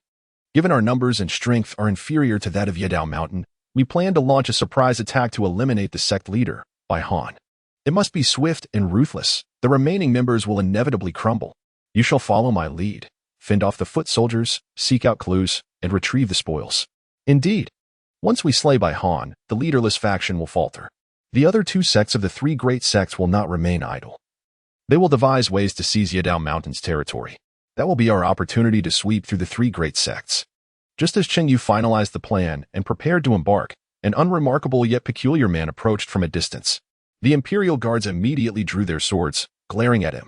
The man spoke calmly, I am a friend, not a foe. There is no need for weapons. May I inquire, who is Lord Cheng Yu, the captain of Qinghai County? That would be me, Cheng Yu replied. Cheng Yu opened his mouth to respond, subtly adopting a defensive posture. The man moved with a steady gait, yet at first glance, he appeared devoid of any internal power. It was only through the enhancement of his refined internal energy that Cheng Yu discerned the unmistakable human skin mask adorning the man's face. His pure internal energy was meticulously concealed, coalescing in the core of his right palm. It was evident that the other party was an exceptionally formidable martial artist, exhibiting exquisite control over his internal energy, likely possessing the strength of a top-tier practitioner. I have the honor of meeting you, esteemed sir. I come bearing a token from my master, the man said, bowing respectfully to Cheng Yu. He then produced an object from within his garment, presenting it for Cheng Yu to receive. Cheng Yu caught the object and was astonished to discover it was a bronze talisman intricately carved in the shape of a fierce tiger. With this tiger talisman in hand, one could command the soldiers of Xinjiang Prefecture. As the man elucidated, Cheng Yu's pupils constricted slightly. The tiger talisman? How could someone present him with such an item? It was well known that the Jinyiwei had the authority to mobilize troops, but that was a relic of a bygone era. The individual who sent this must undoubtedly be a person of power and influence within the Deqian court. Who is your master? What purpose does this serve? The identity of my master is of little consequence. You shall meet him in due time, the man replied leisurely. As for the tiger talisman, it is meant to be entrusted to someone of your heroic stature for it to fulfill its purpose. A hero, you say? This item is precisely what I require. Please convey my gratitude to your master. I shall ensure there will be a reward in the future. Cheng Yu tucked away the tiger talisman. With this artifact in his possession, he could easily overpower the three major sections. The man chuckled, saying, My lord has matters to attend to. So I shall forego the banquet in your honor. I wish you great success in your endeavors. We shall certainly celebrate together when we meet again. Indeed, I hope that when we next encounter one another, I shall be able to recognize you. Cheng Yu smiled and departed with the men of the Jinyiwei, leaving behind a single remark. The smile of the man behind him froze on his face. Chapter 33. A swordsman seeks neither fame nor fortune. To comprehend the way of the sword is to die without regret. Cheng Yu departed with his companions, leaving the man standing in place, frozen by the words he uttered before leaving. However, he soon chuckled and shook his head. No matter how gifted one might be, they were merely a third-tier talent. Even a scion of a prestigious lineage could not possibly discern the concealed prowess he possessed. With a casual wave of his hand, the mask of integrity on his face vanished, replaced by a silver mask. He glanced at the towering, opulent tavern not far away. In an instant, he vanished from sight, leaving only a slight stir of dust in his wake. Inside the tavern, Zhao Yi pulled his gaze from the window, taking a hearty sip of fine wine. Setting the cup down, the masked man appeared before him. Mr. Zhao, your son Cheng Yu is indeed extraordinary for his age. I am truly in awe. I have witnessed it all. Zhao Yi stroked his white beard, having quietly observed since Cheng Yu first entered the 100 house. His grandson's demeanor, neither servile nor arrogant, was marked by decisive bravery, far more admirable than those self-proclaimed scholars of the martial world, whose eloquence concealed their hypocrisy. He bore the spirit of his youth, unafraid of all, gazing down upon the world. Zhao Yi's satisfaction was palpable as he remarked, You, my friend, need only to deliver the item to him. Why go through the trouble of changing your face? After all, you will eventually meet again. He chuckled, noting that his grandson might have sensed something amiss about this man. The masked man paused, recalling Cheng Yu's parting words. Shaking his head with a smile, he lifted a cup of wine. As an ordinary individual delivering a tiger talisman to him, it would indeed be troublesome if he found it peculiar. Not at all. Zhao Yi's gaze grew profound. He not only discerned your disguise, but also recognized you as a formidable expert. Instinctively, he kept his blade at the ready, fixating on your right palm. How could this be? The masked man was taken aback, his hand holding the wine freezing in place. The palm of his right hand contained the essence of his martial prowess. To guard against it was to neutralize a significant portion of his abilities. A mere third tier could slay a fourth tier, yet their vision remained limited. How could he possibly perceive such depth? Zhao shook his head, his tone reflective. Do not underestimate the heroes of the world. My grandson, having faced poverty from a young age, has transcended what is deemed ordinary. He glanced towards the 100 house. In the martial and courtly realms, people often cling to the doctrine of birthright, adhering to the hypocritical rules set forth by the powerful, treating them as sacred truths, even demanding others comply. In doing so, they mislead not only others but also themselves, genuinely believing that these antiquated rules constitute the righteous path. They forget that true strength lies solely in the power at hand. My grandson possesses unparalleled talent and decisive action, and most importantly, he sees through the facade of the martial world. He is destined to stir great upheaval in the future. The masked man, seated nearby, shifted uneasily as he listened to Zhao Yi's grandiloquent discourse. It became clear that Mr. Zhao's interest in his grandson was far beyond mere guardianship as a favor to his daughter. It was imbued with profound expectations of a legacy from a peerless master. Zhao Yi glanced at him with a smile, revealing no concealment. Yu is a dragon that cannot be restrained, with the entire martial world in his heart. Those pretentious individuals who obstruct his path will not relent, and as his grandfather, I must offer my unwavering support. Unwavering support? The masked man stared in astonishment at Zhao Yi, the esteemed ninth-tier expert of the current era, the former master, and the pivotal prime minister of the Great Qian Dynasty. Ready to lend his full strength to a third-tier martial artist. Cheng Yu's future is destined to soar to great heights. The following day, Cheng Yu led a contingent of the Jinyiwei, preparing for departure at the relay station in Hongxi County, with the support of the provincial soldiers from Xinjiang Prefecture. There was no need to undertake a midnight raid on Yadao Mountain. Last night had been a time for temporary respite, rather than focusing on the trivial matter of vengeance. He placed greater importance on thoroughly confiscating the properties of one of the three major sects of Xinjiang Prefecture and uprooting the other two sects entirely, thereby instilling fear into the Jianghu of Xinjiang Prefecture. Those who dared to strike against the Jinyiwei must be prepared for the annihilation of their households. More significantly, he felt himself nearing the threshold of the fourth rank. Cheng Yu, accompanied by the imperial guards, had just emerged from the post station, preparing to rendezvous with the station soldiers. Suddenly, a figure, armed and imposing, obstructed the entrance, as the imperial guards instinctively reached for their blades. The newcomer knelt before Cheng Yu, proclaiming, "I pay my respects to you, Sir Cheng. I beseech you to take me on as your disciple." Cheng Yu cast a puzzled glance at the individual before him, suddenly recalling something. Yesterday, when he vanquished Zheng Ping, the sword energy of the demon-slaying sword had swept through the arena, and in his memory, this person was the only one who had not closed his eyes in reverence. It was evident that he possessed some degree of strength. However, what struck Cheng Yu as peculiar was the fact that this individual's internal energy was not apparent. He did not employ the kind of concealment techniques demonstrated by the person who had entrusted him with the tiger talisman yesterday, but rather, it was as if he genuinely lacked any internal power. Internal energy is the very essence of a martial artist, and the absence of it in this individual instilled in Cheng Yu a sense of peril. "Who are you?" "I am Lu Xiong. I beseech you to take me on as your disciple." Lu Xiong exclaimed fervently, bowing his head repeatedly, his eyes alight with fervor. "Please rise. As a member of the Jinyiwei, what purpose would you serve in following me, and why should I accept you?" Upon hearing Cheng Yu's inquiry, the surrounding members of the imperial guards erupted into laughter. How absurd for a mere individual devoid of any martial prowess to believe that bowing could grant him the privilege of becoming Master Cheng's disciple. Such naive aspirations. They were already aware of Cheng Yu's feat in vanquishing Zheng Ping, and now, who in Xinjiang Prefecture would dare to speak of not fearing their esteemed master? The summoned Lu Xiong continued to lower his head, bowing deeply. "From the esteemed master, I have glimpsed the true essence of swordsmanship, leaving me utterly astounded. All I desire for the remainder of my life is to serve my master, pouring tea and fetching water. We, practitioners of the sword, seek not fame or fortune. To hear the truths of swordsmanship is a fulfillment beyond death." The true essence of swordsmanship?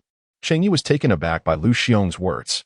He had acquired the true martial Dao canon, which contained a crucial segment dedicated to the inheritance of weaponry and combat techniques. With the demon-slaying sword in his possession, his comprehension of swordsmanship was remarkably profound. It would not be an exaggeration to claim that he was the individual closest to the pinnacle of swordsmanship in the entire realm.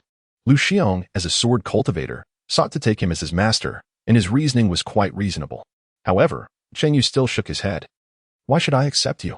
Upon sensing that Cheng Yu no longer doubted his intentions to become a disciple, Lu Xiong hurriedly expressed his excitement. I possess a slight understanding of swordsmanship and can serve in combat, protection, or menial tasks. Should you command me to face death, I would do so without hesitation. I can even swear a sword oath to this effect. Should I violate this oath, let me perish, and my sword be shattered. At the mention of the sword oath, Cheng Yu's eyes gleamed with intrigue. A mysterious power surfaced in his mind, the sword bearers. This organization, devoid of mundane hierarchies, was formed by individuals solely dedicated to the pursuit of the sword. Each member was an idealist who pursued the sword path at all costs. Their overly loose structure had kept the sword bearers from ever standing at the forefront of the martial world. Nevertheless, they were not lacking in formidable masters. They did not cultivate inner strength but relied solely on the might of their swords to confront foes. It was rumored that the leader of the sword bearers had reached a masterful realm above the 9th tier. With the true martial inheritance governing the path of weaponry and my possession of the demon-slaying sword, was this not the future of swordsmanship they sought?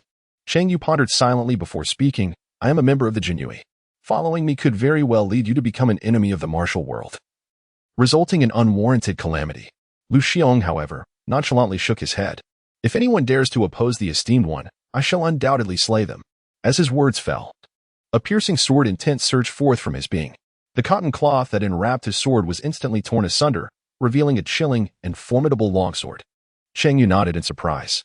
The sword bearer, who had not cultivated internal strength but rather refined his sword aura, possessed formidable sword energy. The power he unleashed surpassed that of Zheng Ping after utilizing the heavenly mechanism talisman, reaching a level comparable to that of a 5th-grade martial artist in the later stages. Gaining such assistance would undoubtedly be of immense benefit to him. Lu Xiong knelt before him, unfastening the long sword from his back and presenting it with both hands. Exuding sincerity, "Please, my lord, accept me," he implored, offering the sword. This act represented the utmost etiquette of the sword bearer. The sword was their lifeblood, and to present it to another was akin to entrusting one's very existence to them. Given the circumstances, Cheng Yu was not one to be obstinate. Receiving such support was undeniably advantageous. He nodded and reached for the longsword. It was an exceptional weapon, nearing the human-grade standard. Buzz! A clear resonance echoed instantly. The sword emanated a piercing sword aura. Clang! The host had activated the inheritance of the sword path, the true martial classic, the way of arms sword. Reward: comprehension of the sword path at the sword immortal level. Reduce consumption when wielding the demonic cleansing sword. Remnant. Chapter 34. Guess right and spare your sect 10 lives. The path of the sword. The true martial emperor governed one of the paths within the way of arms. Under the influence of the divine weapon, the demonic cleansing sword, Cheng Yu's understanding of this path deepened rapidly and profoundly. His comprehension of the sword path was truly extraordinary. Grasping Lu Xiong's longsword, he made a slight swing, causing the blade to tremble gently, producing a clear ring. This was a superior sword of remarkable quality, very close to the human-grade weapon classification, already exhibiting the characteristics of a sentient weapon at the levels of heaven, earth, and humanity. It was a coveted treasure desired by countless individuals. Lu Xiong, upon hearing the sword's resonance, gazed in disbelief at the scene before him. After acquiring this long sword, he cherished it dearly, keeping it wrapped and preserved. Nurturing it for many years without ever provoking its active ringing, it had been difficult to recognize its master. To his astonishment, Cheng Yu had merely grasped it, and it responded so submissively. Excitement ignited further in his eyes. Was this truly the sword path realm of Lord Cheng? If he could indeed become his disciple, not only would he receive guidance, but simply witnessing Cheng Yu ascend to the pinnacle of the sword path would leave Lu Xiong utterly content. Cheng Yu nodded slightly, returning the longsword to Lu Xiong's grasp. This was a formidable weapon, one that thrived on the essence of life it took. Growing ever more potent as it ascended to human level, it should not be confined to the shadows. Lu Xiong's eyes widened as he accepted the sword. In a moment of recklessness, he drew the blade across his palm, allowing his blood to coat the blade. To his astonishment, he found the longsword becoming increasingly fierce, its spirit nearing that of a human-grade treasure. Indeed, What Lord Cheng has stated is absolutely correct. To comprehend the sword and wield it with clarity is akin to perceiving through a crystal lens. Is this the essence of the sword's path? I am profoundly grateful for your guidance, my lord. Lu Xiong shall forever remember this. Lu Xiong hastily bowed in appreciation. How should I address you? Cheng Yu. Hands clasped behind his back, spoke in a calm tone. Lu Xiong's eyes widened in surprise. Disciple pays respects to master. The Yedao Mountain, usually bustling with life, felt unusually quiet. Recently, the Xinjiang prefecture had been tumultuous, causing many sects to shut their doors, fearful of attracting dangerous individuals. As one of the three major sects, the disciples of Yedao sect were not particularly afraid. Typically, it was others who feared them. It was merely a reminder from the sect leader and elders that they should refrain from venturing out. In the grand hall of the sect, Bai Han and several elders were engaged in a discussion. Yedao Mountain has dominated Xinjiang prefecture for so many years, with the entire Hongxi County submissive to us. Never have we been so fearful of others, especially not of some court lackey. Bai Han exclaimed. Is the sect leader, upon his return, afraid of that fellow Cheng? How will the martial world perceive us? If we lower our heads, it implies that the entire martial community of Xinjiang is bowing down. And the other two sects will undoubtedly mock us. Furthermore, Yang's disciple has already gone to deal with that scoundrel. There's no chance of failure. Why should we be worried? Some elders expressed dissatisfaction with Bai Han's decree forbidding disciples from going outside since it seemed cowardly. They had no fear of the so-called Jinyiwei, mere court lackeys. If they dared to come, they would retaliate. Have you all become foolish in your martial training? Bai Han frowned at the elders, reproaching. Who told you that I fear a mere captain? When we roamed the martial world, he wasn't even known. Though my disciples' actions are to rid the populace of evil, it does not change the fact that he would be labeled as a criminal for attacking a member of the court. If a prominent figure from the Jinyiwei were to blame us, how would you resolve that? His words silenced those who had been clamoring. To these martial practitioners, the Jinyiwei were merely court lackeys, subject to ridicule. Yet, in truth, they were a formidable force, and none dared to confront such a colossal entity. The legendary commander Lu of the Jinyiwei, rumored to possess master-level strength, was enough to instill fear in nearly everyone in the martial world. If Zhang Ping were to kill the captain of the Jinyiwei, and Yedao sect celebrated it openly, it would be tantamount to courting death. Seeing that the elders had quieted down, Bai Han stroked his beard with satisfaction, a smile creeping onto his face. Now, we must await good news from Pinger, to herald him as a hero for eliminating the wicked. We should not provoke the Jinyiwei too much. There are prominent figures in the martial world who will defend us. This act of righteousness will also elevate Pinger's reputation in the martial community, which is undoubtedly a boon for our Yedao sect. Upon hearing this, the previously disgruntled elders nodded in agreement. Acts of chivalry in the martial world garnered the most admiration and benefits. Indeed, we await Zhang's return to celebrate his achievements. He truly is the foremost talent of Yedao Mountain. Bai Han felt immense pride as he listened to the praises of his disciple. Zhang Ping's entry into the ranks of the martial elite had already brought him honor, and now, slaying the wicked would further enhance Yedao Mountain's reputation in Jiang'an. The thought of whether Zhang Ping might fail to eliminate Cheng Yu never crossed Bai Han's mind, nor did it occur to anyone else. A genius of the martial rankings at the 4th tier could easily deal with a mere captain of the Jinyiwei. Failure was simply inconceivable. As for whether it was morally justifiable for Zhang Ping to combat a stronger foe, Bai Han deemed it unnecessary to ponder. No one in the martial community would argue against taking down a court lackey. Instead, they would commend Zhang Ping for risking his own reputation in the pursuit of justice. A noble deed that would surely be celebrated in the martial world. Laughter resonated throughout the grand hall of Yedao sect as everyone envisioned the accolades and benefits that would follow Zhang Ping's success. However, at that moment, a desperate and urgent cry echoed from outside. A great disaster has struck. The Jinyiwei has surrounded our mountain gate with soldiers. What? The previously jovial expressions of Bai Han and the elders shifted dramatically. Sect leader, it is dire. The Jinyiwei claims they intend to exterminate our Yedao sect. You must come quickly. The disciple delivering the news gasped for breath, trembling with fear in his eyes. Bai Han and the others hurriedly made their way to the mountain gate. Cheng Yu clasped his hands, gazing coldly at his subordinates, the imperial guards, as they ruthlessly dispatched the defiant disciples of Yedao Mountain. Numerous bodies of the fallen disciples lay gruesomely upon the ground. His purpose here was solely for vengeance and retribution. There was no announcement of intent, nor a moment's pause. It was simply a slaughter.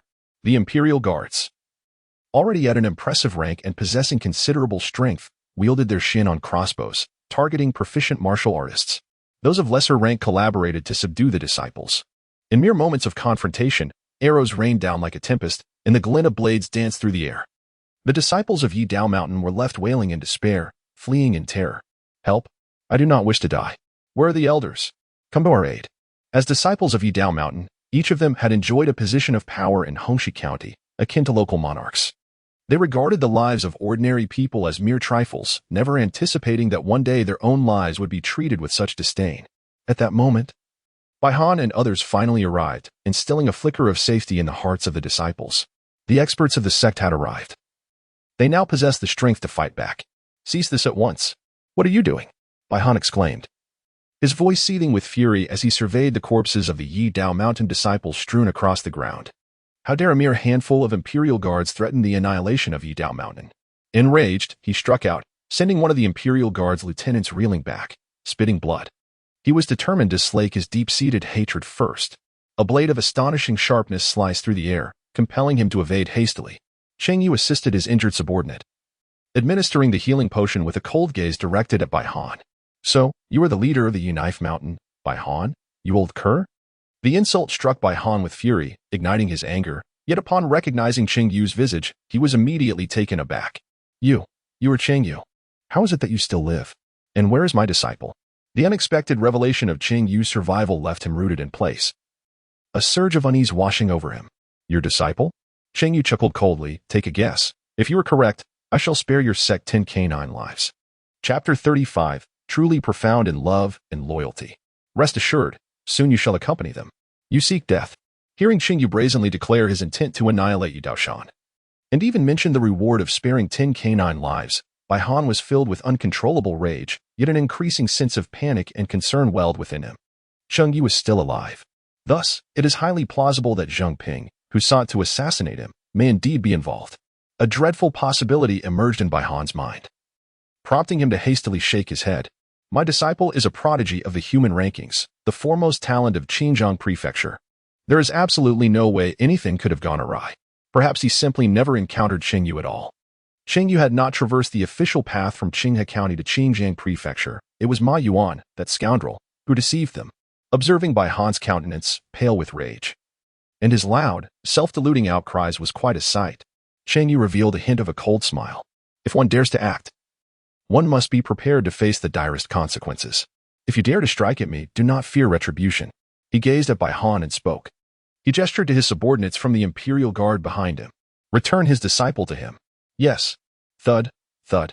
A round object, swathed in a burlap sack, rolled to Bai Han's feet. Upon seeing this object, Bai Han felt as though the world was spinning, trembling as he reached out to unveil the burlap. His heart was filled with 1,000 unwilling thoughts, yet they could not alter the reality before him. When he unwrapped the burlap, he found not just anything, but the bloodied head of Zheng Ping. The demonic sword's aura had struck swiftly and violently. He had not even comprehended his fate before meeting his end. His face still twisted with madness. "Pinger!" A heart-wrenching, hoarse wail erupted, as Bai Han's eyes reddened with boundless hatred directed at Cheng Yu.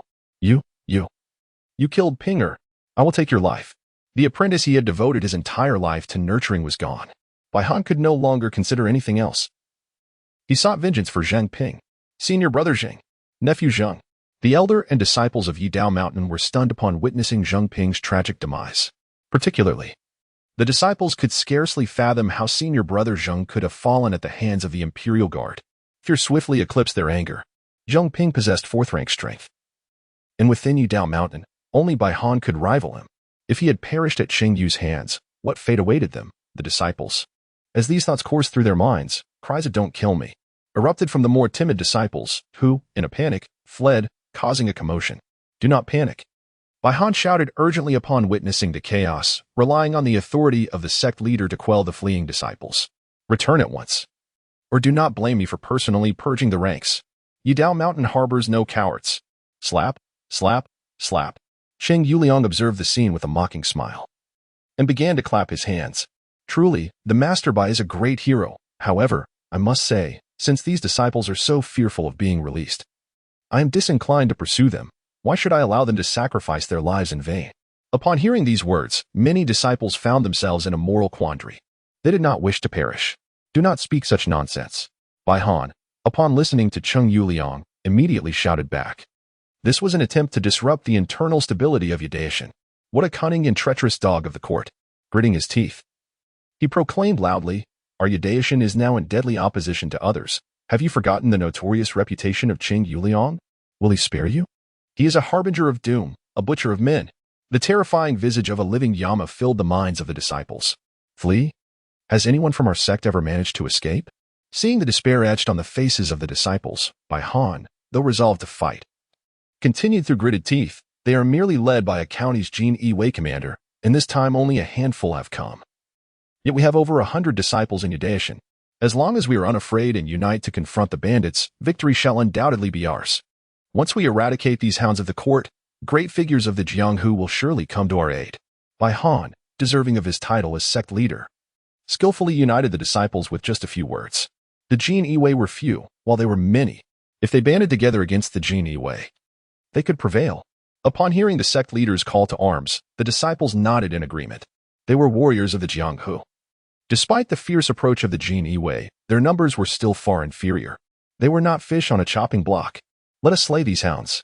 Bai Han noted the renewed courage of the disciples and cast a glance filled with hatred toward Cheng Yu.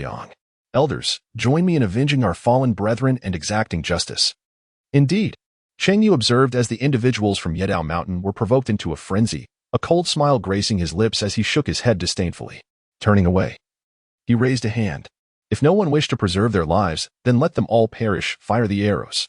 With his command, a multitude of imperial guards, armed with crossbows, sprang into action, and soon 100 armored soldiers emerged, drawing their bows and releasing a flurry of arrows.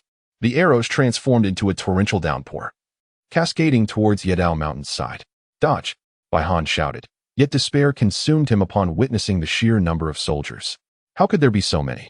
The elders reacted swiftly, brandishing their weapons to deflect the incoming projectiles. However, the disciples lacked the same fortitude. Many were struck and fell to the ground, wailing as they lay in pools of their own blood. Their eyes reflected shock and hopelessness. Was it not said that they held the advantage in numbers? Where had these soldiers come from? Those who narrowly escaped the arrows, or who were wounded yet survived, were utterly paralyzed by fear, their morale shattered, rendering them incapable of fighting back. They still possessed such overwhelming numbers. I won't fight anymore. I don't want to fight. I want to live. Spare me. Cheng Yu cast a cold gaze upon the scene before him, drawing forth the finely forged spring embroidery blade and pointing it resolutely ahead. Kill. Leave no survivors. He had extended a chance once, but regrettably, no one seized it. The embroidered spring blades of the Jinyiwei and the long spears of the guards surged forth in unison, mercilessly reaping the lives of the desperately fleeing disciples of Yi Daishan. I shall slay you, demon beast. Bai Han and the Elder Council beheld the countless casualties among their disciples, witnessing the complete obliteration of Yi Daishan's century-old legacy. In a fit of rage, they lunged toward Cheng Yu, the architect of their misfortune. Rest assured, no one shall be spared. Cheng Yu unsheathed the intricately forged Shochuan knife, its fierce yet harmonious blade glinting in a series of radiant arcs.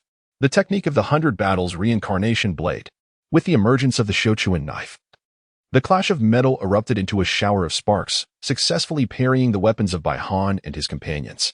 The substantial comprehension of swordsmanship rewarded for slaying Zheng Ping significantly enhanced Cheng Yu's prowess. In a mere few moves, he forcefully dispatched 3 third-rank elders amidst a throng of adversaries. Bai Han's eyes widened in disbelief. He could scarcely fathom how Cheng Yu could dominate multiple foes with such ferocity. No wonder Pingo met his demise at Cheng Yu's hands. Consumed by a tempest of sorrow and rage, he bellowed, channeling all his inner strength into a direct assault on Cheng Yu. Whoosh, whoosh, whoosh. Cheng had long anticipated this scenario, unleashing 12 Tangmen poison darts that fell like a torrential downpour. Bai Han, consumed by rage, was too close to evade in time. His reflexes faltered, and 3 darts struck him. With a splatter, he coughed up dark blood, the poison swiftly paralyzing his limbs, causing him to stagger backward and collapse onto the ground. Zonju. The other elders, witnessing the scene, were struck with alarm, their gazes darting towards Bai Han. Yet, in their moment of shock, several flashes of blades sliced through the air, and they were swiftly dispatched by Cheng Yu. He regarded the lifeless bodies with a cold gaze, then turned his attention to Bai Han, whose complexion had turned an ashen hue. Such deep affection and loyalty. Fret not. Soon you shall join them. Chapter 36. Countless lives lost in a foreign land. This is your noble act? You You vile specter, slaying my disciples, annihilating my entire sect. I shall not rest until I see you perish. Bai Han, poisoned and seated on the ground, felt his internal energy being ravaged by the venom. As he gazed upon the deceased elders and the disciples whose bodies littered the ground, despair washed over him. He extended a trembling finger towards Cheng Yu, cursing him with a piercing wail. Your wanton slaughter of the innocent shall bring you no peace in death. Oh! Cheng Yu shook the blood from his embroidery spring knife before sheathing it, casting a peculiar glance at Bai Han. Am I truly guilty of wantonly slaughtering the innocent without cause? Is this a statement you dare to utter? Was it not your disciple who first sought to assassinate me? The commander of the Jinyiwei? His voice resonated loudly, reaching the ears of many disciples of Yi Daoshan, both those fleeing for their lives and those already captured by the Jinyiwei. Zhang Ping has committed a grave offense by assassinating a sixth-rank official of the court, a crime warranting the destruction of his entire family. For decades, those in the martial world have disregarded the authority of the Deqian court. Instances of private killings of officials have become commonplace, yet no one dared to intervene. But with Cheng Yu, it is different. He not only intervenes but does so with the utmost severity. The true cause of your sect's demise lies with the two of you, who sought to elevate my reputation. Failing in skill and perishing outside, yet you dare to cast blame upon others. Upon hearing Cheng Yu's words, the disciples of Yi Daoshan, who were already on the brink of death, were suddenly struck with a realization. They had been pondering how Zhang Ping could have possibly provoked the Jinyiwei, only to discover that it was in pursuit of fame through the assassination of imperial officials. The act of eradicating vile officials within the martial world was indeed a means for the renowned to establish their reputation. Yet, what relevance did this have to them as disciples? When skill pales in comparison to life and death, they were faced with the prospect of their own demise. The thought that if Cheng Yu had not spoken of this matter, they might have remained oblivious to their impending fate filled their hearts with immeasurable sorrow. Bai Han was still alive, and the disciples began to hurl curses at him. Cursed Zhang Ping, cursed Bai Han. Old dog Bai, may you meet a wretched end. No wonder we were not allowed to leave. It was all to ensure your own demise would drag us down with you. My hatred knows no bounds. The disciples unleashed their venomous curses upon their own sect leader, for he was indeed the architect of their calamity. Cheng Yu cast a faint glance at Bai Han. You have personally destroyed the Yi Dao sect. Now you may face your demise. As he drew forth the intricately forged embroidery spring knife, preparing to strike, a sudden roar erupted from behind. Stop! Cheng Yu turned around and was astonished to find two warriors bursting in from outside. Their weapons, imbued with internal energy, clearly indicated that they were both fourth-tier martial artists. Recognizing their formidable strength, Cheng Yu immediately discerned their identities, the leaders of the two sects, aside from Yi Daoshan. Among the three major sections, there were only a handful of fourth-tier martial artists in Xinjiang Prefecture, and to his surprise, he had encountered them all within just 2 days. The two sect leaders approached with fierce intent, launching a combined assault towards Cheng Yu. Cheng Yu executed the lightness technique known as the serpent's step, gliding like a serpent, deftly evading the attacks from the two men beside Bai Han. You, who pride yourselves on chivalry and righteousness in the martial world, how is it that you perpetually resort to oppressing the weak with your strength and overwhelming the few with your numbers? His calm, mocking tone resonated. The expressions of the two sect leaders shifted, momentarily alarmed, before quickly adopting a solemn demeanor. There is no need for chivalry when dealing with a ruthless murderer like you. One of them turned to assist Bai Han, administering an antidote to him. Thank you, brothers, Bai Han said weakly, clasping his fist in gratitude. No need for excessive formalities. We three sects are branches of the same tree. Mutual assistance is essential to maintain stability within the martial community of Xinjiang Prefecture. If it weren't for a disciple who spotted a large contingent of the Jinyiwei entering Hongxi County, we would have faced a grave disaster. One of the sect leaders cast a wary glance at Cheng Yu, his face etched with seriousness. Had we arrived a moment later, the Yi Dao sect would have suffered a massacre of its disciples. These Jinyiwei are indeed here to eradicate us. If the Yi Dao sect falls, we shall be next. Brothers, Bai Han, though still poisoned but temporarily subdued, glared at Cheng Yu with resentment. This rogue acts with impunity, and heaven has turned a blind eye to his considerable strength, allowing him to commit heinous acts repeatedly. Today, the three of us must join forces to ensure he does not leave this place, or we will all face a fate worse than death. Agreed. The two sect leaders nodded resolutely, for this was their very purpose in coming here. If Cheng Yu was not eliminated, their own annihilation would surely follow. You are permitted to ambush me, yet when I retaliate according to the rules, it is deemed an atrocity? What a grand absurdity. Cheng Yu let out a cold laugh. My disciple acts on behalf of heaven to eradicate you, a corrupt official. How can we be compared? Bai Han's true nature was once again unveiled, and he roared in fury. Humph. Those of the Jiang who consider it their duty to fight relentlessly for the world. Zheng Ping's act of slaying you is a righteous deed. Do not insult a hero.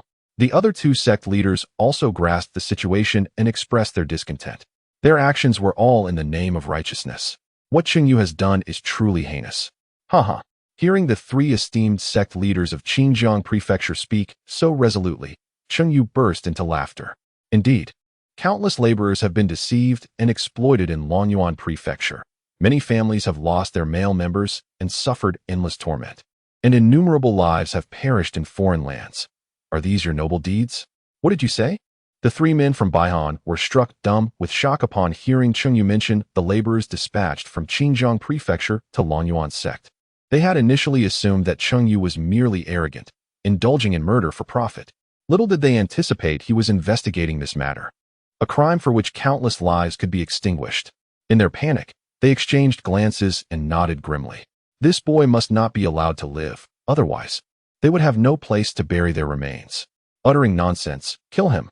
Without hesitation, the three unleashed their weapons, channeling their inner strength as they attacked Cheng Yu. The combined might of the three sect leaders from Xinjiang Prefecture was indeed formidable.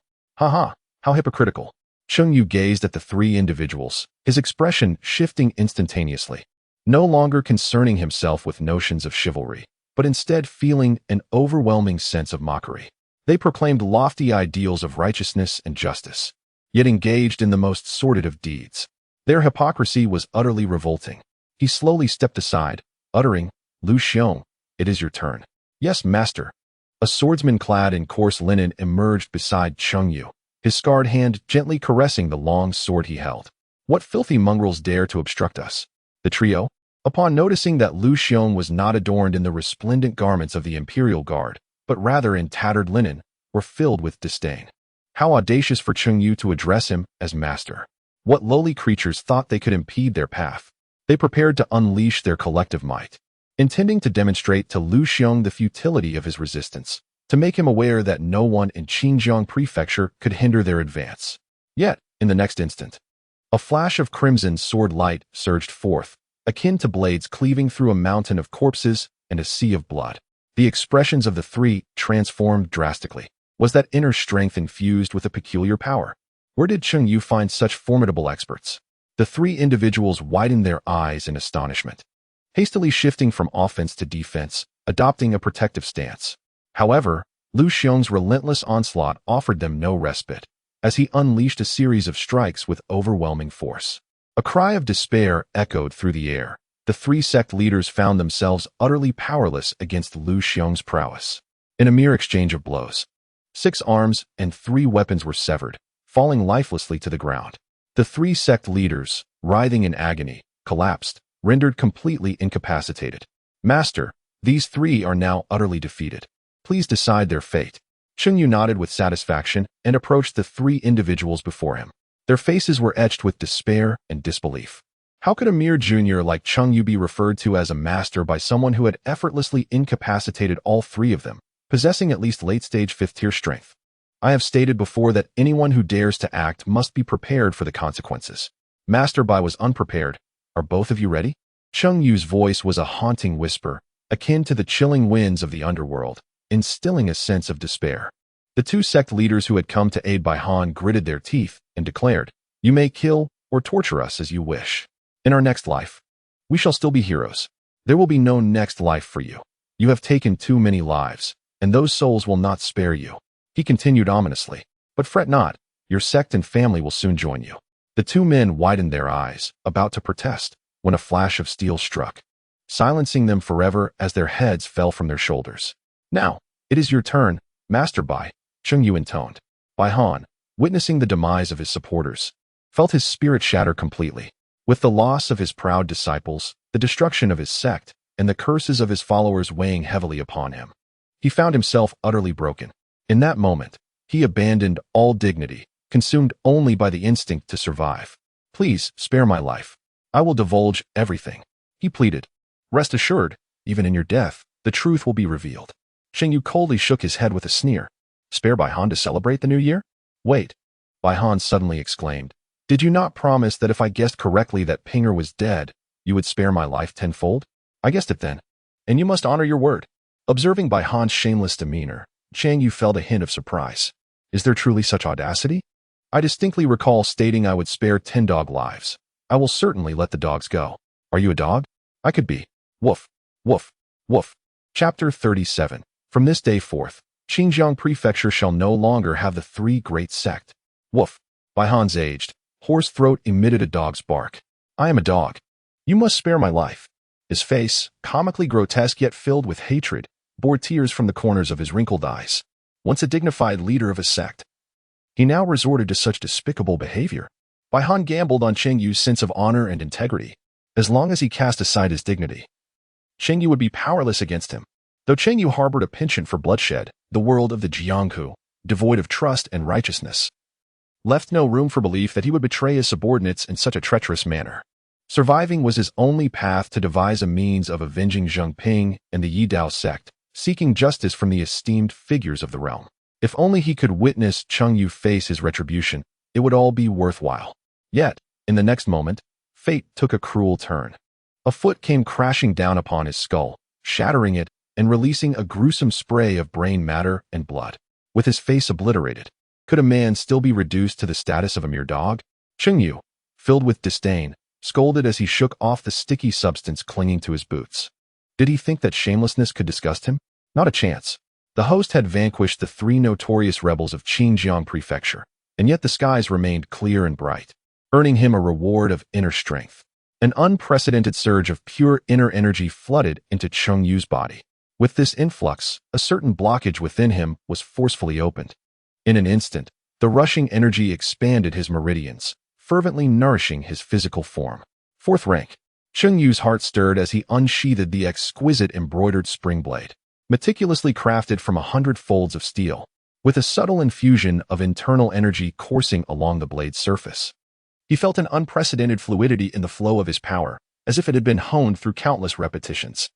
This remarkable mastery over his internal force was indicative of an extraordinary level of control. Cheng Yu, having undergone the purifying process of the demon-slaying Dao Cannon, possesses an extraordinary affinity for internal energy. This energy surges into the finely crafted spring embroidery blade, where the fish-scale pattern on the blade's back shimmers with a weighty luminescence, while a solemn, inky radiance emanates from the edge, evoking a sense of dread that compels onlookers to bow in reverence. This unique attribute of his internal energy, refined through the legacy of Jinyiwei, exudes a formidable and supreme essence. The infusion of such distinctive internal energy into weaponry results in a comprehensive enhancement, a rare and holistic augmentation in the martial world. Now, even as a novice at the early stage of the fourth rank, Cheng Yu can contend with fifth-rank warriors solely through his exceptional internal energy. Without relying on the aid of techniques or weapons, Cheng Yu has finally ascended to the third rank within the martial arts realm, experiencing an entirely new sensation throughout his being. On the side, Lu Xiong could hardly believe the scene before him, astonished as if witnessing a celestial being. Has the master truly broken through so effortlessly?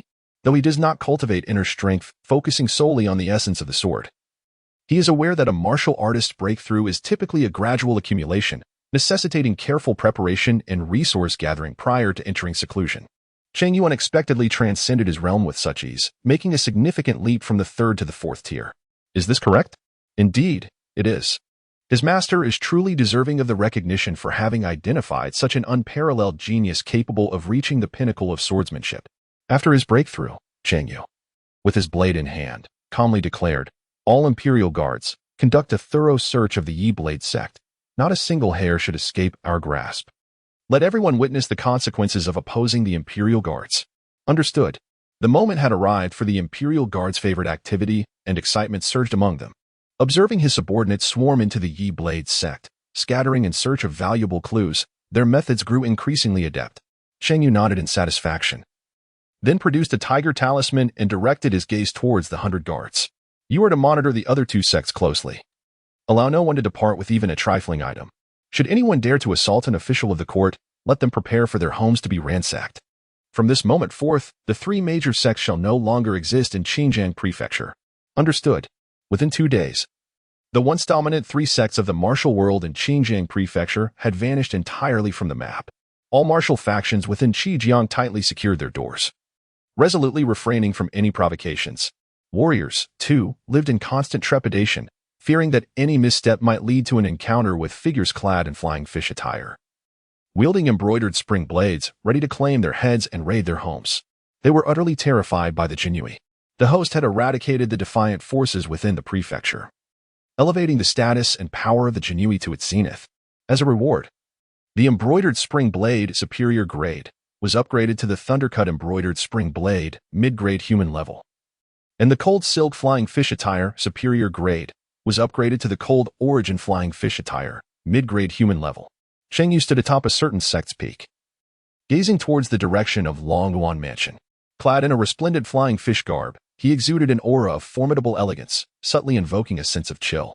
Drawing forth the thunder-cutting embroidered spring blade, he gently infused it with internal energy, a flicker of lightning coursing through, his presence both fierce and terrifying. The murk was dispelled, heralding a transformation in Xinjiang Mansion. In these past couple of days, Cheng Yu's silhouette appeared throughout Xinjiang Prefecture like a specter, incessantly ushering in a tempest of bloodshed and turmoil. Behind the anguished cries of the martial artists, the common folk of various counties remained unfazed by the rivers of blood, for they were preoccupied with welcoming back their kin who had endured the shackles of servitude and reclaiming their usurped lands. While the warriors denounced Cheng Yu as a demon, fleeing in terror, the populace offered their humble fare and joyous reception, bowing in gratitude. They regarded him as a benevolent figure, a veritable incarnation of a bodhisattva. Cheng Yu cast a faint gaze upon the discoveries of Xinjiang Prefecture. He had thoroughly investigated the clandestine transportation of laborers, revealing that all three major sects were complicit. Ultimately, all evidence pointed towards Longyuan Prefecture and the sword-forging manor. It was high time to deal with the culprits lurking in the shadows. However, before that, he had to address the treacherous parasites within. 300 miles away, a magnificent mountain towered majestically, its colossal rock resembling a sword soaring into the heavens. At the foot of the mountain lay a vast city, built against its formidable backdrop. This was the location of the sword-forging manor, a dominant force in the Jiangnan region, in the very heart of Longyuan Prefecture and the entire Longyuan Dao. Within the grand hall atop the mountain, countless exquisite and sharp weapons were displayed, glinting with the brilliance of gold and iron, overwhelming the senses. A remarkably formidable middle-aged man was furiously berating those present. How could they only now learn of such a significant incident in Xinjiang Prefecture? His thunderous voice caused the weapons in the hall to tremble and sway. Others hastily explained. We humbly report to the manor lord that the incident occurred so suddenly. The annihilation of the three sects within 2 days was utterly unforeseen. Such a calamity left them with little honor. As the preeminent power in Longyuan Dao, the sword-forging manor should have reacted to the upheaval in Xinjiang Prefecture. Their lack of response was a disgrace. Qin, the lord of the sword-forging manor, sighed in frustration. Let them be extinguished, after all. They are merely a group of martial artists of no higher than the 4th rank, engaging in petty squabbles. The key issue is that our grand endeavors cannot afford to wait. Without the laborers from Xinjiang Prefecture, when will our ambitions bear fruit? If word of this reaches those in the martial world, it would spell trouble. Reporting to the manor lord, an elder promptly interjected. We have already excavated deep into the mountain's heart and are getting closer to the treasure. We have sufficient laborers. The lord of the sword-forging manor nodded, feeling a slight sense of reassurance. However, the elder's expression turned troubled as he spoke. Yet, I fear that if news of this reaches Xinjiang Prefecture, it may alert ill-intentioned individuals to our acquisition of so many laborers. I am concerned. Do not fret over a mere fallen court lackey, the lord waved dismissively. It is no longer 200 years ago. The sword-forging manor is the preeminent force in Longyuan Dao, not the Dacian government. A mere Jinyiwei cannot stir the waters here. Should he dare to act, he would be but an egg striking against a stone. Another elder continued. There are growing discontent and resistance within the prefecture regarding our consumption of laborers, claiming it disrupts the natural order. Humph, Qin snorted, his formidable aura of an 8th-rank martial artist sweeping forth. The sword-forging manor has thrived in Longyuan Dao for a millennium, bestowing grace upon the people. How can there be such complaints when they contribute to our grand endeavors? Any further dissenters will be dealt with immediately, reassured by the manor lord's composure. The others listened intently for orders. Just then, an announcement rang out from outside the hall. Report to the manor lord. The Northern Martial Arts Alliance leader, Cheng Yu, the great hero of the Cheng family, has arrived with his entire family at our manor. Chapter 38. To see that rebellious son as a trivial matter would be a grave breach of etiquette. Cheng Yu from the north, the great hero Cheng. Upon hearing this thunderous name, the prominent figures within the sword-forging manor stood in unison, their expressions marked by shock and disbelief. Who in the martial world was unaware of the great hero Cheng's name, or of his legendary feat of severing rivers and vanquishing great demons? The arrival of such a top-tier martial artist was not to be taken lightly. We must not show any negligence in welcoming the Cheng family. I shall go to greet them. You all prepare to host them well, lest we tarnish the reputation of the sword-forging manor. Yes, at the reception area of the sword-forging manor, the excitement was palpable. The Cheng sect leader has actually come to our sword-forging manor. The entire manor is astir with surprise. Greetings, Manor Lord He. My family and I apologize for the disturbance. Cheng Yu respectfully saluted He Qian, the master of the forged sword manor. Renowned in the martial world for his genial demeanor, he approached He Qian, who, despite being only an 8th grade practitioner, exhibited no airs of superiority. No, it is indeed an honor for you to grace us with your presence. Your visit brings great prestige to the forged sword manor. Please, there is no need for excessive formality. The host welcomed him with a warm smile, and Cheng Yu reciprocated with a relaxed demeanor. He expressed his intent to present a significant gift in order to procure a fine sword for his younger son, Cheng Feng. He Qian, holding a box containing priceless century-old Tianshan snow ginseng, displayed an expression of delight. This precious item, brimming with vitality and potent medicinal properties, is known to be exceptionally beneficial for severely injured 8th grade warriors, and it is a treasure that is nearly impossible to find outside at any price. Indeed, Master Cheng possesses great magnanimity. The young alliance leader has ascended to the 5th rank, truly a favored child of destiny, worthy of bearing a fine sword alongside heroes. We shall certainly devote ourselves wholeheartedly to this endeavor. However, the process of forging a sword imbued with spirit is intricate and demanding, Master Cheng. We kindly ask for your patience for a fortnight. Very well, the lord of the manor need not hurry. We are in no rush. We shall bid farewell to He Qian as he departs to arrange the matters of sword forging. Cheng Yu nodded in satisfaction. Addressing his children behind him, he imparted wisdom. Do you see? As long as one possesses courtesy and righteousness, the people of the world will open their doors for you. Brutality and obstinacy only lead to self-isolation. Treat others with generosity, and pay heed to your words and actions, even without a status such as mine. One will not be disregarded. Lacking position, status, or power, one can still be invincible through chivalry. The environment is not an excuse for immorality or a refuge for the timid. Cheng Yu earnestly educated his child.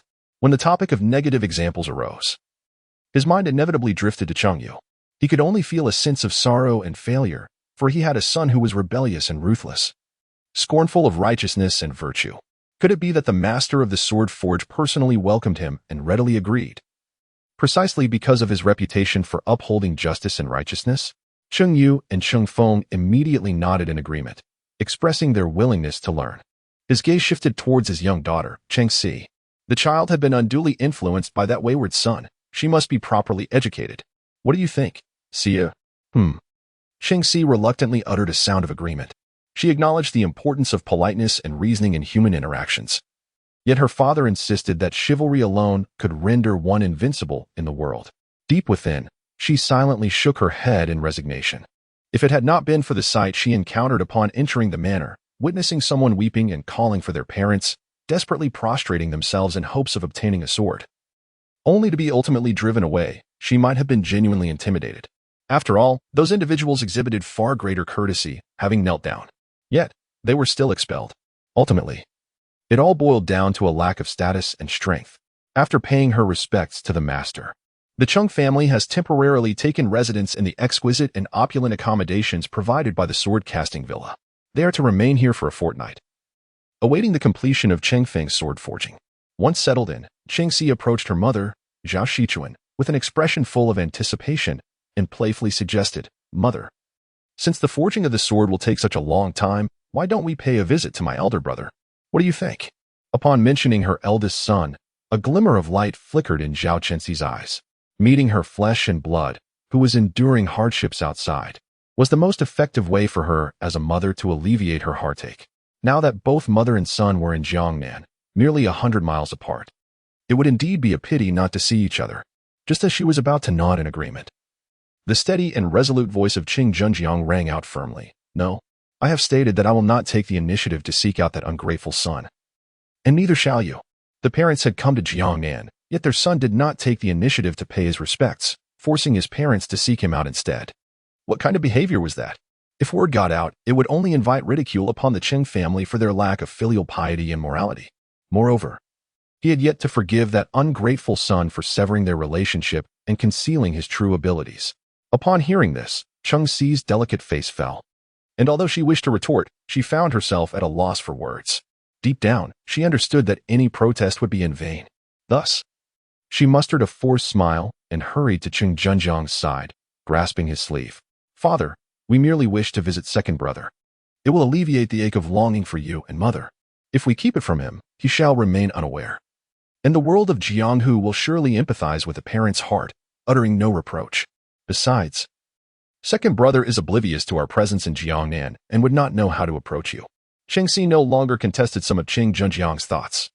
Instead, opting to speak kindly and offer counsel, she harbored a glimmer of hope that, given even the slightest opportunity, the family could reconcile.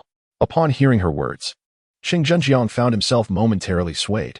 No matter the circumstances, Cheng Yu is undeniably his own flesh and blood, an unalterable truth, regardless of the myriad grievances harbored within.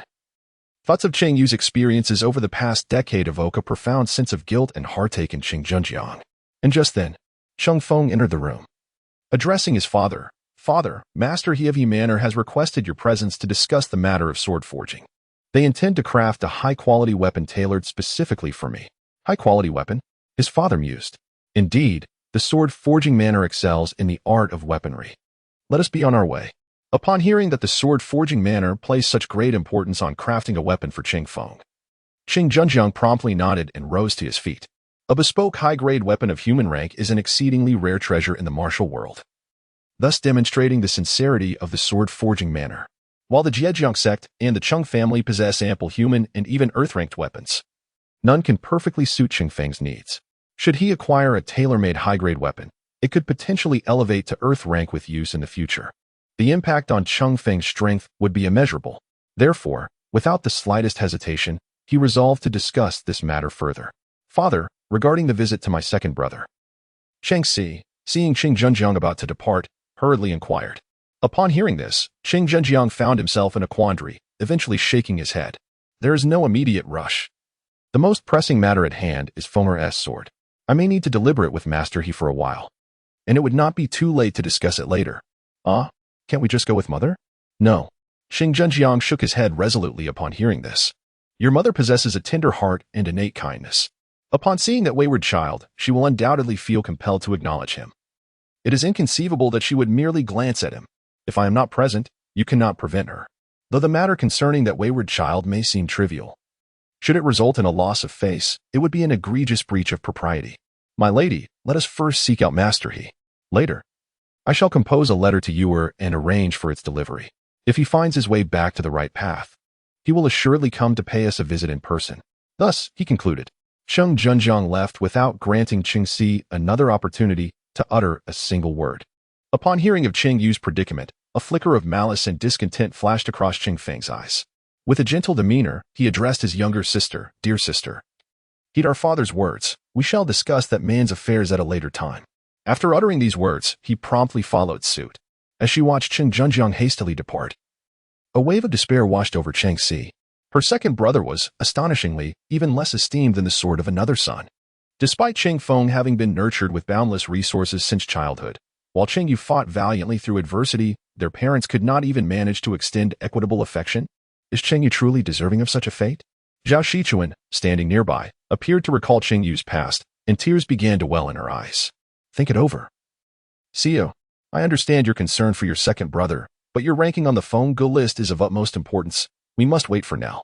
With that, she sighed heavily and departed. Thus, the family's plan to visit Cheng Yu came to an abrupt end before it even commenced. Chapter 39, Offending Me. Your fate is not your own to decide. Zhujian Mountain Manor. Qing Junjiang and Zhao Shichuan, the married couple, went to discuss the matter of sword forging with He Qin, engaging in a profound discourse on the ideals of chivalry and righteousness in the realm of Jianghu. Cheng Feng, Having been profoundly influenced by his father's teachings, intended to forge connections with the younger generation of the sword-casting manner, thereby broadening his social network and showcasing his demeanor as a minor lord of the North. As for Cheng Si, due to her ill health, she chose to remain at home for recuperation, with Cheng Yu staying behind to accompany her. Sister, if you wish to practice martial arts, please do so without concern for me.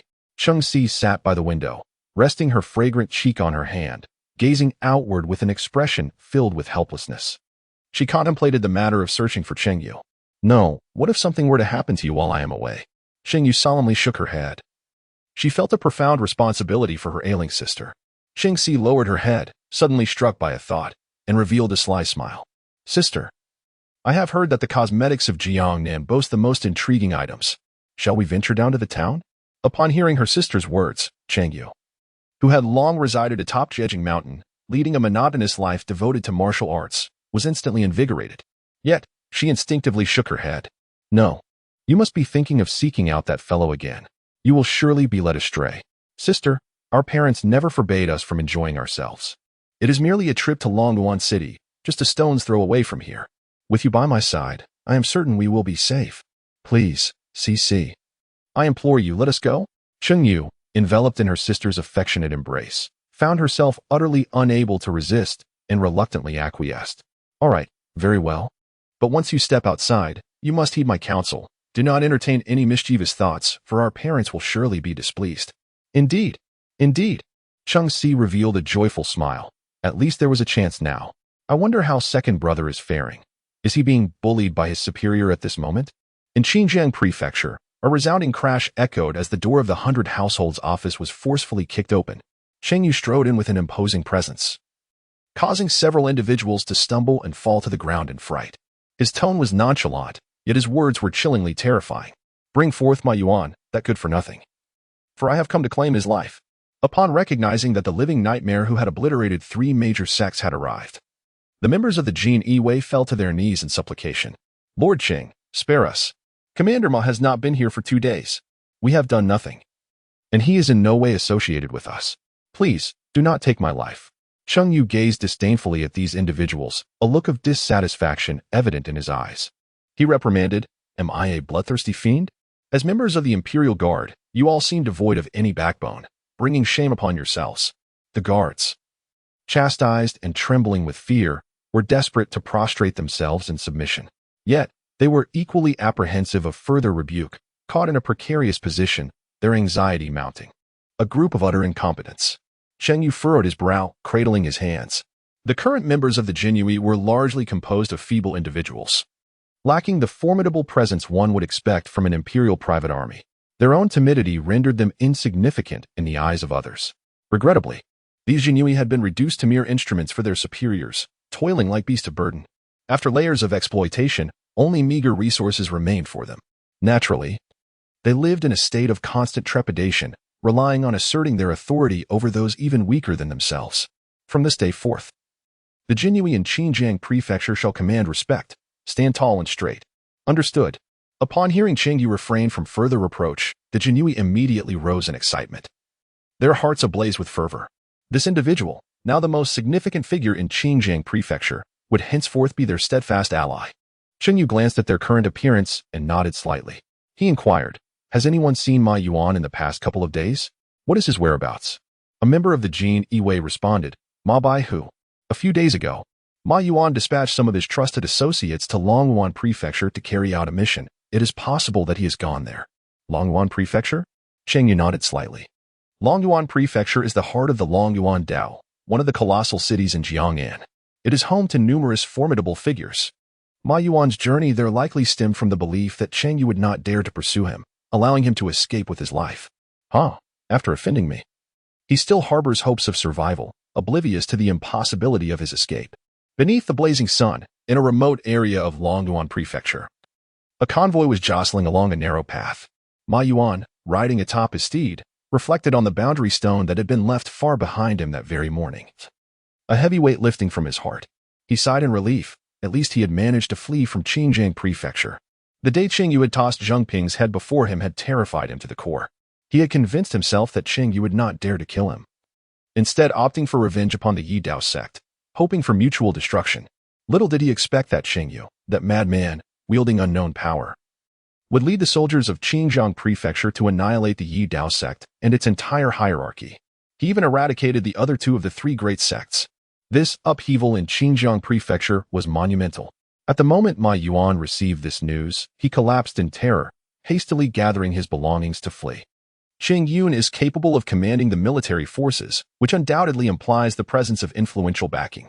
To eliminate him would be as effortless as a mere flick of the wrist. Amidst Ma Yuan's growing anxiety, he was suddenly assailed by the mournful lamentations of the family members in the convoy behind him, exacerbating his inner turmoil. After decades of managing Xinjiang Prefecture, how had he been reduced to such a predicament by a mere youth? Enough with the wailing. Once we arrive at Longyuan Prefecture, you will still be the affluent madams and young masters. Your incessant weeping makes it seem as though we are bound for the netherworld. Following this stern admonition, the cries of the family members abruptly ceased, leaving the previously clamorous atmosphere significantly subdued, with only the sounds of hoofbeats and the creaking of wagon wheels against the ground remaining. Yet, rather than finding solace in the silence, Ma Yuan felt an inexplicable sense of dread creeping over him. He surveyed his surroundings, having deliberately chosen this desolate path. The stillness heightened his unease. How eerily quiet it is, and yet, I cannot shake the feeling that countless eyes are fixated upon me, Ma Yuan muttered to himself. At that very moment, he was jolted by the thunderous sound of hooves pounding against the earth behind him, shaking the ground beneath. Who goes there? He turned abruptly, only to be met with the visage he least wished to confront in his lifetime. Cheng Yu rode atop a magnificent steed, swiftly catching up to the caravan. Dismounting, he positioned himself before them, casting a cold smile toward Ma Yuan. Ma Baihu departed from Xinjiang Prefecture in silence, hurrying away. Was there some urgent matter at hand? You actually pursued me. Ma Yuan's face trembled in fear as he glared at Cheng Yu, cold sweat trickling down his brow. He raised a hand, signaling the servant pulling the cart to halt. Dismounting, he gritted his teeth and lowered his head. I should not oppose a figure of your caliber. I now willingly withdraw and beseech you to spare the lives of my family. With that, he deeply bowed to Cheng Yu. Cheng Yu approached Ma Yuan with an impassive expression, shaking his head with a faint smile. There is no need to beseech me. When you conspired with outsiders to assassinate me, you had already made your choice. You. Upon hearing Cheng Yu's unwavering stance, despair flickered in Ma Yuan's eyes, quickly transforming into a fierce resolve. He suddenly drew the intricately designed spring blade from his waist and slashed it toward Cheng Yu. The martial prowess of the Jinyiwei, combined with the formidable cold ghost blade technique, had been mastered by him to perfection. His inner strength, sharp as a blade, exuded a chilling aura. From the outset, he had intended to feign weakness and launch a surprise attack on Cheng Yu. Then you shall meet your demise. As a captain among the Jinyiwei, Ma Yuan was certainly no fool. With a mid-level 4th grade cultivation, he surpassed any individual from the three major sects, allowing him to contend with numerous factions. With a single strike, he aimed to catch Cheng Yu off guard and inflict grievous harm.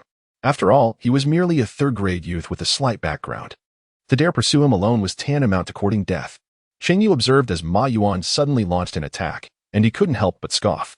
The thunder blade in his hand surged forth like a bolt of lightning, accompanied by a resounding crack of thunder. Ma Yuan, with eyes wide open in disbelief, could hardly fathom the scene unfolding before him. The sharpness infused with electric light bore down upon him relentlessly. What formidable power was this? Was this the might of a general of the Jinyiwei? He was utterly powerless against it, overwhelmed by despair and regret. His hands and the embroidered spring knife were shattered completely.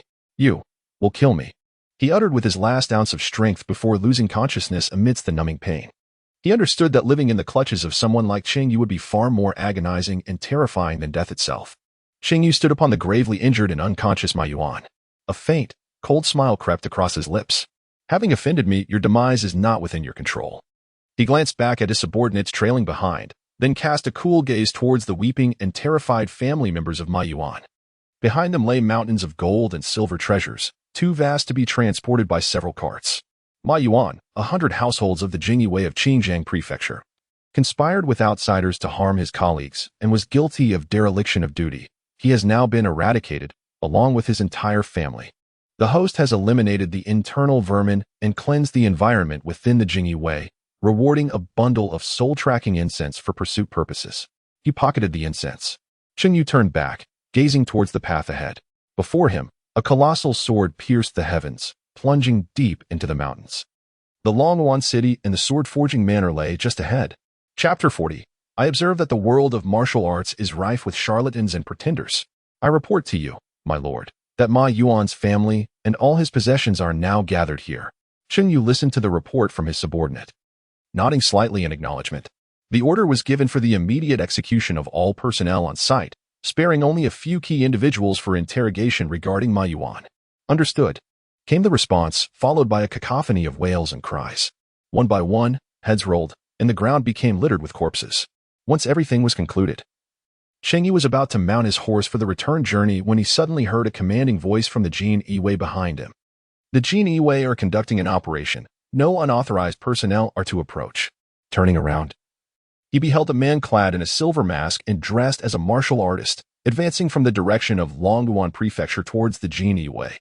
I have come to seek Lord Cheng. Beside Cheng Yu, Lu Xiong's expression shifted to one of immediate tension upon seeing the newcomer. He drew his sword, unabashedly emanating a formidable aura of swordsmanship, preparing to confront the obstruction. This individual is a master.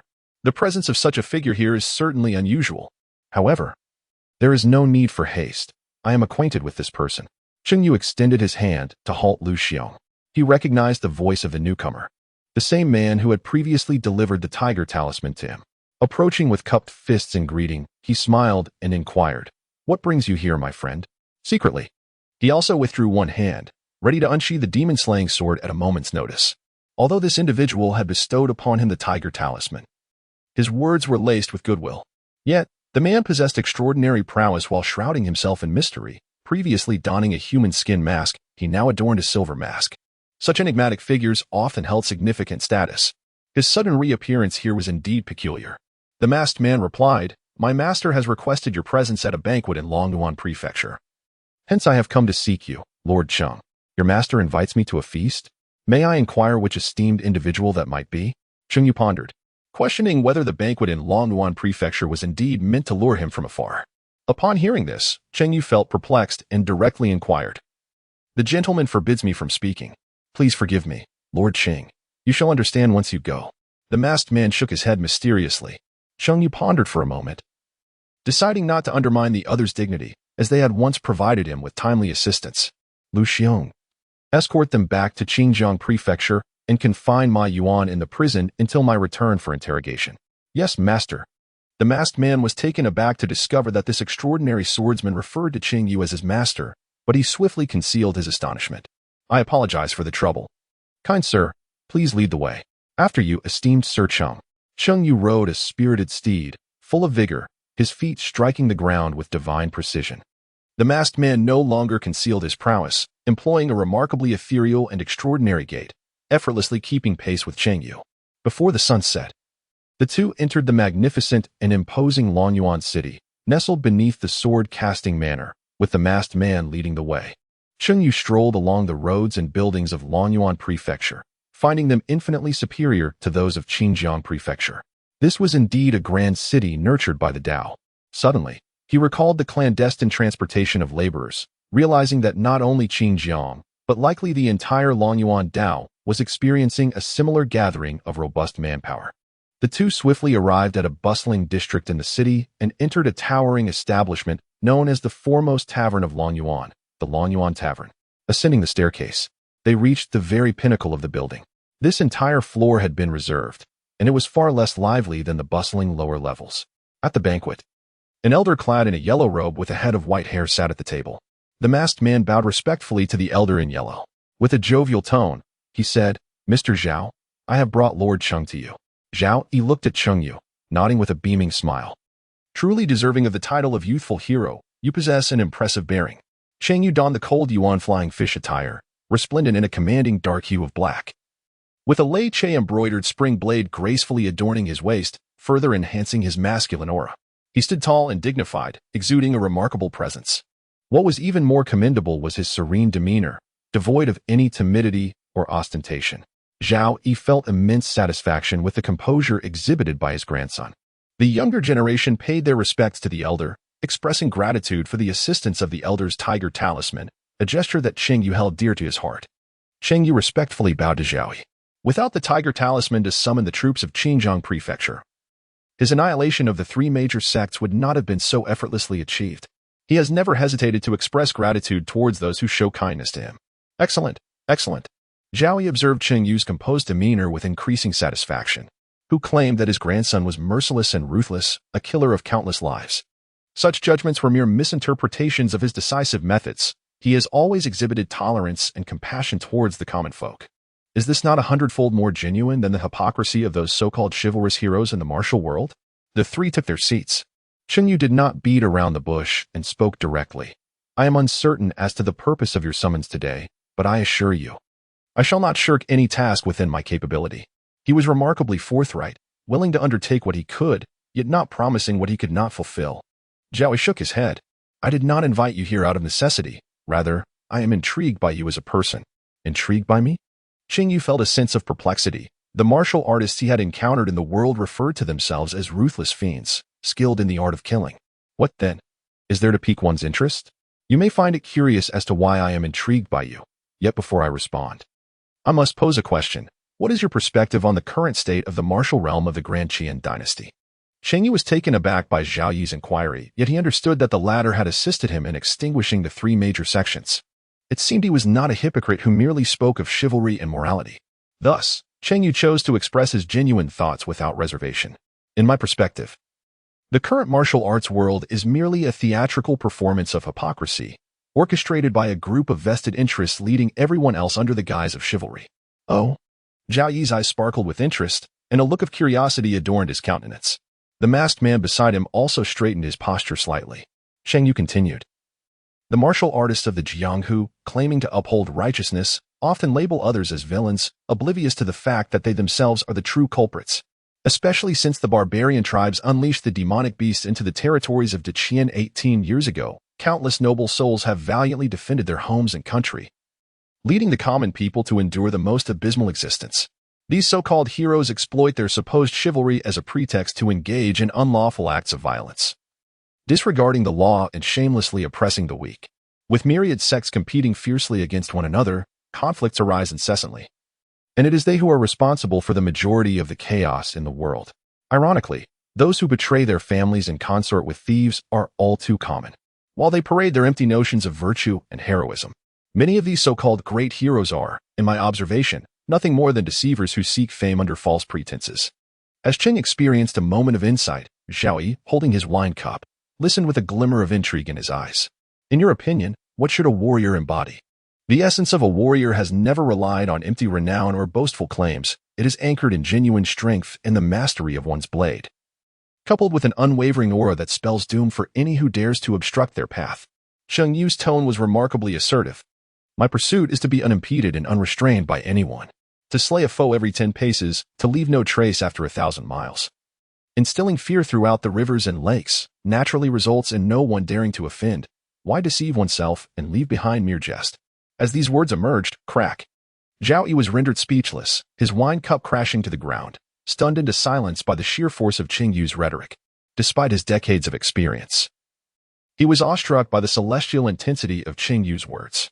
To slay a foe every 10 paces, to leave no trace after 1,000 miles. What a grand ambition this is. To defy the mainstream of the world, to denounce the deceitful and the infamous, to rage against the heavens. What a magnificent demeanor this portrays. Most exhilarating for Zhao Yi was the realization that his grandson's thoughts resonated perfectly with his own. Finding a kindred spirit in one's lifetime is a rarity, especially when it is one's own grandson. Chapter 41. He may falter, yet his own grandson shall prevail. A noble aspiration. Zhao Yi, captivated by Cheng Yu's spirit and ambition, laughed heartily and rose to applaud. Observing Cheng Yu's calm demeanor, his satisfaction deepened, as if he were witnessing the spirited youth he once was. However, despite Cheng Yu's astonishing declarations, Zhao Yi, with his profound insights, did not lose his composure entirely. He spoke gently. Such aspirations are commendable, yet if they remain mere words without the strength to realize them, they are no different from those hypocritical heroes. At this moment, the masked man rose with a smile. What Master Cheng says is indeed true. The most trustworthy assets for a warrior are their skills and the blade in their hand. I could not agree more. Might I be granted the honor of a demonstration to witness Master Cheng's prowess? You wish to spar with me? Cheng Yu cast a puzzled glance at Zhao Yi, aware that the masked man held Zhao Yi in high regard. Zhao Yi, wearing a subtle smile, nodded in acknowledgement. He too was eager to ascertain the true capabilities of his great-grandson and whether he was indeed worthy of such lofty aspirations. Cheng Yu understood that the extraordinary Zhao Yi was testing him, and he nodded in acknowledgement. Of course, I shall oblige. Shall we find a suitable place? The masked man rose and remarked with a smile. Cheng Yu shook his head, stating that warriors engaged in combat do not seek specific locations. The masked man was momentarily rendered speechless, taken aback by Cheng Yu's assertion. Zhao Yi, observing from the side, stroked his white beard and laughed heartily, increasingly admiring Cheng Yu. So be it. I shall heed your words, my apologies. The masked man, unfazed, clasped his fists together, and in an instant, his figure flashed towards Cheng Yu. A radiant golden light coalesced in his palm, accompanied by the resounding echoes of Buddhist chants. His prowess was at least that of a top-tier, fourth-grade warrior. Cheng Yu furrowed her brow slightly, fully aware that the masked man had deliberately suppressed his strength, yet she showed not the slightest sign of negligence. She swiftly drew the embroidered spring knife from her waist to fend off the masked man's assault. Clang! The embroidered spring knife clashed against the masked man's palm, producing a sharp sound akin to metal striking metal. The two were evenly matched, momentarily separating from one another. Cheng Yu felt a painful throb in his mouth, prompting him to exercise utmost caution. The masked man's palm technique was extraordinarily mysterious, capable of contending with human-grade weapons with mere hands. Undoubtedly the highest level of martial arts he had ever encountered. What a remarkable skill! However, that alone would not suffice. The masked man let out a hearty laugh, exuding an air of unwavering confidence. In contrast, Zhao Yi began to undermine him from the sidelines. Impressive techniques, young man. Although my student's internal energy is suppressed to the 4th tier, his mastery of palm techniques and physical prowess cannot be underestimated. Sir, do not say that. The masked man exclaimed with a strange cry before immediately launching an attack towards Cheng Yu. When confronted with an adversary once more, Cheng resolved to no longer conceal his true strength. He summoned the pure and evolved inner energy that coursed through him, channeling it into the Lei Che Shou Chun Dao like a surging river. The blade shimmered with a subtle lightning, arcs of electricity leaping forth. The dark-hued radiance of his inner energy suddenly blazed forth, exuding an intimidating aura that instilled fear in those who beheld it. Cheng Yu was wholly absorbed, wielding his blade with unparalleled finesse, manifesting his profound understanding of the 100 Battles reincarnation sword technique to its zenith. With every ounce of his strength, a radiant glow emanated from his strikes, evoking an overwhelming sense of grandeur. It felt as though Cheng Yu had transformed into a demonic deity, resonating with the deep, sonorous aura. His offensive was terrifyingly fierce, relentlessly pressing towards the masked man. What is this? The masked man, who was previously attacking Cheng Yu, suddenly found himself taken aback by such formidable might, his eyelids twitching uncontrollably. The fearsome radiance of the blade caused him acute discomfort even from a distance. If it were to actually strike him, the consequences would be dire. He swiftly unleashed a burst of speed far exceeding that of a 4th-tier martial artist, retreating hastily. I concede. Master Cheng's martial prowess is nothing short of miraculous. This is beyond what a 4th tier should confront. To possess such strength at merely 20 years of age is an astonishing gift. The masked man clasped his fist and bowed deeply, utterly in awe of Cheng Yu's martial talent. Zhao Yi, observing from the sidelines, was equally stunned, unable to contain his astonishment. Is this truly the capability of his 20-year-old grandson? Moreover, is it solely a result of his own diligent training? Could it be that his daughter and son-in-law had deliberately nurtured him to deceive him? However, he quickly dismissed this notion, recognizing that his son-in-law lacked the ability to cultivate such a true prodigy. After the initial shock, Zhao Yi was filled with immense joy. His grandson was destined to be the most extraordinary of talents. Such remarkable martial skills. It is rare to find a youth of such brilliance in the vastness of the martial world. Cheng encountered the masked man, surrendering and sheathing his embroidered spring knife. Just as he felt a lingering dissatisfaction in his heart, he heard Zhao Yi's praises followed by a respectful gesture. Cheng Yu returned to the table, his mind increasingly perplexed by Zhao Yi's identity and intentions. He inquired about the latter's views on the martial world and tested his capabilities, pondering the nature of this enigmatic figure. Lifting a cup of wine, he candidly asked, "May I inquire your esteemed name, so that I might toast to you?" Zhao Yi chuckled and shook his head. "I am quite old, and you are still youthful. You would not recognize my name if I uttered it." Cheng Yu, taken aback, retorted, "Sir, since Lord Cheng has already asked, why maintain such mystery?" The masked man, observing the exchange, smiled at Cheng Yu. "Let me enlighten you, Mr. Zhao's name is simply Yi, the character for righteousness. He was once a significant figure in the court." "Zhao Yi?" Zhao, the chief minister. Upon hearing this, Cheng Yu's eyes widened in astonishment, and he immediately rose to pay his respects. It turned out to be Lord Zhao, a figure Cheng Yu had previously encountered. His heart was filled with profound shock. Zhao Yi, the former chancellor of the Great Qian Dynasty who had retreated from public life 2 decades ago, was a monumental figure who single-handedly halted the decline of the Great Qian court, restoring it to vitality. He even managed to suppress the turbulent forces of the Jianghu for the first time in 3 centuries, ensuring that foreign threats from the barbarian tribes remained subdued for a decade. Had it not been for the treachery of internal and external traitors over 20 years ago, the Great Qian might have already regained its former glory. He was indeed a person whom Cheng Yu held in the highest esteem. Do you know of me? Zhao Yi was taken aback that his grandson had heard of his name. During Zhao's tenure as chancellor, Cheng Yu had yet to be born. I often hear my parents speak of you, my lord. The decades of your governance were the most prosperous times for the common people, and the Jianghu enjoyed unprecedented stability. There was hardly anyone who did not express gratitude towards Lord Zhao. Being of humble origins, Cheng Yu would naturally never forget. Zhao Yi nodded at this. Yet a hint of rigidity crept into his smile. The parents referred to by Cheng Yu must certainly be his adoptive ones, as he publicly claims to be of humble origins, thus severing ties with his biological parents. As his grandfather, hearing such words naturally brings discomfort. That wretched Qing Zhenjiang, forsaking his filial duties. A fine young man not only abandoned his upbringing, but also sought to impart outdated philosophies to lead others astray. His gravest error in this life was marrying Zhao Shichu into Qing Zhenjiang. What's wrong, Zhao Gong? Zhao Yi quickly revealed a smile. It's nothing. I simply feel a connection with you and wish to share a drink. How could I allow that? I must toast to Zhao Gong. I shall join as well, interjected the masked man. At this moment, the trio finally began to indulge in hearty libations.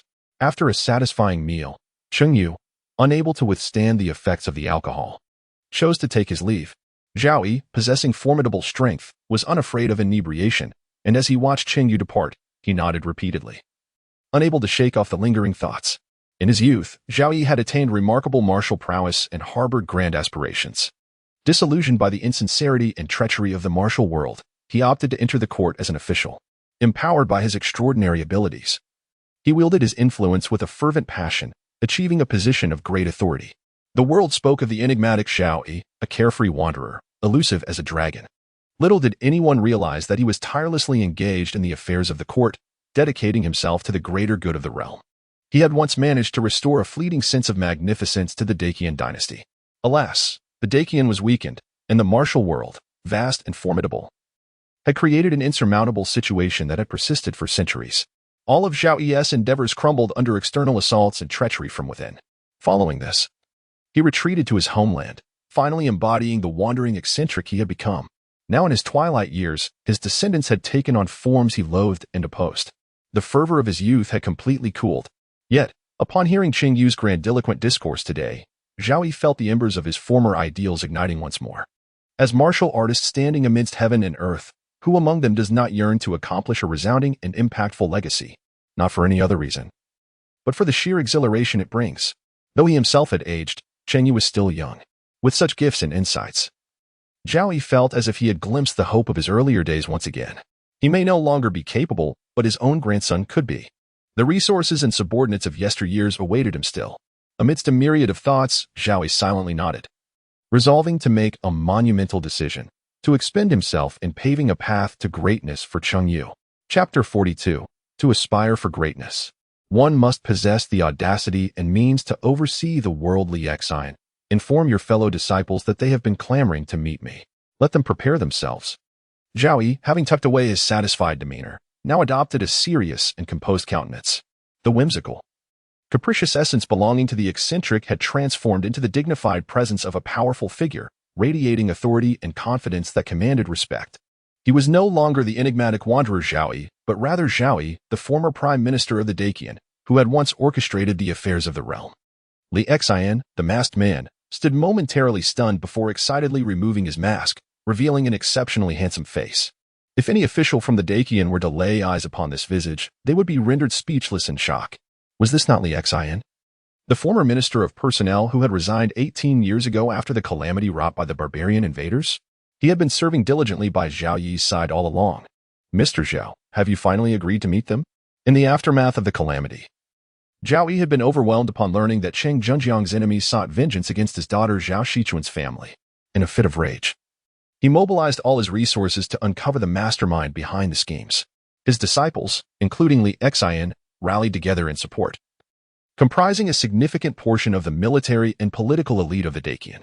Regrettably, the adversaries were too powerful, and betrayal lurked even among his own ranks, leaving Zhao Yi and his disciples powerless to resist. In the end, Zhao Yi sustained grievous injuries and fell from the pinnacle of mastery. Disheartened, he chose to retire and return to seclusion, while Li Xian alone remained, dedicating himself to serving Zhao Yi. For over a decade, his fellow disciples had been unable to meet Zhao Yi, yet now, the latter was the one requesting an audience. Zhao Yi, filled with nostalgia, lamented the squandered efforts of their past endeavors. What do you mean? Li Xian's expression lit up with excitement, his voice trembling. He realized that Zhao Yi intended to reclaim his former stature and support Cheng Yu. The notion of treading the martial world was enough to send shivers of excitement through anyone in the Dacian who held aspirations, longing to devote themselves to such an endeavor. In the past, I had been despondent, believing that the tides of the world were beyond the strength of a single individual to alter, that we, mere mortals, could not reverse the course of fate. Yet, I now understand that to effectuate a significant reversal in the world, one must possess the audacity and means to oversee all. Cheng Yu has endured a harsh upbringing, forging a path of hope that rivals others through sheer resilience. Despite the profound upheaval of his circumstances, his resolve remains unshaken. He persists with unwavering determination and dignified composure. What is particularly commendable is his extraordinary talent in martial arts. He now stands as a formidable contender, capable of matching Cheng Feng, the grandson of Zhao Yi, demonstrating not only equal prowess but also possessing significant psychological and experiential advantages in the crucible of life and death battles. It is essential to recognize that Cheng Feng has been meticulously nurtured through the extensive resources of the Cheng family in the Zhejiang sect, reflecting the immense dedication of Cheng Junjiang. Cheng Yu's abilities were solely reliant on his own efforts, and his innate talent was indeed astonishing. Li Xian's eyes widened in disbelief. You mean Cheng Yu? He is my beloved grandson. Zhao Yi chuckled heartily, stroking his beard with a sense of grandeur. At 20, could anyone claim to be more exceptional than he, whether in emotional maturity or martial prowess? If I were to meet him at that age, I would undoubtedly surrender without hesitation. Though Li Xian, having served Zhao Yi for nearly 20 years, possessed a somewhat peculiar temperament, his bond with Zhao Yi was akin to that of father and son. He harbored no jealousy towards Cheng Yu's remarkable talents. Rather, he felt an exhilarating joy for the young man's future, akin to that of an uncle. The purpose of the master's gathering of senior and junior disciples was to mobilize their full strength to support Cheng Yu. These were significant figures within the court, esteemed generals, each possessing at least third-rank prowess. Their collective assistance to Cheng Yu would form an immensely formidable force. In just a few sentences, Zhao Yi had profoundly influenced the future trajectory of both the Great Qian Dynasty and the martial world. Cheng Yu, I earnestly hope you will honor Mr. Yao's support and trust. Zhao Yi continued to instruct, by the way. Convey to the Tianji Tower in my name that if they wish to continue fabricating tales of masters undeterred by danger, they should exercise fairness. Those of genuine prowess deserve their rightful place. To judge others unjustly is a grave misstep. Li Xian nodded repeatedly. The Tianji Tower, established for a century and named for its divine insights, has certainly earned the audacity to rank the formidable figures of the martial world. Yet, at its core, it is merely a collective of eccentric individuals. For 2 decades, in an effort to appease certain influential figures, they have refrained from ranking members of the imperial court, lest they overshadow some esteemed heroes. Now, with Zhao Yi's pronouncement, the previous chancellor's position and vast resources could easily compel the Tianji Tower to bend to his will. It appears that the entire celestial, earthly, and human rankings are poised for significant transformation. The skilled individuals from the imperial court, even if not ranked, are undeniably renowned. However, the competition for the human ranking is particularly fierce. Given Cheng Yu's current prowess, he is likely to secure a place within the top 40, thus achieving widespread renown at last. While Zhao Yi and Li Xian exchanged a few words that would shape the future of the Great Qian, a drunken Cheng Yu descended the stairs, only to encounter an unexpected pair. As he stepped out of the Long Yuan Tavern, he was greeted by the sight of 2 graceful and beautiful figures approaching in unison, none other than the sisters Cheng Yu and Cheng Si. Accompanying them was a group of young martial artists clad in white garments with swords at their waists. The golden embroidered jade tokens they bore attested to their identities as disciples of the Dragon Abyss's foremost sect, the sword-casting manor. The illustrious Cheng sisters. in front of the most renowned tavern in Longyuan, where many famous heroes of the Great Qian indulge in fine wine. Remarked a tall and slender disciple with starry eyes and a sword-like brow, addressing the Cheng sisters with warmth. Senior brother Gao Yun speaks true. We hope you will grace us with your presence. The others quickly chimed in with enthusiastic agreement. The two sisters are the daughters of the legendary Cheng hero, and to establish an acquaintance would surely enhance their own reputations. As invited guests, we shall, of course, oblige. Thank you for your hospitality. Cheng Yu, as the esteemed elder sister of the Zhejiang sect's disciples, graciously clasped her fists in a gesture of gratitude. Sister. Cheng Xizha furrowed her brows, displaying her displeasure. She and her sister had just descended from the sword-casting manor when they unexpectedly encountered a group of disciples led by Gao Yun, who insisted on forming a friendship. With no opportunity to escape to Xinjiang Prefecture to seek Cheng Yu, she felt quite vexed, just as she contemplated how to shake off these individuals. Her elder sister surprisingly agreed to dine with them, leaving her with no chance of departure. The younger sister, obedient as ever, reminded herself not to disgrace their father while away from home. Cheng Yu whispered softly in Cheng Xi's ear, their voices barely audible.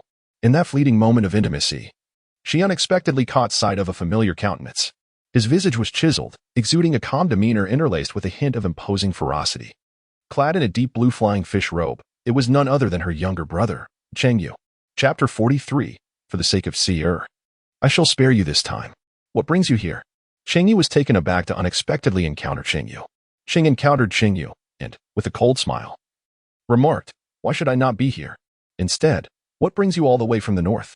You, of all people, displaying such a lack of respect towards your own elder sister. The astonishment in Cheng Yu's heart was overshadowed by a surge of anger.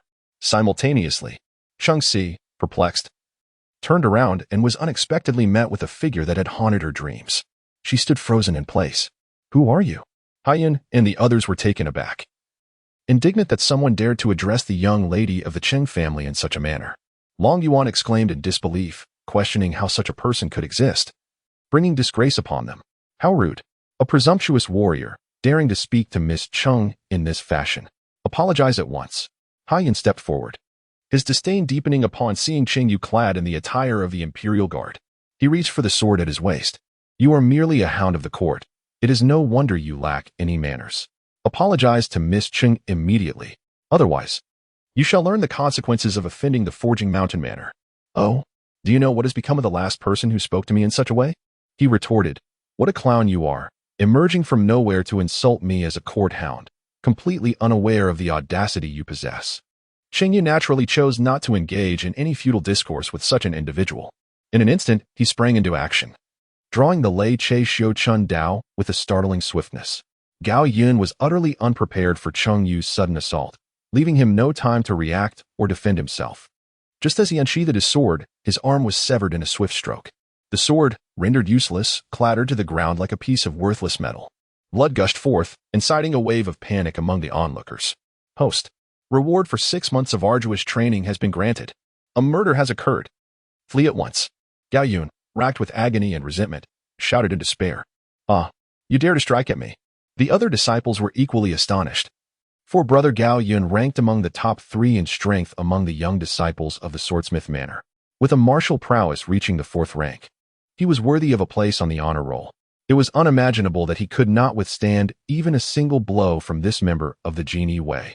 They drew their swords in outrage, shouting, Who are you to dare assault a member of the Swordsmith Manor? You shall pay for this. We will not let you escape.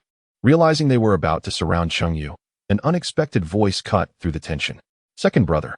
Cheng Xi's eyes widened, filled with disbelief. Gazing at Cheng Yu, who held the embroidered spring knife with a cold expression, she felt an overwhelming pang of sorrow. Her second brother had once said that if one did not have to claw their way from the brink of death, why should the blade always be stained with blood? Tears streamed down her face unbeknownst to her. In a moment of fervor, she rushed towards Cheng Yu. See ya? Upon encountering Cheng Xi, Cheng Yu was suddenly reminded of the excruciating struggles he had endured during the battle at Zhejiang Mountain. Yet, amidst the tormenting memories, the presence of this young girl, his beloved sister Cheng Xi, brought forth a sense of beauty and healing. She never admonished him for his shortcomings or temperament. Instead, she embraced him with remarkable maturity. With her clear and pure gaze, she listened attentively to the tales he shared, tales of experiences she had never known. Cheng Yu, caught off guard, allowed Cheng Si to rush forward and embrace him. "Brother, I have missed you. How have you been?" Cheng Si buried her head against Cheng Yu's chest, enveloped by the sweet fragrance of youthful femininity. "I am faring quite well." Cheng Yu retracted the embroidered spring knife, extending a hand calloused and stained with blood. He gently caressed Cheng Si's hair, reminiscent of the times he had narrated tales to her while standing on the banks of the river. Although Cheng Si's abilities far surpassed those of Cheng Yu at that time, she remained a mere 15-year-old girl. The mention of a terrifying case still caused her to grasp Cheng Yu's hand in fear. Upon hearing about Cheng Yu's harrowing experiences with life and death, her eyes would also redden with emotion. Cheng Yu is far from being a demon who disregards familial bonds. Rather, he conceals himself deeply, revealing his true self to but a select few. As the siblings reunite in joy, others are left utterly unsettled. The disciples of the sword-forging manor are taken aback, even forgetting the grievous sight of Gao Yun, who has lost an arm and is bleeding profusely. Did the heroic daughter of Cheng dare to call him brother? Is this individual truly Cheng Feng, the young leader? Why is he clad in the garb of the Jinyi guard, inflicting harm? This cannot be the young leader Cheng Yu. He is currently engaged in profound martial exchanges with his senior brothers. If he is another son of the valiant Cheng, how could he possibly possess such ferocity? Enough of this, you must first tend to my wounds. Gao Yan's feeble voice broke through, drawing their attention to him as they hastily administered medicine and bandaged his injuries. In their hearts, a question was resolved. No wonder he could defeat senior brother Gao in a single strike. It turns out he is the son of the valiant Cheng, which makes sense. Yet, despite senior brother Gao's initial disrespect, how could the son of the valiant Cheng strike with such ruthless intent? How could the esteemed hero Cheng have such a son? Is he not the epitome of chivalry and righteousness? How is it that he has failed to educate his own child, who has become a member of the Jinyiwei? Could there be some hidden circumstances at play? Upon hearing these words, Cheng Yu's countenance darkened, feeling an overwhelming sense of embarrassment. She shouted at Cheng Si, "Younger sister, come back at once. What is the purpose of conversing with someone who brings disgrace to our family name?" However, Cheng Si was engrossed in reminiscing with Cheng Yu and failed to heed her sister's call. Simultaneously, this revelation solidified the identity of Cheng Yu in the eyes of the people from the Forging Sword Manor. He was indeed the son of the illustrious Cheng hero. Gao Yun gritted his teeth, rising to speak. "Cheng heroine, while I acknowledge my initial interference in your family's affairs, it seems your family has become excessively overbearing and tyrannical. The Forging Sword Manor will not tolerate being bullied. We shall certainly seek a resolution." With these words, he painfully retrieved his severed hand and led his fellow disciples away. Cheng Yu realized that she had utterly embarrassed Cheng Junjiang, feeling a deep sense of shame and a loss of dignity as she gazed at Cheng Yu, whose anger was escalating. Meanwhile, on the other side, she remarked, "Second brother, you reek of alcohol." Cheng Si, having disengaged herself from Cheng Yu's embrace, playfully pinched her nose and fanned herself with her hand. "After sharing numerous drinks with an esteemed elder with whom I share a deep rapport, it is said that one finds a kindred spirit in every cup."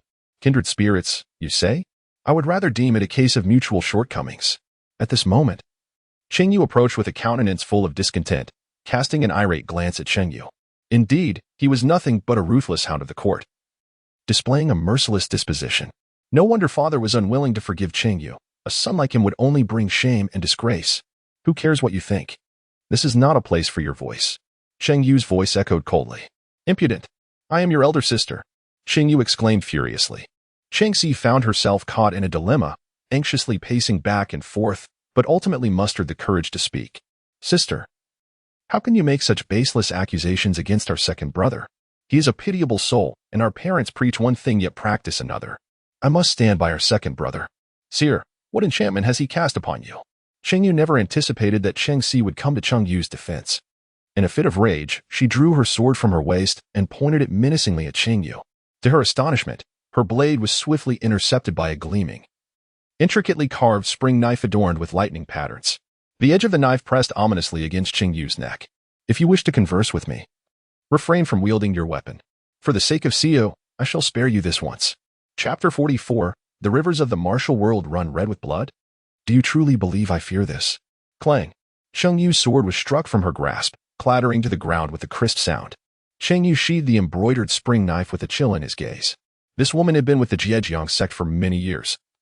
Having been indoctrinated to be as naive and hypocritical as Cheng Junjiang, she perpetually failed to discern right from wrong, unreasonably demanding that others perform acts of chivalry and righteousness. One might wonder if she ever considered her own worth. "Second brother, stop." Cheng Si observed that her second brother's embroidered spring knife was perilously poised against the neck of her elder sister, filling her with acute anxiety. Fortunately, Cheng Yu refrained from further action and withdrew the blade, allowing her to exhale in relief. Immediately, she expressed her discontent towards Cheng Yu. "Sister, how could you draw your sword against our second brother?" Did she truly believe this place resembled the Zhejiang sect, where no disciple would dare show her disrespect? In the realm of martial arts, drawing a blade signifies a willingness to fight to the death. Cheng Yu had long been immersed in her cultivation at the Zhejiang sect, never having encountered a situation where her sword was knocked from her grasp, only to find a blade poised threateningly against her neck. In that moment of sheer terror, her eyes widened in disbelief, and she stood frozen for an instant. What followed was an overwhelming sense of shock and humiliation. How could she, the esteemed senior disciple of the Zhejiang sect and a mid-stage fourth-grade martial artist, find herself utterly defenseless before Cheng Yu? More importantly, Cheng Yu actually dared to hold a knife to her neck. A sense of humiliation and indignation surged within her, deepening her resentment towards Cheng Yu, her own brother. At that moment, she also heard her dear younger sister, who usually cared for her, reproaching her, and she felt utterly devastated. "He nearly took my life. And yet you dare to blame me. Our bond of sisterhood, forged over more than a decade, pales in comparison to this interloper. Sister, how can you say such a thing? He is my second brother, not some mere stranger." Cheng Si was taken aback by Cheng Yu's impulsive outburst, momentarily rendered speechless. Why was her sister being so unreasonable? How could she draw her sword first, and then have the audacity to blame others for retaliating? Moreover, how could she defend someone so heartless as to strike against their own kin? Cheng Yu's eyes were already red with anxiety as she glared furiously at Cheng Yu. "It is you, wretched fellow, who draws a blade against your kin and deceives our younger sister, leaving her in ignorance. How could I possibly have a brother like you?" In response to Cheng Yu's furious outburst, Cheng Yu raised her head slightly, furrowing her brow. She then shook her head with a sense of indifference. How ironic it is that one is permitted to brandish weapons against others, yet if anyone dares to retaliate, they are deemed heartless and ungrateful. Is this the chivalry that Cheng Zhenjiang imparts to you? No wonder he commands such reverence. It seems those who do not conform are cast into the depths of the Red River. The esteemed hero of the Northern Martial Arts Alliance, Cheng De, has become, in the words of his own son, a hypocritical and cunning scoundrel. Cheng Yu trembled all over upon hearing this, consumed by an uncontrollable rage. How can you utter such words? That is your biological father, your kin. Not only did he attempt to harm me, but you also dare to insult and slander your own father. Is this how you treat your family? The humiliation inflicted upon Cheng Zhenjiang by his own son is undoubtedly a scandal that could send shockwaves through the martial world. He could never have anticipated such a misfortune within his own family. Relatives? What a farce. I have long severed ties with the Cheng family, henceforth. We shall be as strangers if we cross paths again. Your drawing of the sword against me signifies enmity. All your words merely amount to idle chatter. I have heard of Cheng Yu's preemptive severance of relations. Cheng Yu suddenly felt a surge of anger and humiliation. Indeed, they no longer regarded her as family. Why bother to say more? With a stamp of her foot, she grasped Cheng Si and prepared to leave. "Come, my dear sister, since they have spoken so coldly, we shall not waste further words on such ungrateful and heartless individuals. As they have suggested, let us part ways as if we were strangers today." Cheng Si, taken aback by her elder sister's sudden pull, found herself at a loss for words, with a multitude of thoughts she yearned to share with Cheng Yu left unspoken. Yet, she understood that failing to accompany Cheng Yu back would undoubtedly incite the wrath of Cheng Zhenjiang. Torn between two factions of her beloved family, she felt the tension escalating to an unbearable degree. Cheng Si hesitated for a moment, reluctantly following her sister as she cast a sorrowful glance at Cheng Yu. With concern, she said, "Second brother, I am leaving. Father and mother are at the Forging Sword Manor. You may visit them. I shall forever remain your sister." "Why do you still speak of such things?" Cheng Yu furiously pulled her away. "Is she my sister?" Cheng Yu gazed at the departing figures of the two women, and upon hearing Cheng Si's concerned words, a flicker of warmth ignited within his heart.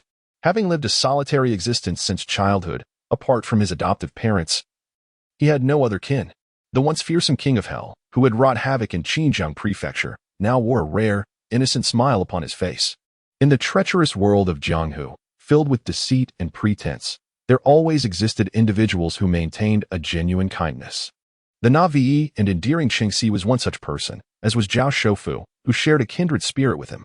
However, his mood swiftly returned to calm. The Cheng family had unexpectedly arrived at the sword-forging manor. How fortuitous! Was it not said that the principles of chivalry held no sway in Jianghu? He intended to demonstrate to Cheng Junjiang the true nature of a world that professed righteousness. Would the millions of displaced laborers not sincerely address him as Cheng Daxia? In the city of Xinjiang, within the depths of the Jinyiwei's 100 household division, in a cold, damp dungeon devoid of sunlight, Ma Yuan lay imprisoned, his form barely resembling that of a human. Were it not for the faintest breath, one might assume he was already a corpse. At that moment, the dungeon door creaked open. A Jinyiwei soldier stepped inside. Ma Yuan, ever the vain one, spoke up. What brings you here again? Have I not disclosed everything? The newcomer was a small flag bearer of the Jinyiwei. Upon entering the grim, blood-soaked dungeon, he felt an involuntary chill envelop him. This place had not previously housed so many, nearly all of whom were grievously injured and incapacitated. The former 100 household officer had been a mere opportunist. When this dungeon was constructed, it had only been haphazardly repaired. It was not even excavated underground, and there was a skylight allowing light to filter through. It was the esteemed Cheng Darren who had ordered all windows to be sealed and water to be channeled inside, thus creating this atmosphere. Cheng Darren claimed this was professionalism. Truly, he was the foremost expert of Xinjiang Prefecture, the pride of the Jinyiwei. Even Ma Yuan was no match for him. Reflecting on this, the small flag bearer turned his gaze toward Ma Yuan. You may have finished your disclosures, but there are still matters left unresolved. Sign this. He tossed a confession and identification document before Ma Yuan. Who would have thought that someone of his strength and resolve would indulge in such futile endeavors? Ma Yuan sat up, a sorrowful smile gracing his features. He understood that Cheng Yu always fancied calling out the slogans of the Jinyiwei from a century ago. Little did he expect that his adversary was not merely speaking but was indeed pursuing the creation of such confessions. A sense of helplessness and amusement welled up within him. Did he truly believe that refusing to confess would spare him from death? Cheng Yu, in his audacity, had overstepped his bounds by undermining his superior, seizing the position of 100 households. Yet, upon discerning the contents of the confession document, he felt as though struck by lightning. Long Yuan. The 100 households of the Jinyiwei in Xinjiang Prefecture, Ma Yuan, had colluded with forces such as the sword-forging manor, unlawfully controlling 1 million able-bodied men of the Great Qian, disregarding the emperor, and committing treasonous acts. Ripping it apart, Ma Yuan, in a fit of rage, instinctively unleashed his inner strength, tearing the confession to shreds. You seek death. The Jinyiwei, witnessing this, were infuriated. If you desire my demise, then come forth. I, Ma, am unafraid. What need is there for such futile words? Ma Yuan's face was a mask of fury, exuding defiance, yet his heart raced uncontrollably. What is Cheng Yu planning to do? If the matter of abducting the laborers comes to light, even if the Great Qian Dynasty is weakened, this is something that the emperor of Great Qian cannot possibly tolerate. It endangers the lives of countless citizens, trampling upon the dignity of the Great Qian. It is bound to incite a tremendous uproar. If Ma Yuan dares to affix his signature and seal, he may find himself facing annihilation from both the martial world and the court, with his entire clan facing obliteration. Just then, heavy footsteps approached, and a familiar voice echoed. So, has he signed the document? Cheng Yu stepped out. Lord Cheng, he has torn up the confession. Oh. Cheng Yu raised an eyebrow, since Ma Baihu dared to act. Why would he not dare to admit it? His icy tone sent a shiver down Ma Yuan's spine, yet he gritted his teeth and retorted, Have you lost your mind? This is not a matter of courage. It would incite chaos throughout the entire Qian, leading to a calamity of bloodshed. So you are unwilling to sign and seal it then? Cheng Yu let out a cold laugh. Go ahead and kill me. After all, my family is in your grasp. I cannot possibly sign such a thing. Ma Yuan gritted his teeth, knowing he had relatives elsewhere, and he could not endanger them. In truth, I have been pondering a particular question all along. Cheng Yu remained calm and unperturbed, remarking nonchalantly, It's merely a matter of making a mark.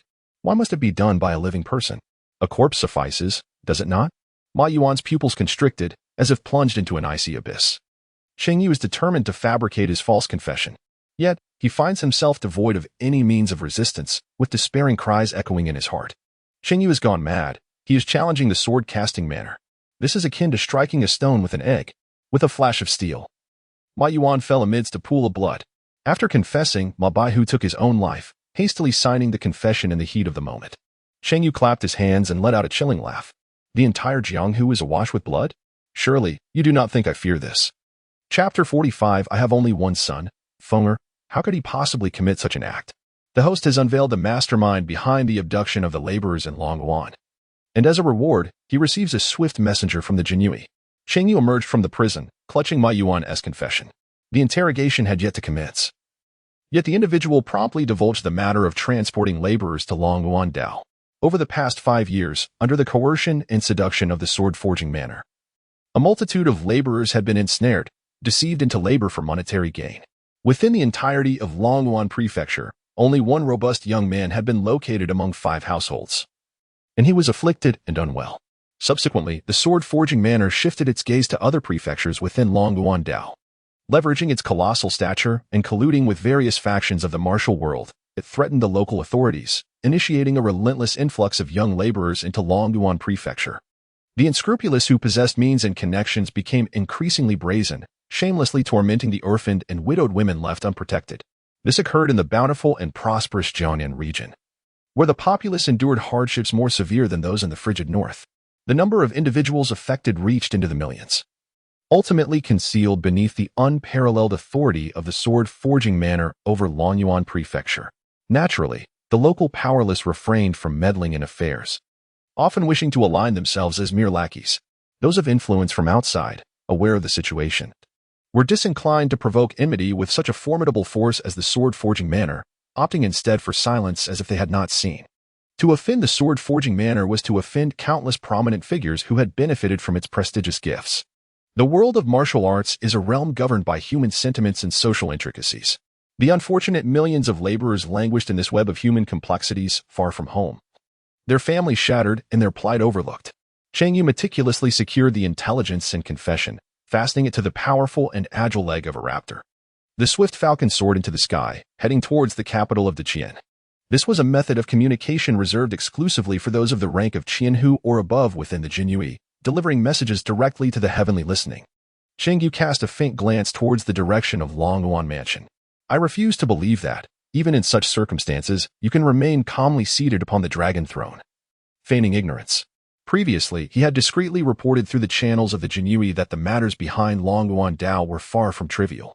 Yet, the Emperor of the Great Qian showed no signs of action whatsoever.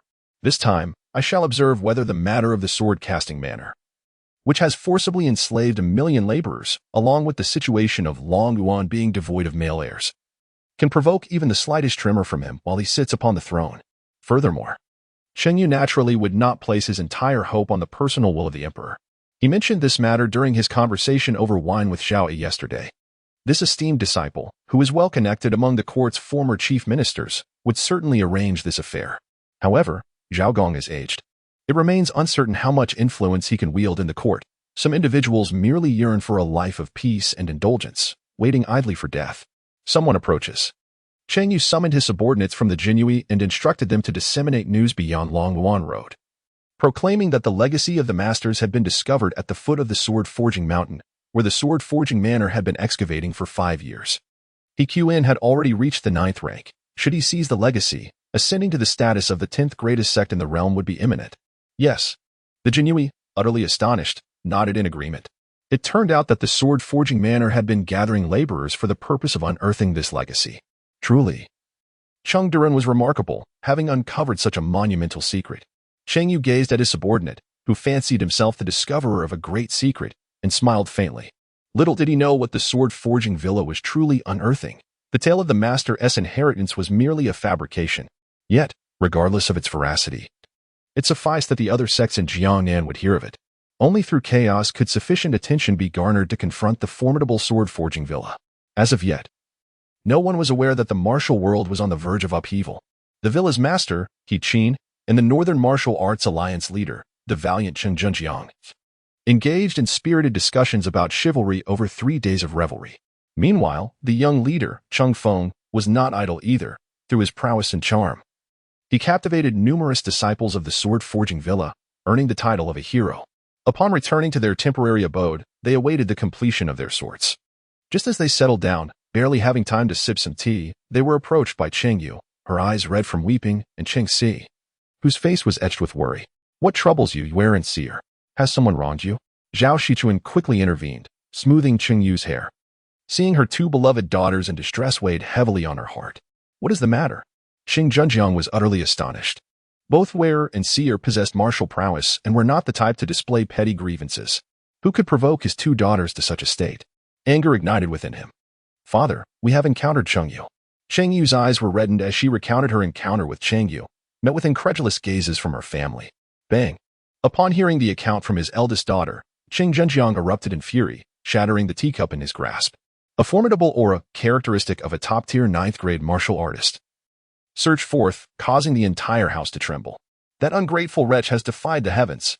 How dare he speak disrespectfully to his own kin, resorting to blades and firearms. I, Cheng Zhenjiang, have led a life of integrity and righteousness. How could I have such a shameful son? Zhao Shichuan, upon hearing that her daughter had encountered her eldest son, felt a surge of joy at the prospect of a reunion. Little did she expect that such a calamity would ensue. Cheng Yu remains as fierce as ever, committing the heinous act of raising a blade against her own sister, an act that stirs the wrath of all. She persists in severing ties and adopting an attitude of estrangement from the Cheng family. The mere thought of these actions fills her with an overwhelming sorrow. You owe it. How could you? Cheng Feng widened her eyes in a mixture of fury and astonishment. Her elder sister was utterly defenseless against that scoundrel. Although the unexpected nature of her sister's situation contributed to this revelation, her 4th-tier strength was certainly not something that the useless individual from 2 months prior could contend with. A surge of speculation coursed through her mind. How could he possibly possess such strength? Surely, it must be her grandfather who aided him. With this thought, Cheng Feng could not help but feel a surge of jealousy and anxiety. This unexpected emotion startled him, prompting a swift attempt at self-reassurance. How could a mere hound of the court instill such apprehension in him? It was nothing more than a stray dog cast out from its home. He regarded it as insignificant, akin to an ant, and without a doubt, he would one day exact vengeance for the harm done to his family. Aside from a few minor transgressions, what wrongs had we ever committed against him? Cheng Zhenjiang, increasingly infuriated, slammed his palm upon the table and rose to his feet. That ungrateful wretch possesses no sense of morality, striking with ruthless cruelty and spewing vile slanders. If this continues unchecked, it will undoubtedly bring disgrace upon the Cheng family. It seems I must incapacitate him to prevent further tarnishing of our family's reputation and to spare us the mockery of others. Father. Cheng Si trembled with anxiety upon hearing that Cheng Zhenjiang intended to incapacitate Cheng Yu. She hastily grasped Zhao Shichuan's sleeve. Mother, my elder brother is merely straightforward in temperament. His nature is not inherently malevolent. If father were to act in a moment of fury and render him powerless, given my brother's disposition, he might indeed commit a foolish act. Should it come to that, it would be something neither you nor father would wish to witness. Ever since the last incident, she had learned to align her words with her parents' thoughts to avoid arbitrary suppression. Upon hearing this, Zhao Shichuan shuddered with indignation, casting an angry glance at Cheng Zhenjiang. How could you even contemplate harming our son? Even a fierce tiger spares its young. If you were to commit such an act, how could you still claim the title of a hero? Yet he had already. There is no yet.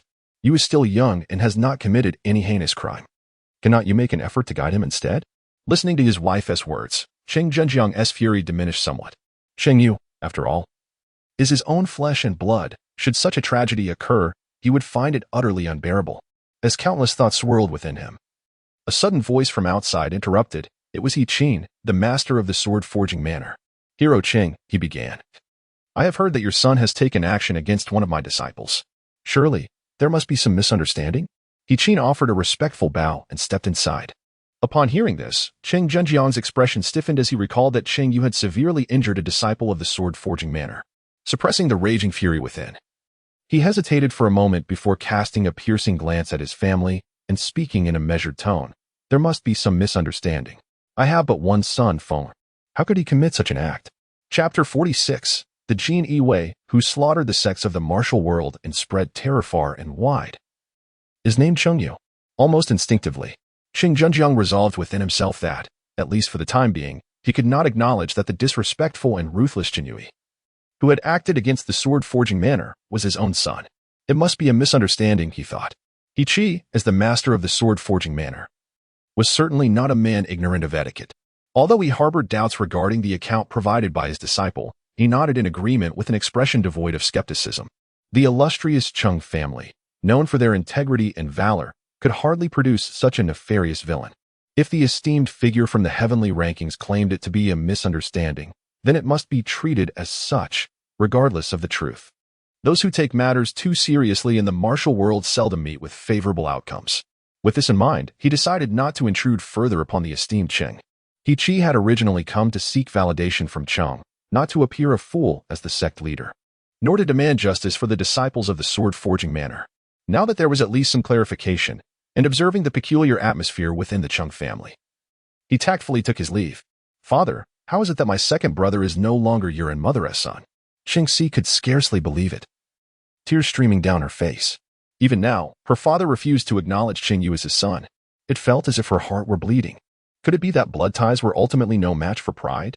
"Cheng Zhenjiang, what do you mean? Why won't you acknowledge you as your son?" Zhao Shichuan trembled with rage as her husband spoke lies. "To admit that this cold-hearted and ruthless man is my son would be akin to casting my reputation to the ground for others to trample. How would the world of martial arts perceive you then? How would the other children find their place? Is this fair to Fenger and the others? What else can I do but lie? My heart is bleeding." Cheng Zhenjiang's countenance twisted in anguish, an embodiment of profound sorrow. A tumult of self-reproach and fury surged within him. How could that ungrateful child act in such a manner, showing no understanding of our tribulations? Was it truly my intention to deny his existence? The mere mention of family, particularly the reputation of the other children, sent a shiver through Zhao Shichuan. As she covered her tear-streaked face with trembling hands, words eluded her, leaving her to murmur softly to herself, "My dear child, I am so sorry, mother and father." Cheng Yu gazed upon the scene, her heart engulfed in profound anguish. The disarray of her family was inextricably linked to the unfilial and disrespectful Cheng Yu. Amidst her fury, a sense of bewilderment stirred within her. Why did father lie, claiming that Cheng Feng was his sole son? Had he not instilled in them the values of integrity and transparency? Having spent years within the confines of the Zhejiang sect, detached from the affairs of the outside world, she found her thoughts in turmoil. That wretched individual! Cheng Feng stood to the side, observing his parents in utter despair.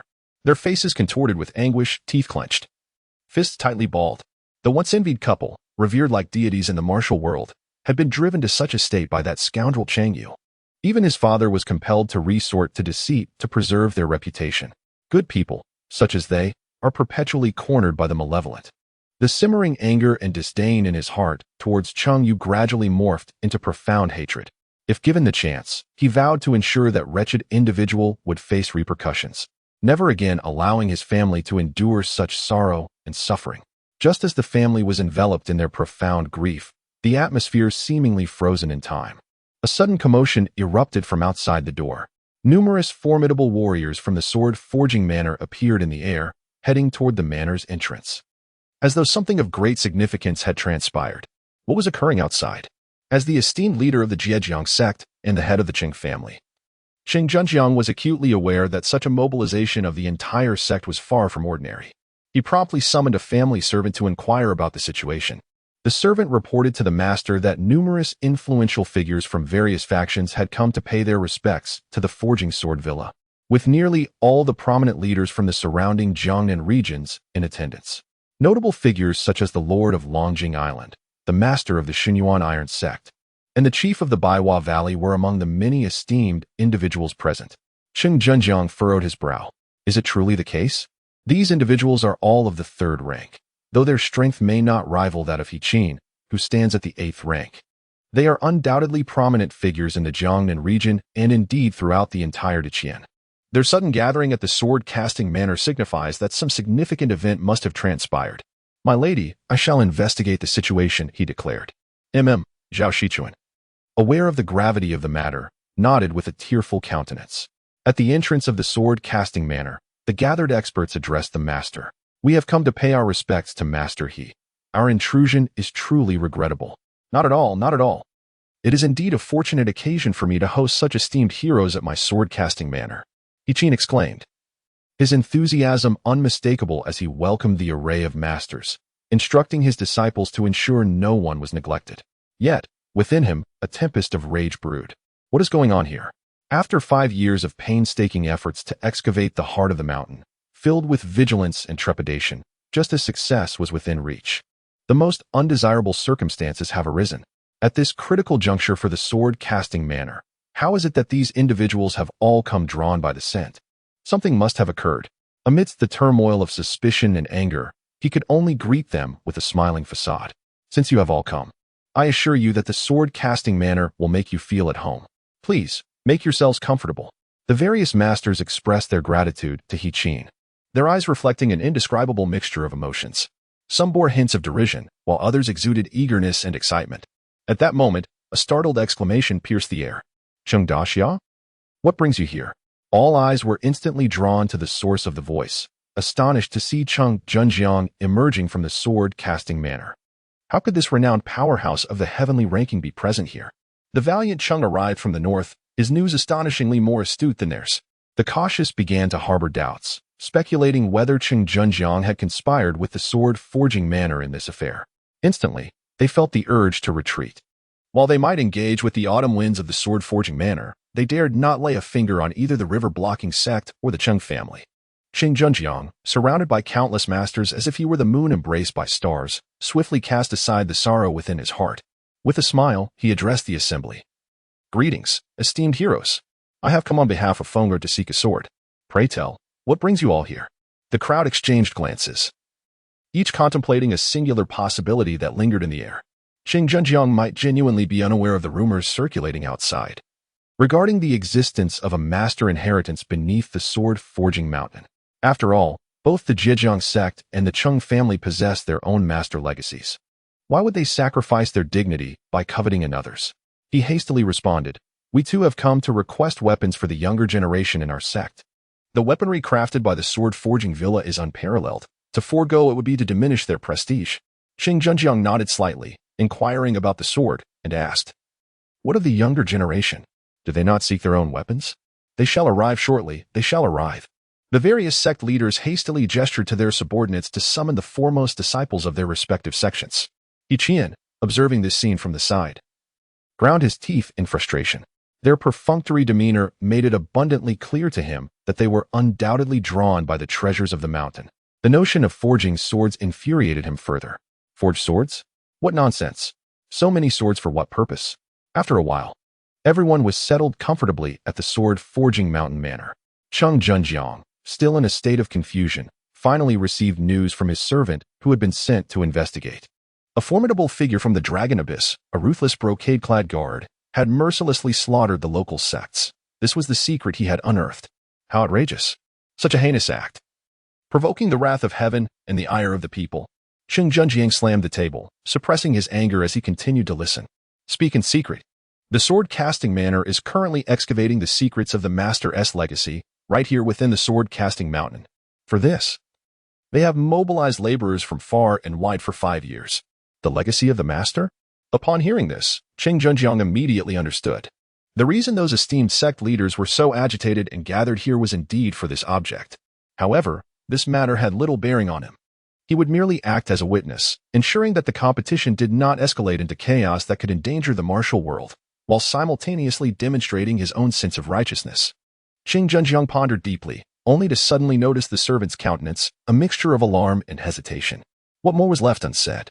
Master, the message also mentioned that the notorious Jinyiwei, who slaughtered countless sects in Xinjiang Prefecture and committed unspeakable atrocities, is called, what was it? Cheng Yu. Chapter 47. He had always been the one delivering corpses to others. Cheng Yu. Cheng Junjiang stared in disbelief, his eyes wide with shock.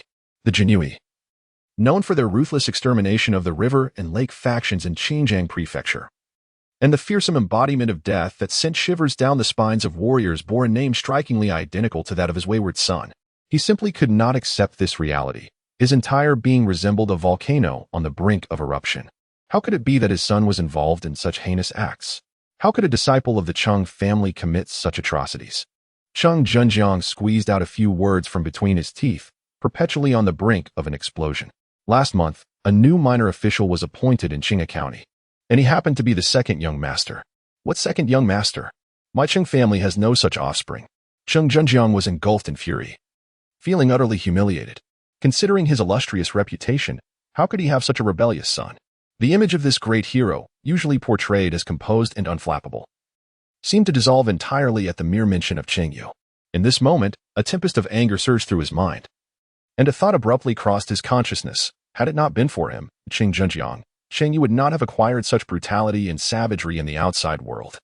Nor would he have severed ties with the Zhejiang sect, nor would he have committed these heinous acts. Everything that Cheng Yu has done is inextricably linked to him. Xingzhenjiang.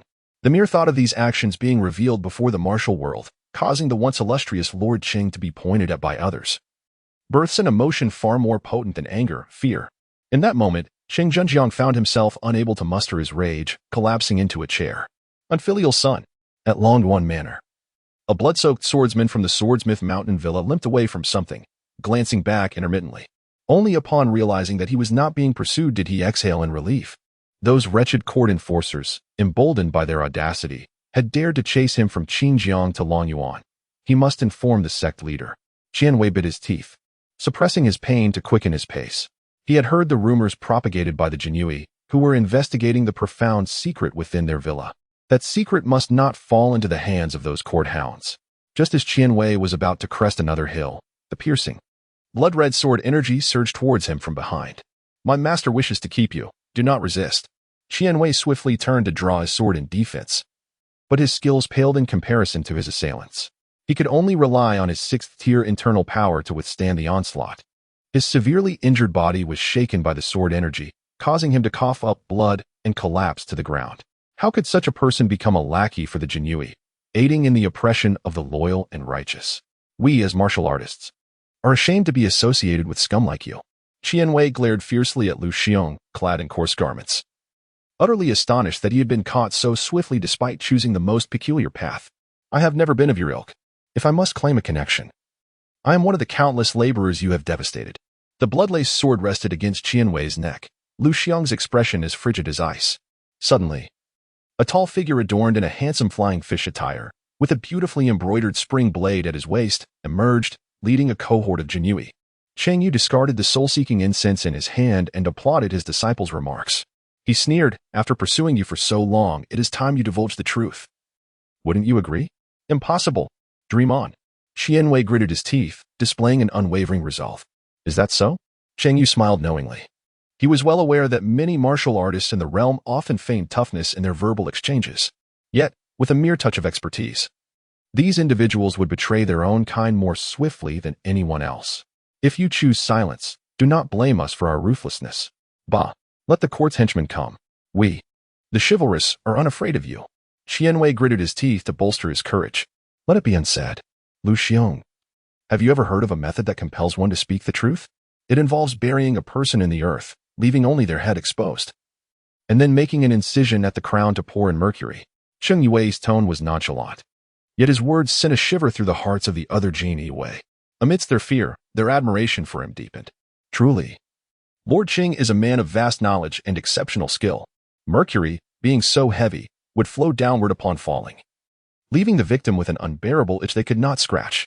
Ultimately, in their agony, they would be compelled to leap forth from that opening, leaving behind a gruesome mess of flesh with nothing but skin remaining. If one were to take a miraculous medicine for healing at that moment, they might not even meet their demise. Alas, it is a pity that they would be left without their skin. Cheng Yu, after speaking, cast a deep and penetrating glance at Jinyiwei, instructing his subordinate, go fetch mercury and dig a pit. Yes. However, Jinyiwei, upon hearing this, felt an overwhelming sense of dread and quickly pleaded for mercy. Wait. I assure you, I will reveal everything.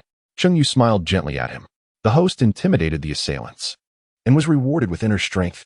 Upon hearing such a terrifying method from Cheng Yu, Jinyiwei was so frightened that he was at a loss for words. Hastily confessing everything he knew, the imperial guards gazed at Cheng Yu with growing admiration. Lu Xiong, standing nearby, also lowered his head in respect, quietly contemplating. To substitute the real with the illusory might yield even better results. Is this the swordsmanship truth that my master seeks to impart? Truly, one worthy of the essence of swordsmanship, I must summon the elders without delay. Amidst their various thoughts, Jinyiwei divulged all the secrets of the sword-forging manner. The dragon vein?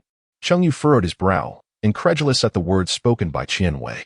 The rumors of the master inheritance were already astonishing, but the ambition of the forging sword manor to possess a dragon vein was beyond comprehension. A dragon vein lies beneath the foot of the forging sword mountain.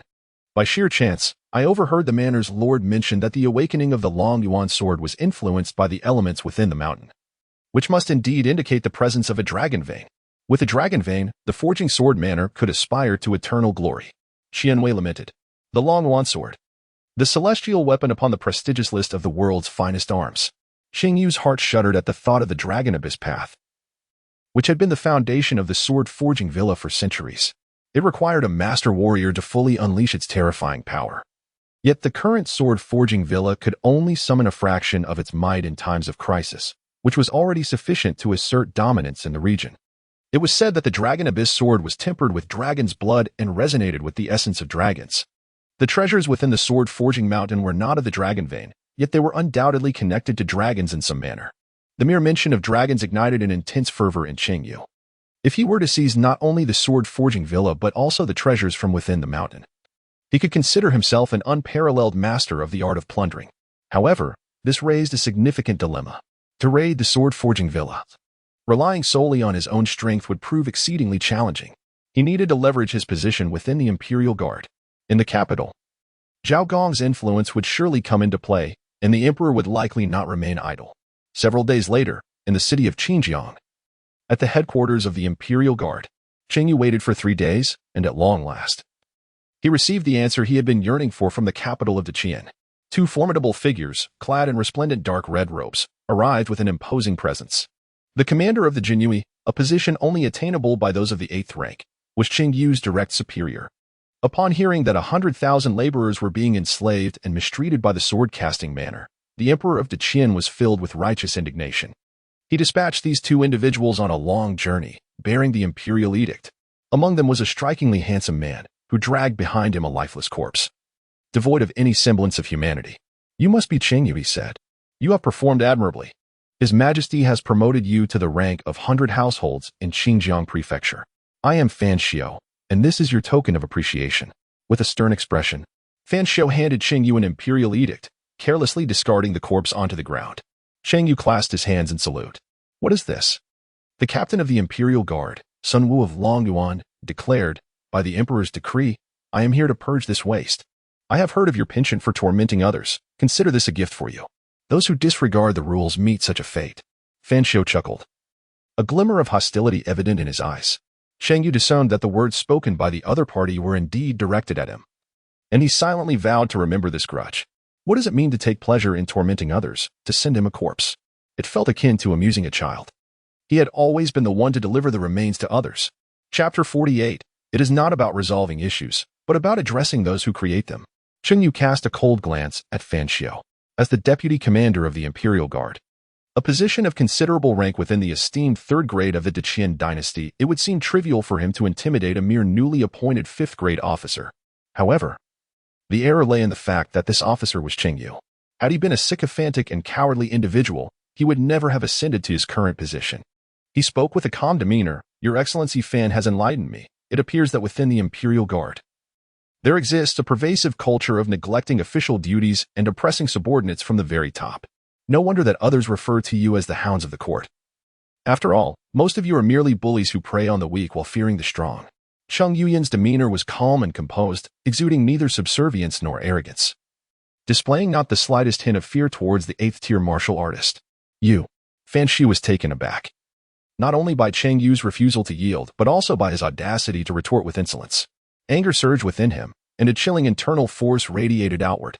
Cheng Yu stood immobile, his purified internal energy fervently resisting the onslaught of his opponent's force. The unique internal power bestowed upon him by the Jinyiwei inheritance seemed more than sufficient to suppress all other energies. To withstand an 8th-grade attack? Enough, Fan Xiao. An astonished officer from the Jinyiwei beside him quickly intervened to halt Fan Xiao's reckless pursuit. Fan Xiao, taken aback by Cheng Yu's astonishing strength that defied expectations, found himself compelled to retract his energy. His anger swelled, yet he could do nothing but relent. Should he truly dare to strike at Cheng Yu, returning to Qiandu would become a distant dream. "How dare a mere child insult me? Are you not also a hound of the court?" Cheng Yu scoffed, a cold smile gracing his lips. "Few are left alive who would dare to utter such words to me. Should you possess the capability, come forth and attempt to suppress me." Xing Zhenjiang dares to speak out. So what is there that Fan Xiao cannot criticize? Fan Xiao, momentarily at a loss for words, found it impossible to respond. With eyes filled with resentment directed at Cheng Yu, he could only let out a deep sigh and walk away. Cheng Yu gazed coldly as he departed. The people of the Jianghu shamelessly insult the Jinyiwei, yet meekly endure it, while expressing discontent towards their colleagues through arbitrary suppression, thus tarnishing the reputation of the Jinyiwei. This grudge, he would remember. The host rectifies the chaos, confronting the internal misconduct within the Jinyiwei, and rewards him with the prestigious Taishiam in swordsmanship. Fan Xiu left Cheng Yu in a huff, having gained nothing from their encounter. Another deputy commander, Ai Ping, shook his head in resignation and sighed, casting a wry smile at Cheng Yu. It was an unusual sight for the 100 households to be at odds with this fellow. Fan Xiu had initially believed he would lead this mission, only to find the emperor had decreed a thorough investigation, placing everything under Cheng Yu's arrangement. Naturally, it displeased him to serve under a mere 100 households. Ai Ping candidly articulated the underlying issues, to which Cheng Yu nodded in agreement. He appreciated such straightforwardness. Do you not disdain my position as 100 households? Cheng Yu inquired, perplexed. Fan Xiu, known for his extensive connections, understood the benefits of maintaining a good reputation. While Cheng Yu, solitary by nature, could only claim admiration for the esteemed Zhao Gong. Zhao Yi's people? Cheng Yu's eyes sparkled as he immediately locked gazes with Ai Peng. Although he expressed his gratitude to Lord Ai for extricating him from a predicament, the matter concerning the million laborers directly implicated the sword-casting manner. How could His Majesty entrust such a minor official like myself, a mere 100 households, with this responsibility? While Zhao Yi wields considerable power, it is unlikely he could compel the emperor to make such a decision. It must undoubtedly be the will of the Great Qian Emperor. In response to Cheng Yu's perplexity, Ai Peng revealed a mysterious expression. Only a bold hero like you, Cheng Baihu, would dare to investigate such matters. The notion of heroes confronting heroes, and valiant men challenging valiant men. If we were truly to confront the sword-casting manner, it would be impossible for us, who dine at the emperor's table, to remain passive. However, should we become enemies with the sword-casting manner and offend the warriors of the Jianghu, then Ai Ping refrained from continuing, but Cheng Yu's eyes widened as a familiar phrase instinctively surfaced in his mind. This incident is attributed to the blunders of temporary workers. They intend to pin the blame on him if something goes awry. Nonetheless, Sir Cheng need not worry. This is both a crisis and a test.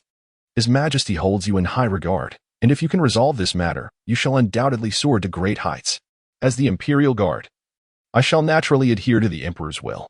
Cheng Yu pondered for a moment and nodded, a cold smile creeping upon his lips. The old Emperor sought to ensnare him, but he had unwittingly stepped into a trap, since he dared to let Cheng oversee this matter. It was not about resolving issues, but rather about addressing the very individuals who created them, commanding 2 formidable 8th-rank warriors. Had it not been for Cheng Junjiang still being at the sword-casting manor, he would have promptly set forth to raid the estates. As for Fan Xiu, knowing full well that he was to be under Cheng's command, yet still daring to show disrespect, he would have only himself to blame should any misfortune befall him. Henceforth, they would rely on Lord Cheng's arrangements. Ai Ping chuckled, clasping his fists in a gesture of deference. I dare not defy. I can only serve loyally. The two shared a hearty laugh. Ai Peng then excused himself to review the materials and evidence that Cheng Yu had gathered during the investigation. At this moment, Cheng Yu finally had the opportunity to organize the rewards he had just received. Upon examining the contents of the rewards, his eyes lit up with delight. Indeed, his previous conjecture was confirmed. By showcasing the qualities of the Imperial Guard to those of greater strength, one could obtain more substantial rewards. Previously, during the encounter with Cheng Junjiang at Zhejiang Sect, the rewards had been particularly generous, with essentially every 3 sentences yielding a reward. Next in line was the 8th-rank Fan Xiu, who was directly granted a land-level sword technique, the Tai Xinyuan sword. This technique, originating from the Tai sect of Wudong, is characterized by a harmonious blend of speed and slowness, as well as a balance of softness and hardness. The Tai Xinyuan sword is not only exceptionally powerful, but also encompasses fundamental cultivation methods, including the intermediate-level Wudong sword technique. Although its rank is modest, Cheng Yu's comprehension of the way of the sword revealed its extraordinary depth and uniqueness. Just then, Lu Xiong, clad in a simple hemp robe, appeared before Cheng Yu. Bowing respectfully as he spoke, Master, the elder of the sword-bearers has arrived in Xinjiang Prefecture. I humbly request your permission for him to meet with you. It is certainly no trouble to meet. May I inquire as to the origins of this elder? Cheng Yu nodded appreciatively. Thank you, Master. Lu Xiong expressed his gratitude with a bow. The elder referred to himself as Jianyiwei, and none among us knew his true name. After a fierce battle on Taihu Lake 30 years ago, his swordsmanship stagnated, and he wandered the world, encountering countless swordsmen yet gaining nothing. I hope, Master, that you have comprehended the true essence of the sword path. Could you perhaps offer him some guidance to break through his shackles? The debt of gratitude owed by a swordsman is not easily forgotten. Jinyiwei, the swordsman from the Taihu battle 3 decades ago? Cheng Yu found the name rather unfamiliar. Logically, one who could become the elder of the swordbearers could not possibly be an inconspicuous figure. However, he soon recalled another rumor. A once-renowned swordsman who had ranked among the elite of the Tianji Tower, undefeated in combat against ninth-grade adversaries on the shores of Taihu Lake. This individual turned out to be the elder of the swordbearers. If he could be brought under his command, it would indeed be a tremendous boon. Bring him to see me. Thank you, master. Before long, Lu Xiong entered the Jinji 100 household office, accompanied by an elderly man of unremarkable demeanor, leaning on a wooden cane. The Jinyiwei guards, upon recognizing him as a disciple of the formidable swordsman Cheng, did not hinder their entrance. Why the haste? The old man, Jinyiwei, expressed his displeasure at being led into the Jinyiwei's premises by a younger generation. Elder, let us proceed. The opportunity lies before us, Lu Xiong urged. You casually pledged yourself to a master who is but a 20-year-old lad. How am I to address him? Brother, I am 50 years his senior. Upon hearing Jinyiwei's words, Lu Xiong halted, speaking earnestly. Elder, I have told you before, our master's comprehension of the true essence of the sword is our hope of attaining the pinnacle of swordsmanship. Does the form of address truly matter? Chapter 49. Disciple Tao De Peo seeks to be accepted by the master. Upon realizing the pursuit of the sword was at stake, Jinyiwei refrained from further objections. Yet, he harbored doubts about this so-called master. He had inquired and learned that this individual routinely wielded a dagger and commanded his subordinates to fire crossbows. How could such a person possibly be connected to the true essence of swordsmanship? Nevertheless, he acquiesced to Lu Xiong's wishes and entered the 100 household office. Greetings, master. Elder Jinyiwei has arrived. Upon seeing Cheng Yu, who was youthful and striking, Jinyiwei's expression grew increasingly perplexed. After a moment's inner turmoil, he decided to set aside concerns of age and adhere to decorum. Greetings, Brother Cheng, he said. Elder Jinyiwei is honored to be here. Is there a matter for which you seek me? Dressed in tattered garments, Jinyiwei might have appeared merely as an ordinary old man at first glance. However, the overwhelming sword energy emanating from him made it evident that he was indeed formidable. Simultaneously, Cheng Yu perceived that Jinyiwei's swordsmanship had stagnated, burdened by an excess of sharp energy that hindered its circulation. Elder, please speak, Lu Xiong urged, tugging at Jinyiwei. Jinyiwei hesitated, momentarily at a loss for how to articulate his inquiries to Cheng Yu. Could a Jinyiwei 100 household truly comprehend? Let alone, how could they possibly resolve any issues? He cast a reproachful glance at Lu Xiong, lamenting the decision to casually seek out a master and further dragging an old man into this predicament. It's nothing. Nothing at all. I merely came to observe your master, a Xiong. Jinyiwei fabricated a casual excuse. Cheng smiled at the other party's demeanor. Realizing that this elder Jian was not a hypocritical sycophant of the court, he engaged in earnest discussions on equal footing. It was understandable that one might doubt his ability to resolve the swordsmanship issues that had plagued them for 3 decades. Given this, Cheng chose not to speak up, instead turning his gaze towards Lu Xiong. With Elder Jian's presence, it was an opportune moment to offer you some guidance, thus sparing my master from any accusations of incompetence. Cheng Yu concluded his words by tossing a sword manual before Lu Xiong, inscribed with the 4 characters Wudong sword technique. Thank you, master, Lu Xiong exclaimed, his heart racing as he eagerly opened the manual. With just a fleeting glance, he felt as though struck by lightning, his spirit soaring as he recited the initial verses. The essence of Wudong's swordsmanship lies in embodying the way through martial arts. To grasp the principles of the sword amidst the rain, one must fully embrace the sword's nature to achieve the unity of man and sword. In that brief phrase, Jinyiwei's eyes widened in astonishment, waves of shock surging within him. Could it truly be a method aimed at the unity of man and sword? The sky turns, startling the flying birds. The earth rolls, yet remains untouched by dust. In a single strike, it is as if a gentle breeze conceals the sword. Amidst myriad transformations, only the sword is perceived, not the wielder. Lu Xiong's excitement grew with each line he read, his entire being trembling with fervor. This was no mere sword technique. It was an all-encompassing practice, comparable to the fusion of multiple disciplines. Such techniques, originating from a common source, enhance one another, their actual grade far exceeding that of intermediate levels. This single manual was sufficient for a martial artist to cultivate an entire repertoire of skills. To master this sword technique, one must achieve a sublime harmony of hand, eye, body, method, step, spirit, and form.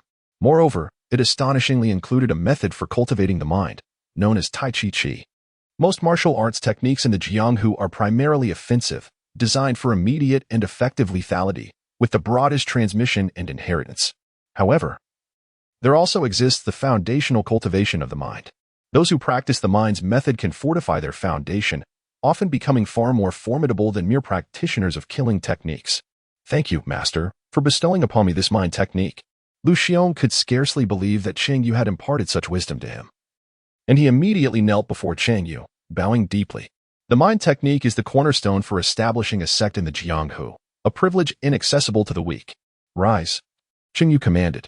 As my disciple, you shall not be treated unfairly. Cheng encountered Lu Xiong, who possessed a discerning eye and was grateful, nodding in satisfaction. One of the 9 major factions of the Great Qian Jianghu, the Zhejiang sect, practiced a unique mental technique known as Zhejiang Qi. Qing Zhenjiang had previously mentioned that he would only impart this knowledge once Cheng Yu had reformed, but the matter was left unresolved, although it was of moderate quality. Akin to the Taiji Qi, the accompanying martial arts could not reach the level of the Xianmen Tai sword. He had the Jinyiwei inheritance to cleanse his internal energy, establishing a foundation that surpassed all other martial artists, rendering the cultivation of the mental technique unnecessary. This Wudong mental technique was perfectly suited for someone like Lu Xiong, who had risen from humble beginnings, fulfilling Cheng Yu's duty as a master. The concept of unity between man and sword. Unity between man and sword. Jinyiwei was overwhelmed by the ambition of pursuing this profound state, repeatedly murmuring to himself. He felt that while the idea of unity between man and sword was indeed captivating, it was far too challenging for those like them, who bore swords without a stable inheritance. Climbing to the pinnacle of martial arts was no easy feat without a solid foundation. At that moment, upon hearing Lu Xiong express gratitude to Cheng Yu for bestowing the mental technique, he stood there in a daze. A mental technique? Instinctively, he wanted to gaze at the mental technique in Lu Xiong's hands, but he forced himself to restrain his curiosity. After all, it was the legacy of another sect. Moreover, he had already accumulated enough knowledge. The mental technique was merely a means to solidify his foundation and would not resolve his issues. Yet, he could no longer afford to harbor even a trace of disrespect towards Cheng Yu. Regarding Lu Xiong's apprenticeship under Cheng Yu, he held no doubts whatsoever. The ability to present such Wudong swordsmanship made Cheng Yu worthy. Simultaneously, Jinyiwei, who had been searching fruitlessly for 3 decades, gradually resigned himself to the challenges of the sword path and was on the verge of relinquishing hope. Found a flicker of renewed inspiration ignited within him at that very moment. Cheng Yu possesses the capability to present such a martial art technique. Could it be that he truly has the potential to comprehend the profound essence of the sword path, sufficient to resolve his dilemmas? Yet, he gritted his teeth and refrained from voicing his thoughts. Beside him, Lu Xiong, valuing the Wudong swordsmanship manual beyond measure, gazed at Jinyiwei with uncontainable excitement. Elder, you must implore Master on our behalf. 30 years of delay culminate today. Do not speak foolishly, Jinyiwei admonished, suppressing the yearning that surged within him. Unable to lower his pride, he reminded himself that Cheng Yu might not necessarily possess the solution to his troubles. Perhaps the Wudong swordsmanship was merely a stroke of fortune, not a true representation of Cheng Yu's mastery of the sword path. In his earlier years, his extraordinary talent had led to rapid advancement, leaving his sword aura tangled like a ball of yarn. While many lamented the scarcity of sword aura, few contemplated the challenges posed by its abundance. He had resigned himself to fate, believing it impossible to discover a remedy. With unwavering resolve, he declared, "A true swordsman remains indomitable. How can one easily bow to another? Do not burden your master with such requests." Cheng Yu gazed at Jinyiwei, who was biting his lip in a conflicted manner, and smiled lightly. Truly, a person of stubborn disposition. Yet, no matter how obstinate, he could not escape from the palm of his hand. With a calm demeanor, he spoke. Lu Xiong need not press Jinyiwei, elder. Your diligent cultivation is what he wishes to see most. Indeed, Jinyiwei replied with a smile. Should there be a ladder, he would descend it willingly. As Lu Xiong's guiding elder in the pursuit of the sword, witnessing his bright future brought him great satisfaction. However, upon hearing the latter part of Cheng Yu's statement, his expression suddenly froze. This is the sword technique of our sect. Once you have cultivated it sufficiently, I shall impart to you my personally crafted advanced sword technique, the Tai Xian Men sword technique. Cheng Yu conversed with Lu Xiong while his gaze silently drifted towards Jinyiwei. The Tai Shuangguan sword, embodying both swiftness and slowness, harmony of hardness and softness, is most suitable for those whose internal sword energy is overflowing to refine their sword essence. The master has meticulously authored the sex techniques. Refining sword energy. Lu Xiong's eyes widened as he instinctively glanced at Jinyiwei. Elder, did you hear that? Let's not discuss yielding at this moment. Before he could finish his sentence, an unbelievable scene unfolded before him. The once indomitable elder Jinyiwei now lay prostrate on the ground, an expression of fervor etched upon his face. Nearly pressing it into the earth, he implored Cheng Yu, disciple Jinyiwei, no, I am Tao Depeo, humbly request the master to accept me as a student. At merely 20 years of age, I have forged my own sword techniques and mental formulae, a prodigy of unprecedented talent. The notion of a swordsman yielding is trivial when compared to the pursuit of a higher realm of swordsmanship. Cheng Yu, smiling, rose to assist him, saying, Elder Jian, please rise. Should you have a request, simply speak. Your humility overwhelms me. Nay, the path of martial arts and the sword must be honored first, Elder Jian insisted, shaking his head resolutely as he turned to Lu Xiong. Brother Lu, please persuade our master. Lu Xiong's eyes widened in astonishment. Brother? Is the elder addressing him? In Chapter 50, the martial artist of Qinjiang Prefecture would undoubtedly comprehend my intentions. As the elder representing the sword of burden, Jinyiwei possessed an unparalleled fervor for the pinnacle of swordsmanship. The moment Cheng Yu expressed that the Tai Xianmen sword technique could refine sword energy, any hesitation revealed a lack of genuine pursuit of the sword's essence. To hear of the sword at dawn and embrace death by evening is a worthy fate. What harm is there in bowing in reverence? Jinyiwei had roamed the martial world for 30 years, even journeying overseas beyond the borders of Daqian. Yet he had never encountered a sword technique capable of refining sword energy. The Tai Xianmen sword technique represents a monumental breakthrough, worthy of establishing a new school in the realm of swordsmanship. With the Wudong sword technique already exhibiting extraordinary prowess, it surely cannot be mere fabrication. Cheng Yu's remarkable achievements in the art of swordsmanship can be attributed to his extraordinary talent and profound understanding, which have undoubtedly reached a terrifying level. Lu Xiong's assertion holds true. To take Cheng Yu as a master is to pursue the ultimate pinnacle of swordsmanship. No swordsman of worth could ever refuse such an opportunity. Observing the sword that bows reverently before him, Cheng Yu had no reason to decline. A young man taking an elderly master as his disciple would only provoke the discontent of hypocritical heroes of the martial world. In Cheng Yu's view, what could be wrong with a worthy individual becoming a teacher? He nodded in agreement to Jinyiwei's request. Thank you, master, Jinyiwei exclaimed in a frenzy of joy, repeatedly bowing in homage, and then raised the wooden crutch with both hands as an offering. I pay my respects to the sword and pledge my allegiance to my master. The highest form of reverence from a sword-bearer.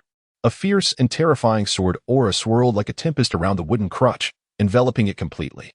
As the tempestuous sword energy dispersed, a chillingly sharp blade emerged. It was the Earth Grade low level, the Wind and Cloud sword, towering at the Earth Grade.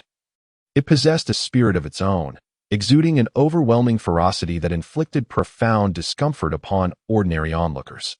Thus, Jinyiwei disguised it as a wooden crutch to conceal and suppress its true nature. Cheng Yu extended his hand towards the storm blade, only to feel a fierce gale opposing him. How tenacious! Yet, do you truly comprehend my identity? With a disdainful snort, he resolutely grasped it.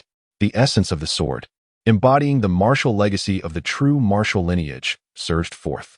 A torrent of sword energy erupted from his palm, enveloping the once fierce storm blade completely. The storm blade quivered in surrender, ceasing its resistance, and obediently nestled into Cheng Yu's grasp. Cheng Yu unsheathed his sword with a subtle sweep. Suddenly, a fierce gale howled to life, creating chaos within the room, causing Lu Xiong to falter slightly. The kneeling Jinyiwei's eyes widened at this spectacle, tears streaming down his face. Is this the true essence of the swordsmanship? I never imagined I would be fortunate enough to witness this in my lifetime. Disciple expresses heartfelt gratitude to the master. Ding. The host has accepted a disciple and inherited the swordsmanship, gaining the supreme understanding of the Gale sword technique. The consumption when using the demonic sword, fragment, is reduced. The supreme Gale sword technique can now be invoked. Aha! A magnificent sword. Cheng Yu laughed heartily as he returned the feign sword to Jinyiwei, gesturing for him to rise. Upon receiving the sword, Jinyiwei felt the fierce energy that had been nurtured within it for decades dissipate entirely, as if it had been completely subdued. His eyes sparkled with excitement. His master's swordsmanship was truly unparalleled, transcending both heaven and earth, leaving an indelible mark on history. It was indeed his great fortune to be accepted as Cheng Yu's disciple. Thus, it was. Cheng Yu has gained an exceptionally powerful second disciple, while Lu Xiong has earned the respect of his esteemed senior brother. I shall impart to you the Tai Xianmen sword technique to refine your sword energy in due course. You may repay me gradually. Upon hearing that Cheng Yu generously shared his unparalleled sword technique, Jinyiwei trembled with excitement. Thank you, Master Tao. Ah, you may simply call me Jinyiwei. Here, there is no strict rule regarding the use of one's birth name. Cheng Yu managed to preserve the esteemed image of the swordsman. With a few insightful words, he imparted the essence of the Tai Shuangguan sword technique to Jinyiwei. Slow is fast, and softness can overcome hardness. Jinyiwei repeated Cheng Yu's words, his eyes growing ever brighter, his demeanor bordering on madness. This was indeed the solution to his stagnation and progress. At that moment, two figures clad in dark crimson appeared at the entrance, exuding an eerie chill. Chengbaihu, what transpired moments ago? Is there an enemy attack? AI Ping regarded the disarray of the room with confusion. He then glanced at the peculiar old man inside, whose expression suggested he was in a state of euphoric transcendence, filled with questions. He had been engrossed in examining intelligence reports when the sudden gust of wind drew his attention. I suspect foul play. Someone is leading people into the realm of the Jinyiwei, Fan Xiu remarked coldly, observing Cheng Yu and the others. Cheng Yu had previously spoken to him with disdain, and he had kept it in his heart all along. Cheng Yu's gaze turned slightly cold, yet he unexpectedly revealed a hint of a smile. He subtly cast a glance at AI Ping, urging him to evade. AI Ping instantly understood. Though he remained oblivious to the underlying reason, he instinctively complied. What was he to avoid? Amidst his confusion, he suddenly sensed an overwhelmingly terrifying and sharp aura erupting with ferocity. The somewhat frenzied Jinyiwei moved swiftly, darting toward the door like a howling gale. That peculiar old man. AI Peng was taken aback, evading in alarm. From whence did this old man emerge? He was terrifying. The sharpness in his gaze suggested that the sword aura he wielded was undoubtedly more formidable than his own, comparable to that of a ninth-grade master. A wave of trepidation washed over him. Were he to inadvertently come into contact with that sword aura, he would be left maimed, if not worse. However, Fan Xiu was not so fortunate. When Jinyiwei charged forth, he was caught completely off guard, his eyes widening before he could retreat. Streams of sword aura swept past like a tempest, and his 8th-grade cultivated physique was mercilessly slashed, leaving him with countless wounds. Blood gushed forth as he was flung backwards. Ah, you dare to harm me! Fan Xiu cried out in agony, while Jinyiwei had already crossed over him, landing in the courtyard's open space. Gripped by excruciating pain and gritting his teeth, he beheld an utterly unbelievable scene. His fury, which had surged within him, instantly deflated. Before him, Jinyiwei was lifted by the fierce winds created by the sword aura, as the surrounding tempest stirred up dust and debris, resembling a deity descending from the heavens. After a brief interval, the violent winds gradually subsided, becoming increasingly orderly. Jinyiwei was gently lowered, gazing up at the sky with unparalleled excitement. He had nearly relinquished his pursuit, resigned to fate, yet now he had transcended that barrier. A breakthrough. Today, he had begun to glimpse the pinnacle of the sword path. From this moment forth, my sword shall be guided by me, not by fate. The two Jinyiwei commanders stared in astonishment. The old man's current strength surpassed even the earlier ferocity, far exceeding their combined prowess. Where did Cheng Yu find such extraordinary masters of swordsmanship? Their prowess is sufficient to ascend the ranks of the Tianji Tower, standing among the elite. What left them utterly astonished was the elderly man who approached Cheng Yu and, overwhelmed with emotion, knelt before him, repeatedly bowing his head. Disciple expresses profound gratitude to Master for his invaluable guidance, which shall be eternally remembered. The benevolence of a teacher imparting knowledge and wisdom stirred within him not only the joy of finally breaking through after 30 years but also the vision of a promising future reflected in Cheng Yu. The sword-bearers had long yearned for such a leader, one who could pave the way for the future of their art. A resolute decision formed in his heart. The master embodies the future of the sword-bearers. Without a master, the pursuit of swordsmanship for the sword-bearers would be akin to an everlasting night. Following the master is undoubtedly the most righteous path for all sword-bearers. This act of kneeling left AI Ping and Fan Xiu utterly dumbfounded, at a loss for words. He addressed Cheng Yu as master. How could a figure comparable to a ninth-grade master, whose every gesture exuded formidable sword energy, refer to a mere captain of the Jinyiwei as master? Despite their disbelief, They could not deny the reality before them. The swordsman displayed the utmost respect for Cheng Yu. His previous display of sword energy aimed at Fan Xiu was, without a doubt, a defense of Cheng Yu. Their minds were tumultuous, realizing the implications of this revelation. The dynamics had shifted. What had initially appeared as mere compliance with Cheng Yu's commands now seemed effete. Could it be that a true 8th grade master would serve a mere 100-man captain? The balance of power had indeed reversed. Ai Ping felt entirely convinced by Zhao Gong's discernment and hastily clasped his fists in respect, exclaiming, "Congratulations, Captain Cheng." Fan Xiu, gritting his teeth, reluctantly followed suit, bowing in acknowledgement. The host demonstrated authority, instilling on his peers and superiors, and rewarded them with pure inner strength. As this refined energy flowed through him, Cheng Yu merely nodded with a sense of calm. With the past now set in motion, he declared, "Let us summon all Jinyiwei of the Longyuan path and mobilize every available soldier. We shall depart for Longyuan Mansion." What purpose does gathering so many Jinyiwei and soldiers serve at Longyuan Mansion? Fan Xiu furrowed his brow.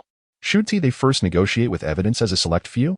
The imperial court has always been cautious in dealing with the influential sects of the Jianghu. A heavy-handed approach could easily provoke an excessive backlash. Cheng Yu raised an eyebrow, his gaze icy. "What are you doing?" "You may inquire among the martial artists of Qinjiang Mansion. They would certainly comprehend my intentions." Chapter 51. We are but righteous agents of heaven, offering their heads as tributes to the celestial realm. The forging sword manor stood magnificently. An expansive arena ample enough for the disciples to practice their martial arts. At that moment, it was filled with figures from the martial world. In the center of the arena, young elites employing various martial arts styles were engaged in fierce duels, each technique executed with grace and ferocity, capturing the attention of all. Numerous renowned personalities from Jiangnan and nearby regions graced the high platform before the arena, including several sect leaders who had attained a martial realm of the upper third tier. Among the assembly of sect leaders, 2 individuals sat prominently, akin to stars surrounded by the moon. He Qin, the master of the forging sword manor, and Cheng Junjiang, the esteemed hero of the Northern Martial Arts Alliance. Both were observing the intense sparring occurring in the center of the arena. The young alliance leader, Cheng Feng, faced He Qin, the manor's foremost disciple. One wielded the formidable Jiang River sword technique, exuding immense inner strength, while the other brandished 2 precious swords, one in each hand, indeed. They were weapons of the human grade, signifying great wealth. Their clash was fierce and evenly matched, eliciting waves of cheers from the onlookers. Well fought. The young alliance leader certainly lives up to his father's reputation, showcasing the remarkable legacy of the Jiang River sword. He Qin's dual swords intertwined with relentless vigor, proving equally formidable. Should the young leader triumph over the swordsman, it was likely his ranking on the leaderboard would soar several places. As the 2 tigers vied for supremacy, it was evident that Cheng Feng attracted even greater attention. At merely 16 years of age, he was 5 years younger than He Qin. Yet his prowess marked him as an absolute prodigy. Ultimately, the 2 continued their duel for several dozen exchanges. Cheng Feng wielded his sword, shattering the laws of combat. As the sword energy surged forth across the river, narrowly securing victory over He Qin with a single strike. Sheathing his sword and clasping his fists, he expressed his gratitude. "Thank you, Brother He, for your guidance. I shall graciously accept the 27th position on the Tianji Tower's ranking." He Qin, shaking his head in resignation, returned the gesture with a smile. "Had you not restrained yourself to the 4th rank, I would not have been able to withstand even 10 of your moves." Though a tinge of regret lingered in his heart, he remained undeterred. Losing to the son of the esteemed Cheng Daxiao was no disgrace. "Come over here." At He Qin's call, the 2 competitors approached Cheng Junjiang and He Qin. Countless leaders of various sects gazed upon them with envy, wishing their own disciples possessed such remarkable spirit, for then they could awaken with smiles in their dreams at night. Cheng Junjiang clapped his hands and laughed heartily. The wind has performed admirably. However, one must not become complacent. In his heart, he felt immense pride for his youngest son, not solely for his strength, but for the grace he maintained even amidst the fray of battle.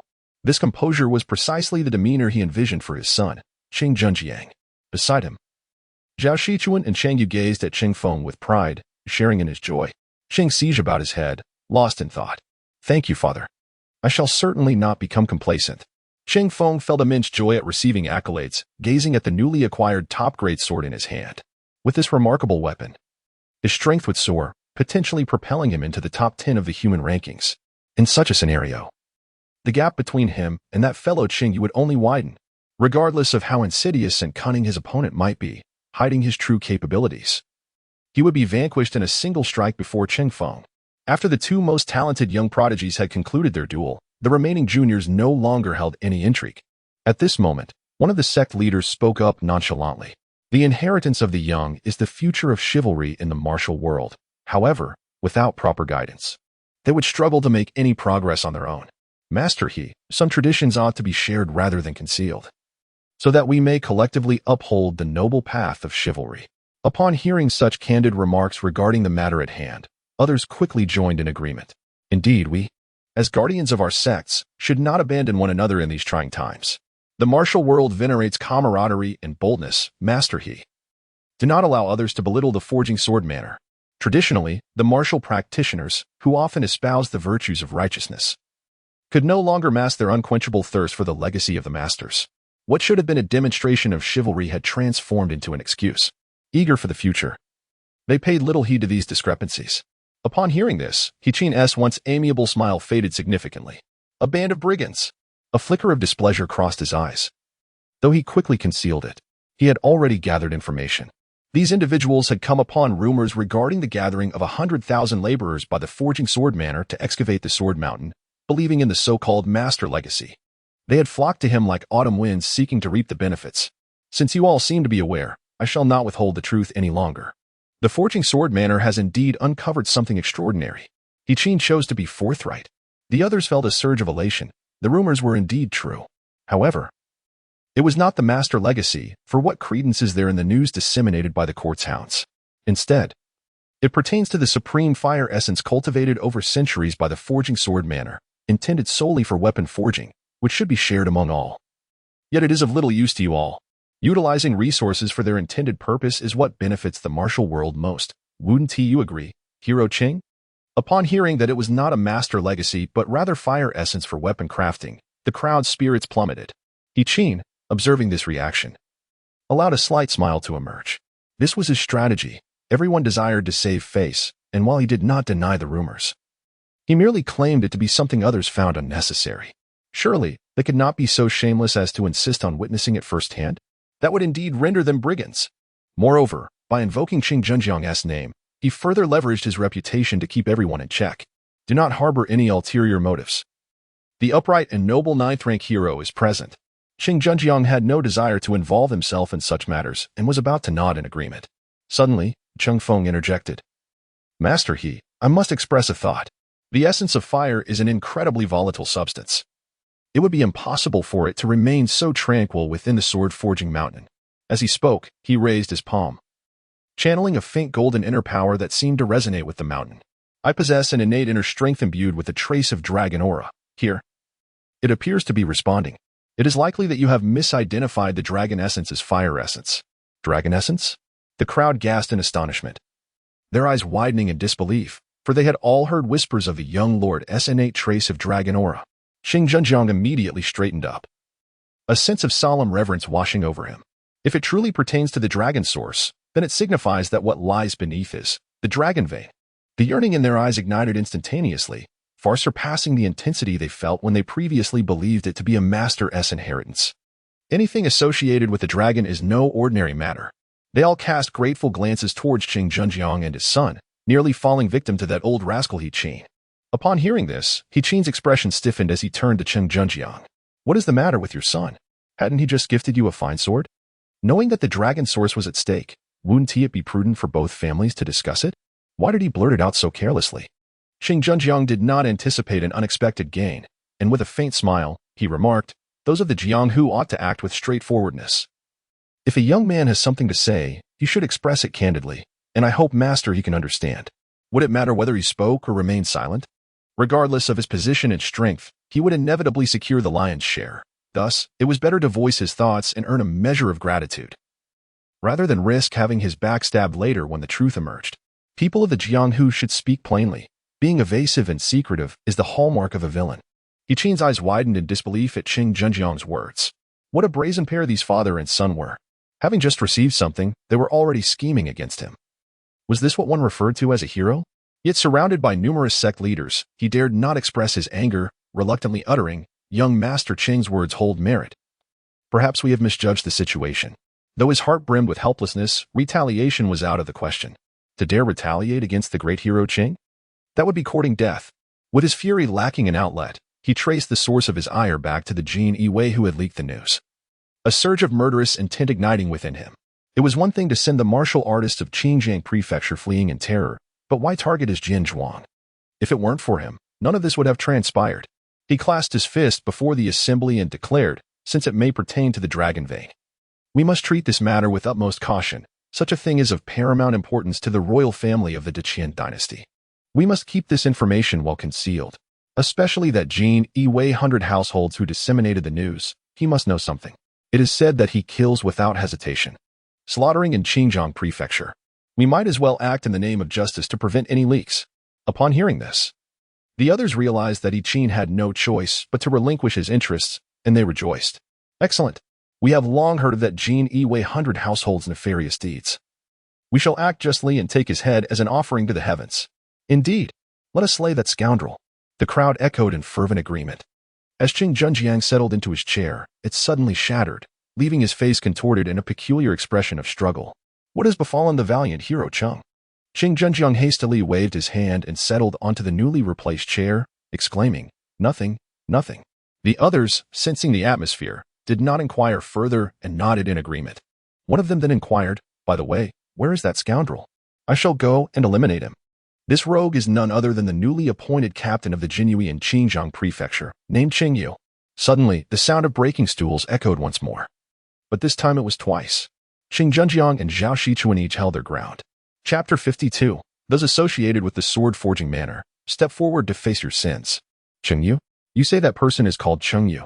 A look of disbelief crossed Zhao Shichuan's exquisite visage, as if she had just heard the most dreadful news imaginable. She cast a bewildered glance at those around her, her face a mask of confusion. Her 3 children stood nearby, equally astonished, their eyes wide as they exchanged incredulous looks.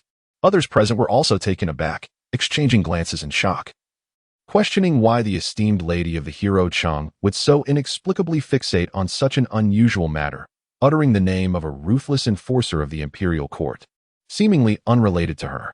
What has stirred the emotions of the wife of the esteemed Cheng? Those with keen insight and sensitivity noticed a sudden change in expression, swiftly uncovering the underlying clues. The imperial guard in question is named Cheng Yu. He bears the surname Cheng. A dreadful suspicion took root in their hearts. Yet no one dared voice their conjectures. They exchanged glances, rendered speechless. Certain matters must not be spoken of lightly. To utter a misstep could offend, and to speak the truth might very well upheave the entire realm of the Great Qian. Zhao Shichuan, lost in confusion, turned her gaze toward Cheng Junjiang. Brother Junjiang, is that imperial guard they mentioned? Cheng Junjiang forced himself to maintain composure, stating, in the vastness of the martial world, there are countless matters of great renown. Let us discuss these other matters later, my lady. For now, I must confer with the valiant heroes regarding significant affairs. Observing Cheng Junjiang's feigned calmness, Zhao Shichuan felt the last flicker of hope within her utterly extinguish. He had mentioned their son's name, yet how could Cheng Junjiang remain so unperturbed? She knew her husband all too well. Had he heard of their son committing heinous acts, he would undoubtedly be shocked and enraged, eager to address the situation immediately. This abnormal demeanor suggested he was already privy to some knowledge, deliberately withholding it from her, leaving only one possibility, that the Jinyiwei was indeed their biological son. Tears streamed from Zhao Shichuan's eyes as she grew agitated. Discuss later, she exclaimed. They are planning to kill our son as an offering to the heavens. And you speak of discussing it later. Are you content to watch as they slay our flesh and blood? Cheng Junjiang was taken aback, utterly astonished by Zhao Shichuan's fervent reaction. In a moment of utter disbelief, he had unwittingly confessed that the ruthless Jinyiwei responsible for the massacre in Xinjiang Prefecture was none other than his own son. The other martial artists sat in stunned silence, grappling with the weight of the most unbelievable revelation they had ever encountered. The son of the esteemed leader of the Northern Martial Arts Alliance, Cheng Junjiang, had become a ruthless enforcer of the court, a merciless fiend who slaughtered fellow practitioners of the martial arts. How could this be? Cheng, a paragon of virtue, hailing from a lineage of heroes and champions, how could he have sired a court dog? It was unimaginable. The cold-hearted Jinyiwei and the righteous Cheng Junjiang were, astonishingly, father and son. It was over. Just moments ago, they had been deliberating on the possibility of slaying the man's son. Forget about dragons. Their very lives were now in jeopardy. A chorus of whispered discussions erupted. Cheng Junjiang's complexion instantly turned ashen, and his entire body trembled with indignation.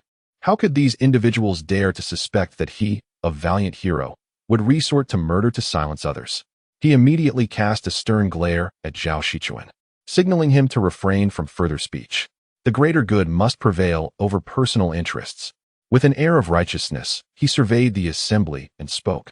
Esteemed guests, what do you take me, Cheng, for? I am not a hypocrite seeking fame and acclaim.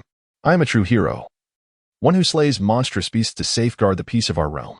The others exchanged glances, their expressions a mix of confusion and disbelief. Cheng Junjiang's reputation has soared, and for over a decade he has been lauded for his unwavering commitment to righteousness. How is it that his own son has committed such heinous acts against the denizens of the martial world? Surely, the blade must have drawn blood. We do not wish to cast aspersions upon the esteemed hero Cheng, yet some occurrences are so astonishing that they are truly difficult to fathom. Without an explanation, our disbelief will linger. We fear your retribution should you choose to remain silent. Upon witnessing this, Cheng Junjiang could already foresee the potential gossip that would circulate in the martial world if this matter were not handled properly. The valiant Cheng, upon hearing the accusation of harboring a criminal, was taken aback and hastily proclaimed, "Throughout my life, I have upheld the principles of chivalry and righteousness. The misfortunes that have befallen my family shall not alter my steadfast belief in the noble path of a true hero, that wayward son, irredeemably wicked and malevolent. I shall personally strip of his martial prowess and guide him back to the righteous path, seeking atonement for the innocent lives lost. As a martial artist, I embody the spirit of chivalry. It is through this very virtue that I, Cheng Junjiang, stand before you today. I shall not let you down." Upon hearing Cheng Junjiang's declaration, the others were deeply moved, and their anxieties were significantly alleviated. The esteemed hero Cheng is resolute in his commitment to justice, even to the extent of sacrificing his own kin for the greater good of the martial world. Truly, he is a legendary figure, worthy of admiration. The crowd cannot help but erupt in applause, exclaiming, "Hero Cheng, your righteousness knows no bounds." Cheng Junjiang was exalted at the center, radiating an aura of righteousness that captivated all. Yet, at that moment, a desperate cry pierced the air. "Little sister."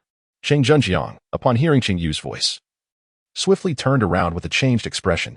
He was met with the sight of his youngest daughter, Cheng Xixiu, whose face was as pale as death and whose body was chillingly cold, a truly alarming sight. Zhao Shichuan, unable to come to terms with the grim reality, stood frozen in place, utterly at a loss. Upon noticing that his daughter had succumbed once more to her old affliction, he rushed over in a state of frantic urgency to embrace her. "Mother, don't let father and elder brother forever harbor resentment against you, for then he would be left without kin." Cheng Si, utterly frail, collapsed after uttering his final words. Before losing consciousness, his heart was filled with a profound sense of helplessness. Surrounded by numerous warriors who spoke of righteousness in the way of heavens, they relentlessly besieged and slaughtered Cheng Yu of the Jianghu sect. They accused him of being a scourge to humanity, committing heinous acts without remorse. Yet, amidst this chaos, not a single person dared to question the actions of the sword-forging manor, despite the plight of 100,000 common folk. Cheng Junjiang, known as a heroic figure, skillfully sidestepped the topic at hand.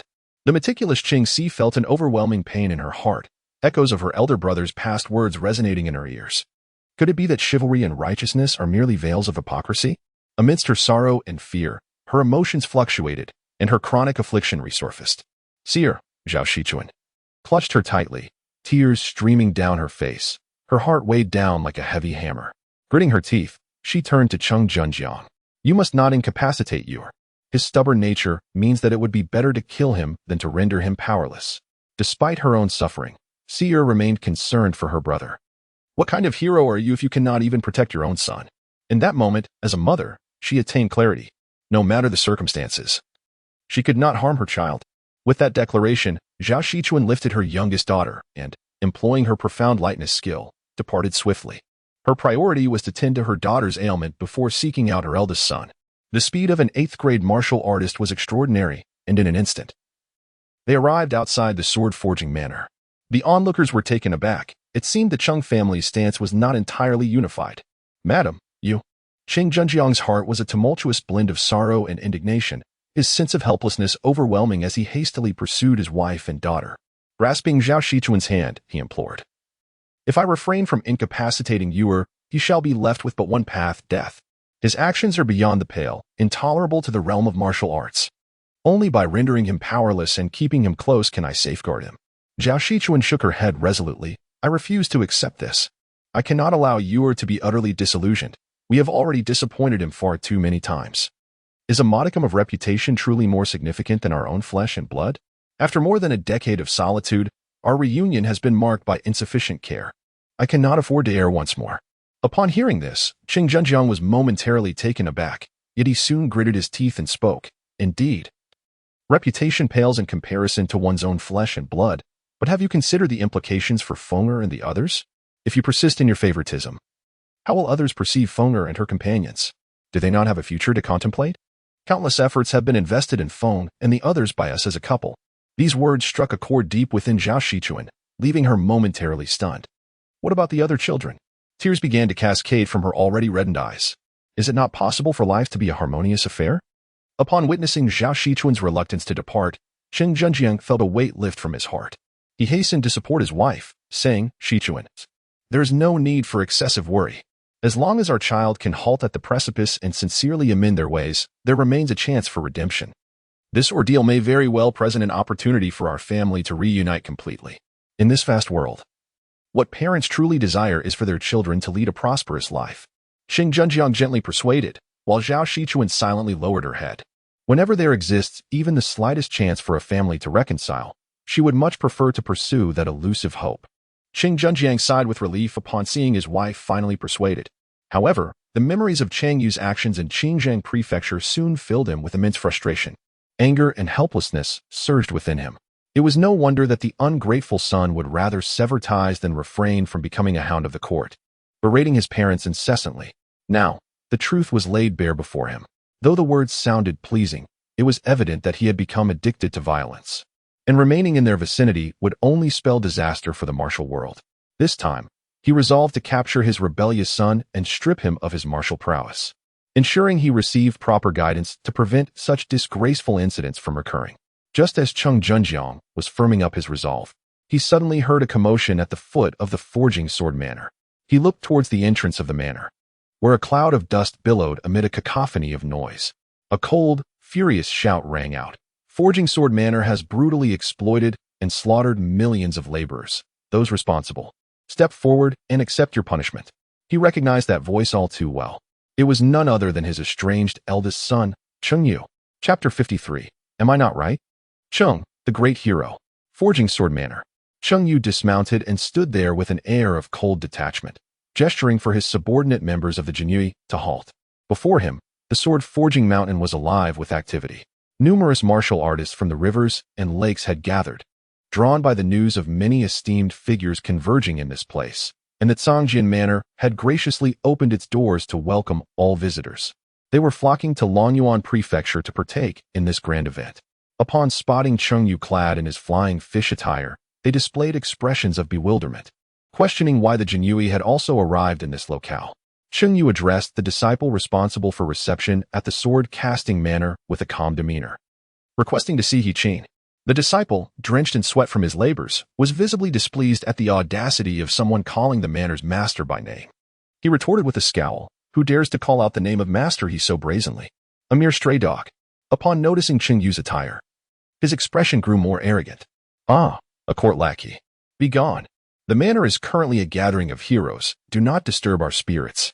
Suddenly, a crossbow bolt whizzed through the air, slicing the silence with a piercing sound before striking the disciple squarely in the chest. He collapsed without a moment's notice. "Ah, a murder." The onlookers gasped in horror at the sight of death, scattering in panic. Who dares to kill within the sword-casting manor? They seek death. The disciples, enraged by the loss of their comrade, drew their swords, ready to retaliate. But before they could make a move, several more crossbow bolts flew forth. A few more disciples fell into pools of blood. At this moment, realization dawned upon them. They were facing a formidable threat. They hastily turned to flee, hoping to call for reinforcements. Yet the relentless barrage of crossbow bolts continued, each one gleaming like a harbinger of death as it pierced through their backs. Cheng Yu gazed coldly at the scene before him, his voice chillingly authoritative. "Do you not comprehend my request to summon He Qin? Bring forth someone who understands human speech." His commanding shout reverberated with formidable inner strength, causing those around him to stagger and fall. They widened their eyes in terror, gazing at Cheng Yu in astonishment. This young member of the Jinyiwei appeared to be barely in his 20s, yet his prowess was astonishingly formidable. It was the second time they had heard of such a powerful young Jinyiwei. The second time. In that instant, a name that had instigated bloodshed and chaos in the Jianghu of Xinjiang, echoing through Longyuan Road, emerged in their minds. Cheng Yu. It must be him. What brings this harbinger of death to the sword-casting manor? Could it be that he intends to raid the manor? Such an incredulous thought emerged in the minds of the onlookers, who found it utterly absurd. The sword-casting manor is no mere sect like those insignificant establishments in Xinjiang Prefecture. It is a formidable power in Jiangnan, a renowned sect throughout the vast Qian. How could a mere 100 households of the Imperial Guard, unless utterly deranged, dare to target such an esteemed establishment? Host, reward, internal strength. Having felt a trickle of pure internal energy flow into him, Cheng Yu paid little heed to the opinions of those around him. He cast a detached gaze toward the entrance of the sword-casting manor. A formidable expert from within the manor, alerted by the commotion, swiftly approached with sword in hand. This individual possessed a strength around the fourth rank. Upon witnessing the lifeless forms of several disciples, he seethed with rage and immediately confronted Cheng Yu and his companions. How dare you kill my disciples? But upon closer inspection, he noticed a man clad in coarse garments standing beside Cheng Yu, along with an elderly figure. The man appeared utterly unremarkable, devoid of any internal energy, resembling an ordinary person. Yet, as an attendant of the sword-casting manor, he was well versed in the art of weapon crafting. With a discerning eye, he recognized the dark red long sword behind the man, which was evidently a superior weapon on the verge of gaining sentience. This is a master. The expert quickly tempered his fury. Who are you? What brings you to my sword-casting manor? Why have you slain my disciples? Finally, a person with whom I can communicate has arrived. I feared no one at the sword-casting manor would be capable of coherent speech. Cheng Yu chuckled and shook his head. These individuals, lacking discernment, have conveniently removed the obstacles for you. As for my identity, it is of little consequence. Simply have He Qin come to meet me. The steward of the sword-casting manor furrowed his brow. The manor's master is preoccupied with conversing with the visiting heroes of the martial world, and there is little time to attend to your request. Although he harbored apprehensions towards Lu Xiong, he displayed no cordiality towards Cheng Yu, the court's hound. Oh, such a distinctive character? Cheng Yu let out a cold laugh and cast a knowing glance at Lu Xiong. Understanding the unspoken cue, Lu Xiong swiftly drew his long sword, the blade shimmering with a crimson aura as he struck towards the steward of the sword-casting manor. The opponent, caught off guard by this sudden turn of events, hastily reached for a weapon but was unable to defend himself in time. Lu Xiong's sword struck true, leaving the steward grievously injured upon the ground. Master, it's done. Cheng Yu nodded slightly, approaching to lift the gravely injured steward. Since they were unwilling to relay the message, he too was not one to impose. He would take matters into his own hands. He raised his gaze towards the peak of sword-forging mountain. Channeling his inner strength to bellow with clarity, the sword-forging manor has cruelly exploited and slaughtered millions of laborers. I demand the manor's lord, he chanted, and his cohorts to come forth and accept their sins. His voice, bolstered by pure inner force, resonated like a sudden thunderclap, echoing throughout the entirety of sword-forging manor. Many disciples nearby furrowed their brows in anger, drawn by the commotion. They were eager to discover who had the audacity to proclaim such bold words within the manor. Upon realizing that the speaker was a young member of the Jinyiwei, they were left utterly astonished. How dare he? It was akin to courting death. In the next moment, a chilling sword energy sliced through the air from the heart of the mountain, its fierce arc exuding immense power. A formidable figure descended, treading upon the very sword itself. Who dares to condemn me? He Qin scoffed as he landed, casting a frigid glare at Cheng Yu. Who are you? From whence does this court's hound come? Emboldened by the heart of a bear and the gall of a leopard, to attempt to pass judgment on the inhabitants of sword-forging manor? Such delusions. Cheng Yu gazed at Yi Qin, whose internal strength and sword aura were exceptionally formidable, without a trace of fear. The master of the He manor must have heard of my name. My surname is Cheng, and my given name is Yu. Upon hearing this, Yi Qin's pupils suddenly constricted. He was the notorious figure who had slaughtered the martial forces of Xinjiang Prefecture, and was also rumored to be the captain of the Jinyiwei who had uncovered the legacy of the Grandmaster at the sword-casting manor. Simultaneously, the other, even more significant identity of the opponent emerged. Cheng Zhenjiang's son. Had it not been for this particular connection, Yi Qin, who harbored long-standing grievances, would have effortlessly extinguished him without a second thought. However, the current circumstances do not permit such recklessness. Should Cheng Junjiang lose his wits, Qin would find himself unable to bear the consequences.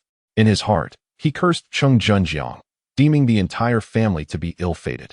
The father and his two sons took turns to ensnare him. Just as he wrestled with his dilemma, several formidable presences approached.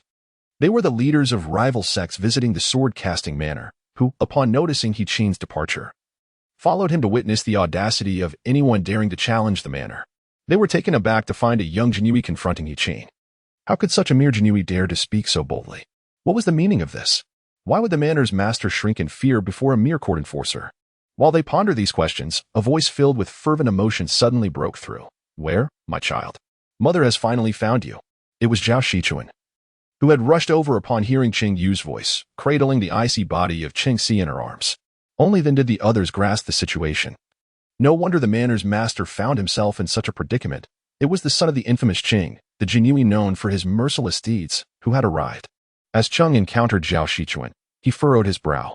He had long severed ties with this foolish, hypocritical, and malevolent mother, leaving little to discuss. However, upon seeing his unconscious sister Cheng Si, he was taken aback. What has happened to my little sister? Yue, let mother see you.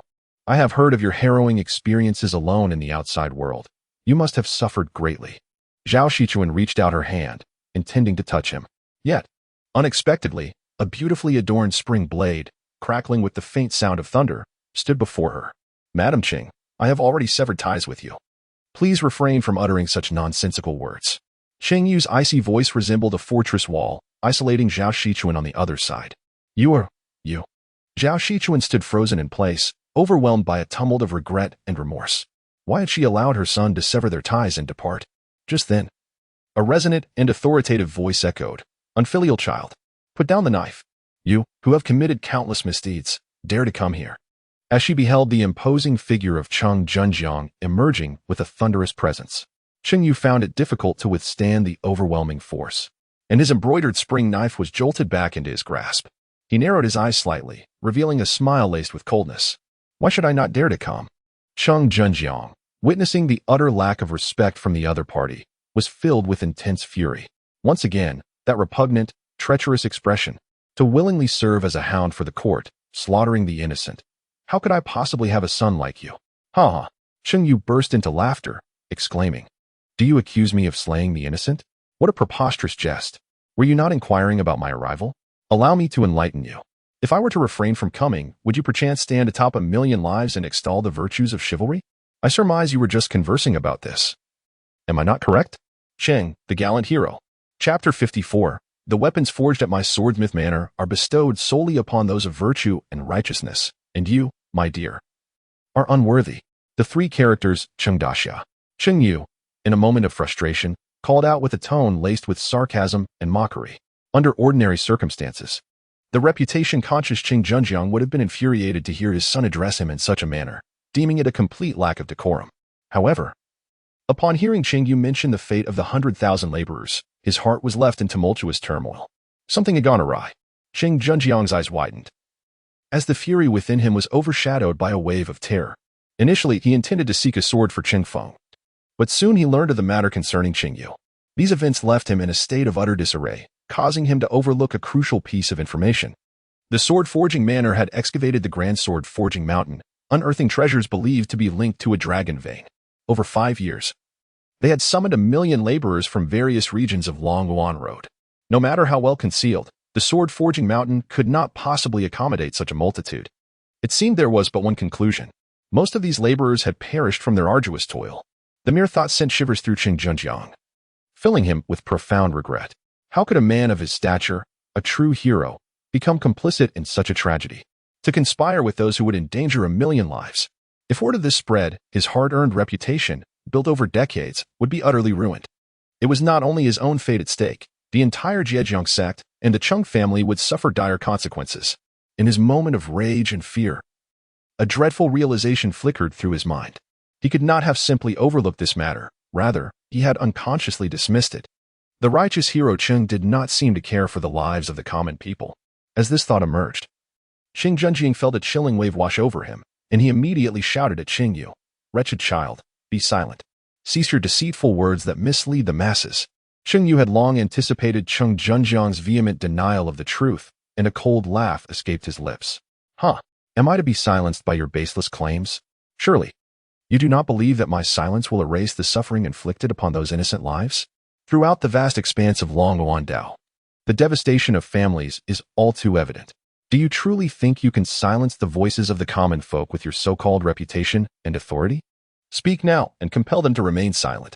As these words left his lips, he exclaimed, You. Cheng Junjiang's eyes were filled with regret, and his expression darkened to an extreme. The loss of over 1 million lives could not simply be dismissed with silence. A myriad of emotions surged within him. Yet words eluded him. Meanwhile, the martial artists from various factions nearby were equally terrified, exchanging glances filled with dread. Upon hearing of the Master's legacy, they had rushed over without a second thought. The life of an ordinary man, like Lao Fu, was deemed insignificant and easily overlooked. How could it possibly compare to the importance of a Master's inheritance? It was only now that they realized the depth of the pitfall they had unwittingly stepped into. Cheng Yuxian initially spread rumors to lure them to the sword-casting manor, and now he questions the matter of the 1,000,000 laborers, effectively attempting to make them accomplices in the potential loss of countless lives. Confusion swept through the crowd, and they turned to He Qin for clarification. The lives of over 100,000 individuals could incite a tremendous uproar. Master He, the sword-casting manor must provide an explanation regarding this matter. He Qin, besieged by criticism, gritted his teeth in fury. This realm of martial arts harbored no virtuous souls. All were akin to beasts. They shamelessly sought to benefit while shifting all consequences onto the sword-casting manor. Were it not for Cheng Junjiang's presence, he would have wished to cast out these individuals entirely. After all, the deeds had been done, and there was no room for regret. Why should he share in the spoils with these people? Securing the dragon vein and regaining complete control over the Longyuan sword would elevate the sword-casting manor to the status of the 10th sect. Who dared to question the matter of those laborers? Yet, compelled by circumstance, he steeled himself to respond. The excavation of fire essence is a matter beneficial to the martial world. Only by obtaining fire essence can our sword-casting manor better assist the heroes of the realm in vanquishing bandits and maintaining order, fulfilling the righteous path of chivalry. The sacrifices made are for the greater good of justice and are in no way intended to harm lives maliciously. Moreover, the laborers we employed signed contracts in black and white, with full compensation provided. Those who signed the contracts understood the risks. How can we be blamed for that? He Qin passionately defended his stance, casting an angry glare at Cheng Yu. Wasn't it the case at the dawn of the Great Qian Dynasty when labor was widely conscripted for construction, resulting in far greater casualties among laborers without any compensation? How dare you, the court's hounds, question us? Upon hearing this, the others grasped the implication. He Qin did not mention the dragon vein, focusing instead on the fire essence, fully aware that the revelation of the dragon vein could drive the emperor of Great Qian into a frenzy, jeopardizing their fortunes. They quickly applauded in agreement, exclaiming, Well said, Master, he is correct. All for the greater path of chivalry. How dare the court's hounds question us heroes? While they vocally supported him, they were acutely aware that their own actions were utterly shameless. Yet, they had no choice but to stand alongside the sword-casting manor in their disregard for shame, for they too were complicit. Cheng Junjiang gazed with wide eyes. A look of deep conflict etched upon his face. As the esteemed leader of the chivalrous alliance, he held his reputation in the highest regard, refusing to descend into the shamelessness exhibited by those around him. Any expression of opinion would only be magnified by the scrutiny of others. He could merely observe He Qin, letting out a profound sigh. You have your reasoning, yet had I foreseen this matter, I would never have associated with your kind. The truth remains that my lack of vigilance nearly led to a grave error. Once this ordeal concludes, I shall guard the northern borders for a decade, protecting the people from the barbarian and demon tribes as atonement for my shortcomings. Upon hearing this, the crowd was filled with respect, acknowledging the integrity of a true hero. Despite the fact that he could easily evade accountability with mere ambiguous words, he chose to seek redemption. No wonder his reputation soared high. Only He Qin trembled in fury, cursing inwardly, declaring Cheng Junjiang to be the most shameless of all. Cheng Yu gazed at the scene before him, his heart filled with the utmost disdain. A hero for the nation and its people? How absurd. At that moment, the furious He Qin set his sights on Cheng Yu. I have already explained, he exclaimed. Those individuals are bound by contracts, willingly excavating fire essence to contribute to the pugilistic world. Sacrifices are inevitable. Even my sword-casting manner shows compassion. Your talk of cruelty and murder is nothing but baseless nonsense. Now, be gone. His anger towards Cheng Junjiang fueled his disdain for Cheng Yu. As an overwhelming aura bore down upon him, for a mere fourth-tier individual, allowing him to live was already a testament to his restraint. Cheng Yu stood resolute against the overwhelming might of an eighth-tier martial artist, showing no sign of wavering. On the contrary, he appeared remarkably at ease. Smiling as he shook his head, "I shall not depart, for I have matters to attend to." "What matters?" Cheng Yu surveyed the multitude of warriors gathered at the sword-forging manor, a cold smile gracing his lips. "What brings them here?" "I shall partake in the same," he remarked. Surely, they cannot all have coincidentally come as guests. Upon hearing his words, the warriors furrowed their brows, fully aware that Cheng Yu harbored skepticism towards the tales of fire essence. It was evident to the astute that they were merely awaiting their share of the treasures unearthed. According to the customs established a century ago, any discovery made within the territory of Deqian would undoubtedly necessitate a portion being granted to the Deqian court. Cheng Yu finds himself compelled to discover what treasures lie within the sword-forging mountain. Should he uncover a dragon vein and inform the Deqian imperial family, the consequences would be dire. Qi, upon hearing this, let out a cold laugh, dismissively stating, "These individuals have come to my sword-forging mountain seeking weapons. Does Qin Baihu also wish to request arms?" "Indeed," Cheng Yu replied nonchalantly. "What? Am I not entitled to make such a request? To seek a sword?" At this, the crowd erupted into laughter. How could a mere hound of the court dare to petition the sword-forging mountain for weapons? Who does he think he is? To them, Cheng Yu was inconsequential despite possessing some skill. His greatest ally, Cheng Junjiang, was equally at odds with him. With such circumstances, the thought of requesting weapons was nothing short of a fantasy. Qi shook his head, increasingly disdainful. "I apologize, Cheng Baihu, but the weapons of my sword-forging mountain are reserved for those of virtue and righteousness. You, sir, are unworthy." The onlookers gazed at Cheng Yu with even greater scorn. Utterly embarrassed for him, Cheng Feng stood out among them, relishing the sight of Cheng Yu being ridiculed by the crowd, feeling an overwhelming sense of satisfaction. A wretched dog of a fallen family, utterly disgraceful. Compared to his own treatment, it was as if there were worlds apart, born of the same mother. Cheng Feng was far superior to this unfilial and worthless scoundrel. Cheng Yu raised his head, observing the cold, indifferent gazes of those around him, and shook his head lightly. "So, it seems my virtue is insufficient.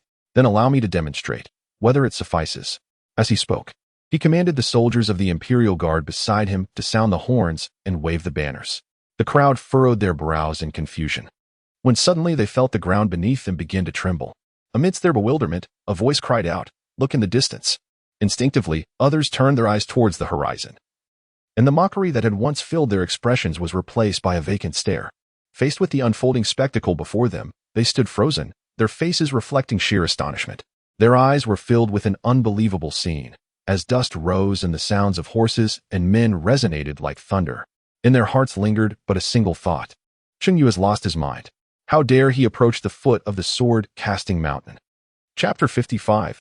I have declared that my blade shall not return to its sheath without having tasted blood. Before the sword-casting manor, an astonishing scene unfolded that left the martial artists of the Jianghu in disbelief. The forces of the Great Qian Dynasty had arrived at this location. Nearly 100 figures clad in flying fish garments and wielding embroidered spring blades advanced on horseback, emanating a chilling aura of lethal intent, akin to specters. Their prowess was evidently of the first rank in martial arts.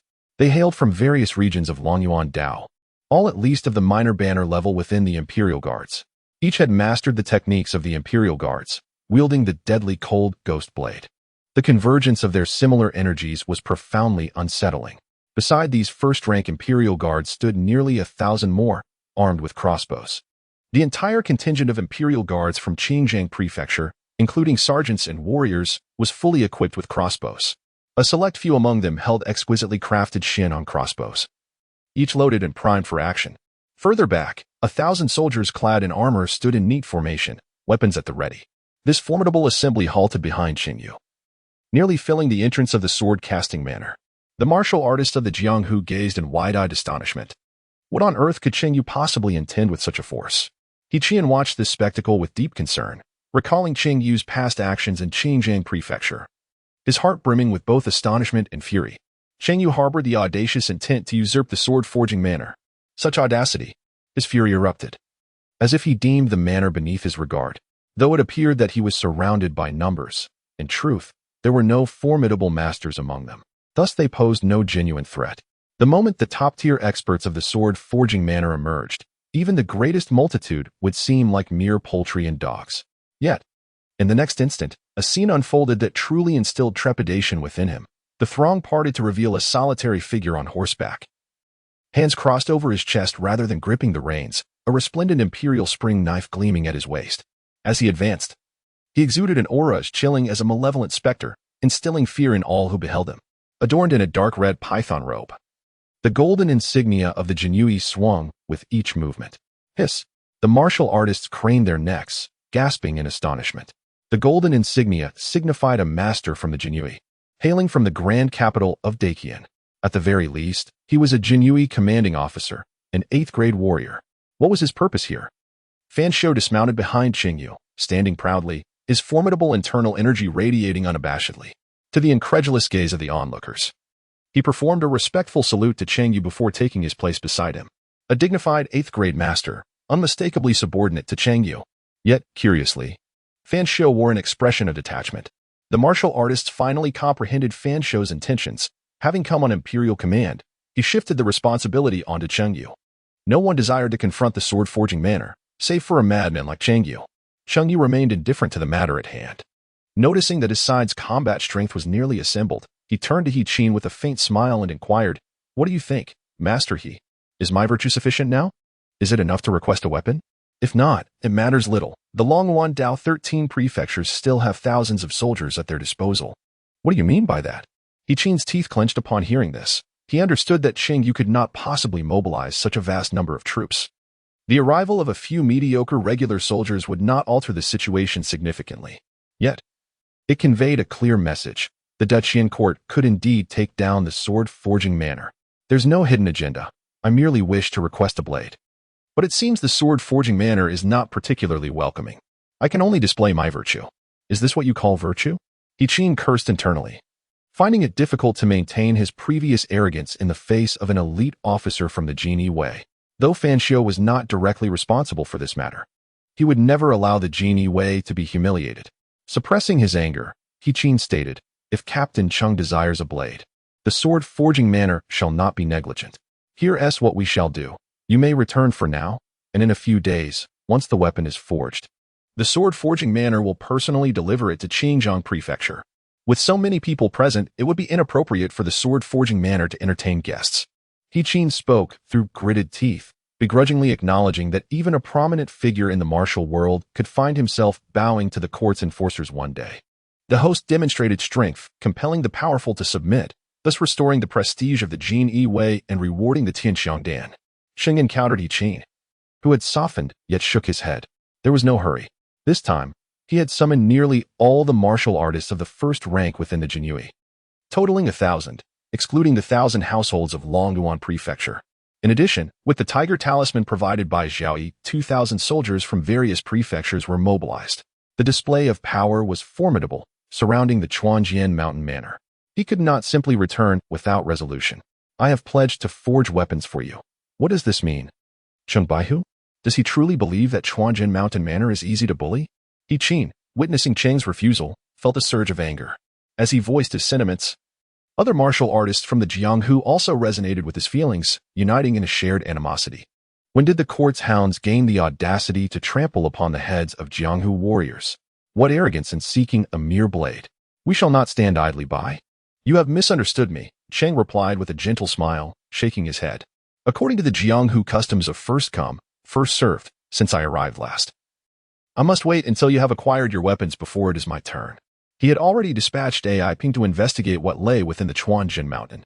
The dragon vein was exceedingly mysterious and precious, sufficient to warrant the Emperor of Qin sending 2 8th-rank officials.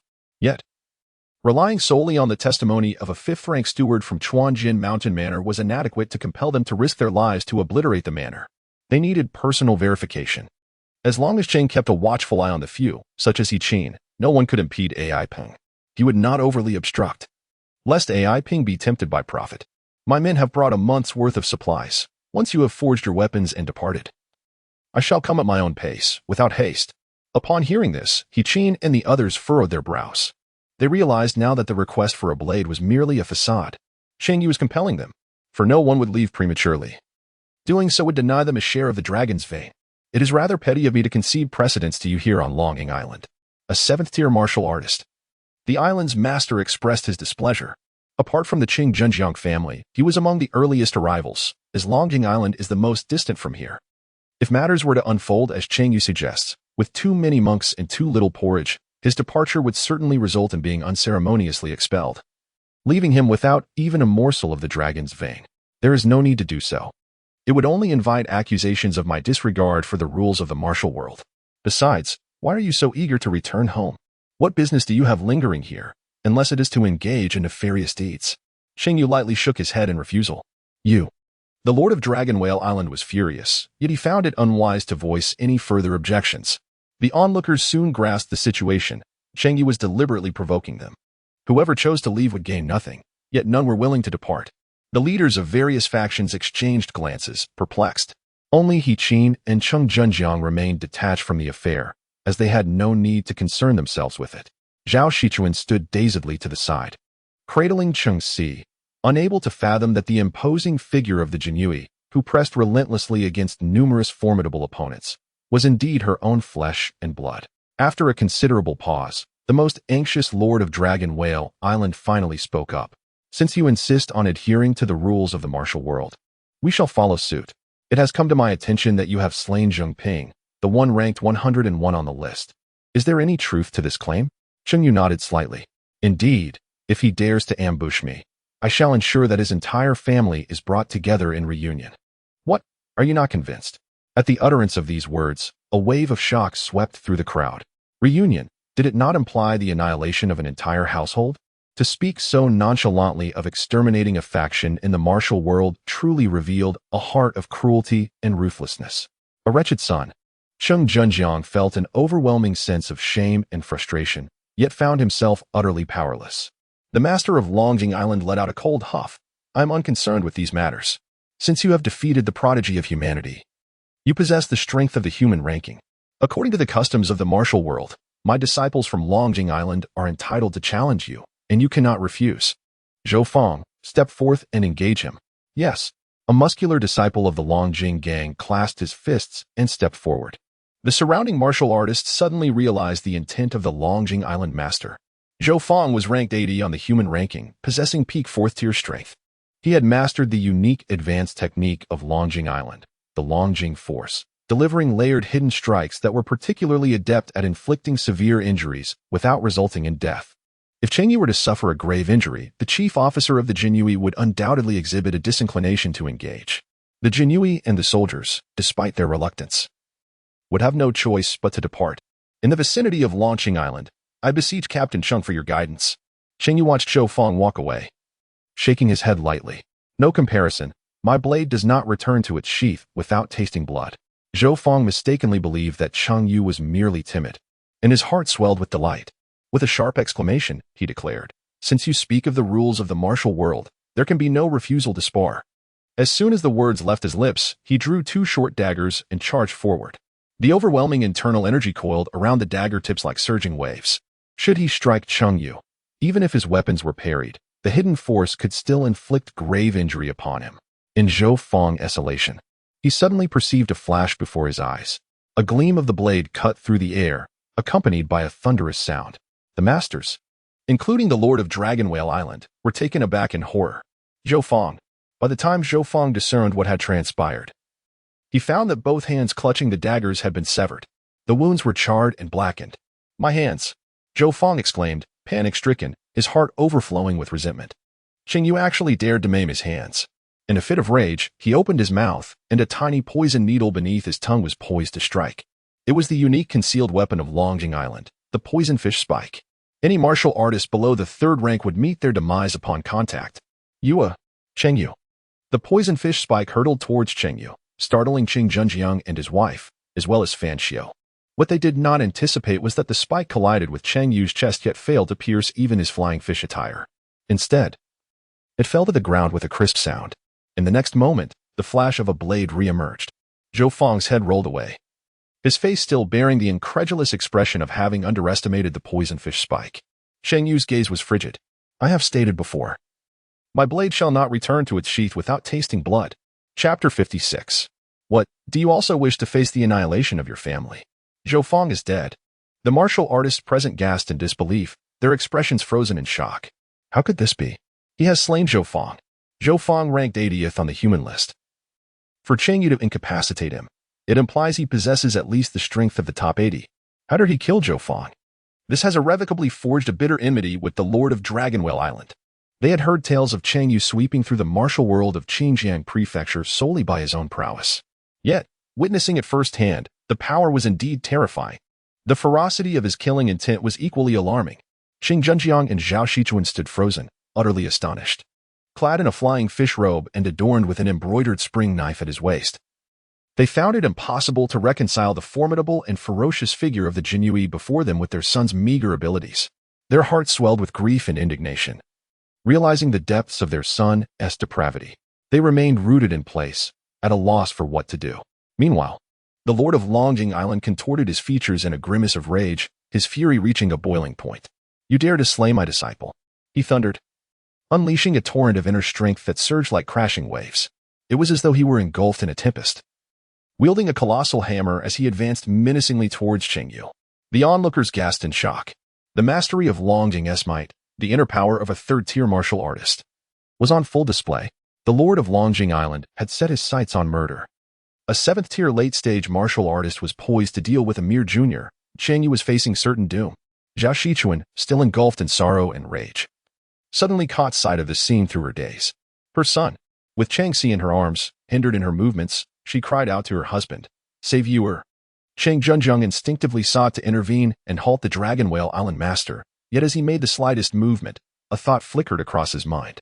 Cheng Yu, the father, hesitated as he witnessed the murderous disciple questioning the morality of his own impending aggression towards others. In that moment of uncertainty, he found himself momentarily frozen. Glancing to the other side, he realized that the Lord of Dragonwell Island was nearly upon him, rendering any attempt at intervention futile.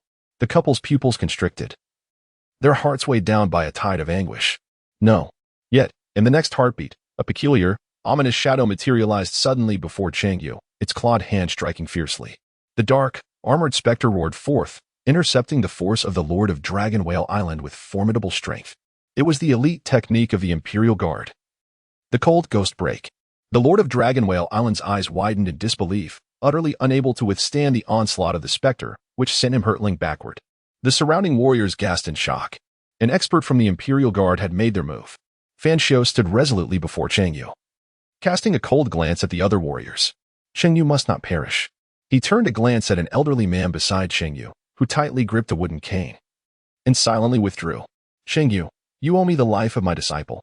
The master of Dragonwell Island, wounded by Fan Xiu's claw, clutched his darkened chest and cursed vehemently. He realized his inability to exact revenge on Cheng Yu, leaving him with nothing but impotent rage. Others, witnessing the demise of the master's disciple and their own injuries, could not help but feel a shared sorrow akin to the death of a rabbit and the grief of a fox. They gazed at Cheng Yu with hatred. How dare the court's hounds brazenly commit murder? Have you lost your senses? Cheng Yu encountered an assault from a third-grade warrior, yet he exhibited not an ounce of fear, maintaining an air of nonchalance with his hands clasped behind his back. While I was reluctant to engage in sparring, he insisted on comparison. If he preferred to utilize hidden weapons, then he must bear the consequences of death. Is this the chivalry and code of conduct upheld by you, practitioners of the martial arts? As he spoke, his previously calm demeanor darkened ominously. He seized Zhou Fang's head from the ground. I refrain from seeking trouble with you. Yet you have the audacity to question me first. I never consented to this sparring. Your assault upon me constitutes an attack on a court official. According to the law, such an act warrants a death sentence and confiscation of property. Justice must be served. Cheng Yu struck Zhou Fang's head with a forceful blow, exuding an unparalleled authority. He pointed at the injured lord of Longjing Island, declaring, even after your failed attack, you still wish to retaliate. Your actions clearly signify rebellion, which is utterly unforgivable. The lord of Longjing Island, taken aback by the severity of his predicament and the unjust accusation, gazed at Cheng Yu in despair, exclaiming, "You, what of it?" Cheng Yu retorted, "You would do well to surrender promptly. Otherwise, do not blame me for razing Longjing Island to the ground." "You dare?" "Dare?" Cheng Yu scoffed. You may inquire among the people of Qinjiang Prefecture whether I possess the audacity. At this revelation, the crowd gasped in astonishment. The Lord of Longing Island had undoubtedly landed himself in deep trouble. Should this matter not be resolved amicably, vengeance from Cheng Yu was inevitable. Presently, an 8th-rank expert from the Jinyiwei had conveniently arrived from Chengdu, making the annihilation of the Lord's household a feasible endeavor. He Qian clenched his teeth, furrowing his brow as he glanced between the Lord of Longing Island and Cheng Yu. He urged, Cheng Bai, who has already killed Zhou Fang, and the Lord of Longing Island has been harmed. I implore you to allow for a resolution that spares the dignity of my Zhujian mountain manor. If you must create a disturbance, take it elsewhere, not here. Dignity? You think you are worthy of that? Cheng Yu scoffed disdainfully. Today, I shall undoubtedly eliminate this scoundrel. If any of you dare to harbor him, you shall share in his fate. What? Do you also wish to face the destruction of your homes and families? The host instilled fear among numerous masters, reinstating the formidable authority of the Jinyiwei, and was rewarded with the dragon-seeking ruler. Cheng Yu's voice resonated with an authoritative inner strength. Although not overwhelmingly powerful, it instilled a profound sense of dread among the assembled martial artists. His words regarding the eradication of entire families were not mere threats. He had indeed acted upon them multiple times in the past. A fleeting thought crossed their minds. Perhaps it would be prudent to surrender the Lord of Longing Island, thus avoiding unnecessary complications. The Lord of Longing Island, nursing his wounds and attempting to recover, suddenly sensed an unsettling shift in the expressions of those around him. A wave of terror engulfed him. These individuals were contemplating betrayal. He quickly turned his gaze towards He Qin and Cheng Junjiang. Master He, Hero Cheng. These two held the highest positions here and were his only hope for salvation. A glint of coldness flickered in He Qin's eyes. How could they be aware of his identity at such a critical moment? Yet, he could only respond with a resigned tone, as martial artist of the Jianghu. We do not yield to such humiliating compromises. Should he dare to propose the surrender of the Lord of Longing Island, the centuries-old reputation and connections of the Jianjin mountain manor would undoubtedly be shattered. Seeing He Qin's unwavering stance, the others felt a wave of relief wash over them. At least there was someone to shoulder the burden if calamity struck. However, in the next instant, a glimmer of insight sparked in He Qin's eyes as he turned his gaze towards Cheng Junjiang. What say you, Hero Cheng? Your son is your own matter to resolve. Cheng Junjiang had just been apprehensive about Cheng Yu's potential misfortune, his emotions already in turmoil. A fleeting shadow of gloom crossed his face, only to be swiftly replaced by a resolute sense of righteousness. To commit murder and then add insult to injury, though I might momentarily acquiesce. Can the principles of chivalry in the martial world permit such an act? I could never stand idly by and witness a tragedy unfold. Cheng Yu, in the presence of Cheng Junjiang, boldly declared his intention to annihilate the entire clan of Longing Island, thereby crossing an irrevocable line. He must prioritize righteousness over familial ties. Truly, a commendable hero is Cheng. He Qin nodded in agreement, then spoke up. However, this young man is exceedingly vile, exhibiting the demeanor of a fiend. How shall we handle him? Upon hearing this, others realized they were being urged to challenge the renowned hero. They reasoned that incurring the wrath of such an upright figure was preferable to facing annihilation. They rallied together, denouncing Cheng Yu vehemently. We shall never bow to such a ruthless scoundrel, tarnishing the reputation of chivalrous souls. This court's enforcers are malicious, quick to resort to bloodshed and extermination. Truly a menace to the world of martial arts. At merely 20 years of age, he exhibits such behavior. One can only fear his future excesses. And allowing him to persist would be courting disaster. Cheng Yu, unfazed by the disparagement, took a seat leisurely, contemplating whether to harbor such a villain. Unhurried by the matter at hand, it was merely a question of whether more lives needed to be taken. The assembly, increasingly incensed by the young man's insolence, found Cheng Junjiang's demeanor to be the most grave, filled with indignation and concern. These individuals yearned for the downfall of his rebellious son. As a father, how could he stand idly by? After much contemplation, he emerged and spoke gravely. This wayward son's actions are undoubtedly meant to provoke me. I shall have a word with him. Chapter 57. If he desires to sever ties with his name and family, there is no need for such pretentious displays of disgrace. The esteemed hero Cheng has decided to take matters into his own hands. Everyone's eyes brightened, and a newfound confidence blossomed within their hearts.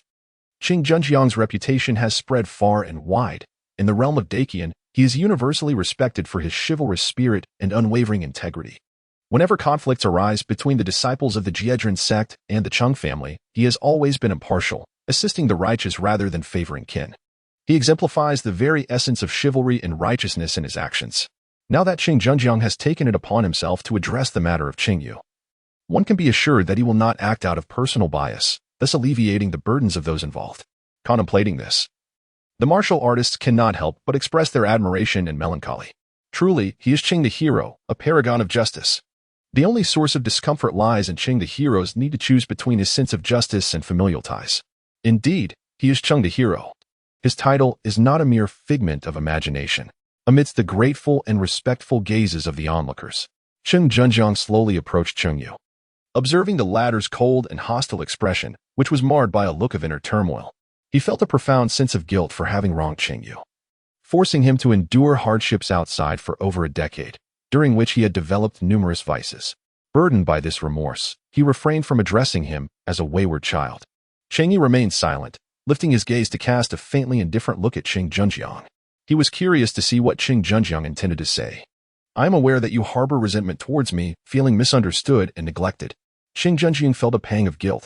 His tone softened, no longer as assertive as before, tinged with a hint of concession. A father must guide his son, and for someone as steadfast as he, reaching this point was no small feat yet. When he recalled Cheng Yu's actions, the hard-won softness in his voice hardened once more. "I may be at fault in countless ways, but regardless, you must never engage in such detrimental deeds that disrupt the realm." Cheng Junjiang assumed the role of a father once more, reproaching Cheng Yu. The massacre of a prominent faction in the martial world, coupled with the brazen assassination of a distinguished figure on the leaderboard, along with the subsequent threats issued to others, were transgressions that Cheng Junjiang found utterly intolerable. To make matters worse, the perpetrator of these deeds was none other than his own flesh and blood. "I'm a murderer?" Cheng Yu furrowed his brows as he glanced at Cheng Junjiang, and then, with a sense of relief, he broke into a smile. "The individuals I have eliminated have always been those deserving of their fate. My actions are justified. Must it be that while you wield power to take lives recklessly, my act of self-defense is deemed as ruthlessness? Is this your notion of chivalry? Is there such an inequity in this world?" Though his methods were often ruthless and left no room for mercy, stirring chaos in Xinjiang Prefecture, he had never harmed those who were innocent. To have him now accused is indeed the most laughable affair in the realm. "You exercise such wide authority. Where were you when those forces oppressed the common folk and pillaged without restraint? Or perhaps you belong to the same ilk, unable to condemn your own kind? What did you say?" Cheng Junjiang seethed with rage upon hearing Cheng Yu's challenge to his motives. He had always acted with integrity and selflessness, earning respect throughout the martial world, yet his own son persistently harbored malicious thoughts towards him. "You claim that those you have slain deserve their demise. By what justification? Zhou Fong attacked you, and yet here you stand unharmed while he has lost his life. You display no compassion and fail to grasp the principle of mercy." Although Cheng Yu declined to engage in a duel, Zhou Fong still struck first, employing hidden weapons. Yet, they clearly posed no threat to Cheng Yu. Why resort to such aggression as to take a life? Those of the martial world ought to possess a grand spirit, relying on their magnanimity and virtue to earn respect. Cheng Yu found the situation utterly amusing. He spoke lightly. "Should one spare a person when it is possible? If I show mercy, who will extend the same to me? Only in my demise shall you find satisfaction, is it not? After all, you have never cared for my well-being from the very beginning." He had grown up in hardship, enduring a grueling path to cultivate his martial prowess. A moment's weakness could spell catastrophe. The very person responsible for all this, Cheng Junjiang, had the audacity to accuse him of lacking magnanimity. It was nothing short of a farce. Do not speak like that. How could your parents ever wish for your misfortune?" Zhao Shichuan could no longer contain herself. After entrusting Cheng Si to Cheng Yu, she approached, her face streaked with tears and laden with sorrow. What pained her the most was that Cheng Yu's words struck at the heart of their neglect. For 18 years, they had indeed turned a blind eye to his existence. Cheng Junjiang felt a tremor in his heart, his anger extinguished by self-reproach. He looked at Cheng Yu and said, "How can you harbor such thoughts towards your parents? My intention in stepping forward is not to harm you. Quite the contrary, it is to assist you. Your current actions have already crossed the boundaries of the martial world, and others will not tolerate you. You face only a path to destruction. If you heed my advice and bow to the Lord of Longjing Island, acknowledging your faults in order to return to the Jiang sect, you will have a solitary chance for survival. I shall take care of the other matters." Zhao Shichuan nodded repeatedly beside him. Do not be angry. Listen to your father. Our family can start anew, and I will surely make amends for everything." Her tone was sincere, as if she could already envision the beauty of their reunion. However, Upon seeing the hopeful expressions on their faces, Cheng Yu shook his head. There was no prospect of reunion at all. Cheng Zhenjiang's son, Cheng Yu, has perished, succumbing to suffocation and despair. Have the two heroic couples concluded their discourse? If so, please feel free to depart, as I have matters to attend to. Do take care not to splatter yourselves with blood in the process. The tone is imbued with a chilling sense of detachment. Upon hearing this, Cheng Zhenjiang and Zhao Shichuan were momentarily stunned, their hopes shattered in an instant. Tears streamed down Zhao Shichuan's face as she realized in that moment that Cheng Yu would not return.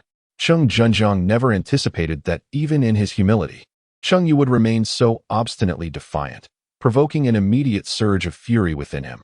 I have warned you. Without me, you are destined for ruin. Others will not show you mercy. Do not mistake kindness for foolishness. Who would dare to spare me? Cheng Yu suddenly rose to his feet, casting a cold, piercing gaze at Cheng Zhenjiang.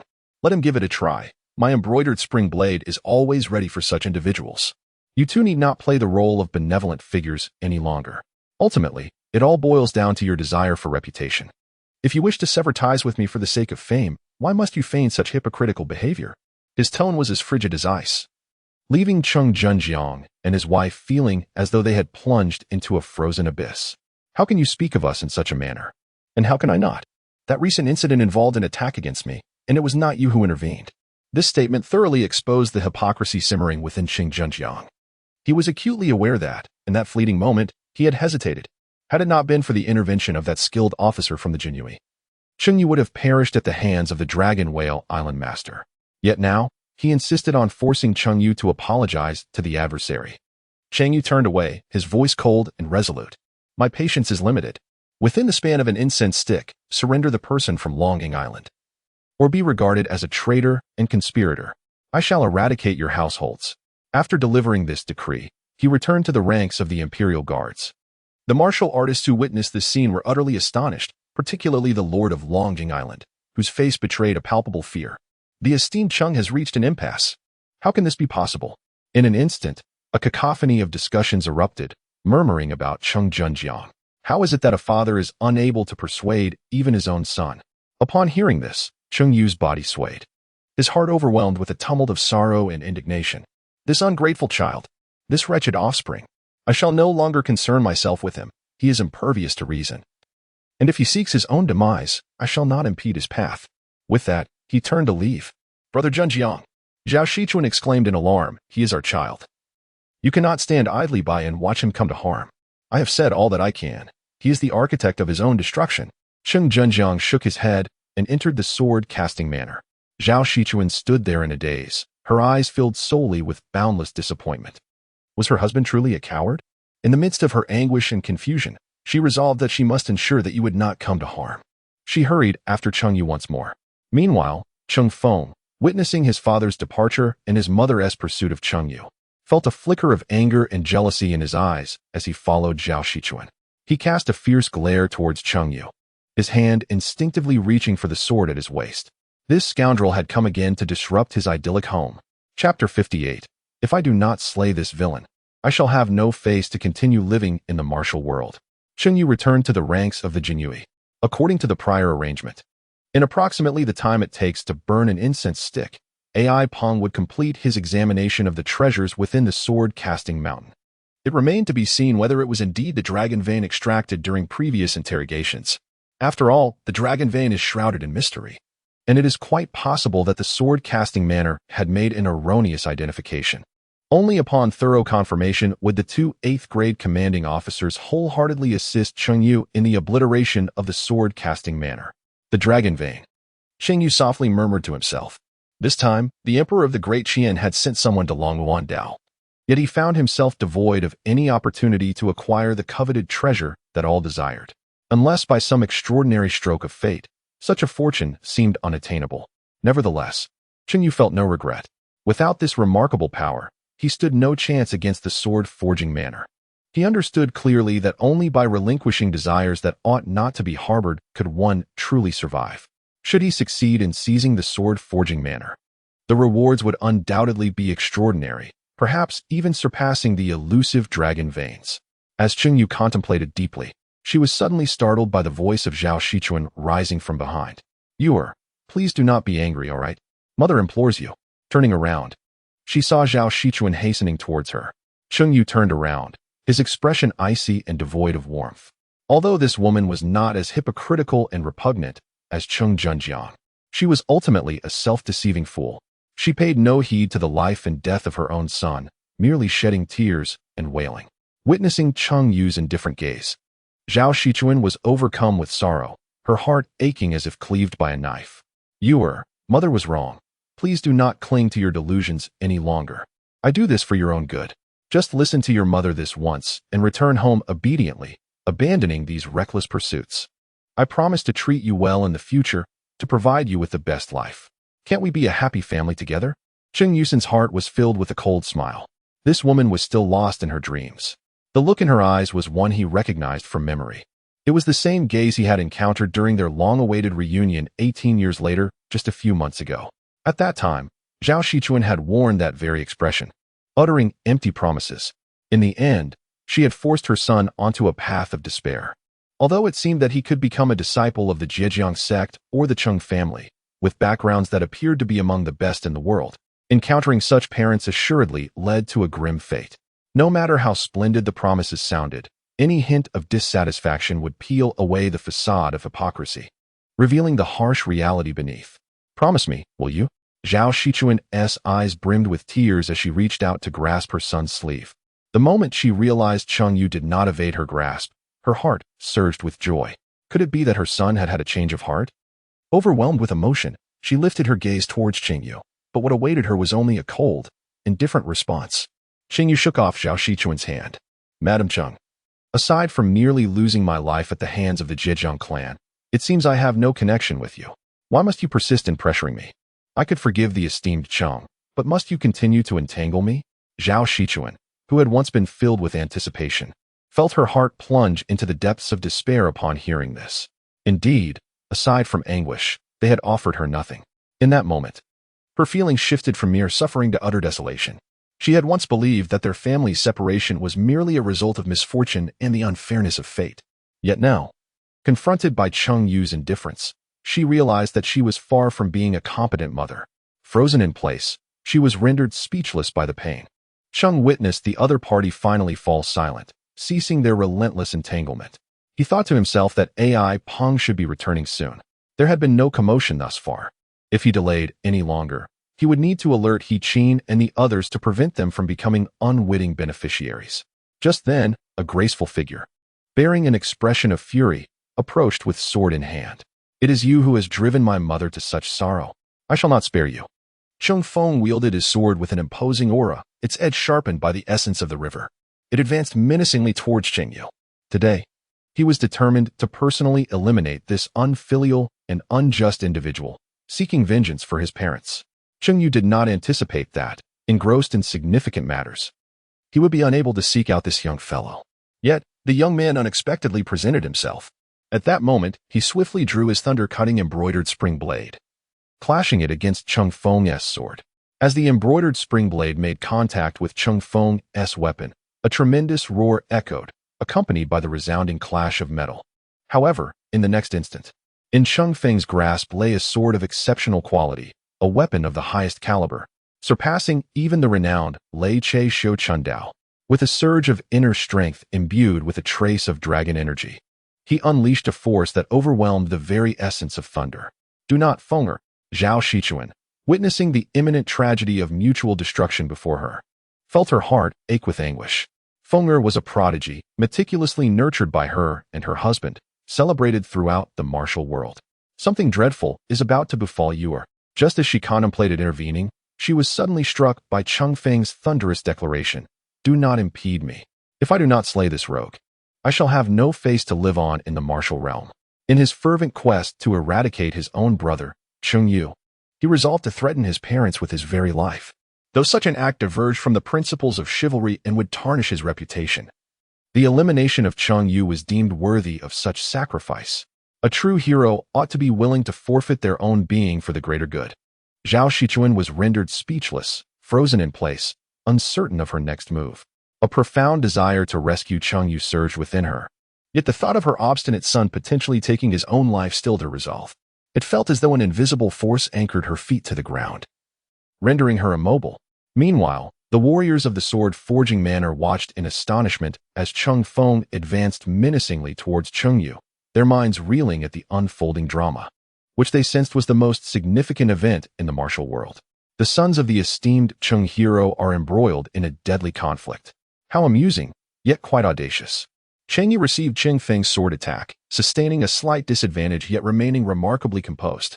After all, his opponent was a fifth-tier cultivator, nurtured through countless rare materials and resources. A rarity among peers. This individual was on par with Cheng Yu, who had undergone the refinement of his inner strength through the true martial lineage, despite being a fourth tier. Moreover, the superiority of weaponry contributed to Cheng Yu's minor setback. However, he had yet to employ his true advantages in techniques, swordsmanship, or even the Ding sword. You were able to withstand my strike? Cheng Feng, astonished and dismayed, realized that his sword had failed to vanquish Cheng Yu with overwhelming force. How could a mere peasant, devoid of any heritage or accumulation, possess such formidable strength? What might he become given time? Gritting his teeth, he resolved to exert every ounce of his power. You shall perish, he declared as he launched yet another assault, his sword emanating a fierce vitality that seemed to conjure the phantom of a mighty river. The river-severing sword, a low-grade earth-level technique, the signature martial art of the river-severing sect. Cheng Feng's visage twisted with ferocity. As he resolved to eliminate that scoundrel with this very sword, Cheng Yu coldly scoffed, brandishing his blade with a swift motion. The glimmer of the knife radiated like a series of intricate rings, each one meticulously crafted yet imbued with lethal intent. This was the 100 Battles reincarnation blade technique, a manifestation of his profound mastery of swordplay. What kind of technique was this? The relentless flow of blade energy left Cheng Feng, who wielded the river-cutting sword, utterly incredulous, his eyes widening in disbelief. The river-cutting sword emphasized delivering a singular, decisive strike to vanquish the foe. Yet, why could he not discern the vital weakness amidst the swirling radiance of Cheng Yu's blade? Hesitating within, he gritted his teeth and launched his attack. Confronted with the overwhelming force of the river-cutting sword, Cheng Yu merely chuckled disdainfully, channeling his inner strength to effortlessly parry with his knife. The clash of blade against sword resounded with a thunderous echo, sending dust swirling into the air. Everyone widened their eyes, fearing they might miss the outcome. The very next moment, Cheng Feng's sword flew from his grasp, clattering to the ground. He had been defeated. Meanwhile, Cheng Yu's intent to kill remained undiminished, his blade lunging menacingly toward Cheng Feng's chest. No. Zhao Shichuan could scarcely believe that events had escalated to this point. Cheng Feng was no match for Cheng Yu, and it was evident that Cheng Yu intended to strike lethally. Without hesitation, she attempted to suppress Cheng Yu with her inner strength. Yet, as her 8th-tier power surged forth, it was met with an incredibly sharp sword aura, accompanied by a chilling wind that thwarted her efforts entirely. Zhao Shichuan's eyes were filled with a mixture of fury and despair as she beheld an elderly figure standing calmly, leaning on a cane, effectively blocking her path. Cheng Yu wielded the embroidered spring knife fiercely, striking towards the defenseless Cheng Feng. I have vowed to avenge the grievance of your palm, echoed a chilling voice. As the blade met Cheng Feng's body, a brilliant flash of golden light erupted, shattering the inner armor that adorned him in an instant. This armor was no ordinary protection. It had valiantly absorbed a substantial portion of the force, deflecting nearly 70 to 80% of the impact. However, the remaining force was still sufficient to grievously wound him and send him flying. Cheng Feng collapsed onto the ground, a mouthful of fresh blood spilling forth. His pupils quivered as he gazed at Cheng Yu, engulfed in utter despair. Why? How could he possibly be inferior to that wretched individual? Chapter 59. The departure of Qing Zhenjiang and his wife. A direct confrontation. Here he was, a distinguished young leader of the Northern Martial Arts Alliance, renowned throughout the Great Qian Dynasty as a heroic figure. He was a paragon of excellence, ranked 30th on the esteemed list of martial artists. Yet he found himself outmatched by a ruthless, parentless scoundrel. Despair and rage surged within Cheng Feng. He could not bear the weight of such defeat and humiliation. The overwhelming blow rendered him unconscious. How could this be? The onlooking warriors were struck dumb, each one frozen in disbelief. They could not fathom that Cheng Feng, ranked 30th, was no match for Cheng Yu. In their eyes, the virtuous were supported by many, while the villainous received scant assistance. How could a heartless, tyrannical dog of the court possess such formidable strength? The young leader had been defeated. How could this be possible?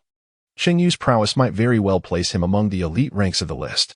possessing extraordinary talent and an unyielding ruthlessness. He would undoubtedly become a grave threat to us martial artists in the future. They were filled with trepidation. Cheng Yu, with a notoriously malevolent disposition, was prone to ruthlessly exterminating entire families, clearing the Jiangfu of any dissenters. Should he continue to grow in power, one could only ponder the fate of those who had crossed him. As the winds whispered, Zhao Shichuan beheld Cheng Feng, whose life-preserving armor lay shattered, sending him hurtling through the air, teetering on the brink of life and death. It was as if an invisible hand had seized his heart in a vice grip. Rushing forward, she enveloped Cheng Feng in her arms, her heart heavy with sorrow. "Fear not, my child, for mother is here." Simultaneously, back at the sword-forging manor, Cheng Junjiang hastened home upon hearing the news of fratricide. Upon his arrival, he was confronted with the sight of Cheng Feng gravely injured upon the ground, his normally commanding visage betraying an uncommon panic. He swiftly approached Zhao Shichuan, lifting Cheng Feng into his embrace. "We must seek the divine healer on the sacred physician mountain. We cannot allow lingering ailments to take root." With that, he cast a lingering glance at Cheng Yu, and taking swift action, departed with Cheng Feng in tow. Zhao Shichuan, consumed by anxiety, promptly followed, but suddenly recalled something and turned back, her gaze laden with sorrow as it fell upon Cheng Yu. "Mother will never abandon hope. We are forever bound as mother and son." With those words, she too hastened away. As for Cheng Yu, she had already taken her sister and departed. The matter of the million laborers' lives weighed heavily on her conscience, contrasting starkly with the indifference displayed by Cheng Junjiang and others. This dissonance from her upbringing, rooted in virtue and compassion, left her feeling lost and disoriented. Unable to remain in such an environment, she had chosen to leave, escorted by servants, with her ailing sister in tow. Thus, the events unfolded. The Cheng family has departed from the sword-casting manor. With their departure, the tranquility of the sword-casting manor and the other sects has been irrevocably disrupted. The valiant hero Cheng has departed, yet Cheng Yu remains unscathed. The host has vanquished formidable foes, demonstrating that the Imperial Guard possesses unparalleled genius and has been rewarded with enhanced inner strength. Cheng Yu's internal strength surged, reaching the peak of the 4th rank. After observing Cheng Junjiang and the others depart, he sheathed his embroidered spring knife and cast a cold glance at the assembled martial artists. As the incense burned down, he declared that it was time for the Dragon Whale Island Master to abandon his martial prowess and leave. His voice, though soft, resonated with chilling authority in the ears of everyone present. "Or perhaps you are prepared for the annihilation of your families." Upon hearing this, the martial artists, already unsettled by Cheng Junjiang's exit, fell into utter disarray. He was about to take action. What should they do now? Any one of their families, should they fall under his scrutiny, would face utter ruin. If only they had known better than to wade into these murky waters and encounter such peril. The Dragon Whale Island Master clutched his wound, fear evident in his gaze. "No, don't falter. We cannot lose face in the martial world." He had discerned their intent. They wished to betray him. "Silence." He Qin's voice boomed, halting the clamor. "Do you truly believe he has nothing better to do than to hunt for victims? This is clearly an attempt to force us into submission. If he takes one family, what is to prevent him from taking another? What will the martial world think of us?" His gaze burned with anger as he regarded those who came solely to exploit. "Are we, a multitude, to be frightened into submission by a handful of courthounds? Is it not a disgrace to admit such fear?" At his reprimand, the other martial artists fell silent, exchanging glances. Indeed, it was humiliating. Yet numbers mattered little. Should any one of them attract the attention of the Jinyiwei experts from the imperial court, they would undoubtedly face calamity. "Master He, but there are no buts. Are you not simply afraid of retribution from the Qian royal family and court? Keep your fears to yourselves. My sword-casting manor will bear the burden." He Qin proclaimed with righteous indignation, choosing to shoulder the consequences. Instantly, the faces of the others brightened. The sword-casting manor truly deserved its reputation as a formidable faction in the martial world, demonstrating its sense of responsibility. "Then we shall not disappoint Master He. Together, we shall show that a mere cadre of court hounds is of no consequence." He Qin nodded in satisfaction, though his heart was devoid of any lofty ideals of heroism. His sole focus was on the dragon vein hidden within the mountains. Only with the dragon vein could he wield the Longyuan sword, enabling the sword-casting manor to reclaim its former glory. Until that time, no matter the cost, he must ensure that the Jinyiwei remained oblivious to the dragon vein's existence. When the moment came, they would unite to confront the Jinyiwei expert. The rest were but insignificant pests. Indeed, the group felt a renewed sense of resolve. Qin was a top-tier 8th rank expert, and with their number of 7th rank warriors, they could surely eliminate Fan Xiao. Without a strong opponent in their way, they could swiftly rid themselves of the menace that was Cheng Yu. Disciples of sword-casting manner, come forth to face the enemy. With a commanding shout, Qin summoned the disciples of sword-casting manner, who surged forward, ready for battle. He yearned to test the sharpness of the sword-casting manner's blades against the speed of the embroidered spring knife. Cheng encountered this with a smile and shook his head. It seems you have resolutely decided to become accomplices. Then let it be as you wish, for I shall ensnare you all at once. Do not act so arrogantly, you insolent wretches. Qin was determined not to compromise, casting aside all reservations. He fully embraced the demeanor of a master of the great sect, a practitioner of the 8th rank on the martial arts rankings. Mere hounds of the court are but feeble opponents before the disciples of the forging sword manner. As Cheng Yu encountered this cold laughter, a resounding command echoed. Everyone, unleash your arrows and empty your quivers. At the signal, the bowstrings that had long been taut released their deadly projectiles, raining arrows down like a torrential storm. Countless disciples of the sword-forging manner were caught off guard, their faces turning pale with terror as they fled in disarray. Many were pierced, becoming akin to hedgehogs. Qin and others swiftly summoned their inner strength to fend off the arrows, yet their efforts proved futile. Waves of arrows continued to descend, claiming the lives of numerous disciples. Cheng Yu, I shall surely kill you. Qin, consumed by rage, shouted hoarsely. Regret gnawed at his heart. The court had shown weakness for a century, and they were merely vying for interests among various factions. How had they forgotten this overwhelming display of firepower? Cheng Yu was indeed ruthless. Capture the leader first. Let us first slay that skilled guard in brocade, and the lad surnamed Cheng. Good. The crowd rallied to Qin's command, charging fiercely towards Fan Xiao and Cheng Yu. An 8th rank warrior dared to confront them? Absurd. Let you court lackeys witness the prowess of us martial artists from the rivers and lakes. With such a multitude against a single Fan Xiao, the odds were in their favor. Fan Xiao, seeing the throng surrounding him, cursed Cheng Yu furiously. He rushed forward, employing the cold ghost claw against Qin and the others, but found himself at a disadvantage, retreating several steps. Today, you have delivered yourselves to me, enabling the sword-forging manner to showcase its chivalry. With the numerical advantage, Qin proclaimed with arrogance. Is that so? Yet Cheng Yu exhibited no fear, calmly stating, Lord AI, perhaps you should stop watching? The crowd froze in astonishment. What did that mean? In the next moment, a shadowy figure emerged from the side like a ghost, seizing an unsuspecting 7th rank warrior by the throat. Crack. Under the immense force, dark energy swirled, and the warrior, caught unawares, had his neck broken. Who is it? Qin and the others were aghast, disbelief etched across their faces. A figure clad in dark red python robes, wielding a finely crafted spring knife and adorned with a golden brocade guard insignia, appeared beside Cheng Yu. The crowd felt as though they had plunged into an icy abyss. It was over. Another 8th rank warrior had arrived. Chapter 60. Shoot arrows to kill the thieves. The sword-forging manner leaves no one unscathed. AI Ping's sudden appearance left Qin and the others momentarily stunned, an overwhelming dread washing over them. 2 8th rank guards had come to Long Yuan. The Qian court had never intended to spare them. These martial artists had their own ulterior motives, united solely by their self-serving interests. With Qin at the helm against Fan Xiao, they had dared to strike, relying on their significant collective strength. Now, with 2 8th rank guards present, the disparity in power had vanished. Despite their numerical superiority, their morale was far from assured.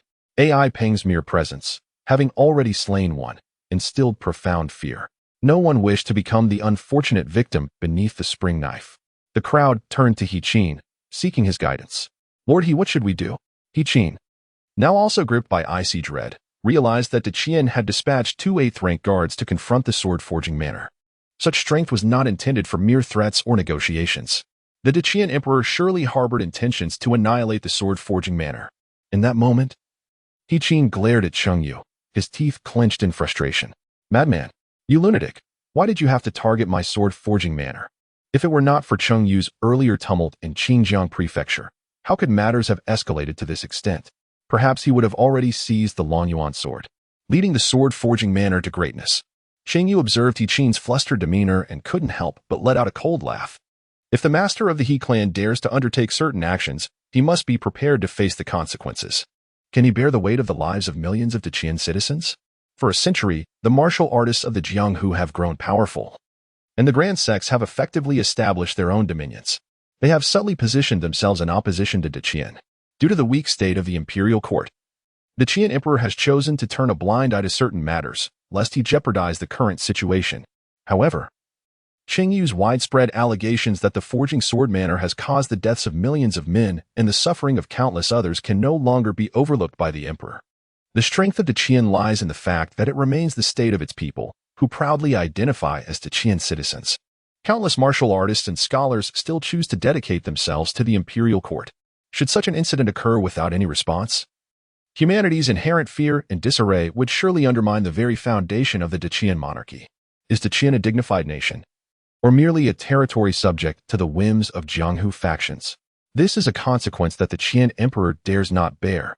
Thus, influenced by various powers, he has chosen to dispatch 2 commanding officers, determined to make the forging sword manor pay the price. He naturally understood the implications of this decision, which only fueled his anger towards Cheng Yu further. Why do you single out my forging sword manor when there are so many sects more ruthless than mine? He seethed. The 9 major sects each occupy a territory like local emperors, and even the court officials bow in deference to them. Yet, instead of seeking trouble with those individuals, they come to him. The reason for this, of course, is Cheng Yu. Words are of no use. It is time to prepare for the collection of the deceased from your forging sword manor. Cheng Yu gently shook his head, exuding an air of determination. Today, he was resolute in his intention to confront the sword forging manor. Tensions flared anew, and a battle seemed imminent. In that moment, Qin, his expression ashen, clenched his teeth and grappled with a difficult decision. Casting a resentful glance at Cheng Yu, he turned to Ai Peng and Fan Xiao, bowing his head in deference. Esteemed sirs, I hold no ill will towards the sword forging manor. I am willing to offer treasures as an apology and explanation. The sword forging manor is committed to providing His Majesty with a satisfactory account. Qin deliberately overlooked Cheng Yu, addressing the 2 commanding officers directly. In his eyes, Cheng Yu was merely a minor official, while the true decision-makers were the 2 of higher rank and greater strength. The surrounding martial artists gasped in astonishment. Qin was conceding. He was unwilling to become enemies with the Jinyiwei at any cost. Yet, the sword forging manor was substantial enough to negotiate terms with the Jinyiwei, while they themselves faced a dead end. The elders of the sword forging manor, their expressions shifting to alarm, hurried to advise, Master, you must not. If you proceed in this manner, how will the world of martial arts regard us? Though we do not seek supremacy, we cannot lower ourselves to such a degree. Please, retract your words. Silence. Qin bellowed fiercely. The sword forging manor, even in its humility, is far better than facing annihilation. Come forth and pay your respects.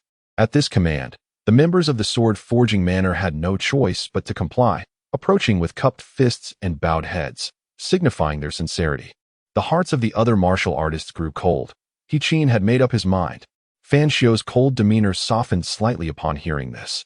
If a peace could be negotiated with the sword forging manor, it would fulfill the emperor's directive while avoiding undue offense to the martial world, a truly advantageous outcome. Just as he contemplated acquiescing, Ai Peng abruptly interposed, stating, His Majesty has decreed that this operation is under the full authority of 100 household Cheng. Fan Xiao has no standing to grant Qin's request. Fan Xiao was about to challenge Ai Peng on why he should heed the commands of a mere 100 household officer when his gaze shifted. Catching sight of the indifferent Jian A standing nearby, a near calamity, he hastily shook his head at Qin, saying, There is no need for you to address us in this manner. Any discussions should be held with 100 household Cheng. The gathered martial artists were nearly speechless. These 2 prominent figures from the capital, 8th-tier warriors, were actually deferring to the commands of a mere 100 household officer? Such treatment for one of such low rank was unprecedented. What identities does Cheng Yu possess, and on what basis? The connections and reputation of Cheng Junjiang hold no sway over the emperor of the Great Qian Dynasty. Qin, at this moment, was utterly astounded. His previous disdain evaporated, leaving his face a tapestry of crimson and azure hues. It was none other than Cheng Yu, the ruthless madman known for his mercilessness and bloodshed, commanding 2 8th-rank masters. He could only bow his head and pay his respects to Cheng Yu. humbly and sincerely expressing his hope that Cheng Baihu would acquiesce to the requests of the Forging Sword Manor. Here was the illustrious lord of the Forging Sword Manor, a renowned 8th-rank powerhouse, reduced to a posture of subservience before a mere junior of the Jinyiwei. This scene struck a profound chord with all present. Even the extraordinary talents, who had not emerged from seclusion for centuries, would not have experienced such treatment. All eyes turned to Cheng Yu, awaiting his response, and an unspoken consensus formed in their hearts.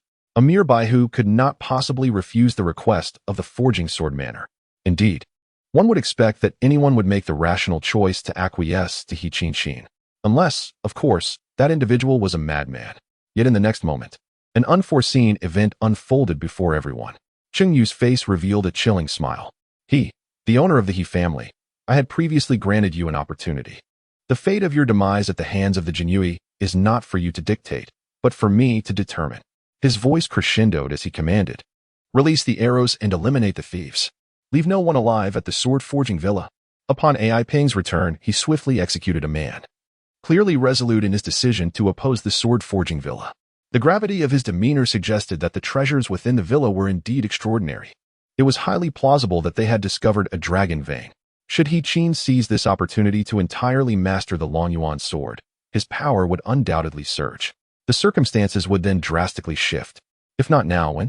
At his command, arrows fell like rain, and the Jinyiwei warriors brandished their blades, catching the disciples of the sword forging villa, who were bowing in respect, completely off guard. Many wore expressions of shock, their eyes wide open in death. "You madman! I regret this." He Qin's eyes bulged with fury. He could scarcely believe that Cheng Yu would go so far. His heart aflame with rage, he let out a long howl and drew his sword. A torrent of sword energy surged toward Cheng Yu, prompting Ai Peng to hastily intervene. In an instant, the Jinyiwei and the myriad martial artists clashed, the ground littered with corpses, reminiscent of hell itself. Fan Xiu gaped at this scene, trembling as he turned his gaze towards Cheng Yu. "You have lost your mind." He had already agreed to apologize. "Why must you act thus? Does His Majesty truly wish for you to eradicate the sword-forging villa under such circumstances?" Cheng Yu cast him a cold glance. "Have you been kneeling for so long that you've forgotten the imperial privilege of acting first and reporting later?" With that, she spoke. Cheng Yu gazed at a disciple of the sword-forging manor, who charged at him wielding dual swords. The sword-forging manor was led by his elder brother, He Qin. "Cheng Yu, you have harmed my sect. I shall take your life." With a swift motion, the glint of the blade flashed. A lifeless head, refusing to close its eyes in death, tumbled to rest at Cheng Yu's feet. Cheng Yu's face was splattered with the blood expelled by his opponent, rendering his handsome visage strikingly sinister. "Master Fan, do not hesitate. It is time to take action." Chapter 61. "Master, your disciple is incompetent and can only rely on you." Cheng Yu, with a single stroke, decimated the chief disciple of the sword-forging manor. He raised his blade and bellowed, "Kill!" His subordinates, the imperial guards and soldiers, erupted in cheers, their spirits soaring as they waved flags and shouted. In that moment, the atmosphere intensified, each person brimming with resolve to annihilate the sword-forging manor. The host's prowess invigorated the troops, amplifying the might of the imperial guards and rewarding him with 10 years of accumulated training. A madman. This was the epitome of insanity. Fan Xiu watched this scene unfold, cursing Cheng Yu 100 times in his heart. If the sword-forging manor were to be completely eradicated, his connections within the martial world would be irrevocably severed. Yet, the greater calamity lay not in losing these connections, but in inciting the suspicion of the Great Qian Emperor regarding his loyalty. Reluctant as he was, Fan Xiu had no choice but to act decisively. In that instant, 2 imperial guards drew their embroidered spring blades, their cold steel resonating with ominous inner power. Dark mist surged forth as they swung their blades, executing the elite technique of the imperial guards, the infernal ghost blade. As they combined their strength, the dark edge cleaved through the air with formidable ferocity. The martial artists present gritted their teeth, wide-eyed in terror, desperately employing their skills to defend against the onslaught. Yet, they were mere 7th-tier practitioners, vastly outmatched by the 2 8th-tier warriors. In martial arts, a 3-tier difference created an insurmountable chasm, while a single 8th-tier warrior could contend with multiple opponents. Facing 2 was an entirely different matter. The duo's embroidered spring blades came crashing down, necessitating a desperate defense. Disciple. At that moment, He Qin, who had previously been somewhat passive, saw He Qin fall to Cheng Yu and let out a mournful cry. How could his disciple be so naive? Charging recklessly at Cheng Yu while allowing others from different sects to take the lead was a foolish strategy. Qin himself had employed a more cautious approach. The martial artists of the Jianghu were being forced back by Ai Peng and his companion. Now, with the first disciple of the sword-forging manner slain, years of investment lay in ruins. Rage consumed him. Cheng Yu, I shall take your life. Qin's sword unleashed a torrent of sword energy, aimed squarely at Cheng Yu. Clang. Ai Peng wielded his embroidered spring blade, enveloped in swirling black mist, and struck back, pushing Qin back 100 steps. You shall face me first. Qin raised his sword to block the attack, his fury escalating upon realizing someone dared to impede him. With a flick of his blade, he unleashed a superior sword technique, engaging Ai Peng in combat.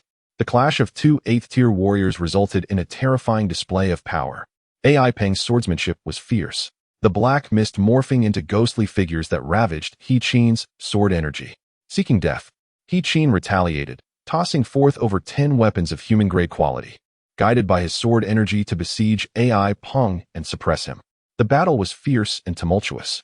Fan Xiao, too, let out a cold snort, his embroidered spring blade holding back numerous 7th-tier warriors. Just then, Qin suddenly shouted, "Come, let us first besiege this man. Otherwise, we shall all perish."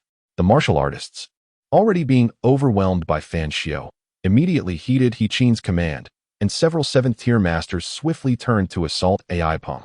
Ai Peng, slightly weaker than Qin and now facing multiple foes, hastily donned a defensive stance. Fan Xiao rushed to assist him. The two commanding officers and the Jianghu warriors became embroiled in a fierce melee. Yet, in the next moment, an unforeseen event transpired. Qin, his face twisted with rage, retreated from the battlefield, his eyes filled with boundless hatred as he glared at Cheng Yu. "You have slain my disciple and seek to destroy the sword-forging manor. Just wait. I shall be the next to hunt you down." With a thunderous proclamation, he called out, "Ancestor-S sword." No sooner had the words left his lips than the sword-forging manor trembled violently, a wave of sword energy sweeping through the air, dispersing the mist. Cheng Yu furrowed his brow and murmured. The Long Yuan sword, as he had anticipated, unleashed a torrent of sword energy that soared from the summit of the forging sword mountain, piercing directly into Qin's hands. The scarlet sword energy erupted, revealing the shadow of a dragon soaring within. An overwhelming might radiated forth, manifesting a resplendent sword imbued with the majesty of a dragon. It was none other than the legendary weapon renowned throughout the realm, the heavenly weapon, the Long Yuan sword. The warriors, who had previously felt powerless against the embroidered cloth guards, found their hopes rekindled. The Long Yuan sword. We are saved. With the emergence of the Long Yuan sword, these court lackeys were nothing more than mere foul and rubble. Master He swiftly vanquished these scoundrels. Amidst the fervent excitement of the warriors, Ai Peng and Fan Xiao exchanged worried glances, their brows knitted in concern. The aura of the Long Yuan sword was indeed formidable, instilling a sense of trepidation in both of them. At this moment, Cheng Yu spoke coldly, questioning whether the master of the sword-forging manor could truly wield the Long Yuan sword, cautioning against merely putting on a show and becoming a source of ridicule. Upon hearing these words, the expressions of the martial artist shifted uneasily. The Long Yuan sword, a weapon of heavenly caliber, demands a master's finesse for its perfect manipulation. Since the inception of the sword-forging manor, following the original master who forged the Long Yuan sword, there has been no formidable master to take its reins. The current master, Qin, had yet to even reach the 8th rank, casting doubt on his ability to control the sword. To wield it recklessly would invite dire repercussions. Humph. The Long Yuan sword can slay you like swine or dogs with a single stroke. Qin scoffed, raising the sword overhead and gritting his teeth as he poured his inner strength fiercely into the Long Yuan sword. In the next moment, a formidable sword aura erupted from the sword, accompanied by the terrifying silhouette of a dragon. Layer upon layer of sword energy enveloped the Long Yuan sword, transforming it into a colossal blade over 10 zhang long, radiating a chilling murderous intent that instilled dread in all who beheld it. The Long Yuan sword had once been wielded by a master's soul. Qin, gritting his teeth, gazed at Cheng Yu, his frame appearing gaunt and weakened from the forceful use of the Long Yuan sword. His hands, clasping the sword, were bloodied and mangled from the fierce sword energy. The Long Yuan sword, like a vortex, voraciously absorbed his inner strength. Having already sacrificed his foundation with a single strike, delivering another would exact an enormous toll. Victory must be achieved with one decisive blow. Let all perish beneath the might of the long Yuan sword. He Qin roared, aiming his strike at Ai Ping and Fan Xiao. The sword energy morphed into the image of a dragon, surging forth with inexorable power. Earlier, he had commanded the other martial artists to besiege Ai Peng. All for this moment of dual destruction. The onlooking martial artists were wide-eyed with terror. They too were within the attack range. Master He Qin had intended from the outset to sacrifice them. By slaying these two, I shall eliminate that Cheng Yu, thereby ridding the martial world of a great scourge. Your deaths hold value. His icy declaration plunged the martial artists into despair. Ai Ping and Fan Xiao were equally aghast. Their instinct to evade thwarted by the oppressive dragon's aura emanating from the Long Yuan sword, rendering them immobile. In a panic, Ai Peng shouted, Cheng Baihu, hurry and command someone to intervene. Yet, no one came forth. Under the Long Yuan sword, none could stand against it. He Qin, in a frenzy, bellowed madly. If I annihilate the Jinyiwei and claim the dragon vein for myself, the sword-forging manor will have a chance. At that moment, an ancient voice resonated, proclaiming, a fine sword. Suddenly, a tremendous whirlwind rose, as if conjured by a divine miracle. The aged figure of Jinyiwei appeared before the assault of the Long Yuan sword, radiating sharp sword energy in every direction. In his hand, the wind and cloud sword transformed into a blade of fierce wind, slicing through the air with astonishing force. The clash of two powers erupted, each shattering upon impact, creating a stalemate. Who is this? The crowd stared in astonishment at the scene unfolding. He Qin's eyes filled with despair. Who was this formidable expert? Did fate truly conspire to doom the sword-forging manor? In short order, the two sword energies collided and dissipated, sending shockwaves that forced the spectators to stagger back. Jinyiwei's form, now drenched in blood and leaning on a cane, wore the light of unwavering swordsmanship in his eyes. Truly, this is the Long Yuan sword. To have this battle, my life shall flourish. No one dared to belittle his current state, for he had just withstood a strike from the Long Yuan sword. What incredible mastery of the sword path was displayed. How could this be? He Qin spat out a mouthful of blood. The Long Yuan sword, which he had unleashed at the expense of his foundation, had been thwarted. I refused to believe. Amidst the turmoil in his heart, he became utterly deranged, raising the Long Yuan sword once more, pouring every last ounce of inner strength into it. Instantly, he aged drastically, his hands cut to the bone. The crowd held their breath in terror. He Qin had gone mad. He intended to sacrifice his life to unleash another strike from the Long Yuan sword. Jinyiwei, having sustained grave injuries from the previous blow, was left in a dire predicament. Just then, Jinyiwei's voice rang out, devoid of any fear. Master, my ineptitude leaves me no choice but to rely on you. Chapter 62. The supreme sword intent overpowers Long Yuan. The demon-slaying sword reveals its might. Master? Everyone stood dumbfounded. This expert had a master present? Jinyiwei's swordsmanship was already extraordinary. Who could his master possibly be? As astonishment filled their hearts, a familiar figure emerged. Cheng Yu stepped forward, standing composed. The Long Yuan sword, is it? He inquired, turning to Jinyiwei and Lu Xiong. Just focus on learning. The martial artists present were momentarily taken aback. Here was a master calling someone master, yet a mere fourth-tier Jinyiwei captain dared to step forward. They acknowledged Cheng Yu's exceptional talent and his unimaginable prowess among his peers. However, what they now faced was the Long Yuan sword wielded by He Qin, the sword ranked among the world's finest weapons, a heavenly-grade artifact. A single strike from an 8th-tier powerhouse, fueled by their very life force, possessed the might to cut down even a 9th-tier foe.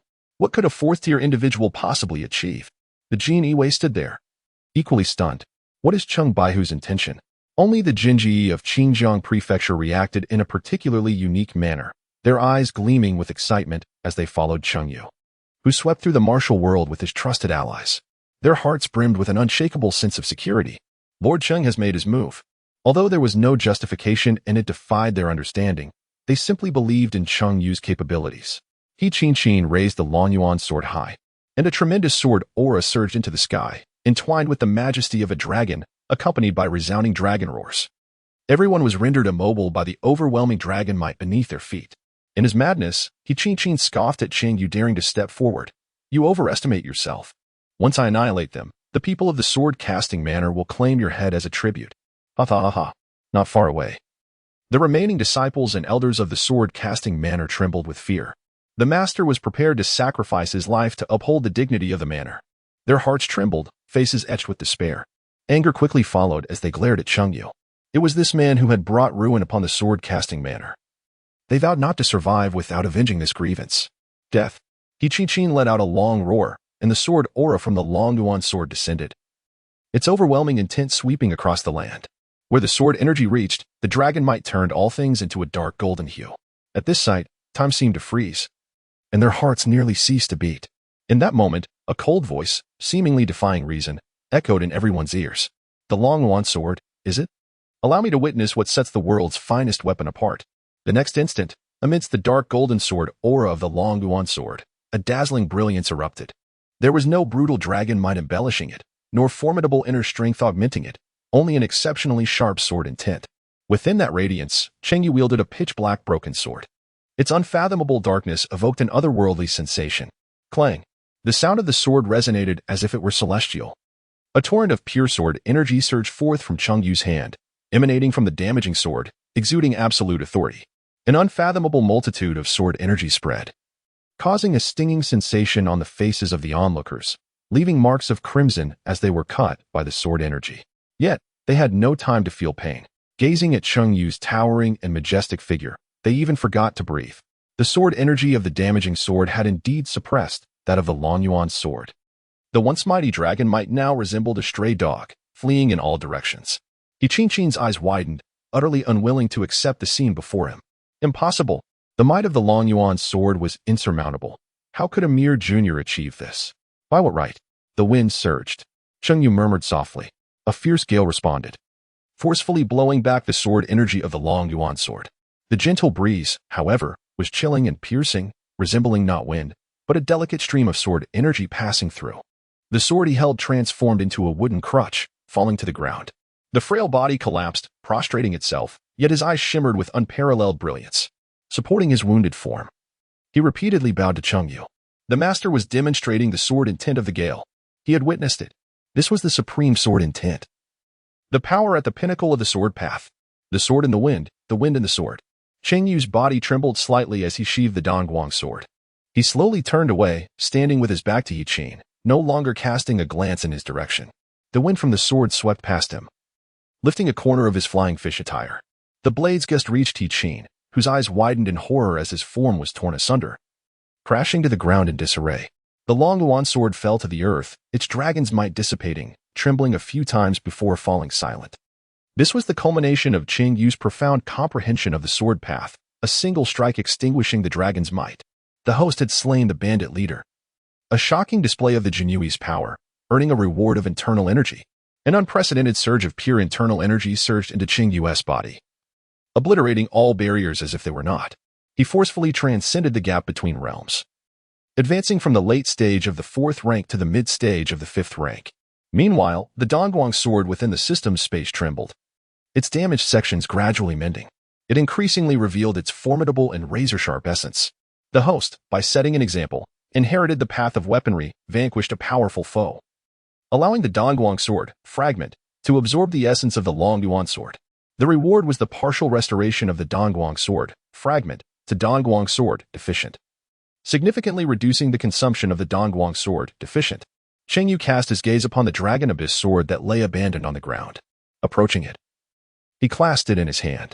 The sword's formidable aura, imbued with the essence of dragon might, was entirely absorbed into the wandering demon sword. Gradually, the brilliance of the Dragon Abyss sword faded, rendering it nothing more than scrap metal. Celestial soldiers? Merely that. He shook his head. A visage of disappointment etched upon his features. The surroundings, once imbued with a tranquil silence, now grew even more subdued. Witnessing this spectacle, everyone was left utterly astounded. In the next moment, an overwhelming wave of astonishment erupted. What have I just seen? What have I just witnessed? The Dragon Abyss sword has been defeated. How is this possible? By what means could he conquer the Dragon Abyss sword? Am I dreaming? Surely, I must be dreaming. Slap. At first, I was awake.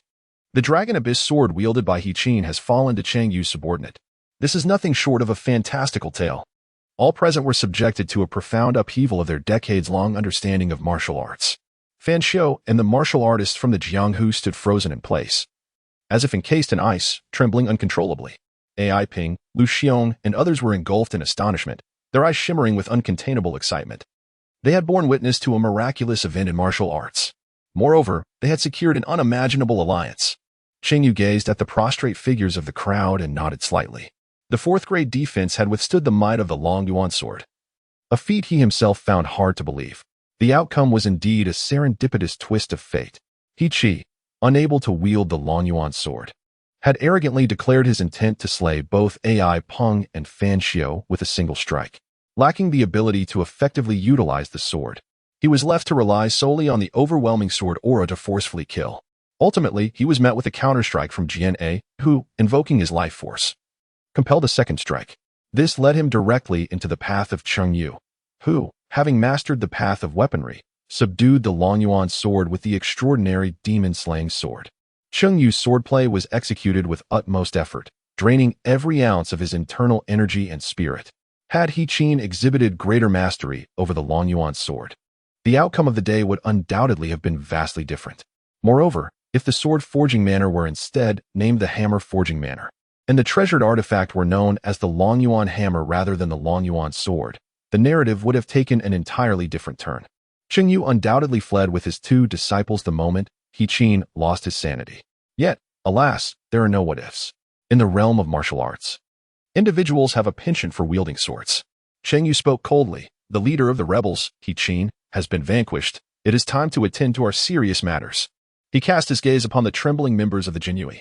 You have not forgotten my previous orders, I trust? A seasoned Jinyiwei from Qinghe County's eyes gleamed with respect as he clasped his fists in salute and replied, Not a single creature shall be spared from the sword-casting manner. All other martial artists of the Jianghu are equally culpable. A resounding chorus of not a single creature shall be spared erupted from the ranks of the Jinyiwei throughout Longyuan Dao. Their eyes regarded Cheng Yu with greater reverence than they would bestow upon the two commanding officers. Proceed, he commanded. In an instant, the emblem of the flying fish flashed. The brilliance of the embroidered spring blade illuminated the scene, and cries of despair filled the air. The inhabitants of the sword-casting manor, having witnessed Cheng Yu's might, dared not utter another curse. They were thoroughly frightened, their spirits shattered. Do not kill me. Do not kill me. Lord Cheng, I was mistaken. I shall never oppose the court again. I pledge my allegiance to you, esteemed sir. Spare me, Lord Cheng, Grandfather Cheng.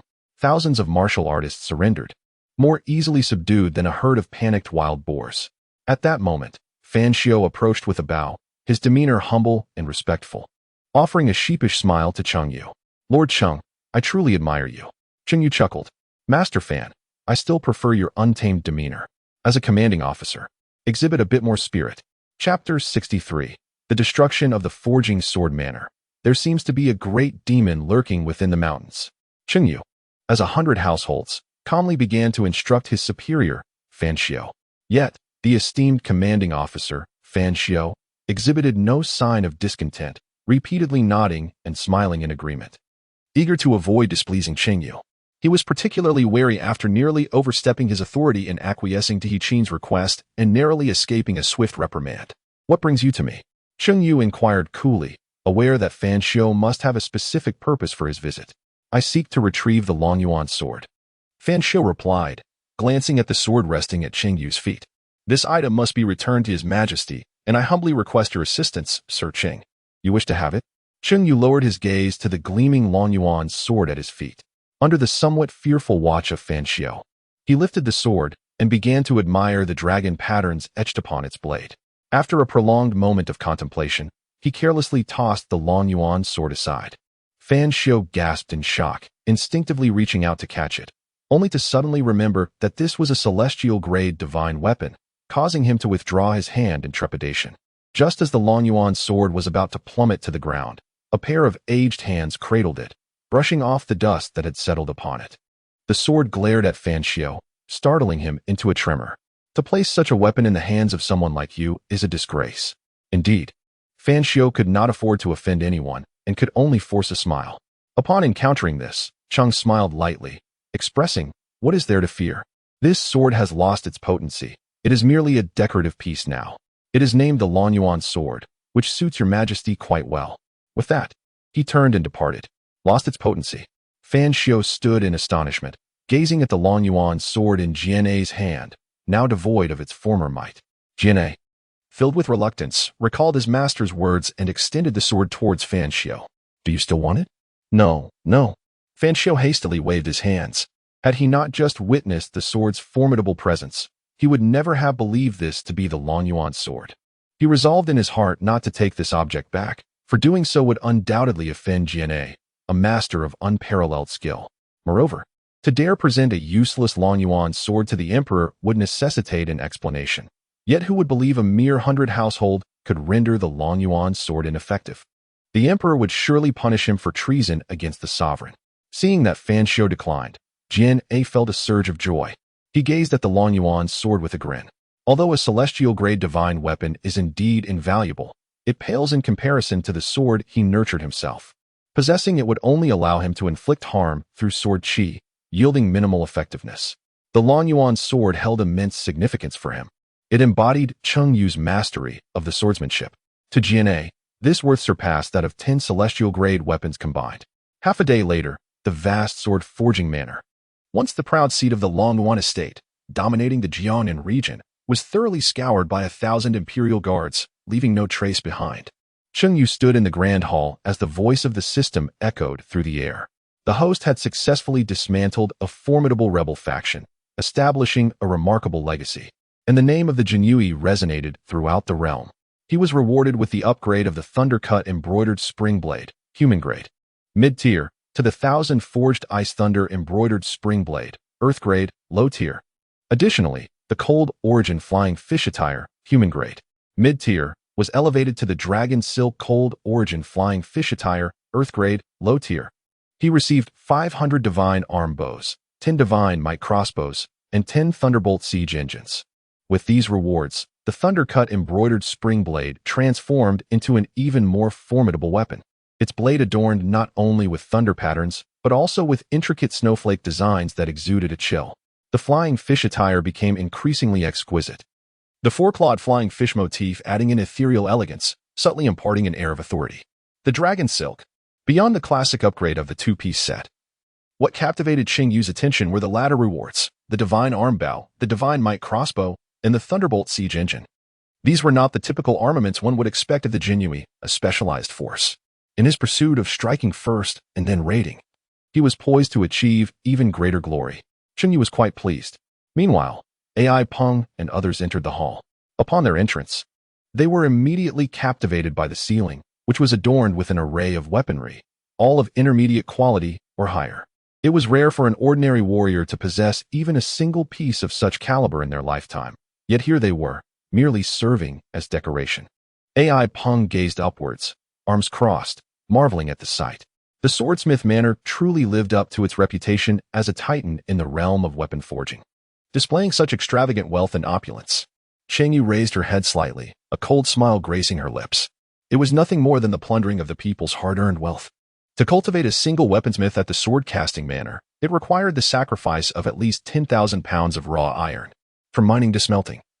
The meticulous process of refining iron into a suitable form involved countless steps. Yet these weaponsmiths were conspicuously absent from the labor. They merely sat in the grand hall, awaiting the transformation of materials into weapons, thereby claiming a significant portion of the credit. If the raw iron was treated with such disregard, one could only imagine the disparity when it came to the refinement of precious metals. 1 pound of fine iron extracted from 100 pounds of raw iron, or 1 pound of exquisite gold from 100 pounds of crude gold. Each weapon crafted at the sword-casting manor bore the name of its weaponsmith. Seemingly oblivious to the countless laborers who poured their heart and soul into the arduous process behind the scenes, they were unable to guarantee even the modest compensation that was due to them. Cheng Yu had long been aware that the sword-forging manor boasted numerous prominent mines and workshops along Longyuan Road. Generations of blacksmiths toiled day and night, laboring tirelessly to meet their quotas. This had been the tradition of the sword-forging manor for a century. Upon hearing this, AI Peng's expression shifted to one of admiration. Most ordinary warriors often considered themselves above the mundane, dismissing the common people. Rarely would they contemplate the intricacies surrounding a mere weapon. His esteem for the young and esteemed Jinyiwei, revered by Zhao Gong, grew deeper. It was not solely due to his prowess in deflecting the Longyuan sword, but also because of his noble demeanor and broad-mindedness. Were it not for his unique lineage as the son of a prominent figure in the martial world, he would undoubtedly have a brilliant future in the court. It was unexpected that Lord Cheng held the common people of Qian in such high regard, dedicating himself to a profound study of such matters. I am truly impressed. Cheng Yu gently shook his head. I hail from humble beginnings. My parents are ordinary blacksmiths, and thus I am well aware of such realities. Upon hearing these words, the others were taken aback in astonishment. Isn't Lord Cheng the son of Qing Zhenjiang? They are aware that Cheng Yu is at odds with his family to the extent of becoming adversaries. How is it that his parents have now transformed into humble blacksmiths? Cheng encountered their perplexity and spoke softly. Certain tumultuous years need not be elaborated upon. The crowd, filled with contemplation, felt an increasing admiration in their hearts. Rising from a humble and harsh background to attain the present stature is indeed a feat 100 times more challenging than that of a renowned hero's descendants, showcasing both innate talent and relentless effort. At this moment, a captain of the Imperial Guard outside the Grand Hall bowed and reported, "My lord, the investigation of the sword-forging manor has been thoroughly completed. The gold and silver treasures remain designated for collection. If there are items that cannot be designated, let them be disregarded. Let us take what we can." With a swift gesture, Cheng Yu annihilated the sword-forging manor, leaving the people of the martial world in a state of unrest. The swift extermination of the sword-forging manor was solely reliant on the value of speed in warfare. No one could foresee that the Imperial Guards would strike down the sword-forging manor so decisively, rendering any possibility of resistance futile. Had it not been for this sudden action, the esteemed reputation of the sword-forging manor would undoubtedly have summoned allies to their aid. Now, the news of the manor's destruction spread rapidly. Any delay would surely invite complications. Cheng Yu, undeterred by inconvenience, had more pressing matters at hand. He turned his gaze toward Ai Peng. "My lord Ai, what insights do you have regarding the dragon vein mentioned by the sword-casting manor?" Upon hearing this, Ai Peng's expression grew grave. With a hint of trepidation, he replied, "That place is exceedingly perilous. I ventured only a few steps before I was engulfed in danger. It is likely not a dragon vein at all. I suspect it may be the lair of a great demon." The crowd gasped in astonishment. A great demon in the sword-casting mountain? How could this be? Only Cheng Yu nodded contemplatively. "We must investigate further. Only then shall we ascertain the truth." While others were oblivious to the nuances, the dragon-seeking compass in his hand spun wildly, drawn by the dragon energy. Chapter 64. A Whip Enthusiast. Today you shall play to your heart's content. The towering sword-casting mountain stood majestic, its front adorned with pavilions and halls, arranged harmoniously, emanating an air of solemn grandeur. The mountain was riddled with geothermal caverns utilized for weapon forging, serving as the prestigious facade of the sword-casting manor, a giant that had reigned over Jiangnan for centuries. Atop the summit, bizarre rocks jutted skyward like celestial swords.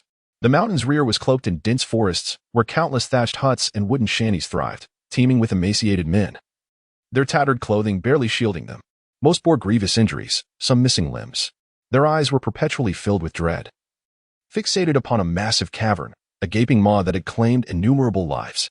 Within the depths of the cavern, laborers toiled, wielding pickaxes, tightly packed in rows, struggling to transport heavy stones. Some, overcome with fatigue, paused to wipe their brows and rest, causing the line to congest. Suddenly, a whip cracked. Several disciples from the sword-casting manor, clad in martial attire and wielding exquisite weapons, emerged. With a ruthless strike, the whip lashed out at a laborer blocking their path, sending him crashing to the ground, blood erupting from his wounds, flesh torn asunder. "Dare to slack off, and you seek your own demise. Spare me, great hero, spare me." The laborer, already aged and weakened by years of toil, was no match for the martial artist's strength. The whip shattered his ribs. He bore the pain and, with a choked voice, begged for mercy, desperately attempting to lift the stone once more. Yet, with a broken rib, even the slightest exertion sent him into excruciating agony, rendering him powerless to proceed. "Hurry up." In agony and terror, the laborer summoned every ounce of strength to rise. Yet, the very next moment, he staggered and collapsed, the heavy stone pinning him down. Help me, he wailed, but after a brief struggle, he lay still, witnessing this scene. The other laborers were engulfed in fear and sorrow, yet none dared to utter a word. Useless wretches. The disciples of the sword-casting manor flicked their whips, sending the laborer's body tumbling into a corner, where it shattered further upon impact. "Stop staring. Move swiftly. If you delay the great affairs of the sword-casting manor, your entire lineage shall bear the cost." The remaining laborers hurriedly resumed their toil, eyes filled with profound despair and hopelessness, silently yearning for a swift end. Hoping to escape this hellish torment, the disciples of the sword-casting manor nodded in satisfaction and approached a wooden platform at the cavern's edge. There, a formidable white-bearded martial artist sat upon an ornate cushion, eyes closed in meditation, surrounded by an array of fruits and fine wines. Elder Chen, the deeper we venture, the stronger the dragon's might becomes. These laborers will likely be of no use in 10 days, he stated, being too close to the dragon vein. Even martial artists struggle to endure. For these laborers, merely surviving without perishing on the spot would be a testament to their resilience. 10 days? After 5 long years. We have finally reached this juncture. Elder Chen nodded silently, his eyes still shut. Indeed, the Dragon Abyss path has been turbulent of late. Our laborers, both young and old, are frequently crushed and obstructed. One disciple expressed disdain. These individuals have been traversing the cavern for years, their ingress and egress tightly controlled for confidentiality, leaving them largely unaware of the outside world. They only knew that the quality of laborers recently brought in had been subpar. The frail and elderly often faced disaster, necessitating Elder Chen's intervention. Elder Chen acknowledged, "The Manor Lord visited me a few days ago, confirming that we have encountered some troubles. The martial forces from Xinjiang Prefecture have been annihilated by the Jinyiwei. They have been spreading rumors about our treasure excavation, causing significant strife for the manor." The disciples expressed astonishment. The Jinyiwei? How dare these mere pawns of the court challenge us? We, the sword-casting manor, are the sovereigns of the Dragon Abyss path. How could the Jinyiwei have the audacity to disrupt our affairs? They are courting death. Elder Chen nodded in agreement. Recently, no one has come from the manor. They are busy resolving this issue. We have just summoned the Dragon Abyss sword, and I trust our foes will soon meet their demise. He had just sensed the aura of the Dragon Abyss sword. The celestial soldiers had emerged, ensuring victory was within reach. When the dragon vein is unearthed, it shall mark the resurgence of the sword-casting manor to its pinnacle, elevating it to the 10th great sect of the Qian. Not only would the ruffians dare not cause trouble, but the entire martial realm of Jiangnan would bow before us. Upon hearing this, the disciples' eyes sparkled with fervor. When that day arrives, they, who had diligently managed this place for years, would undoubtedly reap the rewards of their labor. A disciple inquired, "Elder Chen, what shall become of these laborers in 10 days? The deeper we delve, the more potent the dragon's might becomes. Laborers without internal energy are of no further use. Naturally, they must be disposed of." Elder Chen spoke nonchalantly. To sacrifice themselves for the sword-casting manor's resurgence in the martial world is an honor they should cherish. You all go and keep watch outside. It has been rather tumultuous lately. Do not let any ruffians slip in. The disciples nodded in compliance. Just half a day prior, a shadow had infiltrated the depths of the pit, only to be discovered by Elder Chen upon its departure. It was a petty thief with more ambition than courage. At that moment, a cacophony of chaos erupted outside the cavern. Elder Chen opened his eyes. "Go see what is amiss." Yes, at the mouth of the cavern, a swarm of dark figures emerged from the forest, akin to wraiths. Blades flashed, and the disciples stationed to guard the laborers fell into pools of blood in an instant. Enemy attack! Enemy attack! The disciples tasked with monitoring the laborers were caught off guard by the sudden onslaught. In their panic, they urgently called for assistance. The newly arrived laborers, witnessing the martial artists embroiled in combat, feared for their safety and fled in terror, crying out for their mothers. However, those who had been laborers for some time stood frozen, their eyes wide with realization. They had endured so much suffering that they preferred a swift end by the blade. Among them stood a gaunt laborer with one arm, his body battered. As he beheld a figure clad in black, wielding a knife, he did not flinch or flee, but instead knelt upon the ground, silently gazing skyward. "Mother, I have broken my promise. I cannot return to care for you. In the next life, I shall be your son." In this world, ordinary people were regarded as less than human. Their lives held no value. No one would come to rescue them. Clang! A blade glimmered before his eyes. Yet, to his astonishment, he realized something was amiss. Why had he not perished? Dai turned around, only to behold the lifeless body of a disciple from the sword-forging manor sprawled on the ground. The imperial guards seized the dazed commoner, urging him to find a place to hide, advising him not to stray too far, lest it become difficult to escort him home later. Having spoken, the imperial guards advanced once more, preparing to continue their battle against the enemies. "Why?" the one-armed laborer asked, bewildered. The imperial guard furrowed his brow and glanced back, recalling the teachings of Lord Qing, and smiled. "Because you are a subject of the Great Qian." The same scene unfolded repeatedly. Some recognized their saviors as the imperial guards, feeling nothing but shock and immense gratitude. The dark, cold figures appeared to them as if shimmering with golden light. The host commanded a righteous expedition, greatly enhancing the reputation of the imperial guards and earning a celestial-grade weapon, the demon-breaking staff, ineffective against humans, specifically designed to target demonic beasts. Cheng Yu strode forward with his hands clasped behind his back, treading upon the corpses of disciples from the sword-casting manor. While the surrounding commoners fled in a state of panic, a fifth-grade steward of the sword-casting manor emerged from an exquisite wooden cottage, wielding a whip. Upon witnessing the commoners scatter in terror, his fury erupted uncontrollably. How audacious! Seeking death, are they? With a swift crack of his whip, several laborers cried out in agony as they fell lifeless. The remaining commoners, paralyzed with fear, dared not move.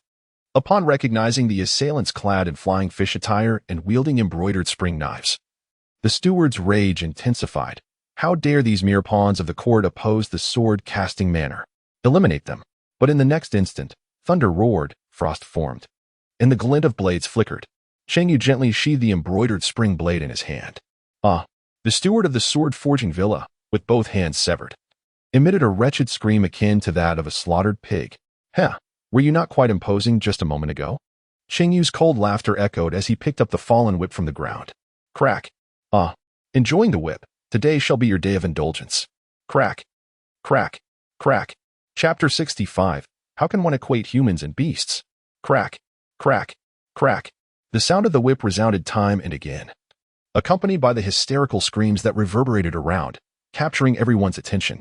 A dignified fifth-tier deacon, capable of being the strongest expert in other factions of Longguan Dao, was reduced to having his hands severed, mercilessly whipped like a mere beast.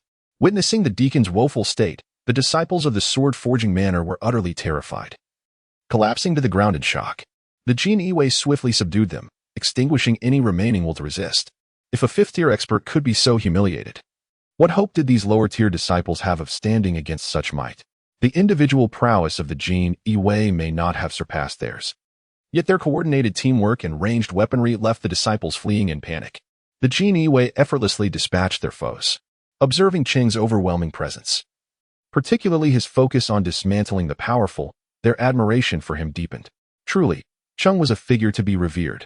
Even the common laborers, forgetting their instincts to flee, stood transfixed by the scene unfolding before them. The once ruthless and brutal deacon, known for his merciless beatings and the countless souls of laborers lost under his hand, was now subjected to such punishment himself. Tears, long dried, spilled anew from the corners of their eyes as they collectively wept, bowing deeply to Cheng Yu in gratitude. Heaven bless us. The Bodhisattva has come to our rescue. What Bodhisattva? I have prayed day and night for 3 years. Yet it is this noble figure who has come to save us. After enduring prolonged suffering, their hope and faith had all but vanished. But in this moment of miraculous survival, their extinguished hearts ignited with a newfound radiance, drawn forth by the luminous figure of Cheng Yu before them. The laborers looked to the Jinyiwei beside them. Heroes, who is this esteemed individual? This is Lord Cheng Yu of the Jinyiwei of Xinjiang Prefecture, a genius of unparalleled talent, rarely seen in a millennium. One of the Jinyiwei proudly proclaimed. Is there anyone from Xinjiang Prefecture? Yes, we are. Several laborers quickly responded.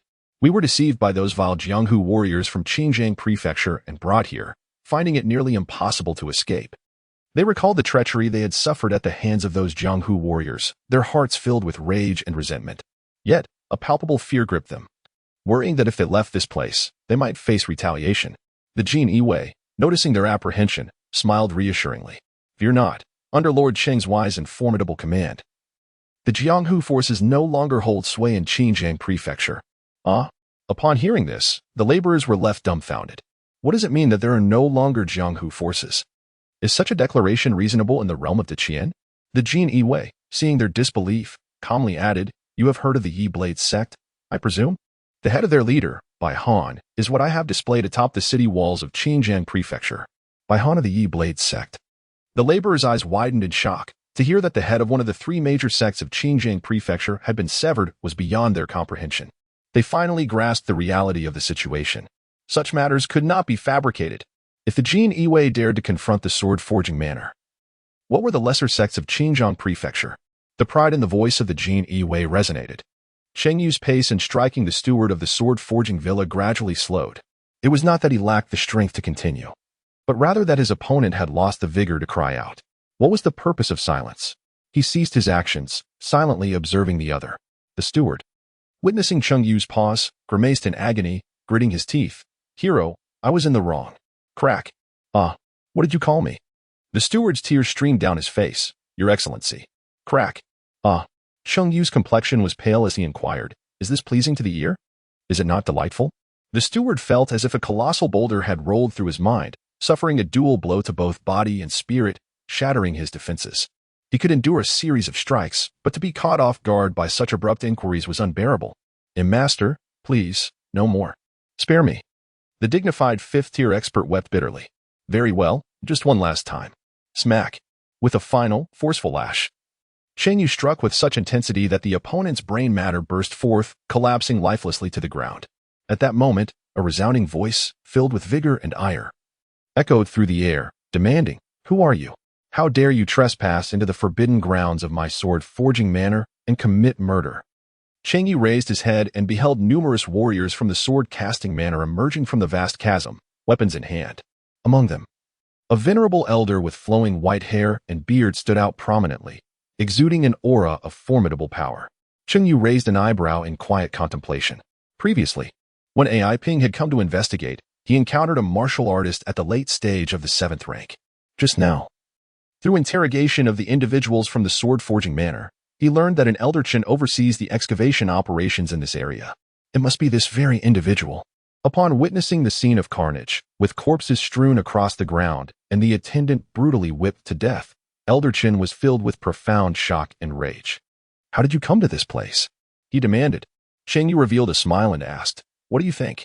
With such a large gathering, the sect leaders cannot possibly be oblivious. This only leaves one possibility. Something has happened to them." Elder Chen felt as though a colossal stone had fallen upon his heart, unable to fathom the reality before him. How dare the minions utter such reckless words? "Witness how I shall eradicate you all." With that, he brandished his sword, which gleamed with a chilling light, advancing menacingly towards Cheng Yu. Cheng Yu exhibited no fear whatsoever.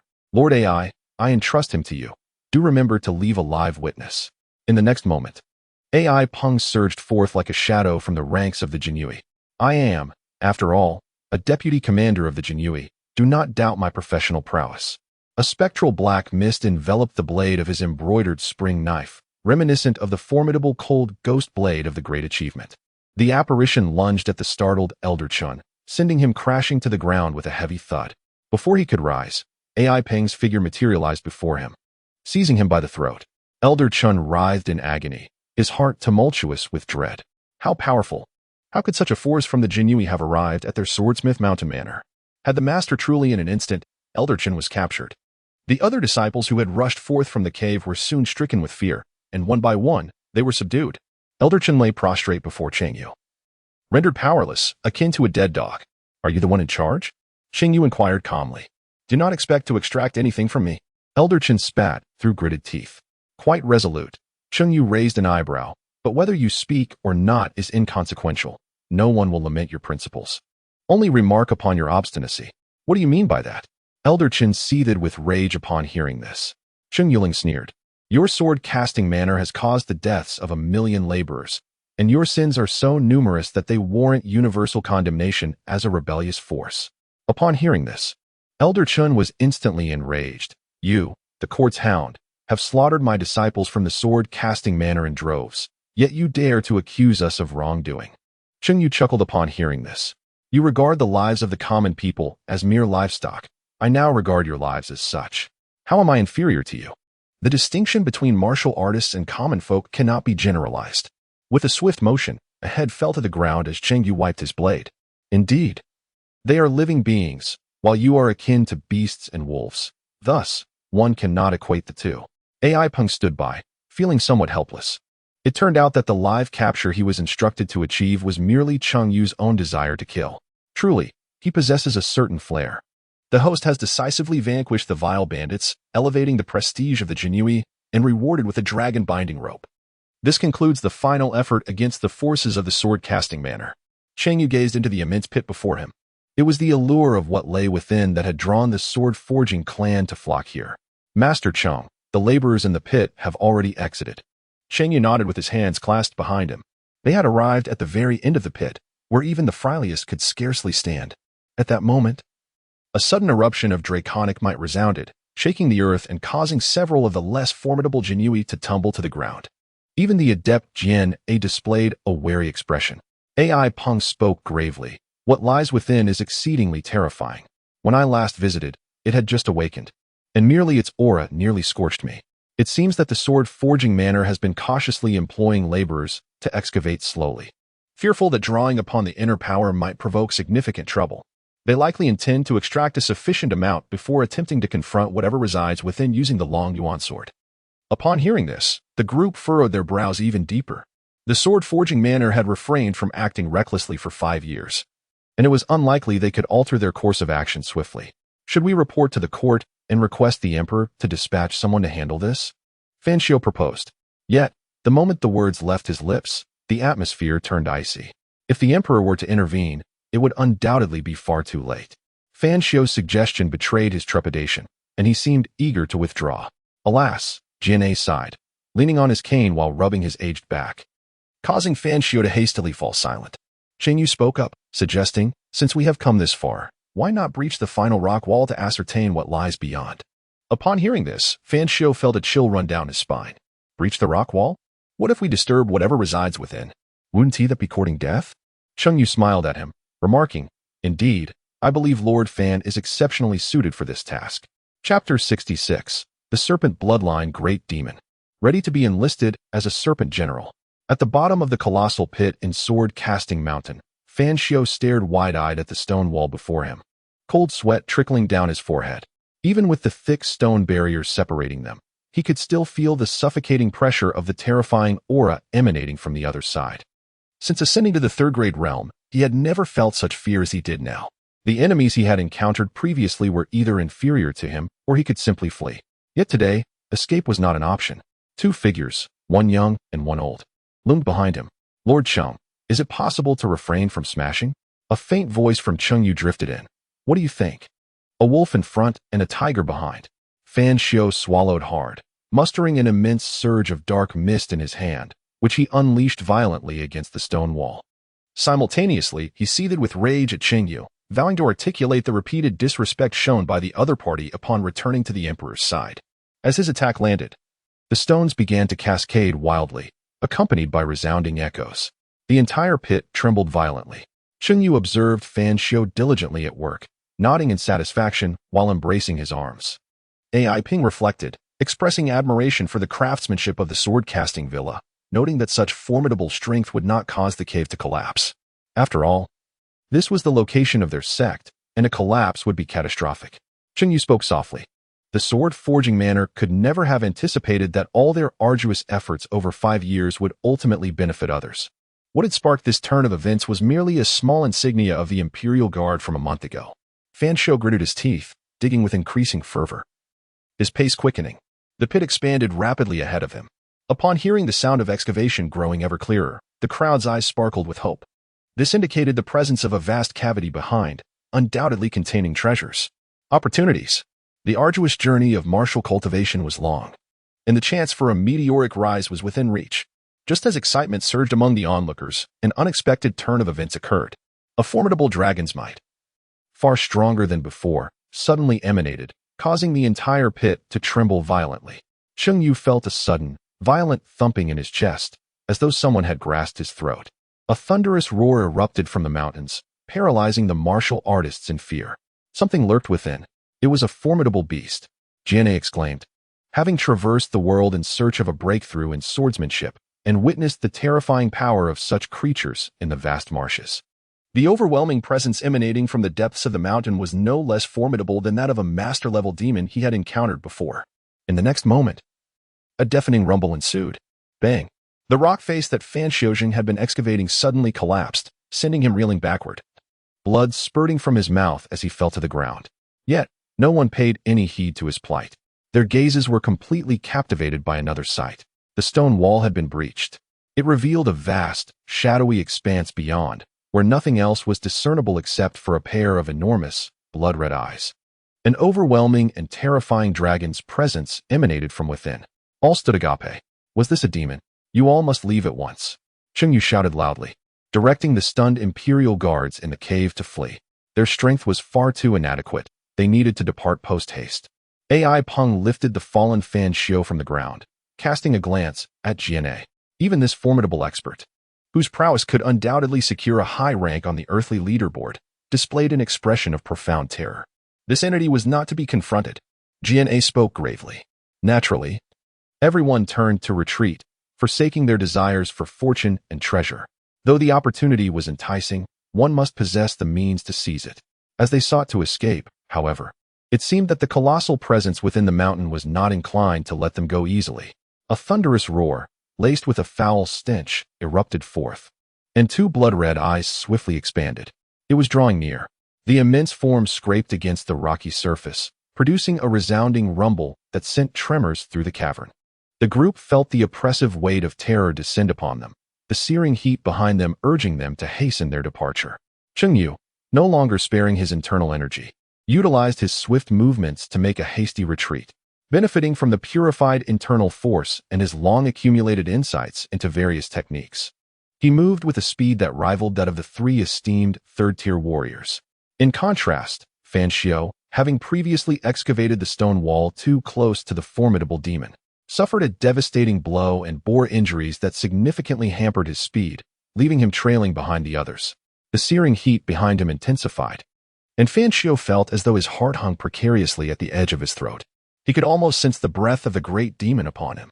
"Save me!" A desperate cry rang out, only to be silenced as the terrifying dragon's might pressed Fan Xiao to the ground, extinguishing his voice entirely. Cheng Yu was aware of Fan Xiao's demise, causing a chill to settle deeper within his heart. Fortunately, after the great demon vanquished the instigator of his disturbed tranquility, it appeared disinclined to pursue them further. The group swiftly escaped to the safety beyond the pit. Cheng Yu gazed at the anxious crowd, and with a gravity that commanded attention, he instructed them, "We cannot linger here. You must escort these commoners away." "Yes," the Jinyiwei responded, promptly beginning to lead the commoners to safety. Ai Peng, pale from the recent demise of Fan Xiao, discerned an unsettling aspect in Cheng Yu's command. "They are to depart first? What of Cheng Yu? What are your intentions, Sir Cheng?"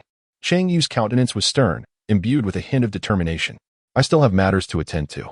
Ai Peng, fully aware of Cheng Yu's intent, widened his eyes in alarm. "You intend to go in there?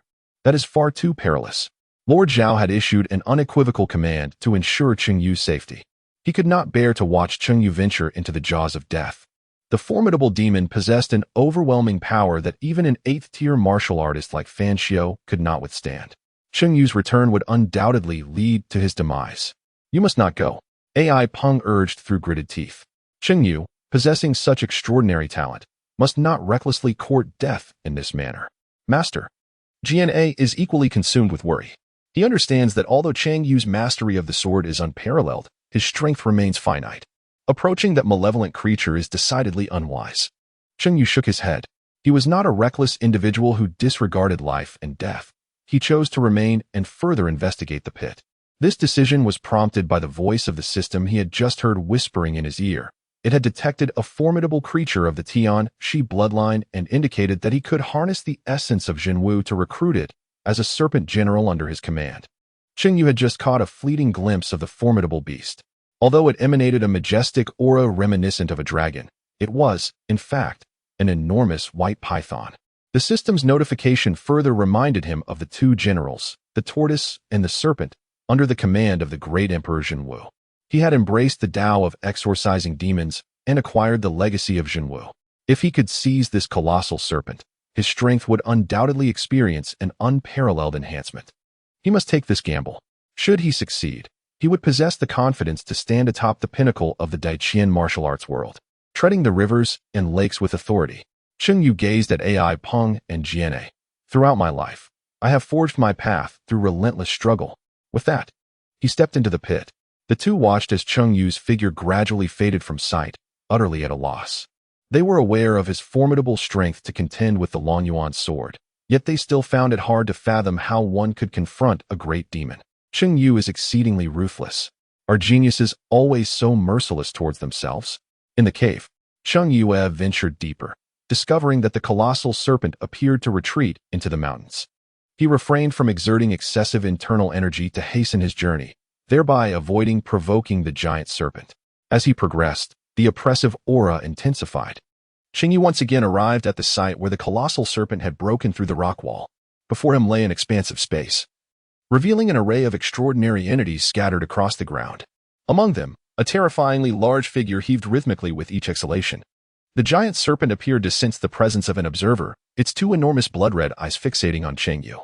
Its forked tongue, as thick as a tree trunk, flickered out, seemingly intent on discerning the intentions of this insignificant creature. Cheng Yu's expression was icy as he invoked the D-Ing M Dao Classic.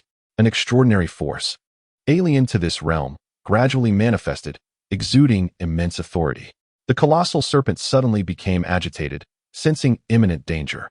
It lunged fiercely towards Cheng Yu, a cloud of dust swirling in its wake, intent on crushing this insignificant insect that dared to disturb its slumber. However, in the next moment, the giant serpent was astonished to discover that it had failed to obliterate the insect. How could this be? As the smoke dissipated, a magnificent figure emerged, resolutely intercepting the serpent's furious charge. It was but an ethereal apparition. Cheng Yu stood with his arms crossed amidst the ethereal shadows. Ding. The process of subduing the serpent general is underway. Host, please hold on. Chapter 67. The enchanting beast taming technique that left Cheng Yu astounded. In the vast expanse of the mountain's heart, a serpent and a man faced each other, gazing at the colossal shadow before them. Cheng Yu was taken aback by the unexpected sight before him. Was it not said that one could subdue a colossal serpent solely through the essence of Jinyiwei? What then was this domineering phantom? According to his understanding, demons, especially those powerful beings of the demon race that had attained sentience, were notoriously tempestuous. Only by rendering them utterly submissive could one hope to claim them as allies. What purpose did summoning a mere phantom serve? He scrutinized the visage of the apparition, which depicted an imposing and exceedingly formidable man. Barefoot, with a cascade of black hair flowing down, a divine radiance shimmered atop his head, clad in resplendent golden armor, beneath which lay an exquisitely crafted robe of deep black. A jade belt encircled his waist. In his hand, he wielded a sword that appeared strikingly familiar, directed menacingly towards the serpent. His fierce gaze seemed intended to intimidate the creature. While the display was indeed impressive, one had to wonder, what relevance did this have in subduing the serpent? Relying solely on intimidation seemed insufficient for such a task. Cheng Yu found himself engulfed in confusion. He did not witness the colossal serpent bowing in submission to the illusory figure. Instead, it continued to bare its fangs with a fierce demeanor, its gaze fixated intently on the apparition. The creature leaned back slightly, poised for an imminent attack, ready to strike at any moment. Just as he observed, the giant serpent did not cower in fear after its previous assault was thwarted by the illusion. Rather, the malevolence in its eyes intensified. With a sudden burst of aggression, it lunged once more at the phantom. The specter reached out, attempting to grasp it, but the serpent nimbly evaded, leaving the gesture empty. Its tail lashed out, striking the illusion and causing it to sway unsteadily. This cunning maneuver had evidently succeeded. The serpent narrowed its blood-red eyes, its enormous maw curling upward, displaying an almost anthropomorphic expression. It was mocking the illusion. The specter seemed taken aback by this unexpected turn of events, standing frozen in place. The serpent's laughter grew more audacious, even rolling joyfully as the surroundings trembled violently. I told you so. Mere intimidation will not suffice. Taming a companion requires love, a gentle caress of affection. As Cheng Yu pondered, he suddenly sensed a subtle shift in the ethereal figure before him. After being mocked by the colossal serpent, the stunned apparition began to tremble. Its form grew increasingly solid, emanating an unfathomable aura of power. Cheng Yu suddenly sensed the emotions of the phantom at that moment. It was not rage, but exhilaration. The unleashed force unexpectedly bore down upon the writhing giant serpent, igniting its fury once more. Roar. The colossal serpent unleashed its dragon-like might, preparing to strike again. However, this time, the serpent's wrath did not have the opportunity to manifest. A massive bare foot ruthlessly kicked the serpent's body, sending it hurtling backward, crashing against the stone wall with a violent tremor. Roar. Enraged beyond measure, the serpent could hardly believe that such a creature dared to assault it. Just as it rose, intent on revenge, it was once again knocked to the ground by another fierce kick. Thud. This blow was exceedingly brutal, forcing the giant serpent to spit out a stream of searing dark red blood. The scalding blood splattered onto the ground, evaporating instantly. Where the dark red blood flowed, numerous spiritual herbs and grasses began to sprout forth. Cheng Yu gazed vacantly at the imposing figure of the giant serpent being kicked by the ethereal shadow, becoming increasingly perplexed. What manner of subjugation is this? At that moment, a few words suddenly flashed through his mind. The caress of love. The caress of love? Cheng Yu widened his eyes, realizing that it was the phantom imparting a message to him. In an attempt to tame the colossal serpent, he struggled to offer a gentle caress. The serpent, having expelled blood, raised its head once more, casting a more malevolent gaze towards the phantom. How dare it inflict harm upon it? Seeking its own demise. A terrifying aura surged forth, unrestrained and formidable. The phantom, however, did not continue to glare at the serpent but instead turned its attention to Cheng Yu. What do you seek from me? Cheng Yu was momentarily taken aback, but a sudden spark of inspiration ignited in his mind. He retrieved 2 items previously awarded by the system, the binding dragon rope, a celestial-grade weapon, and the demon-subduing staff. The phantom, satisfied, extended a hand to take the 2 objects. In his grasp, they instantly transformed into colossal forms, exuding a formidable aura. The enormous serpent sensed the presence of these items, its gaze shifting as it instinctively sought to retreat. However, the phantom seized it by the vital point, ensnaring it with the binding dragon rope, which coiled tightly around its body. The serpent writhed in excruciating pain, thrashing wildly. In its fury, it launched another attack against the phantom, but to no avail, as the demon-subduing staff struck it fiercely on the head. With a resounding crash, the massive serpent fell to the ground, creating a thunderous upheaval. Yet, it refused to concede, rising once more in a desperate struggle, only to be struck down again by another blow from the staff. The phantom then stomped down hard upon the serpent, a commanding aura radiating from him, his gaze fierce and unyielding. At this moment, 3 words flashed through Cheng Yu's mind. Are you convinced? Roar. The colossal serpent's blood-red eyes glimmered with ferocity as it unleashed another thunderous roar. Cheng Yu discerned its meaning. Unyielding. In the next moment, he witnessed an unforgettable scene. The ethereal figure pressed a foot upon the enormous serpent's body, while on the other side, it ensnared the serpent's midsection with the dragon binding rope, pulling it taut with ferocious strength. The immense force nearly constricted the serpent's massive form by half. The creature writhed in agony, struggling violently. Yet with each attempt to break free, it was met only with another crushing kick, one that caused it to spit blood. Cheng Yu's eyes widened in astonishment, as he found himself in a state of utter disbelief. He had come to acquire a newfound understanding of taming the beasts. Outside the cave, Jinyiwei and AI Peng watched anxiously, their hearts heavy with concern. Suddenly, the ground trembled violently, intensifying their urgency. They longed to descend and investigate, yet were met with waves of fierce shaking. Surely, it was the result of that beast's rampage. What fate had befallen Master Cheng? Their worry was palpable, yet they found themselves powerless, forced to wait in this agonizing limbo. Jinyiwei gritted his teeth, vowing, that wretched creature dares to harm my master. The sword-bearers shall not let you escape unscathed. If Cheng Yu were to encounter misfortune, he would seek out the leader of the Feign clan to slay that formidable demon. He is yet to ascend to the position of leader as the second apprentice. After a considerable time, the sword-casting mountain ceased its tumult. The laborers who had descended from the mountain no longer bore their burdens of anxiety, for the tremors had finally abated. Within the cavern, the once vibrant and imposing giant serpent lay prostrate on the ground, utterly devoid of any power to resist. Its pristine white scales littered the floor, while its head had become irrevocably stained crimson. Its mouth and tongue had turned a deep purplish black, as if it had ingested something foul. Only then did the ethereal figure set aside the tools in its grasp, nodding in satisfaction as it gradually faded away. Cheng Yu's mouth remained agape from beginning to end. The method of subjugating the colossal serpent was utterly astonishing. Was it a caress of love? He attempted to approach the half-dead giant serpent. Upon noticing the insignificant insect drawing near, the creature's eyes flashed with disdain. Yet, in the next moment, a resounding crack echoed as the binding dragon rope struck the ground. The enormous serpent shuddered, its massive form suddenly shrinking to that of an ordinary python. It eagerly slithered over, affectionately resting its head in Cheng Yu's hand, as if reuniting with a long-lost master. Cheng Yu caressed the cold, delicate serpent skin, his admiration for the ethereal figure reaching an unparalleled zenith. Taming demons. Is it truly to be conducted in such a manner? Congratulations to the host for successfully subduing the celestial serpent. Shall it be chosen as a commander among the serpents? Chapter 68. Although the wind struck first, this does not justify the rebellious offspring's retaliation.